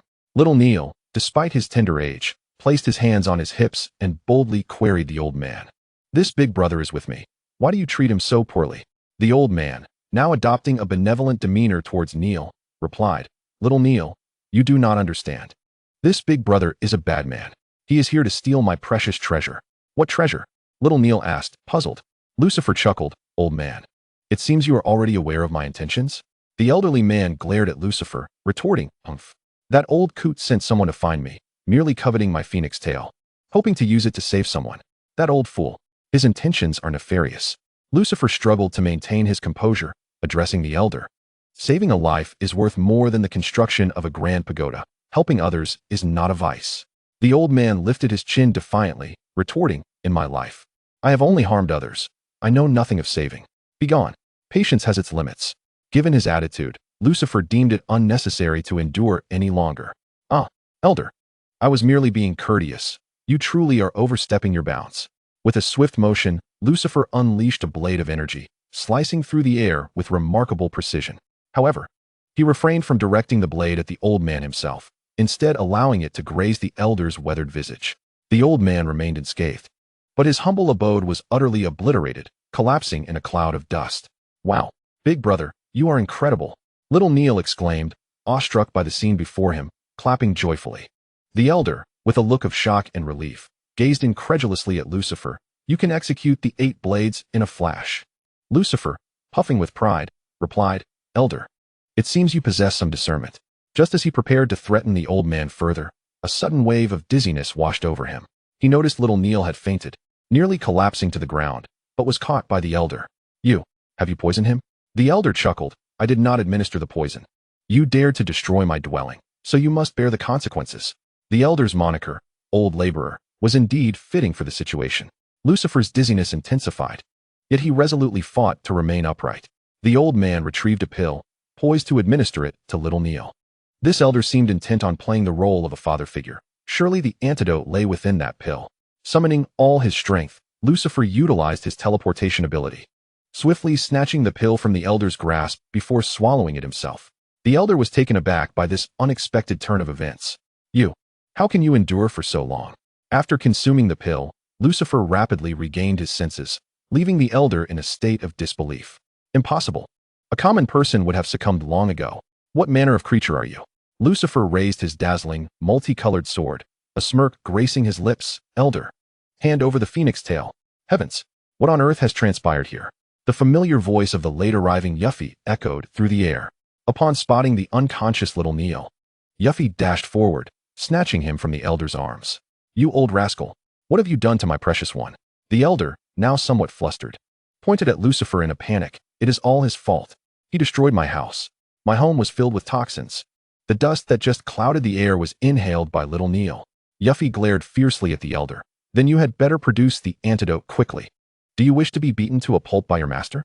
Yes, of course." The elderly man, trembling with fear, cautiously extracted a pill from his pocket and offered it with shaking hands. Yuffie seized the pill with a swift motion. The old man then donned a fawning expression, proclaiming, "This pill is no ordinary remedy. It can neutralize all the toxic mists within my abode. In this world, there is likely no poison that could harm little Near again. You must assist me in keeping this matter concealed from the chief. Such a remarkable benefit in this pill. It seems I have not erred in consuming it earlier." Lucifer felt a wave of relief, yet the relationship between Yuffie and this old man appeared rather peculiar, did it not? "Yuffie, do you know this old man?" Yuffie, with exasperation, administered the pill to little Near, retorting, "I do not know him." "Then do you know this young boy?" At last, little Near stirred awake, and Yuffie's demeanor transformed to one of ease. Lucifer pressed on, "Pray tell, what is your connection to little Near?" Yuffie's expression wavered as Lucifer's gaze remained fixed upon her, along with the inquisitive stares of little Near and the old man. Under the weight of their scrutiny, Yuffie could no longer bear the pressure and erupted, "Little Near is my child." "So what?" Chapter 77. Tifa, long time no see. Yuffie shouted, "Little Near is my child." "So what?" Lucifer regarded Yuffie with grave seriousness, demanding, "Speak the truth." Yuffie cowered in the corner. Little Near, brimming with authority, challenged Yuffie. "Aunt Yuffie, confess. Why do you claim to be my mother?" Yuffie dared not even breathe. In truth, Lucifer had formed a hypothesis, yet it required confirmation. Little Near, pointing at Yuffie with a youthful yet commanding voice, insisted, "Speak, or I shall summon my mother to spank you." Yuffie hesitated, ultimately succumbing to despair, resolutely refusing to divulge anything. Lucifer resolved to take another approach. He bent down and inquired of little Near, "Who is the chief that Yuffie mentioned?" Nearby, the elderly man, bound and helpless, chuckled, "Huh? You don't even know the chief of the walled market street. What kind of bumpkin has old man Lao sent to find me?" "Cease your nonsense." Lucifer snapped at him. "You act all high and mighty, yet you are clearly frightened of the chief of walled market street. What makes you so special?" The old man, inherently stubborn, bristled at the insult. "You are the one spouting nonsense. Who says I fear the chief? It's respect. Genuine respect and admiration. What would a country bumpkin like you understand? Respect and admiration." Lucifer scoffed. "If one didn't know better, they might think your chief is a great beauty with the way you speak. You, an old man, should know better than to behave so disrespectfully." The old man, unperturbed, replied with a grin, "Heh, our chief of walled market street is famously a great beauty. What of my age? It is precisely with age that one learns to care for others. You young ones have no understanding." With a swift motion, Little Neil hurled a small stone directly at the old man's face. Ouch! That hurt. The old man winced in pain, unable to shield himself with his hands. Young Neil proclaimed with righteous indignation, "You shall not covet my mother." Lucifer, suppressing his inner excitement, inquired of young Neil, "Is the big boss they speak of your mother?" "Indeed. My mother is the boss of the Wall Street shop," young Neil declared proudly, puffing out his chest. Lucifer maintained his composure and continued to probe. "And what is your mother's name?" Yuffie desperately shook her head at young Neil, who hesitated upon seeing her expression. Lucifer produced his colorful diamond sword and presented it to young Neil. "Here, if you tell me your mother's name, this splendid sword shall be yours." "But didn't you say it was a gift for your mother? Look how beautiful it is." Young Neil's eyes sparkled at the sight of the colorful diamond sword. Lucifer, seizing the moment, handed it over, and young Neil accepted it with delight, admiring the stunning blade. "What a beautiful sword. Mother will surely love it." With a casual flick, young Neil unleashed a gust of sword energy. Being just a child, his strength was feeble, so the energy caused no harm. However, Lucifer's previously calm demeanor shifted dramatically. In that moment, he realized the truth. This colorful diamond sword was bound to him by the system. Others could not wield it unless they were connected by blood. Lucifer crouched down, scrutinizing the little boy before him. Despite his dirty face and ragged clothes, the child's features revealed undeniable excellence. Those large eyes and high nose were clearly inherited from both parents. Gazing at this charming little being, Lucifer couldn't help but feel a mix of wonder and sadness. What is this madness? I am still a virgin, yet here is a child of such size. What kind of virgin has a child this age? And he is truly my own. With a heavy sigh, Lucifer addressed the joyfully sword-wielding young Neil. "My child, where is your mother? Take me to her." Yuffie looked at Lucifer in disbelief. "How did you know?" "I never told you." Young Neil blinked in confusion. "What are you talking about? I don't understand." Beside them, the old man wore a similar perplexed expression. "What are you saying? I don't understand either." Just as Lucifer was about to respond, a loud crash echoed from the main street, as if something significant had occurred. Yuffie, intrigued, attempted to rush forward but was immediately stopped by Lucifer. "Trying to escape amidst the chaos, are we?" "Not so fast." Yuffie felt embarrassed. "You keep an eye on this old man. I need to see what has happened." Upon concluding his words, Lucifer effortlessly lifted little Neil, slinging him across his waist. Bewildered, little Neil found himself embraced by Lucifer, clutching the resplendent diamond sword. As they traversed the path, Lucifer, who possessed an innate ability to remember every route he took, swiftly arrived at the bustling main street, where a tremendous commotion erupted. Upon entering the thoroughfare, Lucifer beheld a figure strikingly familiar, alongside a middle-aged man prostrate on the ground, trembling in despair as he lamented the destruction of his shop. Weeping uncontrollably before the onlookers. "I told you I would pay the rent on time. Though you are the boss of the walled market, must you bully me so?" A gentle yet firm voice resonated. "I initially stated you could delay payment for 3 months, but you know well what your shop sells." Naturally, the crowd rallied behind the esteemed leader of the walled street, casting judgmental glances at the middle-aged merchant. Realizing the gravity of his situation, the merchant's cries of anguish bore no fruit. In desperation, he covertly grasped something in his hand and flung it toward the leader. In an instant, Lucifer teleported, positioning himself before the leader of the walled street. The poison the merchant had hurled splattered across Lucifer's face, leaving the onlookers breathless in astonishment. Lucifer sensed a shift within his body. It seemed the potion from the old man had indeed proven effective, imparting a semblance of invulnerability. The leader of the walled street advanced with unwavering resolve, delivering a powerful punch to the middle-aged man, one blow after another, precise and merciless. Before long, the merchant lay beaten and bloodied. The leader coldly commanded, "Take him away." His subordinates swiftly complied, dragging the merchant from sight. Lucifer, beaming with sunshine, still cradling little Neil at his waist, cheerfully greeted the leader. "Long time no see, dear Tifa." In an unexpected turn, a resounding slap met Lucifer's face from Tifa. Chapter 78. A nightly incursion into Tifa's chamber. Lucifer stood in stunned silence, grappling with the sting of Tifa's slap. She shot him a fierce glare, snatching little Neil from his grasp, and despite her high heels and short skirt, she adeptly secured him at her waist. Little Neil remained dazed, maintaining a horizontal position, yet tightly gripping the splendid diamond sword bestowed upon him by Lucifer. Tifa, catching sight of the sword, commanded, "Neil, return that sword to him." Little Neil, resisting fervently, protested. "No, this was given to me by that uncle. It's so beautiful. Don't you like it, Mama?" "I do not." "Return it, do you hear me?" Heavens! Tifa's tone was cold and unfamiliar. Was this truly the gentle and affectionate Tifa he had always known? Lucifer was utterly bewildered.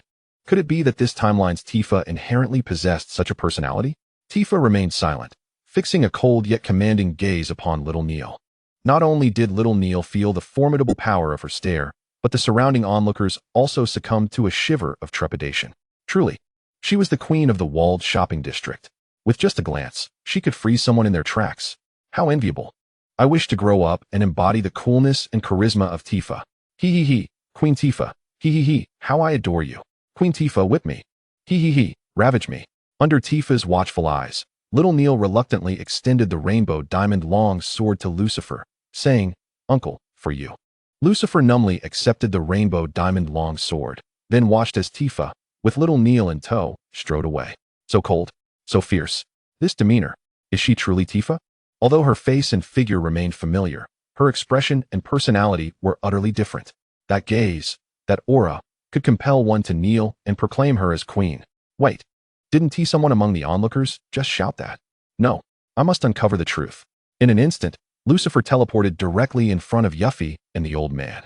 Yuffie was teasingly waving a feather in front of the old man's nose, coaxing him into sneezing, while he begged for mercy. "Achoo! Please, dear lady, spare me. Allah! Ah, achoo!" Lucifer seized Yuffie's wrist. "Enough. Yuffie, answer my question first. You can toy with him later." Yuffie was taken aback. "Oh, you're back. Has Tifa always had this personality? Huh." Before Yuffie could process, the old man, upon hearing Tifa's name, became animated and began to ramble enthusiastically. "What about Queen Tifa's personality? Tifa was born to be a queen. Oh, you wouldn't believe it. When I first arrived at the walled shopping district, I got into a bit of trouble and was swiftly met with Queen Tifa's whip. That feeling is truly unforgettable. I felt as if all my wrinkles were smoothed out. It was exhilarating. Queen Tifa is the most suited for high heels and wielding a whip in this world. Oh, it has been ages since I felt the sting of her whip or the force of her gauntlets. I long for it. I can't bear it. Just talking about it makes my skin itch. I must seek out Queen Tifa for a good thrashing." With a thud, Yuffie knocked the old man unconscious. Finally, peace reigns. This lecherous old man truly needed a lesson.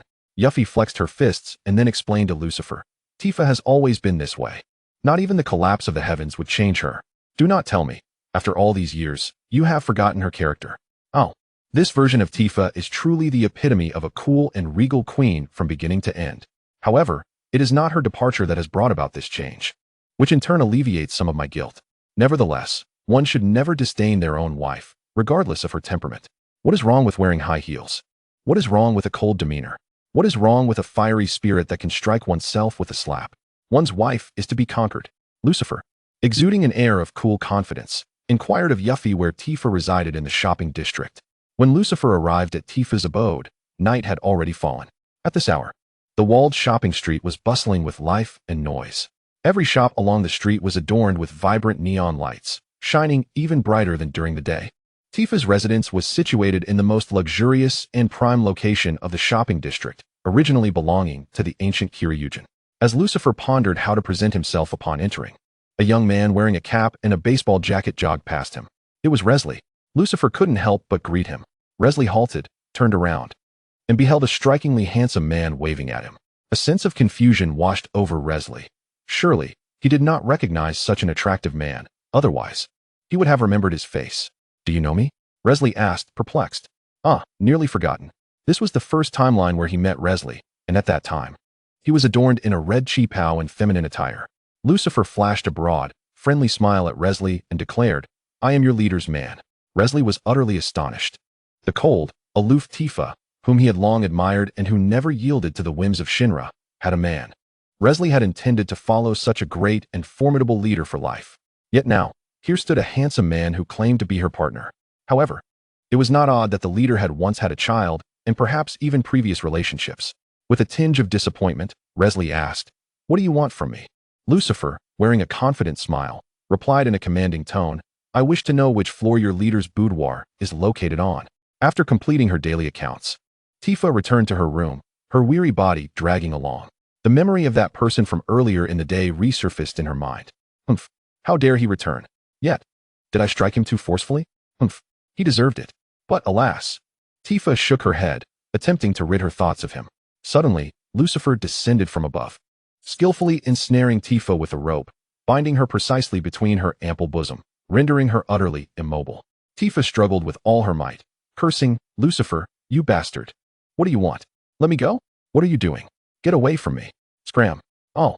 Outside the door, Resley shook his head and sighed, "Ah? So they truly are a pair." Chapter 79. Tifa is a deceiver. Tifa found herself bound by ropes around her upper body, her fury palpable. "Lucifer, you scoundrel. What on earth do you intend to do?" Lucifer casually flicked the ropes in his hands. "Dear, please try to remain calm." Tifa spat at him. "Who is your dear?" Shameless. It was indeed the first time Lucifer had witnessed such a fierce Tifa, and he found it rather exhilarating. "When I called you dear," the one who responded eagerly is clearly acknowledging it. "You rogue." Unashamed, Tifa wriggled defiantly, attempting to free herself from the ropes. But her perfectly sculpted physique only tightened the bindings further. The scene was vividly captivating, and Lucifer's eyes widened in rapt attention as Tifa struggled, perspiration glistening. Yet she remained ensnared. As Lucifer became increasingly parched at the sight, Tifa, realizing her efforts were futile, fixed an indignant glare at him. "You bastard. Disappearing suddenly 5 years ago, and now reappearing out of nowhere. What does it mean?" Lucifer pondered how to explain the complexities of parallel timelines, muttering, "How should I put this? The timelines are all intertwined." Tifa seized upon the key phrase, "Timelines? Are you referring to parallel timelines?" Lucifer was taken aback. "How do you know about parallel timelines?" Tifa furrowed her brow. "So they truly exist. 5 years ago, you mentioned dreaming of a completely different version of yourself, where the events were both similar and dissimilar. I was skeptical until your sudden disappearance left no trace of you, despite my search across many places. Yet, in these 5 years, I too have dreamt of many alternate versions of myself." Lucifer was astonished. "Another version of yourself? Tifa, did you dream of other Tifas?" Tifa nodded. "Yes, and it's peculiar. The Tifa in my dreams possesses a personality entirely distinct from mine, yet I understand her actions and thoughts perfectly, as if she were truly another version of myself. From another parallel timeline." Suddenly, Tifa fixed her gaze on Lucifer. "So, your sudden disappearance 5 years ago meant you traveled to another timeline. And your reappearance now signifies your return from that timeline?" Lucifer found himself somewhat intimidated by Tifa's sharp and discerning gaze. "That seems to be the case." Tifa pressed him further. "Is it true or false? Just answer directly. Are you indeed from another timeline?" The intensity of Tifa's interrogation was overwhelming, although she was the one bound. Lucifer felt as though he were the one being scrutinized. He promptly nodded, acknowledging, "Indeed. I only traversed to this timeline a few days ago." Tifa lowered her head. Her lips pressed tightly together. The atmosphere was undeniably peculiar and tense. Lucifer sensed his breath quickening. "Tifa, please don't remain silent and frighten me. If there are any questions, let us discuss them together." Tifa gazed at the familiar yet unfamiliar Lucifer before her, releasing a soft sigh. "I merely question whether, if parallel universes truly exist, you and the Lucifer from 5 years ago are one and the same, or two distinct entities."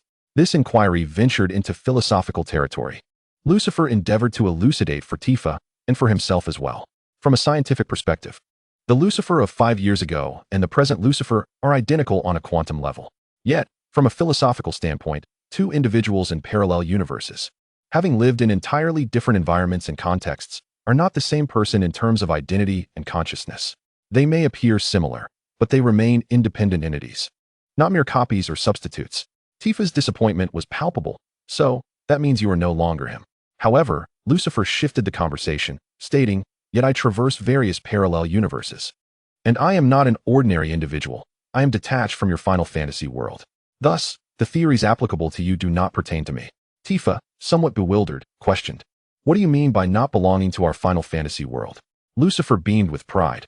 "Because I do not belong to your planet at all. Therefore, regardless of how many parallel universes exist on this planet, I remain an outsider. The laws here do not apply to me." This conundrum had crossed Lucifer's mind before. Initially, he dismissed the notion since Tifa had accompanied him during his previous travels. However, he later recalled that while Tifa had traversed, she had done so in spirit. Her physical form could not accompany her. In contrast, every time Lucifer traveled, his body directly crossed over. Lucifer's physical form could traverse freely and manifest in any timeline. This indicated that in any timeline, Lucifer was indeed himself. There were no substitutes. For Lucifer was Lucifer. He did not belong to this planet. He was not a being meant to inhabit any timeline. He existed independently of all parallel universes. He was an anomaly on this planet. Tifa still harbored some uncertainty. Yet she hesitated. So, does that mean that regardless of the timeline, any Lucifer that appears is truly you, not someone else? Lucifer nodded affirmatively. Tifa exhaled in relief. That is wonderful. I once believed that the exquisite crimson gaze of Tifa glistened with traces of tears. I thought I would never see you again. That the you from 5 years ago had vanished forever. Finally, Tifa began to weep softly. Lucifer felt a pang of anxiety. He had not anticipated that this version of Tifa would reveal such a delicate side, leaving him at a loss for words to comfort her. Hurriedly, he untied the ropes binding Tifa and gently patted her shoulder in a gesture of solace. Tifa, please don't cry. I have returned, after all. With her head lowered, Tifa continued to sob, her shoulders trembling, as if engulfed in sorrow. Lucifer grew increasingly flustered. How was he to console her? He was but a novice in matters of the heart, having never even had a girlfriend. Tifa, tell me what you desire. I shall procure it for you. Do you fancy handbags? I have heard that they can cure all ills. Suddenly, Tifa's hand moved, and a whip unfurled, ensnaring Lucifer. He was taken aback. Tifa wore a knowing smile. After 5 years of absence, did you think I would let you off so easily? Who would have thought her tears could be so artfully fabricated? Humph. Women are indeed born deceivers, albeit sweet and beguiling ones. Chapter 80. The uninvited guest the following noon. Lucifer awoke with aches and pains. This woman, the 5-year wait was no simple feat. Were it not for his chiseled abs and formidable stamina, he would have struggled to cope. Beside him, Tifa appeared refreshed, applying her makeup in front of the mirror. Upon noticing Lucifer's awakening, a sly smile curved her lips. I didn't expect that after 5 years, your skills have diminished considerably. Ah, but your strength remains unchanged. What? Are you criticizing me for having only brute strength and lacking finesse? This is my first time, after all. I have no experience. Lucifer muttered under his breath. Turning away from Queen Tifa, Tifa seemed to recall something. By the way, I have already sent someone to retrieve the phoenix feather from that old man, and arranged for Yuffie to bring it back to Gongajaga village with the magic crystal. Huh?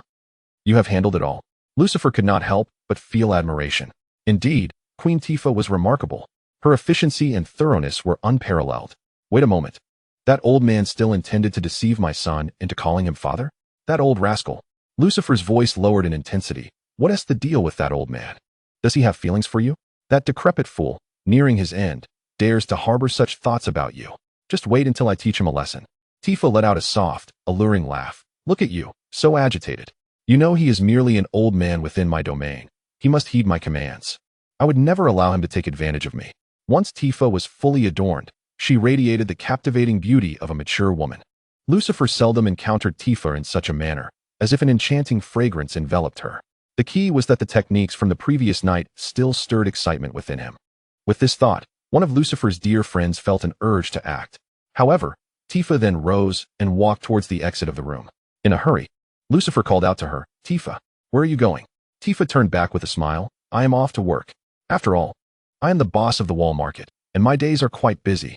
What am I supposed to do then? He asked. You shall remain here and wait for me to finish work. Be good, and when I return, I shall treat you to something sweet. As she spoke, Tifa cast a flirtatious glance at Lucifer, nearly melting his resolve. With a playful sway, she moved toward the door, but just as she was about to exit, a hand firmly wrapped around her waist. The hand slowly began to explore, and Lucifer's gentle breath whispered near her ear. Did you think I would let you go so easily? You were just complaining about my skills, and I happen to have conceived some new techniques. Let us put them to the test. Tifa's body softened instantly, and she mused inwardly. This man truly knows no fatigue. Recently, Lucifer had been living in blissful comfort. Yuffie brought news that Sisney had been rescued, and Zax was continuing to help her recuperate. Lucifer, too, enjoyed a leisurely life, reclining in his luxurious bed without a care in the world.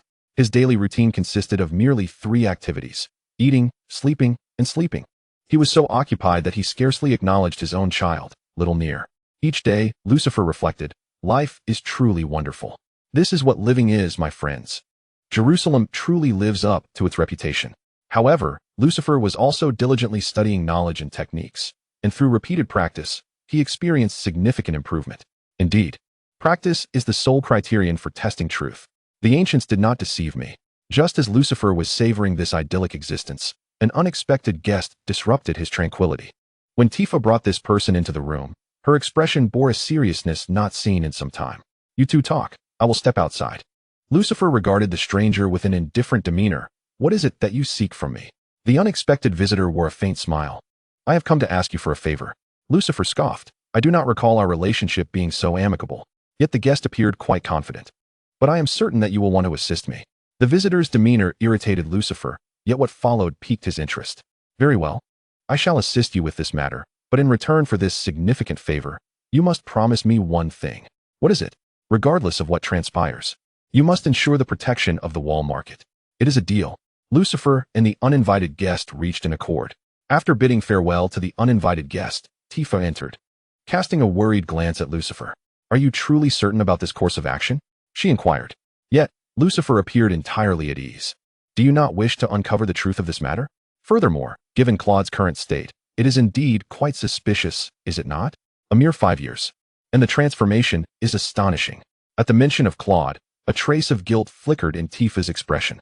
Indeed, Claude initially assisted me significantly. He was genuinely a good person. However, I am destined to disappoint him. I never anticipated he would devolve into this deranged state.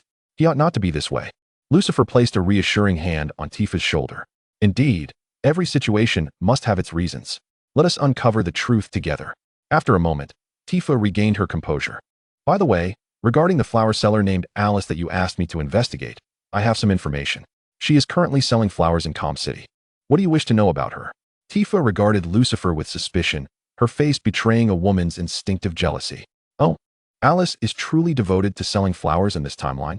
Calm City. Now that is a pleasant place, with lovely scenery. Lucifer's hands began to wander mischievously. My dear, my love for you is unwavering. Surely, you experience this fully every day. Tifa's face flushed a deep crimson. You naughty thing. Who knows you? Oh dear. My wife. Look, I am about to undertake such a perilous endeavor, and you do not comfort me? If not, shall we revisit your little whip today? Tifa, now flustered, found herself at a loss for words. At that moment, Claude at Shinra headquarters seemed to sense something amiss and abruptly sneezed. Displeased, he muttered. Why do I feel as though something bothersome is transpiring? Just then, Scarlet approached, balancing a coffee cup, twisting her body in a dramatic fashion as she made her way to Claude's desk. Darling, why are you working so late? You must be exhausted. Without lifting his head, Claude replied, Is everything prepared? Scarlet flashed a wicked smile. Almost ready. We shall take action tomorrow night. Upon hearing this, Claude nodded in satisfaction. Excellent. After tomorrow night, Shinra will belong to me. Chapter 81. You are Sephiroth. In the golden embrace of the setting sun, the walled shopping district basked in a beautiful glow. Tifa gazed out the window, softly reflecting, the sunset is truly beautiful. Lucifer, cradling little Nier, nodded in agreement. Indeed, it is quite lovely. Upon hearing Lucifer's words, a fleeting moment of disappointment and sorrow crossed Tifa's face. But I prefer the sunrise. Beginnings hold more hope than endings. Lucifer was puzzled by Tifa's sudden remark. However, in moments of farewell, a touch of melancholy is often inescapable. Lucifer comforted Tifa, saying, Do not be disheartened. I shall teleport back the moment my task is complete. Little Neil raised his hand high in Lucifer's embrace, exclaiming, Daddy, Daddy, I desire your rainbow diamond sword. Lucifer playfully ruffled Neil's little nose, teasing, You rascal. Father needs the rainbow diamond sword for a battle. I shall let you play with it upon my return. Tifa gently took little Neil from Lucifer's arms and assured him, Rest assured, whatever transpires, I will take good care of both myself and Neil. Yet, those words sounded rather peculiar, as if she harbored a sense of finality. How ominous. With a rare, tender smile, Tifa declared, I trust in your strength. You shall be fine. Lucifer lifted his head proudly, responding, Indeed. Are you not aware of my prowess? You and the little rascal should stay home and await my return. They exchanged farewell kisses, with little Neil planting a sweet kiss on his father's chubby cheek, while Tifa received a French kiss that Lucifer had recently learned. Content: Lucifer embarked on his journey through teleportation. Tifa's cheeks, flushed from the kiss, soon dimmed in color. Little Neil, brimming with excitement, asked, Mom, when will Daddy return? I am eager to play with his rainbow diamond sword. Tifa replied, Your father may not return for a while. Little Neil, puzzled, inquired, Huh? Why not? But Daddy just promised me. Tifa reassured him. Your father did not intend to deceive you. He made that promise unaware of the fact he would ultimately depart. Gazing in the direction Lucifer had left, Tifa softly murmured, Please forgive me for the unfamiliar gaze you may encounter in the future. Outside the office of the Shinra president, numerous troops lay in ambush. At that moment, Cloud stood at the door of the president's office. Scarlet cast a flirtatious glance at Cloud, signaling that all arrangements were in place. Cloud, filled with anticipation, pushed open the grand door of the office. Inside, only the Shinra president, Rufus, awaited him. Rufus displayed a calm demeanor, seated in his presidential chair, and offered Cloud a slight smile. Cloud, you have finally taken this step. Cloud stood at the entrance, confronting Rufus from a distance. A smirk of disdain crept across Cloud's lips as he retorted, "There is no need to elevate the position of the Shinra president to such importance. I merely reclaim what rightfully belongs to me." Rufus sighed softly. "Those around me once advised against bringing you into Shinra, given that your mother perished at Sephiroth's hands. How could you remain loyal to Shinra?" Silence. Cloud's expression contorted with anger, his emotions fraying. "You have no right to mention my mother. None of you from Shinra have the right." As the situation of usurpation unfolded, Rufus, naturally, would not heed Claude's words obediently. "However, compared to my sentiments, you must harbor even greater animosity towards Lucifer and Tifa, correct?" Upon hearing these two names, Claude's anger was noticeably intensified. Yet Rufus continued, "I have heard that they are currently residing in the walled shopping district, living a blissful life with their son, a happy family of 3. They might even bring Tifa's father over. Alas, back when Tifa was with child, you were the one bustling around to care for her. In the end, she showed no gratitude and cast you aside. She would rather remain single than accept your goodwill. By the way, while Tifa's father is still alive, your mother has passed away. You must be seething with rage, right? Sigh, what have you gained from considering them as good friends?" Rufus's incessant prattle thoroughly incensed Claude. "Silence. Be silent. Regrettably, your mother had hoped you would bring Tifa home. Yet what did she receive in return? Lucifer and Tifa are united, basking in their happiness." Suddenly, a strange transformation overtook Claude's furious visage. With his left hand, he drew forth his iridescent diamond sword, a cruel, indifferent smile gracing his face. "Rufus, I truly thank you." In an instant, Claude teleported, striking towards Rufus with his sword. Suddenly, Lucifer appeared before Rufus, wielding his own iridescent diamond sword to parry Claude's attack. The clash of their swords emitted a dazzling brilliance. The two were repelled by the radiance. Lucifer stood firm beside Rufus. Claude, taken aback by Lucifer's sudden appearance, momentarily exhibited surprise. However, he quickly donned a disdainful smirk. "Very well, the time has come. Let us compensate together." Lucifer, gazing at the iridescent diamond sword in Claude's hand, voiced his curiosity.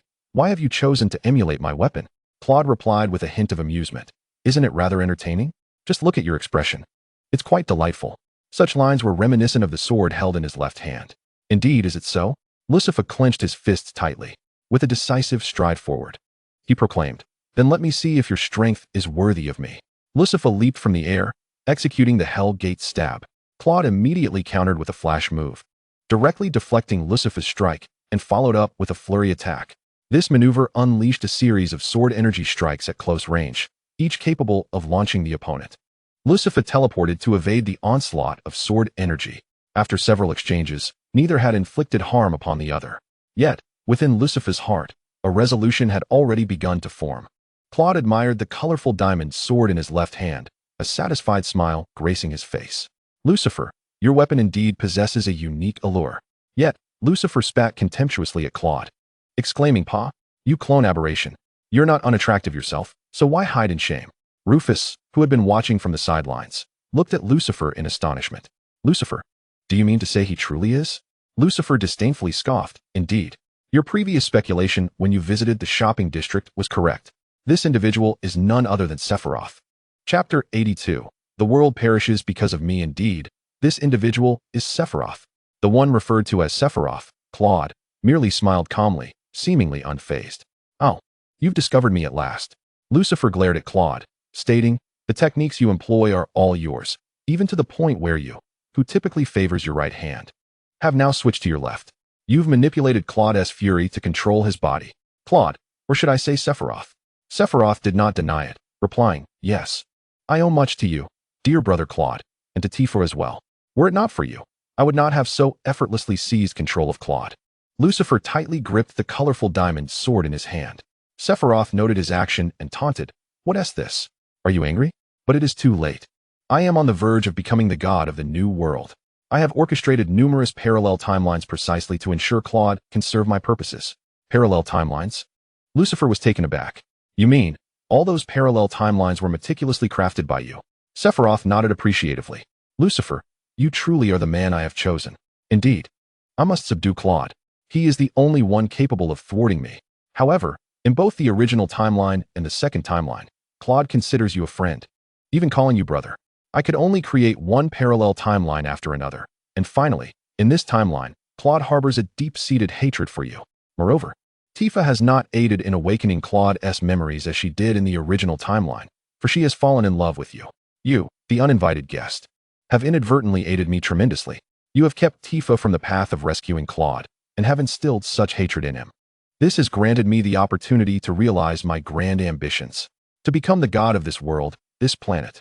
Lucifer stood in shock, continually repeating Sephiroth's words, the god of this planet, the original timeline. He reminisced about the original timeline of the game. In that timeline, Sephiroth would summon meteors to strike the planet, absorbing the immense life energy that erupted, thus becoming the god of the new world. Tifa, originally, would use her love to help Claude regain his memories, ultimately aiding him in preventing Sephiroth from obliterating the planet. However, now, due to my involvement, Tifa no longer harbors affection for Cloud, and Cloud has been thoroughly manipulated by Sephiroth. Does this not render me a sinner of this planet? Sephiroth is quite pleased with Lucifer's current state of remorse. Initially, I was troubled by how to contend with Cloud and his companions, but thanks to your emergence, Lucifer, I have found clarity. I was initially perplexed about your sudden arrival, yet you have become my muse for crafting these parallel dimensions. I have created numerous timelines. And at last, in this particular realm, I have achieved my objective. The meteor will soon collide with this planet, heralding its impending annihilation. And I shall ascend to become the deity of this new world. Ha ha ha! I am the god of this world. Sephiroth laughed with sinister satisfaction. Did you think tonight merely marked my usurpation of Shinra? Heh, what is Shinra anyway? Tonight is the day the meteor strikes this planet. Outside the window, an extraordinarily brilliant light surged forth. The night in Midgar was already quite luminous, yet this radiance appeared exceedingly eerie. The entire populace of Midgar, disturbed by the daylight-like sky, rushed outside, engaged in fervent discussions. Such bizarre occurrences always instill unease, as if something monumental is about to unfold. Sephiroth's expression was one of unmatched satisfaction and pride. Tonight marks the birth of the new world. Ha ha ha! Lucifer was engulfed in an abyss of guilt, surrounded by remorse. Has my presence precipitated the destruction of this planet? Will my beloved, my friends, perish because of me? Tifa, Little Neil, Zack, Yuffie, Aerith, Barrett, Jesse, Wedge, and the maniacally laughing Cloud before me. Will we all meet our demise at his hands? In the depths of despair, an all too familiar voice from the system echoed in Lucifer's ears. A voice that had long been absent. Ding. The system has detected that the host requires a transition to another timeline. Does the host confirm this transfer? Transfer? Another timeline? Where have you been, you wretched system? I thought you had malfunctioned. What parallel dimension do you intend to send me to? Sephiroth has already harmed me countless times. Do you wish to do the same? Please, host, remain calm. The previous instances of temporal chaos were indeed unrecognized and impacted the system's functionality. However, I assure you, I am not idle. The system has now identified that the host needs to transition to 5 years prior in this timeline. Does the host wish to accept? 5 years prior in this timeline. That is precisely when I first encountered Tifa and the period when I and Cloud irrevocably severed ties. Indeed, if I could travel back 5 years to alter the existing relationships, then Cloud would not fall under Sephiroth's control, and the planet would be saved. Without hesitation, Lucifer declared, I accept the journey to 5 years prior. A blinding light erupted. Sephiroth seemed to sense a tremendous force beyond his control, a force that was distorting time and space. Impossible. Who else in this world, aside from myself, possesses the ability to alter time? And even if I were to wield such power, it would require an immense amount of energy, leaving me exhausted for an extended period. Yet, this force unmistakably signaled to Sephiroth that the timeline was being irreversibly altered. No, I refuse. I was on the verge of success. Who is it? The brilliant daylight vanished in an instant. While within the office of the president of Shinra Corporation, a radiance equally as brilliant illuminated the room. In the mansion of the Wall Market, Tifa gazed at the dazzling light emanating from the highest point of Midgar, her heart ignited with a premonition. Are you going to meet the sunset? When Lucifer opened his eyes once more, he was greeted by an incredibly familiar face. Bathed in the glow of the sunset, a younger Tifa, more youthful than Neil's mother, curiously stared at him. Who are you? Why are you lying by the creek? Have I truly succeeded in traveling back 5 years? Overwhelmed with excitement, Lucifer embraced the younger Tifa. Wonderful. Tifa, I did it. With a resounding slap, the younger Tifa delivered a sharp blow to Lucifer's face. Ah, pervert, lunatic, old lek. I'll tie you up for the village chief. Chapter 83. The stranger Tifa. Lucifer clutched the spot where the younger Tifa had struck him, bewildered as he surveyed his surroundings. He found himself lying in the middle of a steep mountain path. The younger Tifa was dressed in a Western cowboy style, complete with that familiar hat and a very short skirt, though her temper seemed even more fiery. It appeared that he had indeed traveled back to this timeline 5 years prior, when little Neil had yet to be born. This must be Nibelheim, Tifa and Cloud's hometown. Observing the dazed expression on the face of this lecherous rogue, Tifa mused. Surely he hasn't been rendered foolish by my slap? Well, if he has, he deserves it. Humph. After a moment of contemplation, Tifa felt a surge of anger, realizing she had been taken advantage of by a stranger. Aside from her father, she had never embraced another man. That insufferable rogue. Unable to restrain herself, Tifa delivered a kick to Lucifer, satisfied when he yelped in surprise. Before continuing her ascent up the mountain, Lucifer, bewildered and nursing his kicked foot, lamented, Yuffie was absolutely right. In this timeline, Tifa's temper is truly fiery. However, Lucifer hastily rose to his feet and chased after Tifa. Noticing that this rogue dared to follow her, Tifa regarded Lucifer with a wary gaze. What do you want with me, you scoundrel? Do you believe I won't take you to the village chief? Her eyes were filled with unfamiliar suspicion. Lucifer had no choice but to feign friendliness. No, he was genuinely amiable. What brings you to the mountain? It's nearly sunset. Aren't you afraid of losing your way or encountering wild beasts? Tifa stood tall and proudly declared, I have nothing to fear. Even if there were a tiger, it wouldn't stand a chance against me. I could knock it down with a single punch. Lucifer raised his thumb in admiration. You are truly impressive. You must be a master of martial arts. Indeed, my master is the renowned Zangan of the Sanghaili combat style. Wow. No wonder you can fell a tiger with one blow. At that moment, youthful exuberance softened Tifa's defenses, and she became less guarded after Lucifer's playful compliments. Lucifer continued, So, what is your purpose for climbing the mountain? Upon hearing this, Tifa sighed softly. Have you heard? After a person passes away, they embark on a journey across Nibelheim. Lucifer surveyed the surrounding peaks. Oh, so this is Nibelheim. Tifa's expression dimmed. As I grew up, my friends told me that was just to deter children from wandering up the mountain. I never really believed it as a child. But now, I wish to believe. For I long to see my mother. Lucifer then comprehended the gravity of the situation. Tifa's mother had passed away, and Tifa had come to climb Nibelheim in hopes of seeing her. Lucifer glanced at the sun, which was nearing the horizon. Alas, the mountain will be quite dark at night. While you may not fear beasts, it would still be dangerous to misstep. Since your heart is filled with love for your mother, I shall accompany you. Tifa hesitated. But I don't even know you. Why would you help me? Lucifer smiled faintly. I am simply someone who enjoys lending a hand. Moreover, we had a misunderstanding earlier, and I feel compelled to make amends for my previous misdeeds. Though Tifa remained skeptical, she reluctantly agreed. All right, you lead the way. Should you attempt anything untoward, I shall send you flying with a single punch. Very well. I shall walk ahead. The two bantered playfully, yet continued their ascent up the mountain with relative ease. Meanwhile, not far behind them, a pair of eyes watched intently. Nibelheim appeared quite desolate, lacking abundant trees and blooms. Along the path, Lucifer desperately called out to the system. Yet, there was no response.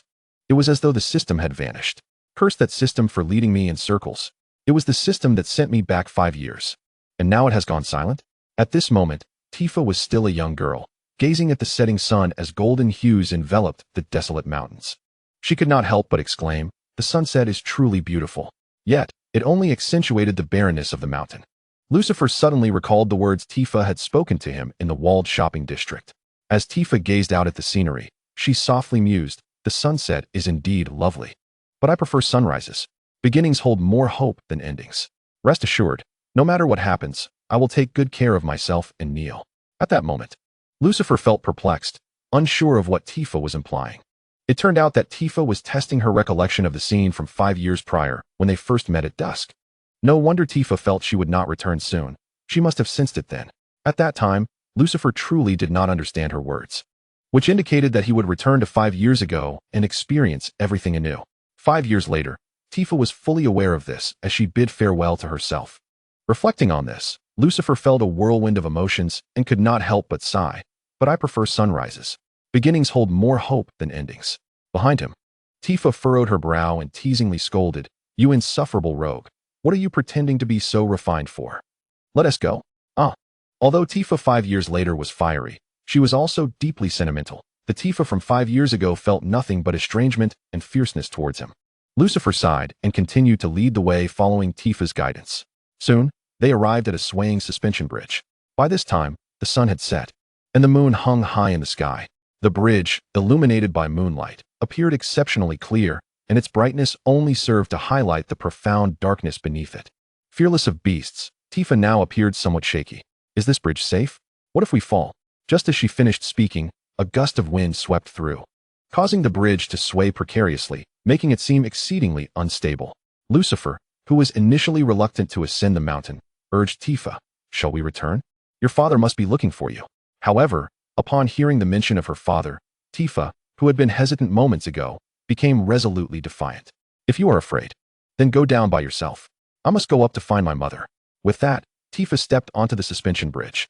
The bridge swayed alarmingly, and after only a few steps, it rocked violently. Tifa anxiously grasped the ropes that served as handrails, but the bridge continued to tremble. She appeared very frightened, yet she persisted in inching forward. It seemed that her mother was of great significance to Tifa. Lucifer sighed and also stepped onto the bridge. Tifa screamed, "Don't come any closer. The bridge is shaking even more." Chapter 84. A moment of solitude for two. The suspension bridge swayed more violently under Lucifer's strides, intensifying Tifa's trepidation. With purposeful strides, Lucifer grasped the fabric at the nape of Tifa's neck, lifting her effortlessly as he advanced with remarkable speed. This is suffocating," Tifa cried out, her heart racing as she hung suspended, gripped by fear. Though her attire constricted her front, the overwhelming terror compelled her to scream and shut her eyes tightly. In no time, Lucifer had navigated them across the bridge. The gusts that had once swept through the bridge ceased, allowing Tifa to cautiously open her eyes. To her surprise, they had successfully crossed, yet she remained suspended in the air by Lucifer's firm grasp. The absence of immediate dread heightened her awareness of the tightness around her chest. Swinging her fists in indignation, Tifa exclaimed, "You rogue! We've crossed the bridge. Why haven't you let me down? Release me at once." Lucifer merely shook his head with a smirk. "My dear sister, I assisted you in traversing the bridge you could not cross, and this is the gratitude I receive? You vile scoundrel! Who are you calling sister?" Tifa retorted, her face flushed from the pressure of her attire. You. Yet, Lucifer continued to hold her aloft, even closing his eyes for a brief respite. Tifa glared at the man towering over her, her feet dangling helplessly in midair. The snug fit of her clothing made the situation increasingly uncomfortable. Reluctantly, she surrendered her stubbornness and implored softly, "Please, I beg you, put me down." Lucifer remained in his repose, eyes still shut. "What did you say? I didn't catch that." In the serene mountain air, it was implausible that he hadn't heard her. This insufferable man. Tifa seethed internally, but could only raise her voice to repeat, "I said, I implore you, please let me down." Her tone had grown too forceful. Tifa softened her approach, adding, "I apologize. You helped me. I should be thanking you." "Now that's more like it." Lucifer finally relented, lowering Tifa after a prolonged suspension. She seized the opportunity to draw in deep breaths, glancing at the composed Lucifer beside her, contemplating, "This guy seems rather formidable, albeit with a rather disagreeable temperament." After catching her breath, Tifa resumed her ascent up the mountain, with Lucifer trailing her. However, an unsettling sensation lingered at the back of his mind, as if something was amiss behind him. Abruptly, he turned, only to find the desolate mountain path empty, devoid of any presence or wild creature. Curiously, Tifa questioned, "What are you doing? Is there something behind us?" Lucifer shook his head dismissively, "Nothing at all. Let us continue our journey." After a considerable trek, they finally reached the summit of Nifer Mountain. The peak was vast and barren, stretching endlessly with stones and devoid of any vegetation. Tifa stood at the mountaintop, inhaling deeply, relishing the moment. Then, Tifa, with an expression of eager anticipation, softly called out, "Mom." There was no response. A flicker of undeniable disappointment glimmered in Tifa's eyes. Yet she clung to hope and continued to call, "Mom, are you here? It's Tifa. I've come to find you." Still, there was no answer. Indeed, the tales must be false, mustn't they? Tifa lowered her head, her voice trembling. Lucifer gently patted Tifa's shoulder in comfort, suggesting, "Perhaps your mother has departed. She must have gone to a far more beautiful place. Look around. There isn't even a tree or a blade of grass here. Your mother would surely dislike this place." Tifa's shoulders began to shake, her voice choked with emotion. "When Mom left, Illness had made her, who was always so beautiful, appear so unappealing. Yes, she was such a lovely person, so concerned with her appearance, yet since I came into her life, her health deteriorated. She always cared for me, bustling about, while her own condition worsened. The thief that stole my mother's life was not time or illness, but I. Tifa covered her face with her hands and began to weep. The once fierce Tifa now appeared so fragile, crying heartily. Lucifer, feeling her pain, embraced her, gently patting her back, silently standing by her side. After Tifa had cried her heart out, she began to regain her composure. "Are you all right?" Lucifer inquired with concern. Tifa, her eyes swollen, transformed back into that stubborn little girl after regaining her clarity. "I'm fine. What is a small matter like this? I've just pierced the adults' lies in the village. Let us go. We should descend the mountain. Such a stubborn temperament. Your voice is hoarse from crying. Yet you pretend as if nothing is wrong." Lucifer, however, simply lay down on the ground, spreading out like a starfish to rest. Tifa was puzzled by his actions. "Hey, you rogue. Why are you lying on the ground? Aren't you concerned about the dirt?" "Not at all. Besides, I don't feel like going down the mountain right now." "Huh, why not?" Tifa was perplexed. "There was nothing to eat or drink up here. I want to rest. I'm not going down the mountain." Tifa glanced at the path back. Although the sky was brightening and it wasn't as dark anymore, that suspension bridge. Silently, she squatted down, sitting beside Lucifer on the ground.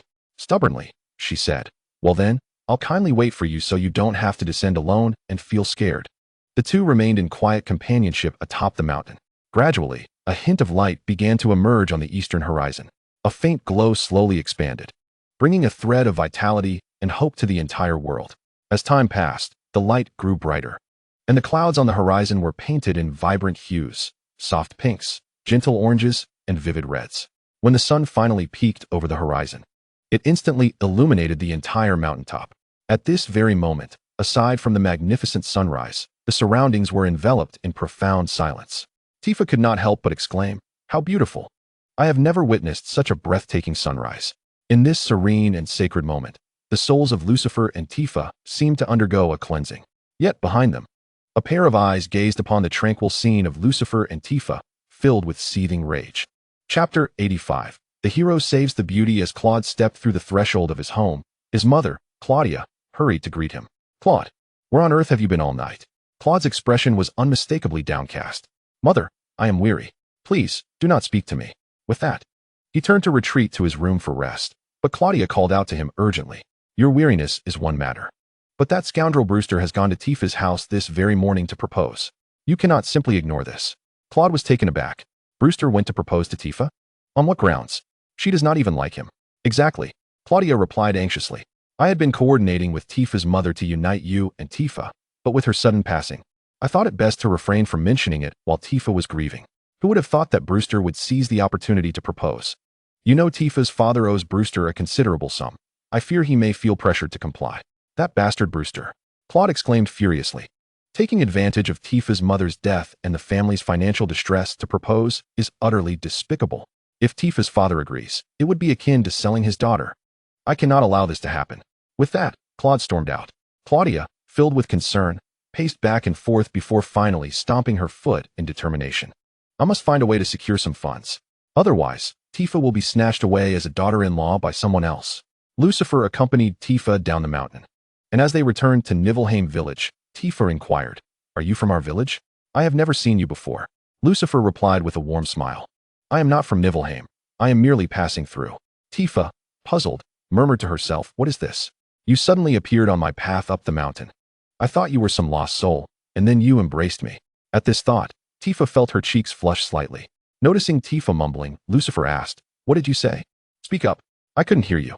Tifa quickly waved her hand in dismissal, explaining, "It's nothing. I just think you are quite nice for accompanying me up and down the mountain. Unlike my friend." "Humph. Your friend? Who do you mean?" Lucifer probed, intrigued. Tifa pouted in annoyance. "It's Claude, the one I grew up with. He is such a coward. I requested his company to ascend the mountain. Yet he insisted that the rumors were unfounded, further advising me against the perilous journey. It seemed to me that he was merely a coward seeking excuses. What a disappointment for a man he is. Humph. In my anger, I resolved to climb the mountain alone. I, Tifa, do not require anyone's companionship." With determination, Tifa strode forward, entering the village of Niflheim. Lucifer followed closely in her wake. grappling with the dilemma of whether to lodge at an inn or impose himself upon Tifa's household. As he pondered this, he lagged behind her swift pace. Tifa hurried to her home, only to find a throng gathered outside her door. Confused, she endeavored to push her way through the crowd. At that moment, Brewster, with a glint of greed in his eyes, was demanding money from Tifa's father. Brewster menacingly threatened, "Old man, you must repay your debt today." Tifa's father, overcome with fear, implored Brewster for an extension, but was met with merciless refusal. "If you cannot repay today, then Tifa shall become my bride." Tifa's father shook his head vehemently. "This cannot be. I beg you, grant me more time. I assure you, I will repay." He desperately tugged at Brewster's sleeve in a bid for mercy. However, Brewster had little patience for such pleas. In a fit of rage, he delivered a brutal kick to Tifa's father, who fell heavily to the ground, clutching his chest in agony, a trickle of blood escaping his lips. Tifa witnessed the entire scene unfold, her body trembling with fury. She strode forward, consumed by rage, and unleashed a torrent of curses upon Brewster. "You scoundrel! How dare you treat my father in such a manner?" Yet Brewster, devoid of remorse, retorted with indignation. "It is only just that debts be repaid. If you cannot repay, then alternative means must suffice, such as having Tifa as my young bride." He leered at Tifa, assessing her with predatory eyes. "Though you are still young, it seems you have reached the age for marriage. How about you accompany me home tonight?" Tifa could not endure such humiliation and provocation. With all her strength, she threw a punch at Brewster.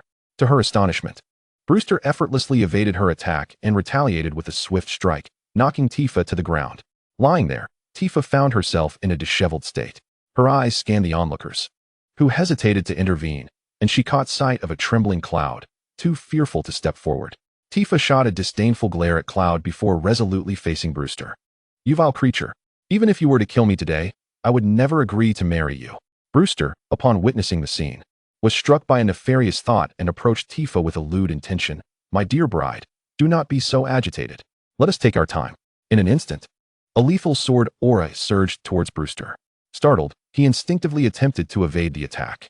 Although Brewster was swift, he still suffered a graze from the sword aura, causing blood to gush from his arm, even prompting him to spit out a mouthful of blood.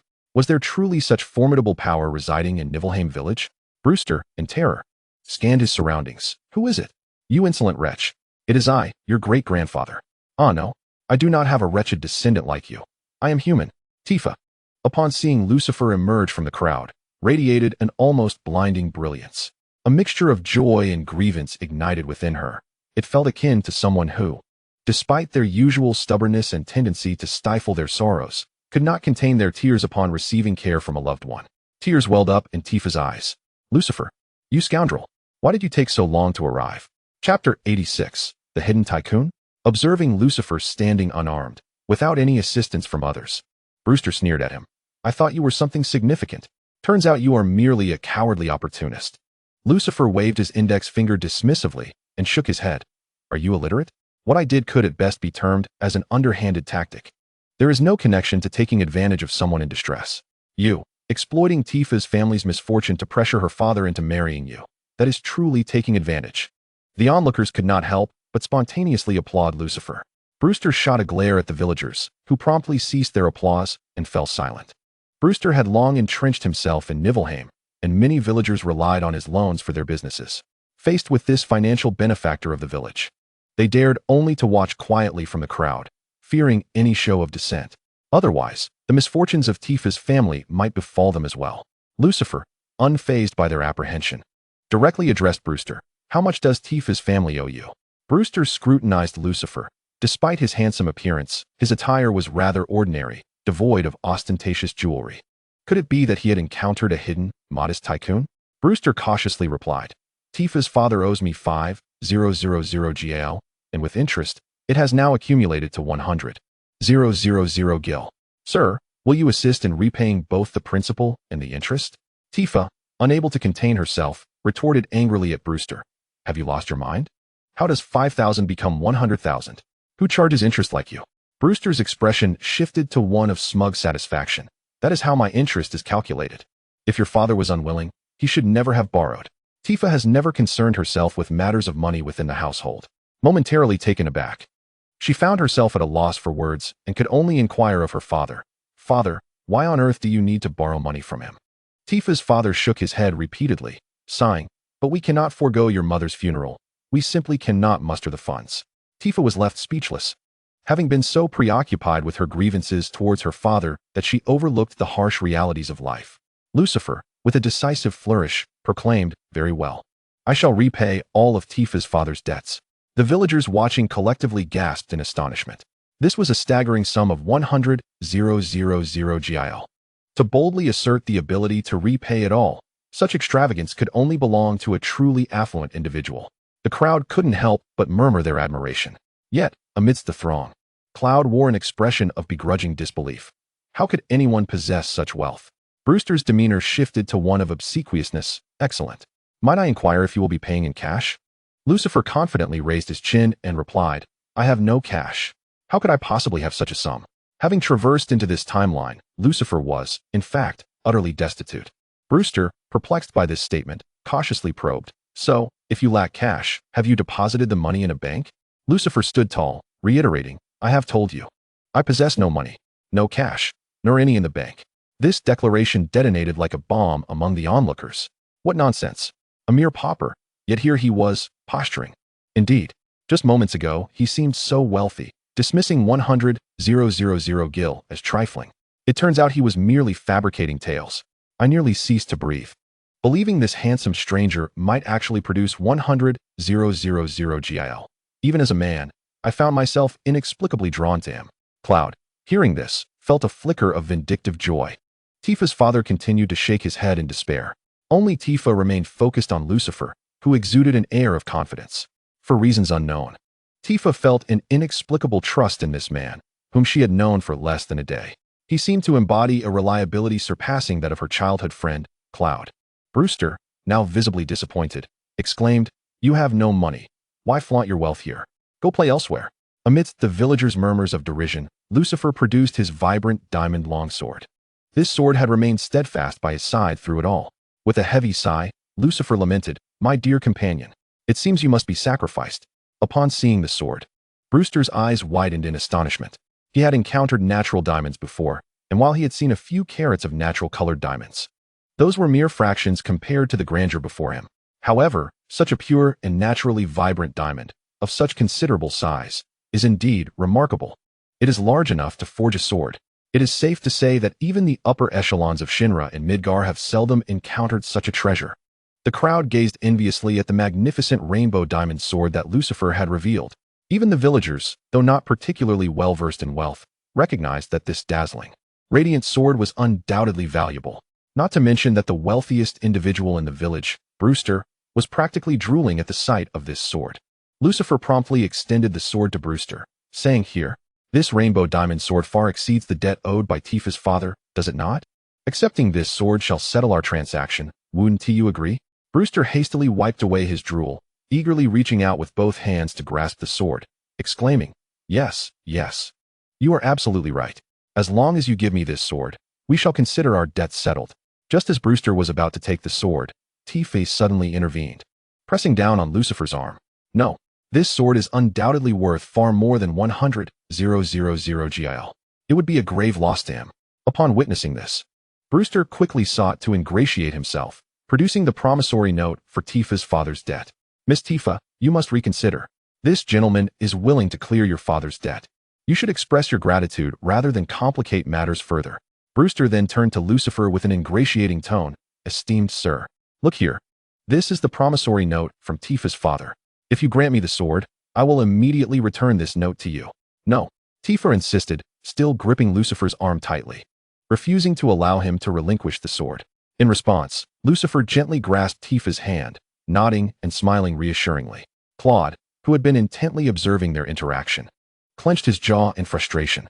Although Tifa was uncertain of Lucifer's intentions, she instinctively understood that he wanted her to release her grip. Trusting him completely in that moment, she reluctantly let go. Lucifer presented the sword to Brewster, stating, "Here, the sword is yours. Now, hand over the promissory note." Brewster, unable to contain his excitement, eagerly accepted the exchange, acquiring the exquisite rainbow diamond sword. Lucifer took the promissory note, verified its authenticity with Tifa's father, and then tore it into pieces. With a faint smile directed at Tifa's father, he remarked, "Now, you owe him nothing." Brewster, utterly exhilarated as he admired the rare sword in his possession. Suddenly felt it tremble uncontrollably. With all his strength, he gripped the sword, yet it appeared to possess a will of its own. Breaking free from his grasp and soaring back into Lucifer's hands. Lucifer chuckled softly at the rainbow diamond sword he held, saying, "Old friend, it seems you have returned." Chapter 87. Eradicating threats. Lucifer smiled gently at the rainbow diamond sword in his hand, saying, "Old friend, you have returned." Brewster, sensing impending trouble, cautiously urged, "Quickly, return the sword to me." Lucifer curled his lip in disdain. On what grounds?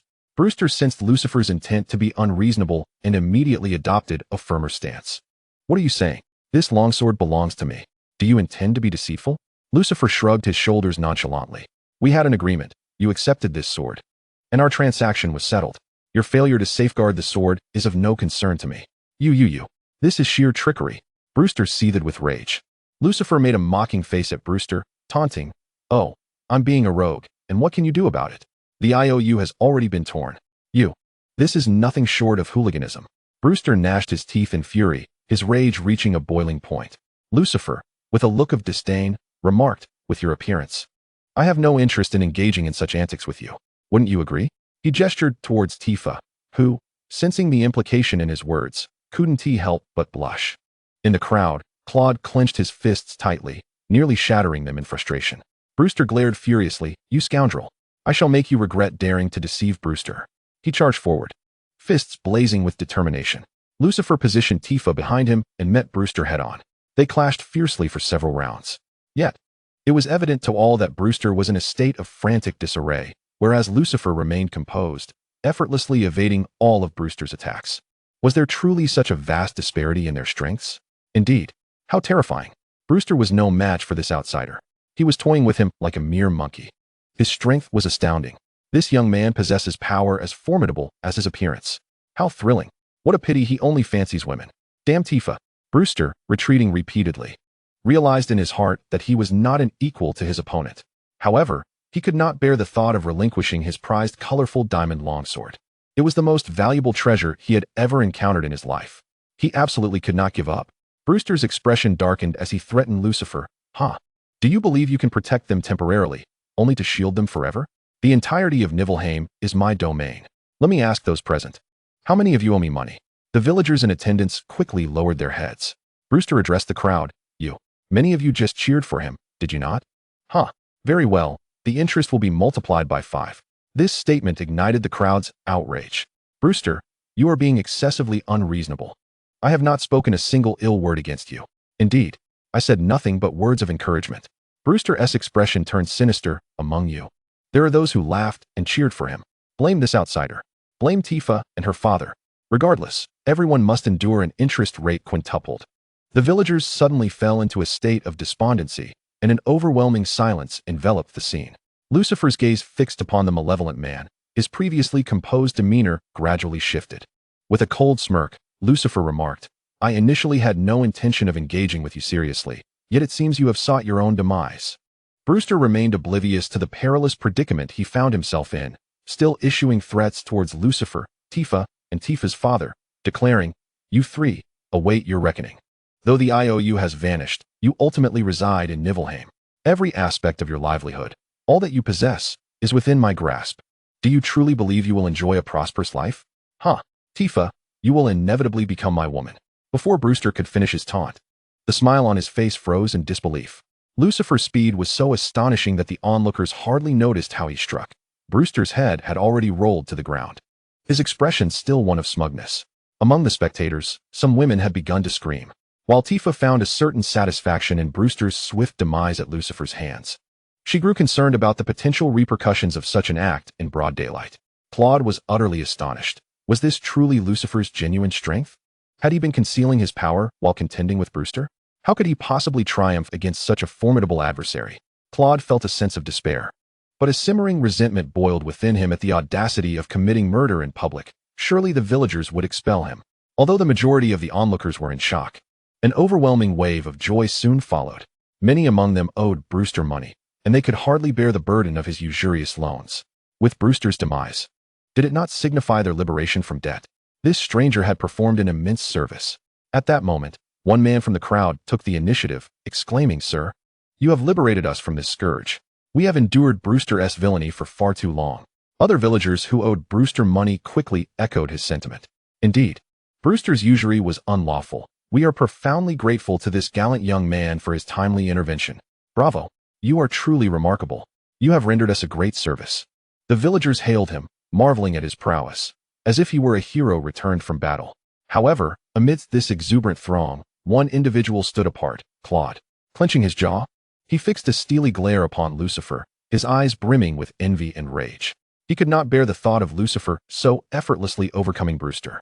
Nor could he tolerate the way Tifa gazed at Lucifer with such adoration. Amidst the cheers, as he witnessed the intimate interactions between Tifa and Lucifer, a burning jealousy ignited within Cloud's heart. Chapter 88. Is it appropriate on the rooftop? Cloud trudged wearily back home, and upon opening the door, he was greeted by the radiant smile of his mother, Claudia. She swiftly thrust all her hard-earned savings into Cloud's hands, urging him to take the money to repay Tifa's debts, adding that if it was insufficient, she could find a way to borrow more. "That's enough. I don't need it." Cloud suddenly hurled the money to the ground, erupting in fury at Claudia. "This money is of no use anymore. Someone has already resolved all of Tifa's problems. She no longer needs me. Please, stop bothering me." With that, Cloud stormed into his room and slammed the door shut behind him, leaving Claudia amidst a scattering of coins that represented her toil. Lying on his bed, Cloud's thoughts drifted away as he reminisced about the beautiful moments he had shared with Tifa. They had known each other since childhood, nearly inseparable, with only a thin veil separating their feelings. Yet, fate had a penchant for cruelty.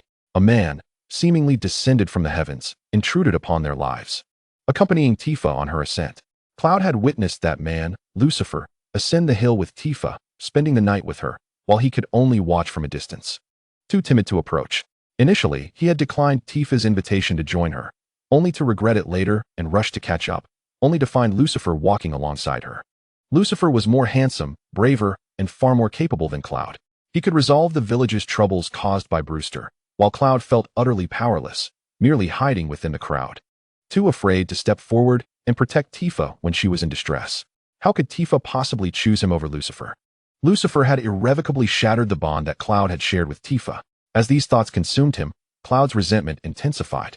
Meanwhile, Lucifer was enjoying a visit at Tifa's home, receiving the utmost hospitality from her father, who jested, "Lucifer, you and Tifa are truly a match made in heaven. I think you two should just get married right away." "Dad, what are you saying? Who says I want to marry anyone right now?" Tifa's face flushed with embarrassment. Her father continued to tease her. "Look at you, blushing like that." Typically brash and fierce, akin to a boy, she now found herself adopting a more feminine demeanor in the presence of Lucifer. Just as laughter and merriment filled the air, an abrupt and urgent knocking at the door shattered the tranquility. Tifa stood up and announced, "I'll get the door." Upon opening it, she discovered Cloud standing there, burdened with an array of gifts. A spark of joy lit Cloud's face upon seeing Tifa, and he eagerly greeted her. "Hi, Tifa." However, Tifa was not one to forget how Cloud had remained silent while she and her father were tormented by Brewster. She shot him a disapproving glare and brushed past him into the house. Cloud's smile faltered momentarily, but he quickly followed her inside, gifts in tow. This marked Lucifer's first encounter with Cloud in this timeline. Cloud engaged in friendly banter with Tifa's father, and Lucifer found himself taken aback by the markedly mercenary smile that adorned Cloud's face. His every action starkly contrasted with the Cloud that Lucifer once knew. Upon seeing Lucifer, Cloud greeted him with an affable demeanor, as if they were longtime friends. He grasped Lucifer's hand, speaking with a hint of desperation. "You're Lucifer, right? I witnessed how you dealt with that scoundrel Brewster today. You were phenomenal. I genuinely wish to learn from you. How about this? I'll call you Big Brother from now on. What do you say?" Lucifer, caught off guard by such an unexpected declaration, felt a wave of discomfort wash over him. This Cloud seemed like an entirely different person wearing the same guise, evoking a visceral sense of revulsion within Lucifer, a genuine physical disdain.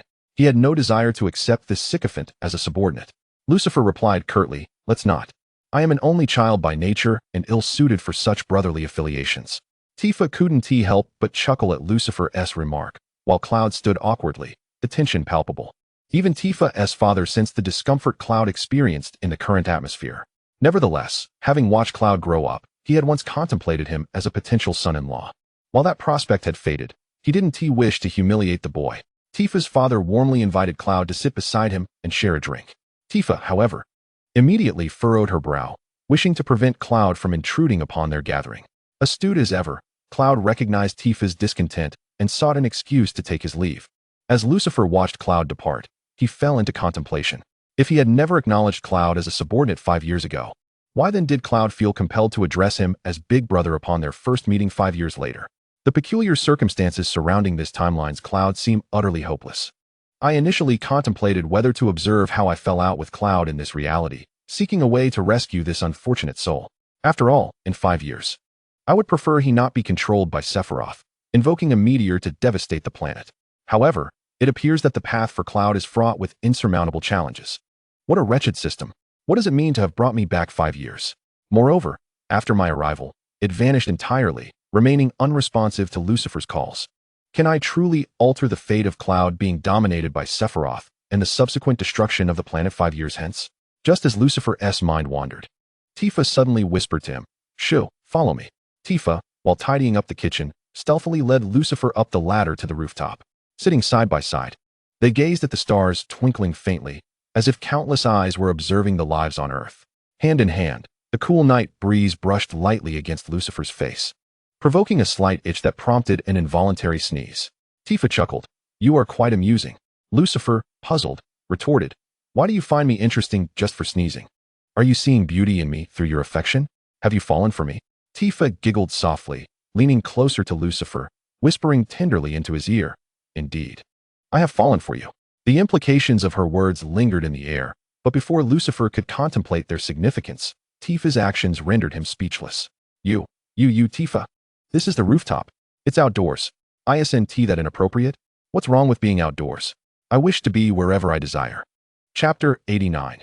Everything from 5 years ago. Awakening early in the morning, Lucifer felt remarkably invigorated, though a hint of guilt washed over him when he greeted Tifa's father, who was warmly welcoming him. After all, he had spent the previous night washing dishes in the kitchen while enjoying time with his daughter on the rooftop. Tifa, as expected, was the type to act decisively. She pursued what she liked without hesitation. Having weathered many trials over the past 5 years, Lucifer was well versed in such experiences. Glancing towards Tifa's still slumbering room, he estimated she would remain in bed until well after noon. Oh, how amusing it was to reflect on how Tifa once found his prowess overwhelming 5 years ago, while now, she seemed to disdain his initial efforts. The intertwining of their past and present was rather enchanting. Upon noticing Lucifer awake, Tifa's father eagerly greeted him. "Lucifer, you're awake. What is wrong with Tifa? Why is she still sleeping?" Feeling a twinge of guilt, Lucifer offered an explanation. "Uncle, please don't wake her. Let her rest. I can venture out alone." "Very well. I apologize for my daughter's lack of hospitality. You are too kind. There is no neglect in hospitality. On the contrary, your daughter has hosted me with great warmth and generosity." Suddenly, Tifa's father recalled something and conveyed to Lucifer, "By the way, today Shinra will send the hero Sephiroth to our Niflheim. The village chief mentioned a few days ago that he wishes for Tifa to serve as their guide. Do be cautious when you venture out. Do not offend those esteemed individuals from Shinra. Of course, I do not mean to imply that you, Lucifer, lack significance. It's just Shinra, and it is best to avoid unnecessary trouble.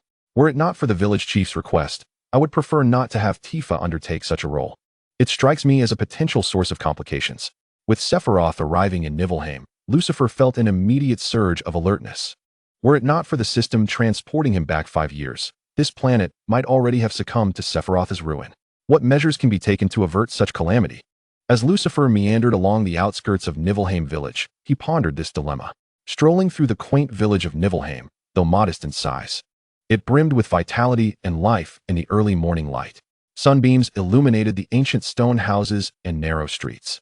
The air resonated with a symphony of sounds, the crowing of roosters, the bleating of sheep and cattle, the laughter of children, and the warm exchanges between adults. The market was adorned with an array of fresh fruits and vegetables, while vendors enthusiastically beckoned to potential customers. Artisans showcased their remarkable skills at craft stalls. Immersed in this atmosphere, Lucifer felt a wave of warmth wash over him. Although Niflheim was unremarkable, the essence of daily life it exuded was profoundly comforting. In the past, he often lamented the burdens of work or faced criticism for his reclusive nature, wishing for the world to meet its end. Yet, on this planet, Lucifer was liberated from the shackles of employment. No school, no job. He was affluent and unencumbered. Possessing formidable strength, he was neither oppressed nor intimidated, and he could even assert dominance over others. Moreover, he had the opportunity to engage intimately with the stunningly beautiful Tifa. Such idyllic days were not to be squandered. Furthermore, should this world perish, he would be thrust back into the drudgery of work, which would be a veritable nightmare. With this in mind, Lucifer felt an urgent compulsion to devise a solution to the impending doom of the planet 5 years hence. Sephiroth's annihilation of this world was to be executed through dark magic, summoning meteors for its destruction. In the realm of the game, only the awakened Cloud possessed the ability to thwart Sephiroth. Thus, Sephiroth was relentlessly striving to control Cloud. Originally, Tifa was the sole individual capable of awakening Cloud to reclaim his true self. However, due to his arrival, Tifa from all timelines no longer harbored any affections for Cloud. Lucifer, reflecting on this, shamelessly mused that it was inevitable. His charm was simply too overwhelming. Thus, Cloud was destined to be unable to reclaim his true self or thwart Sephiroth. Therefore, the task of stopping Sephiroth fell solely upon him. Indeed, Lucifer flicked his non-existent bangs and lamented, "It seems the burden of confronting Sephiroth and saving this planet can only be borne by me." With this thought, Lucifer resolved to seize an opportunity to approach Sephiroth of this timeline. After all, knowing oneself and one's adversary ensures victory in every battle. Lucifer found a suitable corner at the village entrance to observe, ordered a cup of tea, and patiently awaited Sephiroth's arrival. Soon, the moment arrived when the hero Sephiroth graced the tranquil village of Nibelheim. Towering like a celestial deity, Sephiroth descended upon this peaceful hamlet. The village chief, leading a throng of men, women, and children, awaited at the entrance, adorned in their finest attire, holding flowers and ribbons, their faces radiating immense excitement and anticipation. As the imposing figure of Sephiroth came into view, a thunderous cheer erupted from the crowd. Yet, in the face of such a grand reception, Sephiroth remained remarkably composed and unperturbed. His expression was inscrutable, his gaze profound, as if the events unfolding around him held little significance. In contrast, a young man named Zack, standing beside him, exuded vivacity and enthusiasm. With a beaming smile, Zack waved to the villagers, eagerly approaching to shake hands and embrace them, quickly blending into the jovial atmosphere. The children in the crowd were particularly drawn to Zack, surrounding him in playful delight. He resembled a king among children, laughter echoing all around. This harmonious scene brought an involuntary smile to Lucifer's face as he hid in the shadows. This Zack, no matter the timeline, always resembled a playful puppy. Of course, Lucifer did not forget to quietly observe Sephiroth during this time. In his sight, Sephiroth's icy demeanor seemed to be gradually thawing. Witnessing Zack and the children reveling in joy, a barely perceptible smile appeared at the corner of Sephiroth's lips. Heavenly, the ice-cold warrior Sephiroth would secretly smile at Zack and the children. Lucifer was taken aback. Gazing upon the relatively gentle Sephiroth before him, he mused that before discovering his true lineage, he must have still been that calm, brave, confident, and responsible hero of Shinra. Possessing formidable willpower, he had yet to descend into madness. Perhaps, all was not yet lost for change. Chapter 90. Brothers and wives. The village chief of Nibelheim warmly welcomed Sephiroth and Zack into the village's sole inn. Lucifer observed the surroundings and discovered that the inn had been barred from accepting any further guests by the village chief. As he pondered whether it would be too impulsive to teleport into the inn, potentially inciting the disdain of Sephiroth and Zack, the latter emerged from the establishment, cheerfully shouldering his 40-meter sword. After a moment of contemplation, Lucifer made a decision. Zack strolled along the streets of Nibelheim, his curiosity piqued as he gazed around him. The roads were lined with an array of stalls, where enthusiastic vendors hawked their wares. Captivated by the enticing aroma from a food stall, Zack could not resist the urge to hasten toward it. He purchased 2 servings of delectable skewered meats, which appeared succulent and rich in flavor. Zack devoured the first serving with great relish. After finishing, he ordered a glass of exquisite wine at a nearby tavern. Alternating between bites of the remaining skewer and sips of wine, he felt an overwhelming sense of joy. Yet, a nagging sensation crept upon him, as if a pair of eyes were watching him from behind. The acute instincts of a soldier prompted Zack to hastily consume the last of his meal before rising and making his way swiftly into a narrow alleyway. A shadow trailed closely behind him, entering the alley as well. Before long, in a secluded corner where only grass and walls surrounded him, the shadow lost Zack's trail. Just as the figure was filled with confusion, a large sword was suddenly poised at their neck. "Please, big brother, don't kill me," The frown on Zack's face deepened as he realized the shadow was merely a small boy who had been following him. At that moment, a captivating male voice resonated from a distance. "My good sir, please do not bully little Angel." Angel? The name stunned Zack momentarily. Angel was the name of his deceased mentor. It was from Angel that Zack had inherited his formidable 40-meter sword. Seizing the opportunity while Zack was distracted, Lucifer approached and gently removed the sword from the boy's neck. "Yes, this young lad is indeed named Angel. He was merely following you in search of something delicious to eat. Please do not hold it against him." After speaking, Lucifer produced 100 gil and handed it to the boy, kindly urging, "Angel, take this and buy yourself something to eat." Ecstatic, the boy accepted the money and scampered away with a beaming smile. It was only then that Zack regained his composure and expressed his gratitude to Lucifer. "Thank you. I nearly harmed that child." Lucifer smiled warmly at Zack. "No need for thanks. You must be new to Nibelheim, and it's quite normal not to know Angel. He bears no ill will." For reasons unknown, Zack felt an inexplicable urge to draw closer to this man before him, as if they were already acquainted long ago. Lucifer introduced himself to Zack. "I am Lucifer, and you are?" "Zack." Zack replied, flashing his signature joyous smile, reminiscent of a golden retriever. "All right, I am older than you, so you can call me Big Brother from now on." Zack furrowed his brow. Why do I feel like Lucifer is younger than me? However, Zack was not one to dwell on such matters. He cheerfully nodded and called out to Lucifer, "Big Brother." Lucifer engaged in friendly conversation with Zack for a while, successfully forging a friendship, and they agreed to go shopping together the following day. Watching Zack's joyful retreat, Lucifer mused, "My 100 gil was well spent. This foolish lad is truly easy to deceive." Suddenly, someone jumped up and tapped Lucifer on the shoulder from behind, startling him into a fright. He quickly turned around to find it was Tifa. "What are you doing here?" Tifa's expression was unmistakably joyful, a mix of a shy young girl seeing her crush and the boldness of youth. Lucifer explained, "I just spoke with Zack from this timeline. I need to find a way to contact Zack and Sephiroth to prevent Sephiroth from succumbing to darkness." Tifa tilted her adorable little head, puzzled. "Prevent Sephiroth from turning dark? Isn't he the hero Sephiroth of Shinra? Why would he turn dark?" Lucifer was at a loss for how to explain to Tifa. "Do you know about parallel universes? In that timeline, Sephiroth aims to destroy the planet. I came from another timeline specifically to prevent this from happening." Parallel universes? Timelines. Tifa was even more confused. "Did you overexert yourself last night and get muddled? What are you rambling on about?" Lucifer felt somewhat disheartened. "Sigh? This timeline's Tifa is still too young to comprehend what I'm saying." Sensing Lucifer's dejection, Tifa pondered whether something she had said had upset him. She attempted to reach out and, jumping slightly, patted Lucifer on the shoulder. "Don't be like that. I wasn't implying you were too exhausted to function. On the contrary, I think you are truly remarkable. I slept all the way until sunset today. My whole body feels like it's going to fall apart. While I don't know about others, I've heard Aunt Wong next door complain that her husband can't last a minute. With your endurance and duration, I don't believe anyone can surpass you." Tifa gazed up at Lucifer with admiration in her eyes. Her words left Lucifer at a loss for words. He swallowed hard.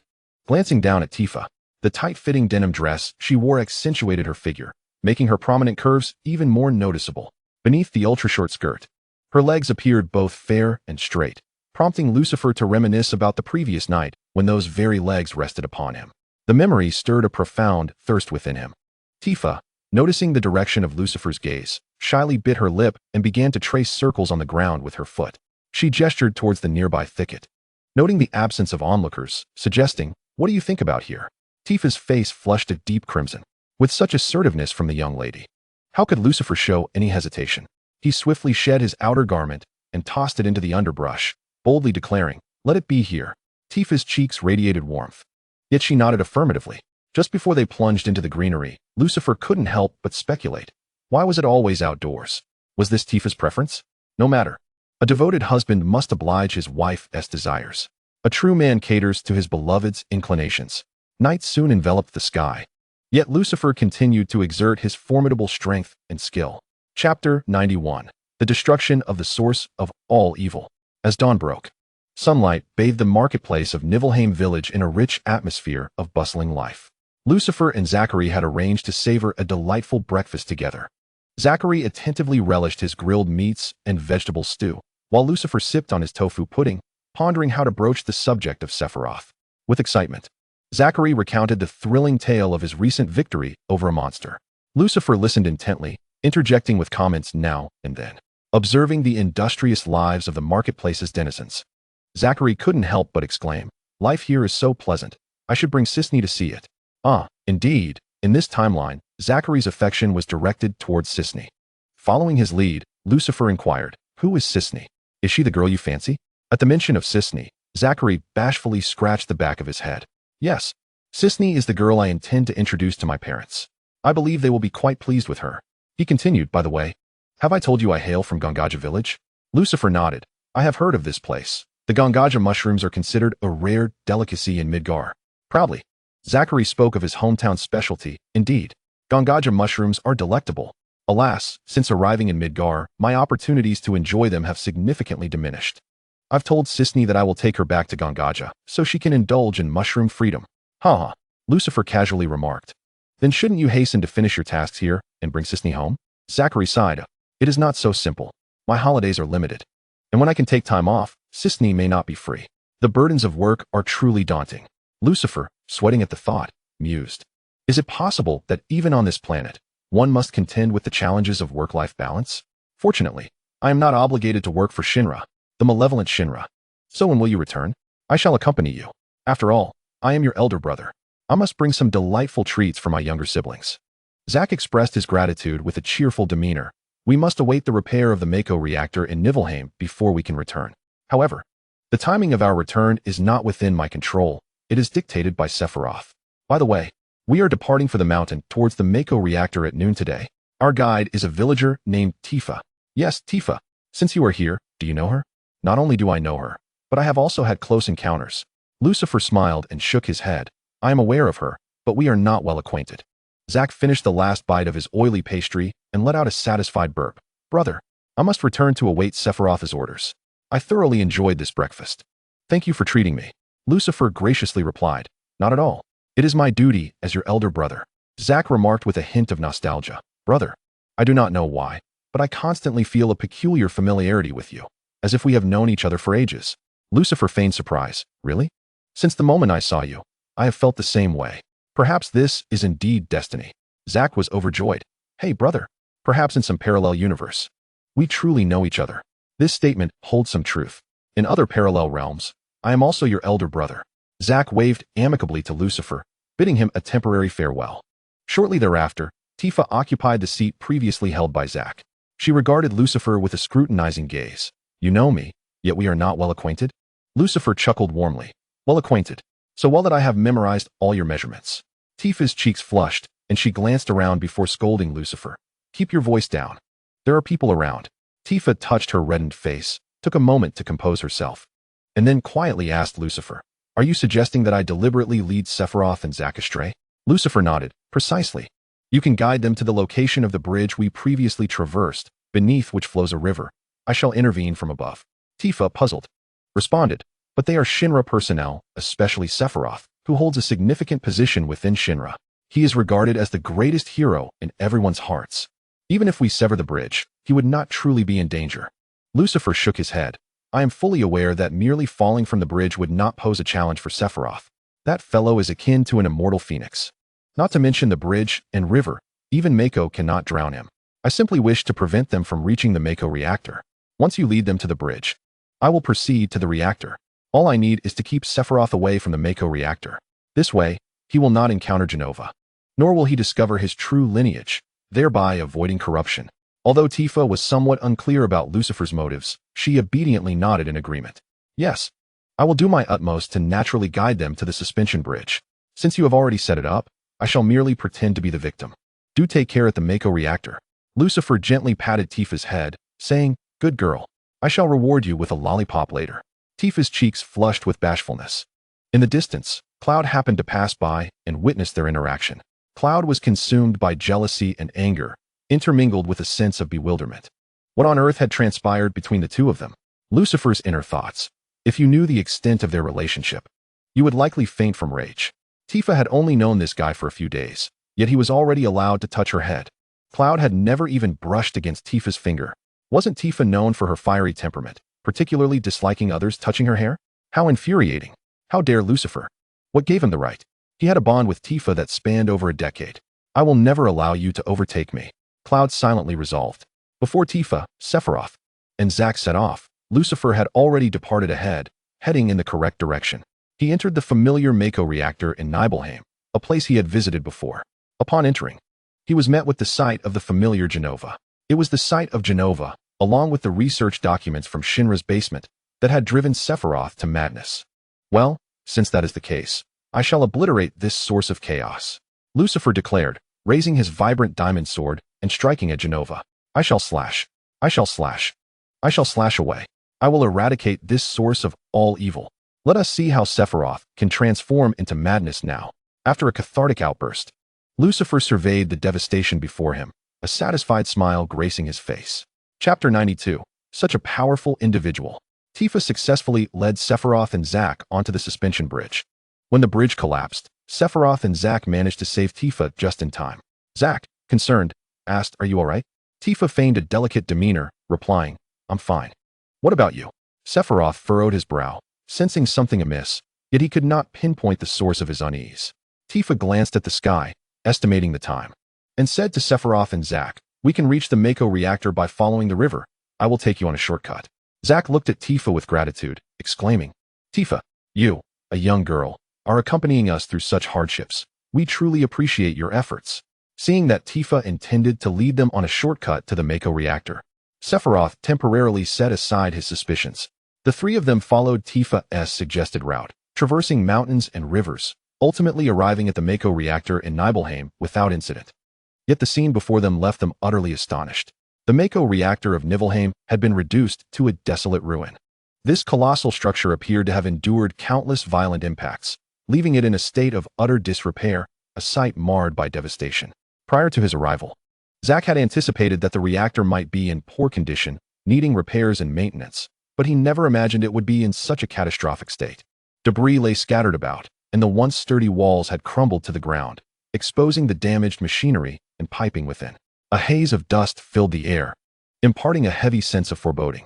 Sephiroth could sense that this ruin was recent. It felt as though it had just been ravaged. Each step closer to the reactor was accompanied by the creaking of debris beneath foot, as if the wreckage might collapse anew at any moment. Beside him, Zack exclaimed, "What on earth happened here? How could the reactor be in such a tragic state? Was there a fierce battle, or did some formidable force strike?" Tifa strove to maintain her composure. Unlike Sephiroth and Zack, who had never visited this place before, Tifa was well aware of the reactor's original appearance. Yet, the sight of this shattered ruin, so swiftly brought to destruction, was astonishing. The speed and intensity of Lucifer's devastation were indeed formidable. The thought made Tifa's cheeks flush slightly. Noticing her blush, Zack asked, "Tifa, are you all right? Why is your face so red? Are you feeling unwell?" Tifa quickly shook her head. "I'm fine. Just surprised at how the reactor has changed." Sephiroth, with a serious expression, inquired, "Tifa, when did the reactor come to be in this state?" Tifa hesitated before replying. "I'm not sure exactly when. The last time I was here was last month, and at that time, the reactor was functioning properly. I have no idea who could have caused such destruction." Zack marveled. This person must be incredibly powerful. The depths of the reactor housed numerous devices, and judging by the extent of the damage, their strength must be immense. Sephiroth added, "And that's not all." Zack had never seen Sephiroth display such a grave demeanor. Gazing at the chaos, Sephiroth remarked, "This ruin was formed recently." Upon hearing this, both Tifa and Zack felt a shiver run through them. Tifa worried whether Sephiroth might discover her secret, while Zack incredulously exclaimed, "That's impossible. Just destroyed? A reactor of this size? Even I would need several days and nights to bring it to such ruin. Who could achieve such a feat in such a short time? They must be extraordinarily powerful." Sephiroth narrowed his eyes. "It seems that the village of Nibelheim harbors many secrets we remain unaware of." Tifa's heart raced even after she returned home, unable to calm her tumultuous emotions. Tifa entered the house to find Lucifer joyfully enjoying dinner. Upon her arrival, Lucifer immediately greeted her. "Tifa, you came back just in time. Your father has just prepared dinner. However, he has stepped out to assist Aunt Wong next door. Let us eat first." Tifa hurried over, anxiously inquiring about Sephiroth and Zack's decision to temporarily stay in their village. "What should we do?" Lucifer paused in his eating, yet his expression remained largely unchanged. While continuing his meal, he replied, "It's not surprising. After all, the Mako reactor was suddenly destroyed. Even if they were to obediently return to Midgar to report, it wouldn't be long before they led Shinra personnel here for investigation. However, the source of all things, Genova, has been utterly annihilated by me. Should Shinra send someone to investigate, they will find nothing but dust. Sephiroth shall never lay eyes on Jenova again. With this thought, Lucifer felt an exhilarating sense of relief. But what should we do? Tifa, noticing Lucifer's calm demeanor, felt a surge of anxiety. Don't worry. We'll face whatever comes our way. Let us eat first. Tifa sat down and accepted the bowl of rice that Lucifer offered, gradually calming herself. She then asked, what if they investigate you? What will happen? Lucifer shrugged nonchalantly. Simple. I'll just say I had nothing better to do and accidentally destroyed the Mako reactor. My apologies. Would it suffice if I offered to pay for the damages? Tifa couldn't help but laugh at his jest, but then sighed. However, it's not so easy to brush aside the destruction of Shinra's Mako reactor, is it? They will undoubtedly take you back for their reckoning. That's fine. If they take me, then so be it. It's the perfect opportunity to teach that rascal Rufus a lesson. He shouldn't meddle with Shinra's affairs every day. Eat up, don't worry. I shall be fine. Tifa reflected on Lucifer's formidable strength that allowed him to destroy the reactor so swiftly. In the face of absolute power, there was indeed little to fear. Feeling reassured, she suddenly remembered a pressing question. You just said my dad went to help Aunt Wong next door? Lucifer, unaware of the gravity of the situation, nodded. Yes. Aunt Wong mentioned a broken light bulb, and your father went over to assist right after finishing dinner. Tifa snapped her chopsticks in two. That scoundrel. My mother just passed away, and he dares to act so frivolously. In a fit of rage, Tifa stormed out the door, leaving Lucifer feeling a sense of trepidation. Oh dear, I almost forgot how volatile Tifa's temper can be in this timeline. My beloved father-in-law, I hope you tread carefully. Meanwhile, outside the inn where Sephiroth and Zack were staying, a figure was hesitantly pacing back and forth. Sephiroth gazed out the window at Cloud, who was wandering restlessly, a subtle smile playing at the corners of his lips. Chapter 93, The Betrayer's Double Agent. At the morning market, after finishing breakfast, Lucifer wandered aimlessly through the bustling stalls. Tifa, due to Lucifer's boldness, remained in her slumber as usual. Speaking of Lucifer's father-in-law, there seems to be some ambiguity in the relationship with Aunt Wong next door. Tifa must have swiftly engaged in a brawl with Aunt Wong. The cacophony of their screams reached Lucifer, who was exhilarated and ready to witness the spectacle, only to find that Tifa had already dragged the father-in-law back. Alas, it is a pity that he did not get to observe their confrontation. That evening, Lucifer exerted considerable effort to placate the irate Tifa, softening her demeanor significantly. Father-in-law, may you find solace in your own fate. While Lucifer was digesting his meal, he was suddenly seized by a robust arm. Startled, he wondered if his allure had caught the attention of some man. With keen eyes, he glared, only to discover it was a perspiring Zack. Relieved, Lucifer exclaimed, Zack, what are you doing?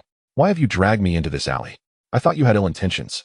Zack, with an exasperated expression, retorted, what time is it? Do you think I have the luxury for such jesting? Lucifer, puzzled, inquired, what is the matter? What has happened? Zack cautiously scanned the surroundings, ensuring their privacy, before whispering, brother, was it you who destroyed the Mako reactor on the mountain? Lucifer was taken aback, not expecting Sephiroth and his associates to investigate so swiftly. Nevertheless, he cautiously countered Zack's question. Why do you ask? The Mako reactor was destroyed? Zack sighed, alas. Someone reported to the inn, claiming that the destruction of the Mako reactor was connected to you. Sephiroth is skeptical, but I suspect he will send someone to investigate. Hence, I wanted to give you a heads up. Report? Lucifer found this perplexing, as he hardly knew anyone in Nibelheim. Moreover, the reactor's destruction had only occurred yesterday. So how could so many people be aware? Suddenly, a figure crossed his mind, someone he instinctively loathed, a certain Cloud. Is it Cloud? Lucifer asked Zack. Zack was astonished. Brother, do you know this person? Last night, he came to the inn and reported that the destroyed Mako reactor was the work of someone named Lucifer. At that moment, I found it odd. We had only just descended from the mountain. Given the circumstances of the reactor's destruction, not many should have been privy to this information. How did Cloud learn of it so quickly? Lucifer's expression darkened. He may have been tracking you. Zack smacked his thigh. I thought the same. I told Sephiroth not to take this Cloud fellow at his word. Lucifer nodded. I understand. Cloud has likely been following us for some time. That despicable informant. No wonder I felt so uneasy upon our first encounter. Indeed, instincts can be quite accurate. Zack, with concern, gazed at Lucifer. Brother, you truly did destroy the reactor, didn't you? Please, do not misinterpret my words. I merely seek confirmation.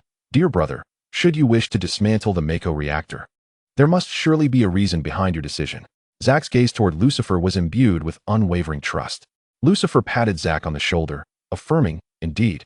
You are the younger brother I willingly acknowledge. A true companion stands by his brother. Rest assured, my dear brother, since I have chosen to undertake this endeavor, it is certainly not for malevolent purposes. The destruction of this Mako reactor is imperative, as it will resolve numerous issues. Yet, I harbor no concern regarding Sephiroth's pursuit of me. Should the reactor be destroyed, he may seek me if he chooses. Zack exhaled softly. Yes, brother. These are the words I yearn to hear. As long as your intentions are not malicious, I am at ease. I will endeavor to negotiate with Sephiroth on your behalf. He is still somewhat inclined to heed my counsel. After parting ways with Zack, an inexplicable sense of unease rose within Lucifer. Logically, the destruction of the Mako reactor in Nibelheim should be a commendable act, one that could potentially prevent Sephiroth's descent into darkness. Yet, would everything truly unfold so smoothly? Moreover, what had become of the vanished system? Never mind, matters that elude understanding shall be set aside for now. However, the grievances endured must be addressed without delay. Lucifer's expression shifted. You wretched traitor, did you truly believe I would let you go unpunished? Meanwhile, Cloud hastened homeward. For reasons unknown. Although reporting was ostensibly the right course of action, he longed to join Shinra. Nevertheless, both Sephiroth and Zack appeared to harbor doubts regarding the validity of his report. They had not even dispatched anyone to apprehend Lucifer. Would he, the whistleblower, instead face retribution? With this troubling thought, Cloud's anxiety intensified. He resolved to return home swiftly, to inform his mother, and for the two of them to find a safe haven, perhaps with distant relatives. As he raced toward home, he was suddenly assaulted by a wave of force. Before he could comprehend the situation, his body spun 360 degrees into the air and then crashed heavily to the ground. Cloud felt a surge of blood rise in his throat, involuntarily spitting a mouthful onto the ground. Struggling to raise his head, he was met by the very person he dreaded most at that moment. Lucifer loomed above, gazing down at the prostrate Cloud. The latter's eyes were filled with terror and horror, yet devoid of surprise. It seemed he was not astonished by Lucifer's appearance to settle the score. Lucifer offered a faint smile. It appears you are not taken aback. It is only fitting that one faces the consequences of their actions. Cloud's face was a mask of fear, but how could this happen so swiftly? The only ones aware of my report are Sephiroth and Zack. Sephiroth would not betray you. Thus, it must be how remarkable that your mind remains sharp in this moment. Lucifer remarked with admiration. It matters not. Zack is my sworn brother, and I am his elder. Do refrain from showcasing such trifles before me. Cloud's face, once marred by fear, transformed into a mask of self-deprecation. A sworn brother? A sworn little brother? Huh. I previously offered to recognize you as my elder brother, yet you dismissed me without hesitation. Yet, you readily accepted Zack as your little brother. A mere outsider. Claude glared fiercely at Lucifer, gritting his teeth and accusingly remarked, So, you simply look down on me, don't you? Lucifer, unfazed, nodded nonchalantly. Indeed. I hold you in contempt. Claude was taken aback by Lucifer's swift admission, momentarily lost in disbelief. You actually admitted it without a second thought? What's wrong with that? I simply dislike you. You're nothing but a traitorous fool. Wiping the blood from his lips, Claude clenched his fists. Oh, you must be jealous of my childhood bond with Tifa, which is why you find me so displeasing, right? Lucifer, in a condescending manner, shook his head at Claude. Why would I envy a mere ant like you? It's hard to tell if your confidence is admirable or simply delusional. Claude stared incredulously at Lucifer, feeling utterly powerless before him. His limbs felt ensnared by Lucifer's sword energy, rendering him immobile. It was in this moment that Claude truly comprehended the vast chasm in strength between himself and Lucifer. He experienced a profound sense of desperate hopelessness, akin to the brink of death. Struggling, Claude crawled towards Lucifer, attempting to appease him. Brother. If you dislike me calling you brother, I can refrain. Please take Tifa as you wish. I shall no longer intrude upon your lives. You two are indeed a match made in heaven. Whatever you command in the future, I shall comply. Of course, I am not your little brother. I am your servant. I beseech you to show me mercy. Claude clung to Lucifer's feet, striving to muster a sycophantic smile.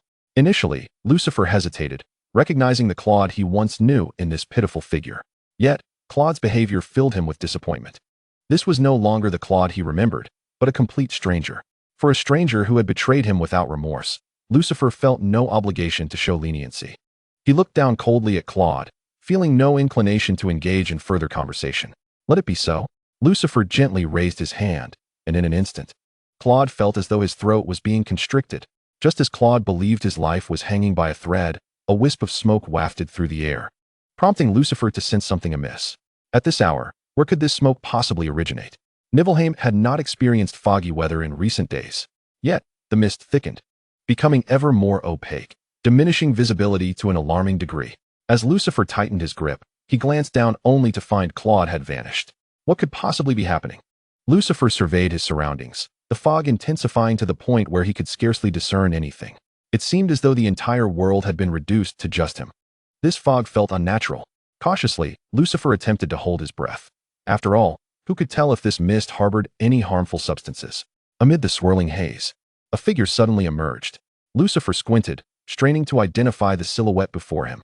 The figure slowly approached, and in a moment of realization, Lucifer's eyes widened. Sephiroth. Is this fog your handiwork? The figure, Sephiroth, merely offered a faint smile, remaining silent. There was something decidedly suspicious about this encounter. Without hesitation, Lucifer drew his resplendent, multi-hued diamond sword and swung it towards the figure of Sephiroth. The silhouette was cleaved in two, collapsing to the ground, yet between the halves lay an abyss of nothingness. Lucifer certainly did not believe this was the true Sephiroth. In no time, countless other silhouettes appeared around him. Like a replication, an uncountable number of Sephiroths emerged, each adorned with the same enigmatic smile, advancing step by step towards Lucifer. Desperately, he brandished his sword, slicing through the images of Sephiroth one after another. Yet, more and more figures continued to surge forth. Lucifer felt his arms growing weary, beads of sweat forming on his brow. What transpired within this fog seemed both real and illusory. These Sephiroth figures were likely not genuine. However, Lucifer remained uncertain if these apparitions would attack him or if his own strikes would manifest as real harm. The only course of action was to temporarily keep the Sephiroth figures at bay. Resolutely, Lucifer held his breath and utilized teleportation, instantly ascending into the air. In the skies above, he found himself enveloped by an endless expanse of thick fog. The mist surrounded him from every angle, impenetrable and suffocating. Meanwhile, the figures of Sephiroth on the ground were not idle. They lifted their heads, still sporting that uniform, faint smile. They began to rise slowly, soaring upward, making their way towards Lucifer in the air. The scene was utterly surreal. Lucifer endeavored to maintain a stable mental state as he directed his gaze towards the multitude of shadows below, striking fiercely with his sword. Gate of Hell. With this aerial descent, the range of his attack expanded infinitely, directly impacting an extensive area beneath him. Accompanied by this strike, a cacophony of thunder reverberated, and an extraordinarily powerful flash illuminated the sky. The brilliance compelled Lucifer to involuntarily shut his eyes. Even with his eyes closed, he could perceive the intensity of the light. Gradually, the radiance began to dim, sinking into an enveloping darkness, as if he were immersed in the depths of night. As Lucifer slowly opened his eyes, he was astonished by the scene before him. This was not the outdoors, nor daylight, nor the realm of Nibelheim. Rather, it was the presidential office of Shinra Corporation in the dead of night. Lying before him was the lifeless body of Cloud. Suddenly, the sound of applause echoed in his ears, accompanied by a familiar voice. Lucifer, you have finally slain Cloud. No, it should be said, you have vanquished Sephiroth. You are truly the greatest being on this planet. You have saved this world. Did I kill Cloud? Did I annihilate Sephiroth? Is this corpse before me the body of Cloud possessed by Sephiroth? Lucifer incredulously surveyed his surroundings, pondering whether he had returned 5 years into the future. 5 years hence, Sephiroth would utilize Cloud to summon the meteor that threatened to obliterate the planet. It was during that time that he had been transported back to 5 years prior. Now, having returned to 5 years later, did this imply that he had indeed saved the world? Outside, Scarlet led the rebels and, upon hearing the commotion, burst through the door. Scarlet stared in disbelief at Cloud's body on the floor, crying out in anguish. No. Her legs weakened, causing her to collapse to the ground, seemingly unable to process the reality before her. After a moment of shock, she crawled to Cloud's side, cradling his cold form and weeping uncontrollably. No, Cloud, I refuse to believe it. I cannot accept that you have left me. Lucifer, witnessing this scene, found himself momentarily at a loss for words. Rufus patted Lucifer on the shoulder, expressing profound admiration. Lucifer, you are the true deity of this planet. I would willingly relinquish the position of president of Shinra to you. You deserve to possess this entire world. Chapter 95. The familiar scent of perfume. Lucifer returned to Tifa's residence in the Wall Market, assuming the guise of the president of Shinra. Behind him trailed a grand entourage and convoy, as Shinra escorted Lucifer in a Rolls-Royce through the streets of Wall Market. Upon arriving at Tifa's abode, Lucifer felt a disorienting haze clouding his mind. How could he have transitioned from 5 years ago in Niflheim to the present moment in an instant? Was this merely a dream? However, midway through the journey, Lucifer experimented with teleportation and wielded the rainbow-hued diamond sword to execute various techniques reminiscent of Sephiroth, all proving to be equally effective. This sensation indeed felt far from a mere dream. Tifa and little Nier awaited outside the mansion, and upon sighting Lucifer, they joyfully rushed to greet him. Little Nier dashed forward, embracing Lucifer's leg, and exclaimed, "Daddy." Lucifer affectionately ruffled Nier's small head, glanced around, and promptly handed Nier over to Yuffie, who stood nearby, bewildered. Meanwhile, Lucifer instructed the members of Shinra to withdraw before swiftly pulling Tifa into her chamber. Tifa's cheeks flushed, and she playfully protested, "You are quite something. Is this how eager you are upon returning?" Lucifer, with a look of urgency, replied, "Indeed. I am very eager." Tifa, blushing, complied by unfastening the buttons at her chest, revealing a more voluptuous figure after 5 years. Lucifer stood frozen in place, bewildered. "Why are you undressing?" Tifa was equally taken aback. "Aren't you in a hurry?" Sweat beaded on Lucifer's forehead. "What?"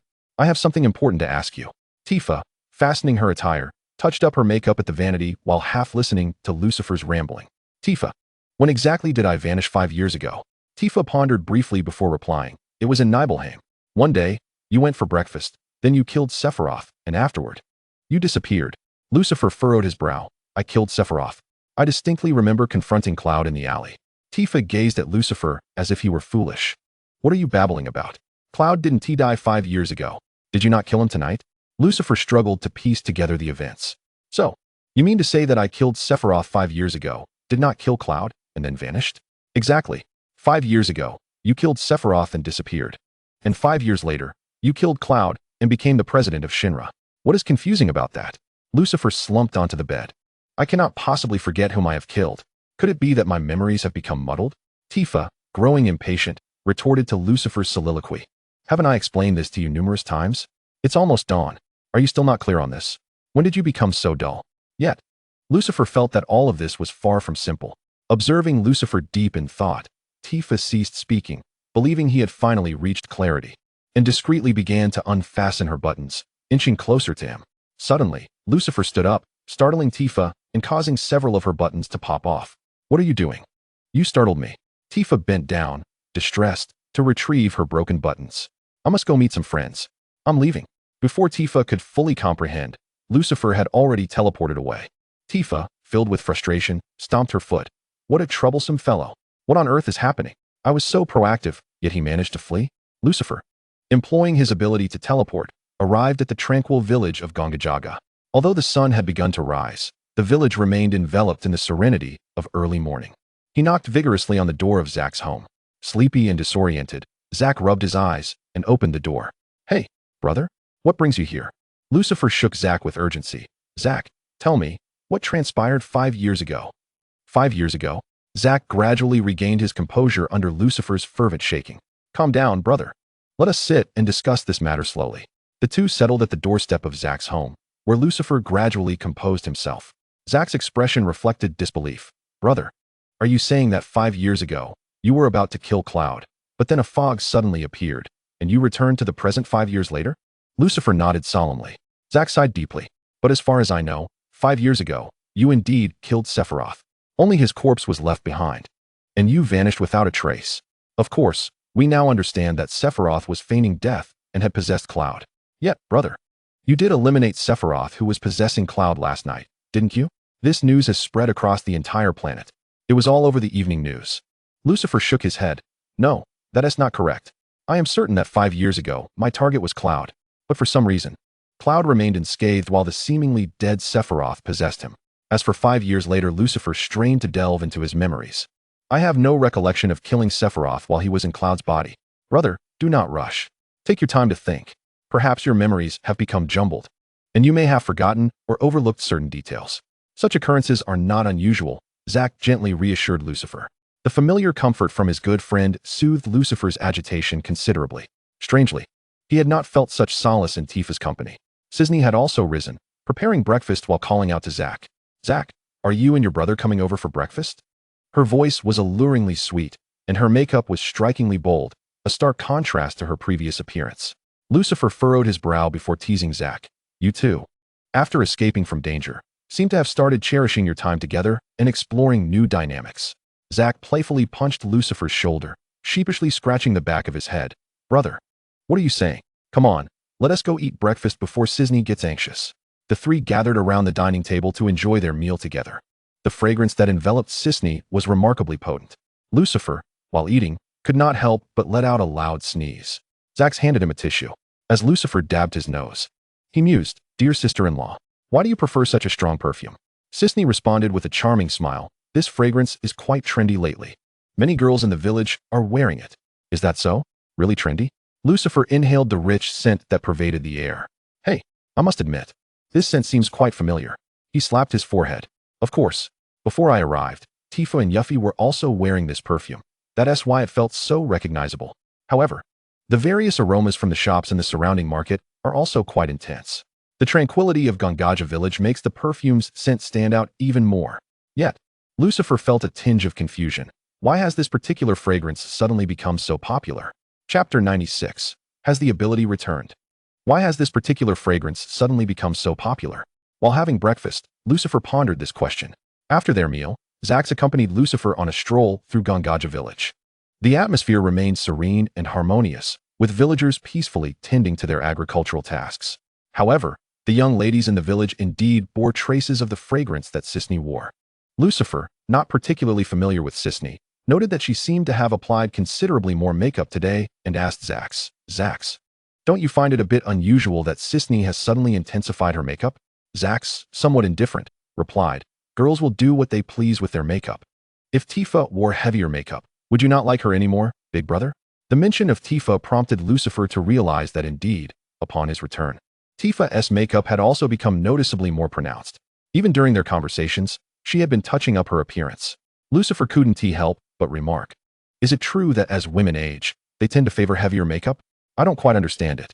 Tifa's beauty is remarkable even without makeup. She truly has no need for it." Zax scratched the back of his head. I don't understand either. But regardless of whether Sisney wears makeup or not, I find her quite beautiful." While Sisney gave Lucifer an unfamiliar impression, Zax remained the familiar and comforting brother. Being with Zax calmed Lucifer's previously anxious heart considerably. As they strolled, Lucifer again called out to the system in his mind, and unsurprisingly, there was no response. Lucifer sighed in exasperation, wondering when this unreliable system would return. Zax continued to reassure him, "Big brother, I understand that losing one's memory can be disconcerting, but try not to worry too much. Just take life slowly. Perhaps memories will gradually resurface. In any case, the Sephiroth possessing cloud has perished, and dear brother, you are now the president of Shinra. Moreover, with the stunning Tifa as your wife, there seems to be nothing to worry about. You should simply relish life." Zack's gaze was imbued with sincerity, akin to a joyful golden retriever. Lucifer's heart gradually found solace. As Zack and Lucifer turned a corner, preparing to return, an unusual sound suddenly emanated from the roadside. They turned to investigate and beheld an elderly gentleman laboring in the fields, who suddenly swayed and collapsed to the ground. Startled, Zack rushed forward, hastily aiding the old man. Lucifer observed that the gentleman's complexion was as pale as parchment, his breath faint. He evidently suffered from a severe ailment. Zack placed his hand upon the elder's chest, anxiously exclaiming to Lucifer, "Brother, it seems Grandfather Ross has suffered a heart-related affliction. You must save him." Lucifer was taken aback. "Me save him?" It had been quite some time since he had utilized his restorative abilities, having lost them long ago. Zack, still frantic, urged Lucifer, "Brother, why are you standing there? Hurry and save him." Lucifer felt a twinge of embarrassment and confusion, thinking, "This Zack, has he lost his wits in his haste? Does he not realize I've lost the ability to save?" Despite his explanations being drowned out by Zack's escalating urgency, Lucifer, in frustration, waved his hand in the direction of the ailing elder, inadvertently connecting with the area of the man's heart. "Enough, Zack. Your incessant chatter is nearly deafening." Miraculously, the elderly man, who had been convulsing, suddenly ceased his distress, gradually opening his eyes and rising to his feet, as if nothing had transpired. Zack, brimming with excitement, clapped Lucifer on the shoulder. "Brother, you are remarkable. You have saved another life. Truly, you are my brother." As Lucifer stood there, astonished by the elderly man's swift recovery and his grateful approach, he was left utterly dumbfounded. "Wait, my abilities have returned? I can use my restorative powers again. Is this for real?" After the system's disappearance, Lucifer had presumed that this capability would never be restored. Contemplating this revelation, he decided to test the validity of his powers by instantly teleporting into Grandfather Ross's home. The old man was the sole doctor in Gongagia village and had previously treated Cisne's injuries. Inside his abode, numerous ailing patients awaited assistance. Startled by Lucifer's sudden arrival, Grandfather Ross inquired, "Young man, what brings you here?" Without uttering a single word, Lucifer charged forward, swiftly casting spells upon the patients. As Lucifer gently touched the hearts of the patients, miracles unfolded. All the afflicted individuals, upon receiving his touch, were miraculously healed. Grandpa Lao stood in astonishment, his mouth agape at the spectacle before him. The patients, now rejuvenated, rose exuberantly to express their gratitude, extolling Lucifer as the mightiest healer on this planet. Yet, Lucifer's excitement surpassed that of all the patients combined. Haha, my resurrection armor has returned. I shall no longer fear you nefarious characters. Wait. It seemed that this world was devoid of such villains. Sephiroth and Cloud had already met their demise at his hands. It appeared that the battles he engaged in with them must have been fiercely intense. Otherwise, how could his memories have been so tumultuously disrupted? At that moment, Zack, drawn by the commotion, entered Grandpa Lao's abode, sensing something unusual. Upon witnessing the fully restored patients, he quickly grasped the situation. With enthusiasm, Zack gave a thumbs up to Lucifer, exclaiming, "Brother, you are as formidable as ever. You have saved everyone." "Indeed, Lord Lucifer, you have rescued us all," echoed the grateful patients, chanting praises. "Thank you, Lord Lucifer. You are the deity of this world. Gratitude to the god of the new realm." One by one, the patients knelt, reverently bowing to Lucifer as if he were a divine being. Lucifer, overwhelmed with joy at the restoration of his powers, turned to Zack, exclaiming, "Hey, brother, I am elated. I must return to share this with Tifa. She will be overjoyed." After bidding Zack a friendly farewell, Lucifer instantaneously transported himself back to Tifa's residence within the walled shopping district. The fragrance in the room had become increasingly potent. Yuffie had just entered with Tifa when she spotted Lucifer, excitedly greeting him. "Where did you vanish to in the blink of an eye?" Lucifer, puzzled, thought, "How strange. Even Yuffie has succumbed to this perfume trend. Is it truly that fashionable?" Chapter 97, The Truman Show. Lucifer, brimming with exhilaration, proclaimed to Tifa, "Tifa, my restorative abilities have returned. My resurrection armor is back." Tifa paused for a moment, then beamed with joy. "Really? That is truly wonderful." Upon his return, Lucifer keenly observed that both Tifa and Yuffie were adorned with heavy makeup. Something felt amiss. The overpowering scent of perfume and the strikingly made-up faces of these two women deepened the unease within him for reasons he could not fathom. Previously, while with Zack, this sense of discomfort had considerably lessened. Now, in the company of Tifa and Yuffie, it resurfaced. Lucifer contemplated. Perhaps it is because Tifa and Yuffie evoke a sense of unfamiliarity. But why does Zack not? His days in this place were both comfortable and peculiar. As the president of Shinra, Lucifer found himself unburdened by trivial matters, for Rufus took care of all such affairs. Nevertheless, Lucifer remained the object of everyone's adoration. Tifa, his devoted wife, adorned herself in an array of exquisite red qipaos each day, yet her makeup remained excessively bold, leaving Lucifer rather uninspired by her efforts. Little Near was exceptionally obedient, greeting him with Papa each day, quiet and composed. Yuffie bounced about energetically, also favoring deep red qipaos and vibrant makeup, much like Tifa. Lucifer possessed the ability to wield all his powers at will, including the instantaneous teleportation and restorative abilities of Sephiroth. However, despite his calls, the system remained elusive. Seated at the presidential desk of Shinra, he gazed upon the seamless proceedings before him. Scarlet dutifully presented coffee and pastries, her alluring figure clad in a high-slit crimson qipao, a cloud of intense perfume enveloping her. Following Cloud's demise, Rufus had spared Scarlet from punishment and appointed her as Lucifer's administrative secretary. Lucifer appraised Scarlet with admiration, remarking, "Scarlet, your makeup and fragrance are quite in vogue." Scarlet blushed, responding, "Oh, President, your compliments make me quite bashful. However, I do have a knack for fashion."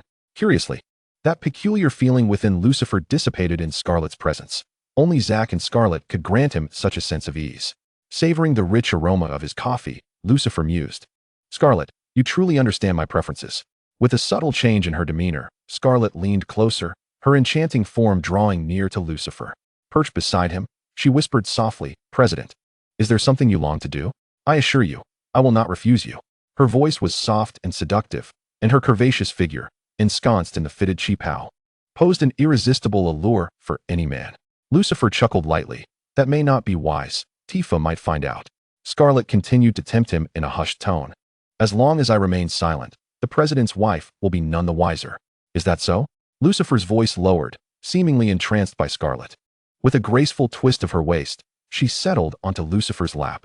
He gazed at her with tender eyes as Scarlet smiled alluringly, closed her eyes, pouted, and offered her crimson lips.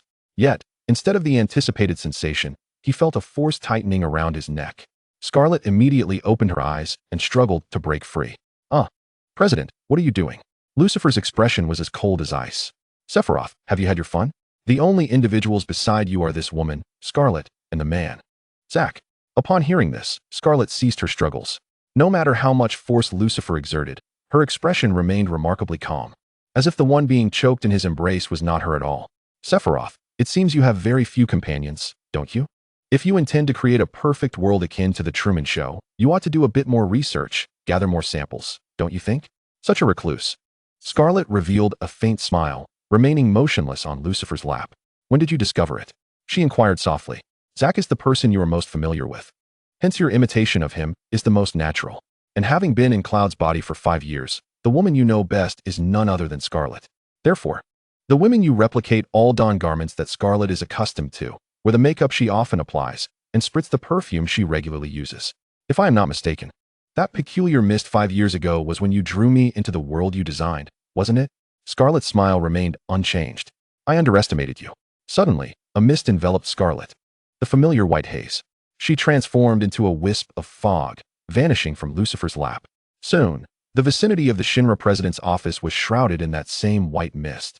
Alone amidst the fog, Lucifer found himself surrounded by an impenetrable whiteness. He stared intently into the obscured surroundings. Before long, the mist dissipated, and he found himself in the alley where he had slain Cloud 5 years prior. Cloud lay on the ground, and beside him stood Sephiroth, adorned with a gentle smile. It dawned on Lucifer that he had never truly left this alley.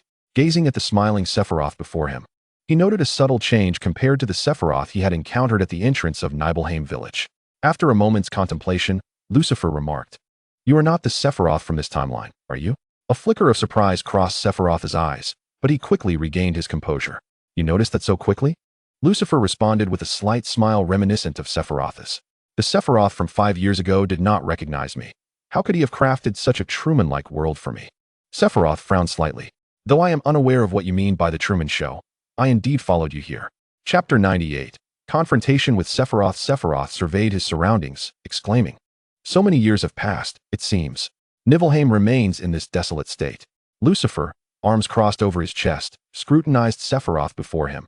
"You truly are an indomitable cockroach, aren't you?" Sephiroth replied with a faint smile. "We are far too familiar with each other's tactics. It seems unlikely that we will ever see the end of our battle. Since that is the case, why not collaborate and become the sovereigns of the entire planet? Wouldn't that be splendid? In your dreams, you become the president of Shinra, possessing lovers, friends, and a flourishing career. Doesn't that lead to a comfortable existence? Comfortable, my foot." Lucifer interjected darkly, interrupting Sephiroth. "The lovers are your fabrications, the friends your creations, and the career as well. Everything is as if meticulously programmed. They lack the essence of humanity. There is no vitality in them. This life is anything but comfortable. I am utterly dissatisfied." Sephiroth, exasperated, spread his hands. "Yet, what can you do? You cannot kill me, nor can I kill you. We can only await the comet's arrival 5 years hence." "The comet's arrival?" Lucifer pondered. "Yes. In 5 years, the planet was destined to be annihilated by Sephiroth's comet, and the system had forcibly transported Lucifer back 5 years to prevent that occurrence. This implies that the system can indeed thwart Sephiroth." Sephiroth observed the silent Lucifer, his expression growing serious.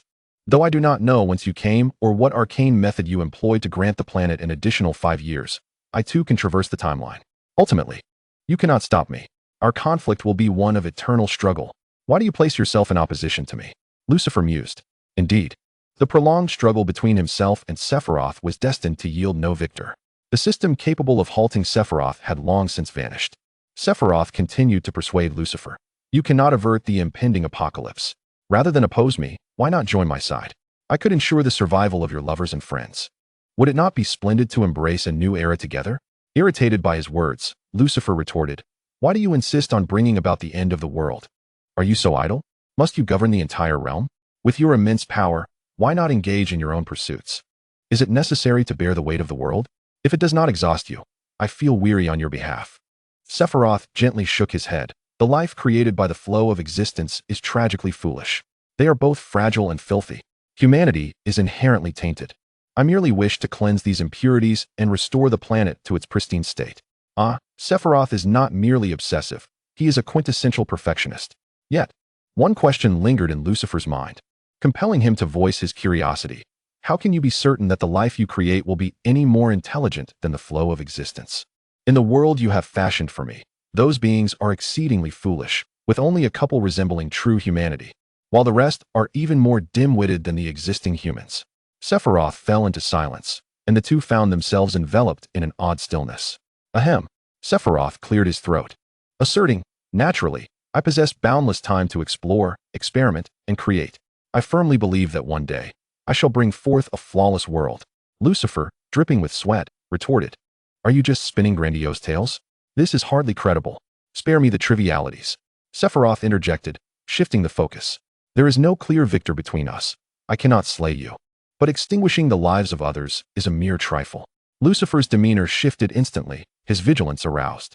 What do you mean? What are you planning? Sephiroth revealed a cryptic smile. No need to rush. I certainly won't bring this game to a swift conclusion. Patience is the essence of enjoyment. With that, Sephiroth vanished in an instant, leaving only the unconscious Cloud behind, lying in a state of uncertainty. Lucifer approached, checking Cloud's breath. Fortunately, he was alive. However, the pressing concern was not Cloud, but rather the twisted intentions of Sephiroth. Suddenly, distant cries from men, women, and children echoed through the air. Lucifer swiftly teleported to the source of the commotion, arriving at the largest marketplace in Nibelheim village. Flames raged fiercely, and townsfolk struggled to douse the fire. Surveying the chaos, Lucifer noted that the inferno was not being extinguished. Rather, it spread further, consuming more ground. The cries of children and the elderly grew increasingly desperate. Sephiroth, that fiend. It was evident he had no inclination toward benevolence. Tifa and Zack soon arrived at the square and quickly joined Lucifer's side. Zack queried, What transpired? Lucifer frowned. It's Sephiroth. He aims to destroy this planet once more. Tifa, puzzled, asked, Didn't you mention that the meteor summoned by Sephiroth would not arrive for another 5 years? Why is it happening now? Lucifer seethed, The meteor has yet to arrive. But Sephiroth has spiraled into madness ahead of schedule. He simply refuses to allow us peace. Though Zack was bewildered by the exchange between Lucifer and Tifa, he urgently exclaimed, Regardless, let's focus on extinguishing the flames. Lucifer and Tifa responded in unison, agreed. The three swiftly joined the ranks of those combating the fire. As dawn broke, the flames of Nibelheim were finally quelled. However, the village, predominantly constructed from thatch, had succumbed easily to the blaze, leaving many injured in the aftermath. Lucifer's ability to restore the medium had evidently not yet returned within this timeline. In the fabricated world Sephiroth crafted for Lucifer, he remained unaware of the specifics regarding Lucifer's system. Having witnessed Lucifer resurrect the dead countless times, he assumed that in the realm he designed, Lucifer possessed the ability to restore the medium to its original state. This notion became one of the pivotal reasons Lucifer discerned the anomalies within that world. Certainly, Lucifer himself truly longs for the resurrection of the armor. However, the damned system has not appeared for a long time. After extinguishing the fires, Lucifer, Tifa, and Zack rested at the village entrance, gazing at the rising sun. Zack could not help but exclaim, I still cannot believe that Sephiroth has become this way. He was once a commendable hero. Tifa sighed. Fortunately, it was merely a fire, and everyone could be saved. I shudder to think what would happen if Sephiroth were to begin indiscriminately taking lives. What would this world become?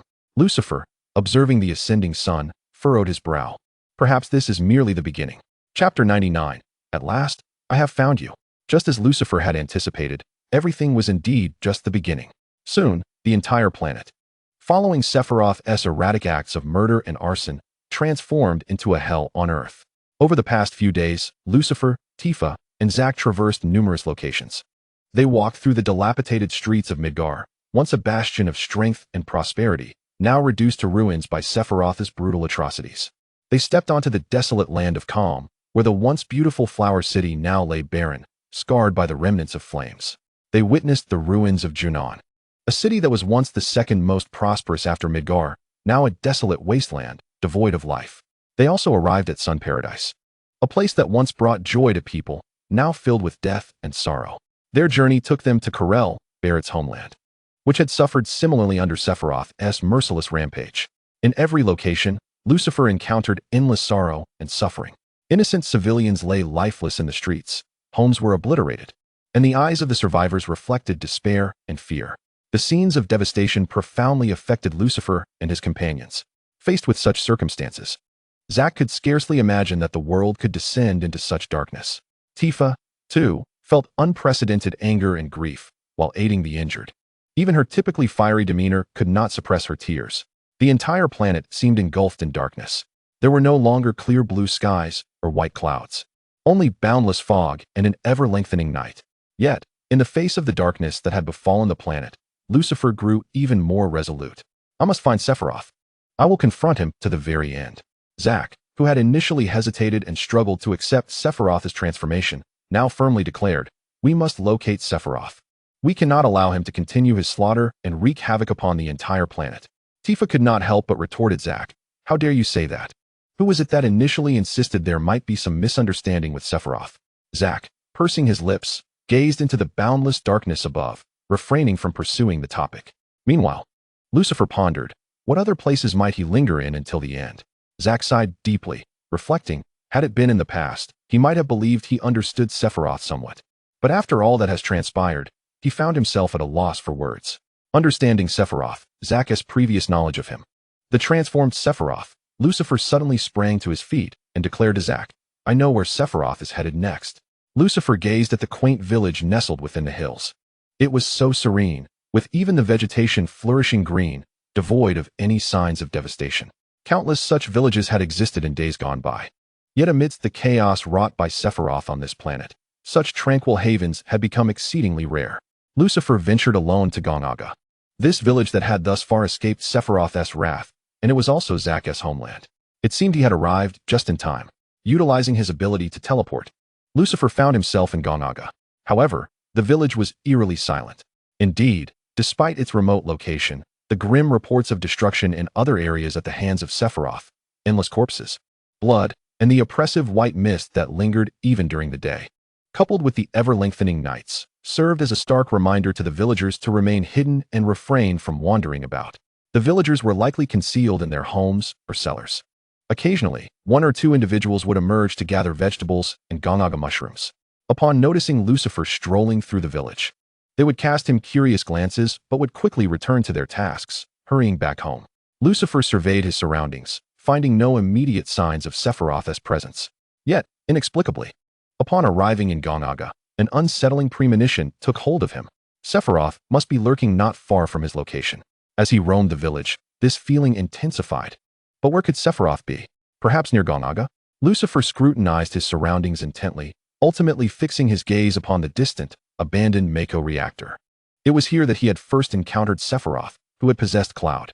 If memory served, it was a Mako reactor structured like a basin, its depths unfathomable. Lucifer was uncertain of what lay at the bottom. Perhaps a Mako pool deep enough to engulf a person entirely, or something entirely unknown to him. Nevertheless, as he directed his attention towards that location, the intensity of his ominous premonition surged. Perhaps he is right there. With a mere thought, Lucifer executed a sudden teleportation and found himself suspended in the air above the Mako furnace cave. The concentration of Mako in the air was exceedingly high, and amidst the dense white mist, a green luminescence shimmered, rendering it quite reasonable to refer to it as green fog. Lucifer strained his gaze towards the depths of the cave, but the thick green mist obscured his vision, making it impossible for the naked eye to penetrate its depths. Cautiously, he floated downward, endeavoring to discern his surroundings. As he descended, the density of the green mist intensified, and Lucifer felt as though he were submerged in a vast sea of verdant water. Yet, the powerful intuition within him urged him onward, compelling him to continue his descent. Time slipped away as he sank deeper, feeling as though he were nearly engulfed by the green fog. At last, he glimpsed tangible reality below, a vast, intensely green pool that stretched endlessly before him, reminiscent of an ocean, albeit one of emerald hue. To his astonishment, such a large green pool lay hidden deep within the earth. Having descended for what felt like an eternity, Lucifer felt as if he were nearing the core of the planet. Within this green pool, It appeared that a multitude of green sprites danced and flickered. Lucifer hesitated, uncertain whether to plunge into the pool. At that moment, a voice reached his ears, a voice he had longed for yet could never reach.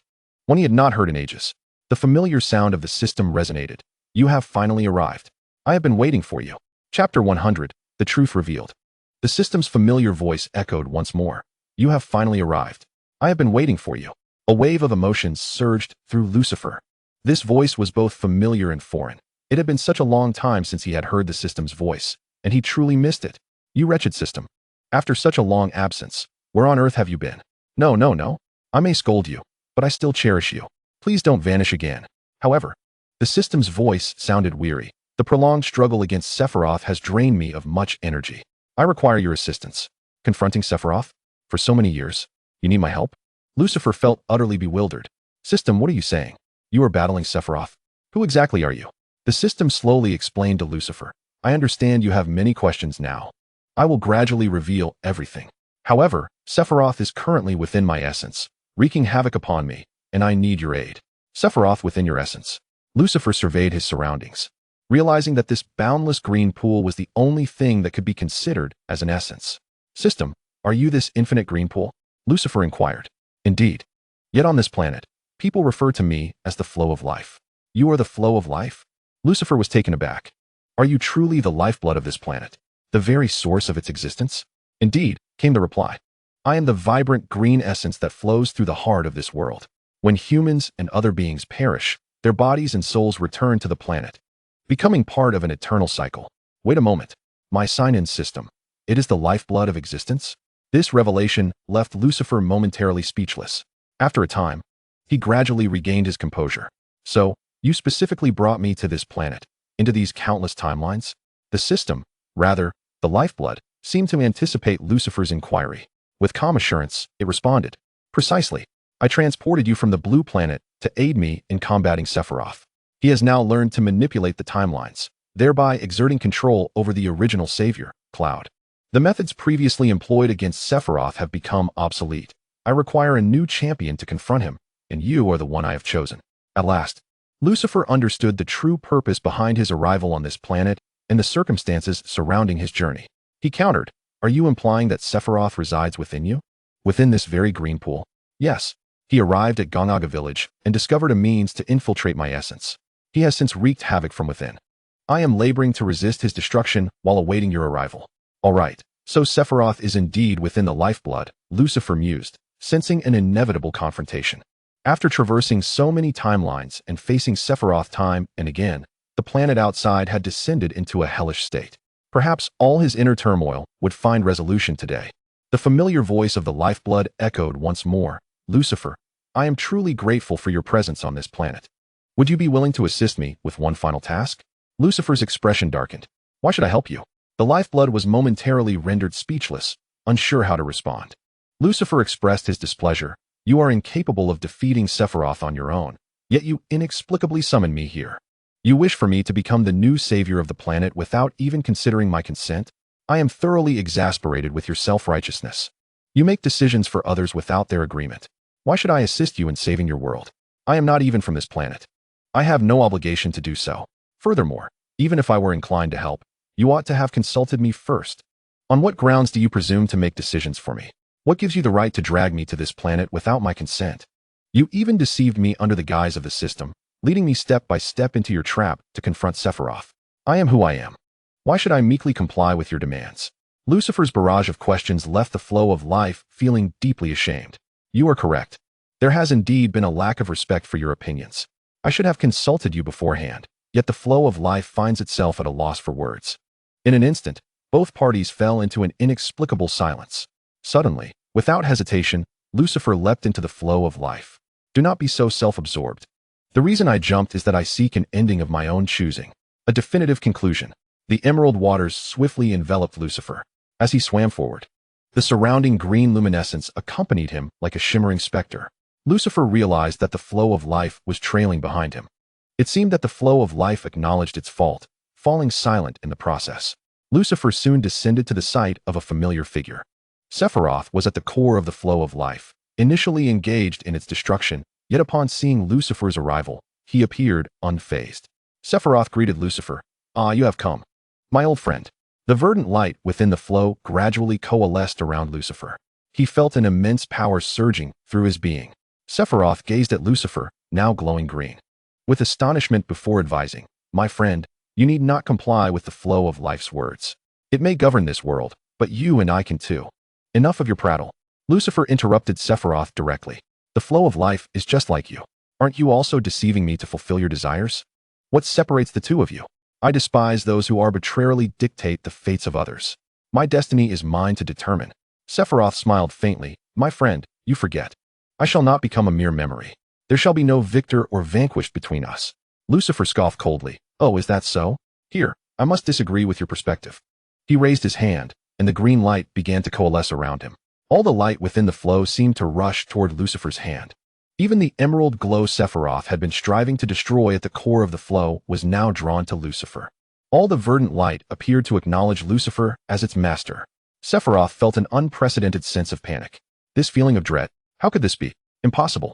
Lucifer cannot slay his own. Sephiroth forced a smile of disbelief. "Do not put on a show. You cannot possibly kill me." "Impossible." Lucifer revealed his signature charming smile. "Can I kill him? Let me give it a try." With all his might, Lucifer hurled the sword of green light towards Sephiroth, proclaiming, "Ultimate Divine Sword Slash." The end. Chapter 101. Blue Star Epilogue. On Blue Star, Lucifer struggled to rise from his bed. Alas, despite it being the weekend, he was compelled to work. This world was undeniably unfair to him. After cursing this world several times, he finally summoned the strength to get out of bed. Having finished a rather unpalatable white dietary meal, he patted his abdomen, reminiscing about the once visible 8-pack abs, and sighed. Is it truly so difficult to possess 8-pack abs on Blue Star? As usual, he slung his briefcase over his shoulder and commuted for 2 hours before arriving at his company. On his way to the elevator, he encountered not a single colleague. He smoothly boarded the empty elevator and reached his office. A stunning woman, clad in a fitted suit and short skirt, approached him with a sway in her hips. "President, shall we stick to black coffee today?" Lucifer nodded. "Of course." "Shaolei, did you really need to ask? You know I've been on a diet lately." Shaolei, looking apprehensive, replied, "Understood, President. By the way, today marks your 1-year wedding anniversary with your wife. Would you like me to arrange gifts, flowers, and a restaurant reservation?" "The gift need not be extravagant. Just get her that bag from Xiao Ma that costs a little over $1 million. Lucifer casually pointed towards the elevator. "Also, I find the design of the executive elevator rather unappealing. Have someone modify it. Let Xiao Ma and Xiao Yun handle it, as I find it insufficiently spacious." "Certainly, President. I shall summon Xiao Ma and Xiao Yun right away." Xiao Lei quickly turned, flaunting her alluring figure as she hurried off to execute her tasks. Watching Xiao Lei's captivating silhouette, Lucifer felt a warmth in his fingertips and mused, "Ah, as a president, I must even come to work on weekends. Moreover, my grand villa is quite far from the company headquarters. Truly, I am an exceptionally dedicated president." Lucifer soon immersed himself in his work. As night fell, he finally completed the day's tasks. After awakening, under Xiao Lei's arrangements, he made his way to the restaurant. Xiao Lei had indeed orchestrated everything splendidly. The restaurant was situated within a colossal cruise ship, entirely reserved for the evening. All the staff aboard the cruise were serving Lucifer and his wife. As a nearby server delivered the dishes, he couldn't help but whisper, "This lady is extraordinarily beautiful. I've never seen a non-celebrity more stunning than stars like Xiao Bing or Xiao Fei." Another server, evidently more worldly, responded, "You just realized? This lady's beauty could easily claim the title of the most beautiful in the world. In the three-dimensional realm, none can compare. Only characters from the two-dimensional world could hope to rival her. Ah, I truly envy the president. How fortunate I am to have such a beautiful wife with a splendid figure. She exudes an aura of gentleness." Lucifer and Tifa raised their glasses in a toast. Cheers. The night sky beside them was adorned with a continuous display of fireworks. Tifa gazed at the sky and exclaimed, "How breathtaking." Lucifer, looking at Tifa, remarked, "No matter how splendid the fireworks are, they pale in comparison to your beauty." Tifa lowered her gaze shyly. "Embodying the essence of a gentle maiden, your words are sweeter than honey." Lucifer looked at Tifa with deep affection. "Happy anniversary." "Happy anniversary. Oh, this past year has been the happiest of my life." At that moment, Lucifer finally relaxed. "However, I cannot afford to be so carefree. My daily work has been tremendously exhausting, leaving me no time to exercise." Suddenly, Tifa's expression shifted, revealing a fiery side. "Be honest. Is there something going on between you and your secretary Chalet? Lucifer's countenance immediately turned anxious. What do you mean? Our relationship is strictly professional, nothing more. Really?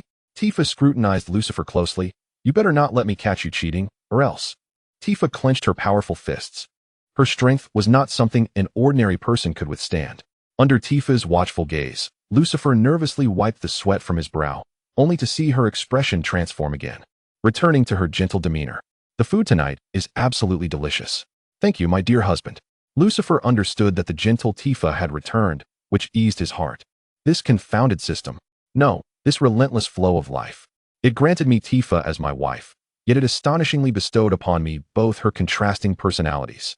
Most of the time, Tifa is as gentle as a flowing stream, a goddess in her own right. But occasionally, she transforms into a fiery, queen-like figure.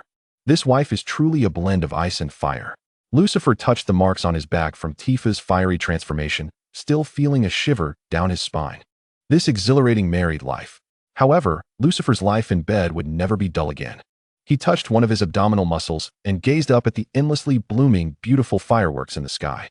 Life on this blue planet can indeed be quite delightful.